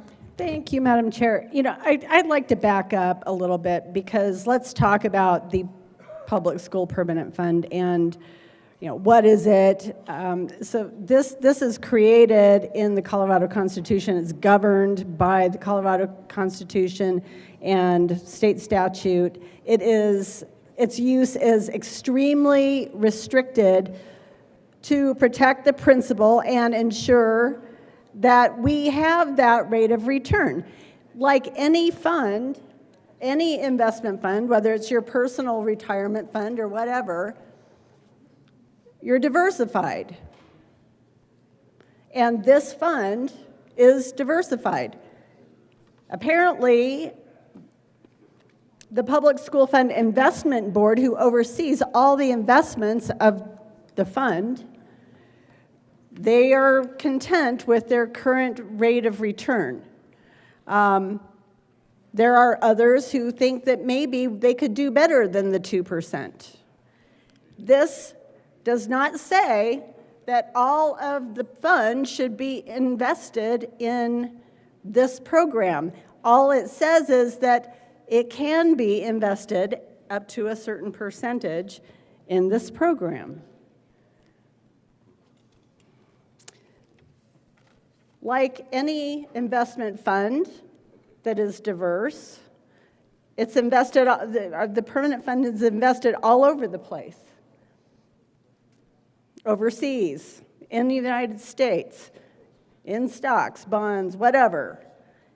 That's up to the investment board. This makes sure that a portion of it is actually invested here in Colorado to benefit Colorado citizens, and specifically to help first-time home buyers achieve what could be their American dream. We talked in committee about the barriers to attainable housing in the state of Colorado. We talk a lot in this chamber and in the other chamber about incentivizing construction of rental property, of apartments, and how do we get people into those homes. That's just a piece of the affordable housing or attainable housing picture. We have got to work towards helping folks get into home ownership. And there are a lot of great programs out there, but one of the best programs that we have going for us in the state of Colorado is CHAFA. They're already stood up. They have an amazing track record. They target 7% rate of return on investment. And any of you who have worked with them and their first-time home buyer programs, they do an amazing job. They're they're very transparent, they're very accountable. They have a system set up, and for them to be the program manager of this Educator First Homeownership Program is a natural, kind of a no-brainer, and we were excited that they're willing to partner on this program. I don't know what more I can say. I share the good senator from Weld County's concerns about our budget. I share concerns about funding education. This is not what this is about. If anything, this will improve the velocity of rate of return for the BEST program. And, we talk a lot about rental housing, but that's not the solution. In fact, we're not going to get to true housing stability in the state of Colorado by building more apartments. It's a difficult nut to crack, but I feel like we can definitely do it. This is just a piece that we believe, my co-prime sponsor and I believe, would be very helpful to the conversation. I ask for your I vote. Mr. Minority Leader, no? Sarah Kirkmeyer. Thank you, Madam Chair. I just want to make sure that it was clear that I would ask for no vote on Senate Bill 25-167. And I was just reading from the fiscal note where it says the treasurer must invest in the homeownership program the greater of 6% of the value of the public school fund or $100 million. by July 1 of 2028. So I was reading that from the fiscal note. I was trying to find it in the bill, but there's been committee amendments, so I'm not sure I could find it. But again, there's just concern about how are we going to fund education. The permanent fund is there in case of, and we don't invest, I mean, we invest the money, we don't spend all the money, we try to only spend the interest money on it, and now we're moving it around. We're moving money around, and we will take money from education. And if we end up in a recession, any kind of recession, do you remember that memo? You all received it from the chief economist and from the director of the JBC about how we're on an unsustainable path. Any kind of recession, we may need that permanent fund. And I don't believe that the permanent fund was established to fund housing for first-time home buyers who are teachers or work at schools. It's supposed to be for education. So anyways, I'm not going to belabor it anymore. I would just ask for a no vote on 25-167. Mr. Minority Leader. Thank you very much, Madam Chair. I'll be very brief. This is really a difficult decision for me. It's a difficult no vote. It's a difficult yes vote. Maybe that makes it great policy. I don't know. I constantly am struggling to keep us focused like a laser on academic attainment in our K-12 environment. I wish that sections 16 and 36 of every township, which were put together in the permanent fund back in 1876 when Colorado became a state, were in fact focused on academic attainment. The challenge is they have become, and I found my Sharpie, by the way. I had left it up here earlier, apparently. We've diffused and diffused and diffused, and my concern as I ruminate over am I a yes, am I a no, where do I go with this policy, is that this is yet another moment of mission creep where we're sliding away, we're worried about affordable housing for people that may be educators. I don't see a means test. I mean, we've got superintendents across the 178 districts, some of them making with combined current and deferred comp $1 million a year, and they may be eligible for some of this financing as well. So I have some concerns about what may be mission creep. So I guess I'm saying my vote today is a mumble. And on thirds, I will clearly make the binary choice that we have no choice but to make. I've been a yes on this bill as I ponder it. I've been a no on this bill as I ponder it. And today I am a resounding. Seeing no further discussion, the question before us is the adoption of Senate Bill 167. All those in favor say aye. Aye. All those opposed, no. The ayes have it, and 167 is adopted. Will the clerk please read the title to Senate Bill 179?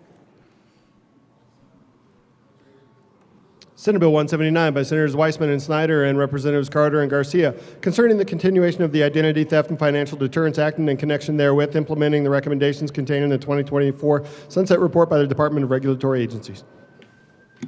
Senator Snyder. Thank you, Madam Chair. I move Senate Bill 179 and the Appropriations Committee report. To the Appropriations Report. So in appropriations, we actually ended the source of revenue for the cash fund. It was related to a bunch of fees that weren't really well tied into the purpose of the program. There's a new cash fund created, and we're looking to find out what fees. Right now, they'll be eligible for gifts, grants, and donations. We have about a year and a half worth of funding at existing levels, and we got a plan going forward, so I would ask for an aye vote. The question before us is the adoption of the Appropriations Committee report. All those in favor say aye. Aye. All those opposed, no. The ayes have it, and the Appropriations Committee report is adopted. To the bills, Senator Weissman. Thank you, Madam Chair. Members, in the interest of brevity, this is a sunset bill. The purpose is to assist the Attorney General, Sheriffs, Police, and District Attorneys in investigating identity theft and financial fraud crimes and in prosecuting persons who commit those crimes. There are 70 or 80,000 such occurrences in our state every year. The incidence is growing. This is a modest effort. There are 4 folks in the Department of Public Safety who do this in the interest of government efficiency. The bill follows the sunset report and actually ends an advisory board that is deemed no longer necessary. On behalf of our constituents, we ask for a yes vote.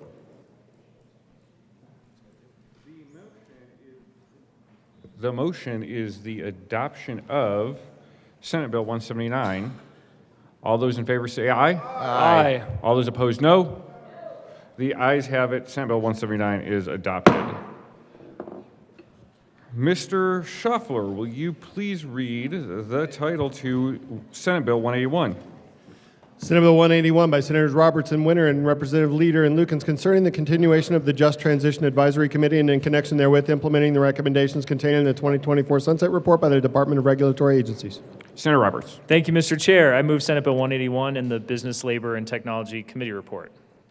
To the committee report. Yes, thank you, Mr. Chair. We made a few additions to the membership of the Just Transition Advisory Committee, as well as some changes that were requested by the department to modernize the language now that the office has been established. Seeing no further discussion, the motion is the adoption of the Business, Labor, and Technology Committee report to Senate Bill 181. All those in favor say aye. Aye. All those opposed, no. The ayes have it. The committee report is adopted. To the bill, Senator Roberts. Thank you, Mr. Chair. Pleased to be here with the good senator from Broomfield for the sunset bill for the Just Transition Advisory Committee. This is exactly what it sounds like, the committee that advises the Office of Just Transition that was created in 2019. They do some incredibly important work, bringing a variety of perspectives to assist the staff that works in the OJT every day. We added in some very strong language to, I think, improve things and reflect more local feedback, but it's a good committee and it should continue, and I ask for an aye vote. Seeing no further discussion, the motion is the adoption of Senate Bill 181. All those in favor say aye. Aye. All those opposed, no. The ayes have it. Senate Bill 181 is adopted. Mr. Schaffler, will you please read the title to Senate Bill 182? Senate Bill 182 by Senator Ball and Representative Brown concerning encouraging the reduction of embodied carbon. Senator Simpson.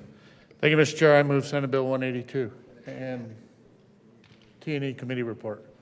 To the Transportation and Energy Committee report, Senator Ball. Thank you, Mr. Chair. We made some slight amendments to this bill in the committee report, but primarily technical in nature to accommodate some concerns about implementation from the coalition behind this bill, but no big substantive changes to what the bill does. Seeing no further discussion, the motion is the adoption of the Transportation and Energy Committee report to Senate Bill 182. All in favor say aye. Aye. All opposed, no. The ayes have it, and the committee report is adopted. To the bill, Senator Simpson. Thank you, Mr. Chair. The bill is about embodied carbon in construction materials. The good senator from Denver approached me about this concept early in the session, and I went, man, I'm all about embodied carbon. And it comes full circle to go, there's a company in the San Luis Valley manufacturing structural blocks out of hemp. So they're actually carbon negative. There's patent pending. The binder is a restricted, it's lighter than concrete, stronger than concrete. It's a trade secret on the binder right now. But better insulating value, just really an amazing effort. And so I got really interested because I've raised hemp in the years past for fiber or hurd, and the company I raised hemp for is the one pursuing this structural concrete block, structural hemp block that can replace concrete, and again is carbon negative. It's actually consuming carbon versus the alternative. So it really was an interesting concept and was very supportive. I'm happy to join the good senator from Denver on the bill. Nobody seems to want to make comments about mudslinging or straw men, and it's an ideal opportunity for that. But seeing no further discussion, the motion is adoption of Senate Bill 182. All those in favor say aye. Aye. All those opposed, no. The ayes have it. Senate Bill 182 is adopted.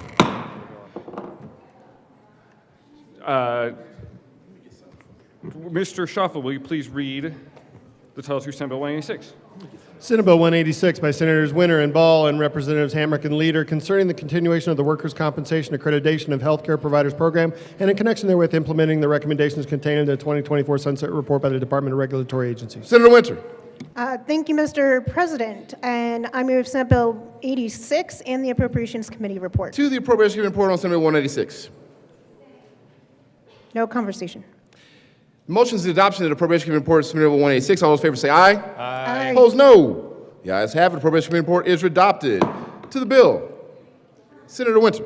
Thank you, Mr. Chair. This is a simple bill that helps expand access to workers' comp of more healthcare providers like physical therapists.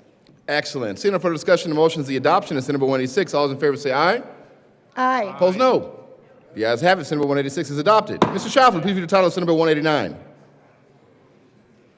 Senate Bill 189 by Senators Liston and Snyder and Representatives Soper and Espinoza concerning requiring a jury to determine whether a defendant has prior qualifying convictions. Senator Snyder. Thank you, Mr. President. I move Senate Bill 189, the Appropriations Committee report, and the Judiciary Committee report. To the Appropriations Committee report, Senator Snyder. To the which report? Appropriations report. Yeah, so we have appropriated $17,500 in case some juries have to go longer than 3 days and get their $50 a day. We ask for a yes vote. Was that appropriations or judiciary? Appropriations. I'm sorry, to the Judiciary Committee report, Senator Snyder. Move appropriations. Okay. Move appropriations. The question before us is the Appropriations Committee report. All those in favor say aye. Those opposed, no. The Appropriations Committee report is adopted. To the Judiciary report.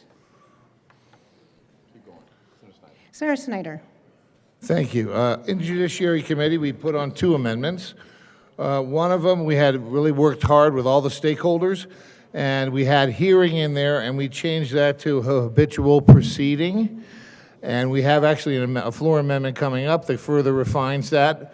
But that's what we did in Judiciary, and we would ask for a yes vote. The question before us is the Judiciary Committee report. All those in favor say aye. Aye. All those opposed, no. The ayes have it, and the Judiciary Committee report is adopted. Senator Liston. Madam Chairman, I move the amendment L003 to Senate There Bill is an 189. amendment at the desk. Will the clerk please read L003? Amendment L003. Senator Snyder. Thank you, Madam Chair. Yeah, so even though we saw this in committee a couple weeks ago, the public defenders and the DAs and the Attorney General's office have been working together to come up with some better language. I'm proud to say that L003 represents a compromise, and everybody is pleased with this language. So we basically make sure that all the rules of Colorado civil and criminal procedure apply to these jury determination hearings. At the same time, we've kind of wordsmithed it so that we don't increase the fiscal note. And I would ask for a yes vote on L003. Senator Liston. One more time, Madam Chair, I also move Amendment L003 to Senate Bill 189, in case you didn't hear that. The question before us is the adoption of L003. Is there any further discussion? All those in favor say aye. Aye. All those opposed, no. L003 is adopted. To the bill. Seeing no further discussion, Senator Snyder. Thank you, Madam Chair. Yes, it's a good bill. Please, we ask for a yes vote. Seeing no further discussion, the question before us is the adoption of Senate Bill 189. All those in favor say aye. Aye. All those opposed, no. The ayes have it, and Senate Bill 189 is adopted. Will the clerk please read the title to Senate Bill 192? Senate Bill 192 by Senators Doherty and Judah and Representatives Espinoza and Foray concerning the continuation of functions related to the regulation of community integrated healthcare service agencies and in connection therewith implementing the recommendations in the 2024 Sunset Report by the Department of Regulatory Agencies. Senator Doherty. I move Senate Bill 192 and ask for an aye vote. Seeing no further discussion, the question before us is the adoption of Senate Bill 192. All those in favor say aye. Aye. All those opposed, no. The ayes have it, and 192 is adopted. Will the clerk please read the title to Senate Bill 193? Senate Bill 193 by Senators Ball and Mullica and Representatives Garcia, Sander, and McCormick concerning the continuation of the primary care payment reform collaborative. Senator Molka. Thank you, Madam Chair. I move Senate Bill 193 in the Health and Human Services Committee report. To the committee report. Thank you, Madam Chair. In the committee, we ran an amendment for the pediatricians just to clarify some language. Would ask for a yes vote. The question before us is the adoption of the Health and Human Services Committee report. Is there any further discussion? All those in favor say aye. Aye. Aye. All those opposed, no. The ayes have it, and the committee report is adopted. Senator Ball. Thank you, Madam Chair. This is a simple bill. It's a sunset bill, and this recommends the continuation of a collaborative that has been constructive, has made recommendations that have made its way into law, and encourage an aye vote so they can continue their work. Is there any further discussion on Senate Bill 193? Seeing none, the adoption of 193, all those in favor say aye. Aye. All those opposed, no. 193 is adopted. Will the clerk please read the title of Senate Bill 194? Senate Bill 194 by Senators Michelson, Janae, and Mullica and Representatives Duran concerning the continuation of the Dental Practice Act. Senator Michelson, Janae. Thank you, Madam Chair. I move the Senate Bill 194 and the Health and Human Services and Appropriations Committee reports. To the Health and Human Services report.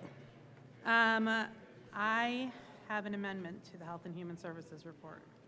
Seeing no You can pass it now. In Health and Human Services, we made a few amendments and really worked the Dental Practice Act. Seeing no further discussion, the question is the adoption of the Health and Human Services Committee report. All those in favor say aye. Aye. All those opposed, no. The ayes have it, and the committee report is adopted. To the Appropriations Committee report. In the Appropriations Committee, Senator Michelson, Janae. Thank you, Madam Chair. In the Appropriations Committee, we cut the fiscal note. Is there any, seeing no further discussion, the question before us is the adoption of the Appropriations Committee report. All those in favor say aye. Aye. All those opposed, no. The Appropriations Committee report is adopted. There is an amendment on the desk. Will the clerk please read L015? Amendment L015. Senator Michelson, Janae. Thank you, Madam Chair. L015 it has I move L015. To the amendment. L015 has some language including allowing for a seat for the oral surgeons to be on the board consistently. I ask for an aye vote. Is there any further discussion? Seeing none, the question before us is the adoption of L015. All those in favor say aye. Aye. All those opposed, no. L015 is adopted. To the bill. Yep.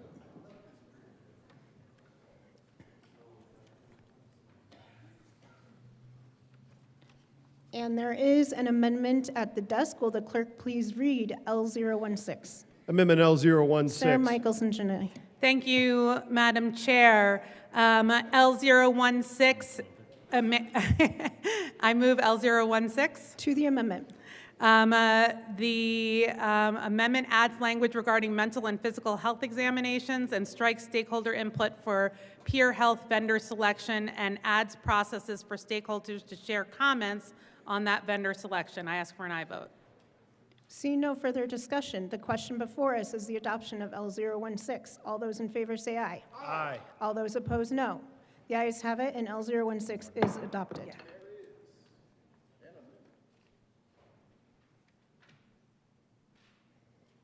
There is an amendment at the desk. Will the clerk please read L017? Amendment L017. Senator amend printed Michelson, bill. Janae. Thank you, Madam Chair. I move L017. To the amendment. This amendment represents a compromise between numerous practitioners regarding the definition of indirect supervision. I ask for an aye vote. Seeing no further discussion, the question before us is the adoption of Amendment L017. All those in favor say aye. Aye. All those opposed, no. The ayes have it, and L017 is adopted. Senator Mullica. Thank you, Madam Chair, and thank you to my good sponsor from Commerce City. Really just wanted to take this opportunity to also thank the stakeholders who have been involved, the dental hygienists and the dentists who have all come together, I think, to really find compromise to make sure that we moved forward here with Senate Bill 194. Really excited that we were able to find that compromise, and you see that through the work that was done in committee and even on the floor today, and I would ask for a yes vote. Seeing no further, Senator Rich. Thank you, Madam Chair. I do have a question because I think you said that you worked in appropriations to do something about the fiscal note. And the latest fiscal note I have is March 24th.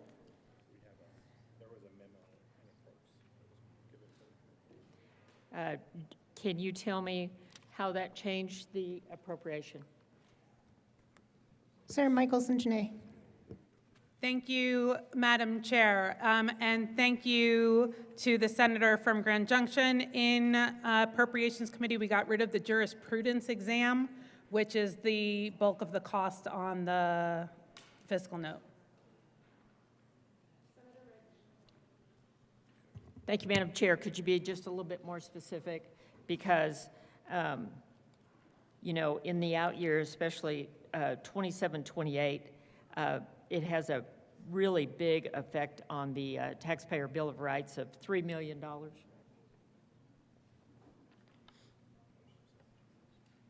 Senator Michelson Janae. Senator Mullica. Thank you, Madam Chair, and thank you, the good senator from Grand Junction. I'm not sure if we can be necessarily more specific. It's just the piece of the bill that generated the fiscal note, the jurisprudence exam, was eliminated. There was a memo that was given to appropriations to show that the fiscal note was no longer there and impacted, and so, yeah. Seeing no further discussion, the question before us is the adoption of Senate Bill 194. All those in favor say aye. All those opposed, no. The ayes have it, and Senate Bill 194 is adopted. Mr. Majority Leader. Thank you, Madam Chair. I move the committee rise and report. The motion before us is to rise and report. Oh, yeah, sorry. Thank you, Madam Chair. I move to lay over the balance of the calendar till tomorrow, Wednesday, April the 16th. The balance of the calendar will be laid over until tomorrow, April 16th. All those in favor? Aye. All those in favor, say aye. Aye. Opposed? Opposed? No. The The ayes have it, and the bills will be laid over until tomorrow. Thank you, Madam Chair. Now I move the committee rise and report. The motion before the committee is to rise and report. All those in favor say aye. Aye. All those opposed, no. The ayes have it, and the committee will rise and report. Yeah, me too.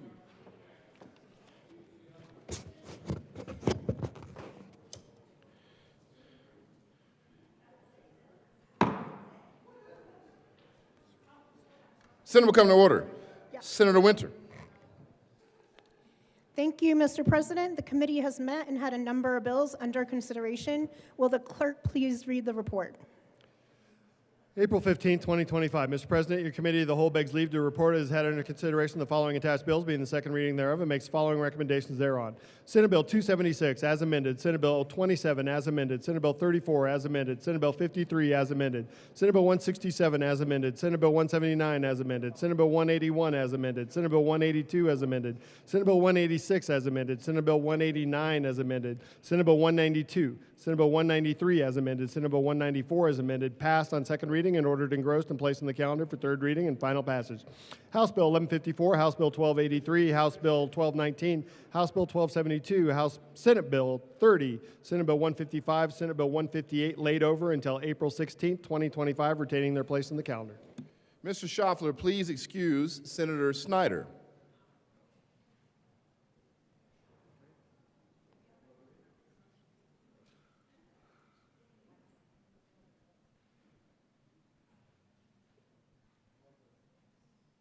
Senator Winter. Thank you, Mr. President. I move for the adoption of the report. The motion is adoption of the committee of the whole report. There's a member of the desk. Mr. Schaffler, please read S001 and Senate Bill 276.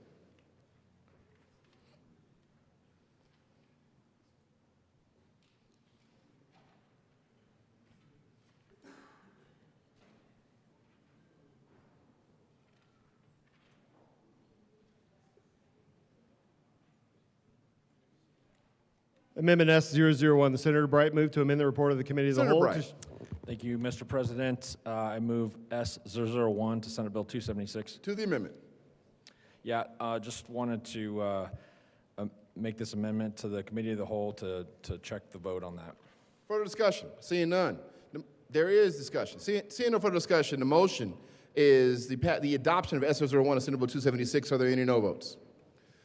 Senators Weissman, Gonzalez, Henriksen, Cutter, Danielson, Exum, Colker, Mr. Majority Leader, Amabile, Doherty, Roberts, Sullivan, Ball, Marchman, Wallace, Kipp, Judah, Bridges, Michelson Janae, Winter.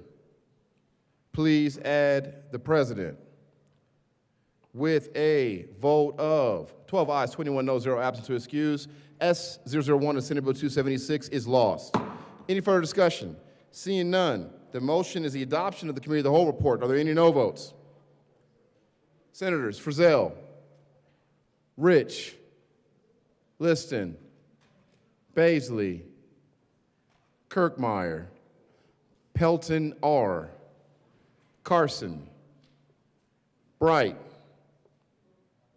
Mr. Minority Leader, Pelton B., with a vote of 23 ayes, 10 no, 0 absent, 2 excused, the Committee of the Whole report is adopted. Senate Bill 276 is amended, Senate Bill 027 is amended, 34 is amended, 53 is amended, 167 is amended, 179 is amended, 181 is amended, 182 is amended, 186 is amended, 189 is amended, 192, 193 is amended, 194 is amended.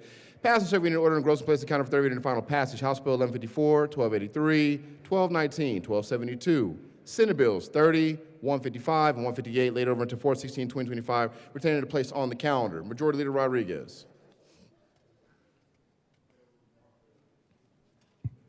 Thank you, Mr. President. I move to lay over consideration of memorials until Wednesday, April the 16th, 2025. The motion is laid over consideration of memorials till Wednesday, April 16, 2025. All those in favor say aye. Aye. Opposed, no. The ayes have it, and consideration of memorials will be laid over until tomorrow, Wednesday, April 16th. Mr. Majority Leader. Thank you, Mr. President. I move to lay over consideration of House amendments to Senate bills until Wednesday, April 16th, 2025. The motion is laid over consideration of House amendments to Senate bills to Wednesday, April 16, 2025. All in favor say aye. Opposed, no. The ayes have it, and consideration of House amendments to Senate bills will be laid over until tomorrow, Wednesday, April 16th. Announcements. Senator Wiseman. Thank you, Mr. President. State Affairs Committee members, we have some work to do at 5 minutes to 7 in our usual room, 352. We are meeting to hear SCR 002, House Bill 1013, Senate Bill 142, House Bill 1225. Please be prompt so we can get going. We have had witnesses waiting for 5 hours. See you there. Very good. Senator Kipp. Thank you, Mr. President. We will be meeting at precisely 5 minutes to 7. And for House Finance, SCR 357. What? Oh, Senate? Oh, darn. Senate Finance. Okay. We're going to be hearing 1289, 283, 285, 1209 in that order. 5 minutes to 7 precisely. Do not be late. And I think we have a, it looks like we have a confirmation as well. SCR 357, see you there. Senator Exum. Thank you, Mr. President. I've talked to the Majority Leader and Minority Leader and asked to be excused tomorrow morning. What?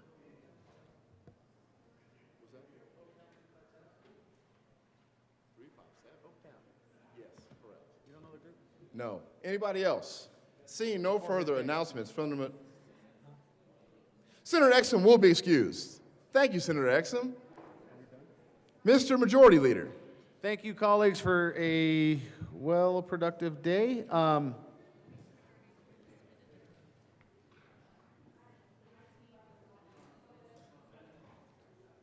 Which committee? Jeff, where'd she go? Who's got BLT? Henriksen, can you make Announce BLT. You need a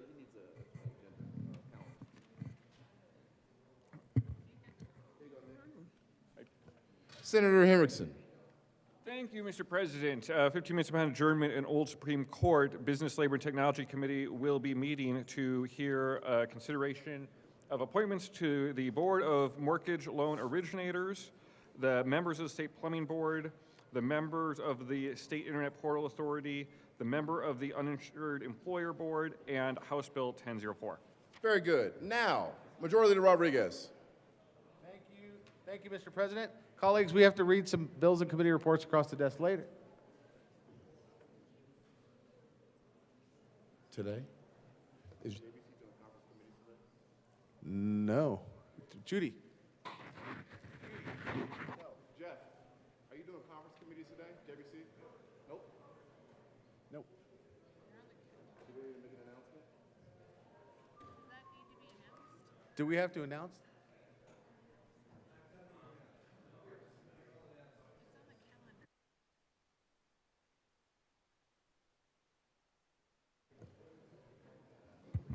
Senator Bridges. Thank you, Mr. President. Various conference committees on a number of bills that are listed on the calendar will not be occurring today.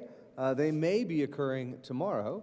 They may be occurring the day after, but they will almost certainly be occurring this week. The long bill will likely be conferenced on tomorrow, and so there you go. Very good. Thank you very much. Senator Bridges. Majority Rodriguez. Thank you, Mr. President. Again, I renew my motion. Colleagues will be reading some bills and committee reports across the desk. No need to return. On that note, Mr. President, I move the Senate adjourn until... Recess. I move the Senate recess until 7 p.m. this evening. Or 6:50.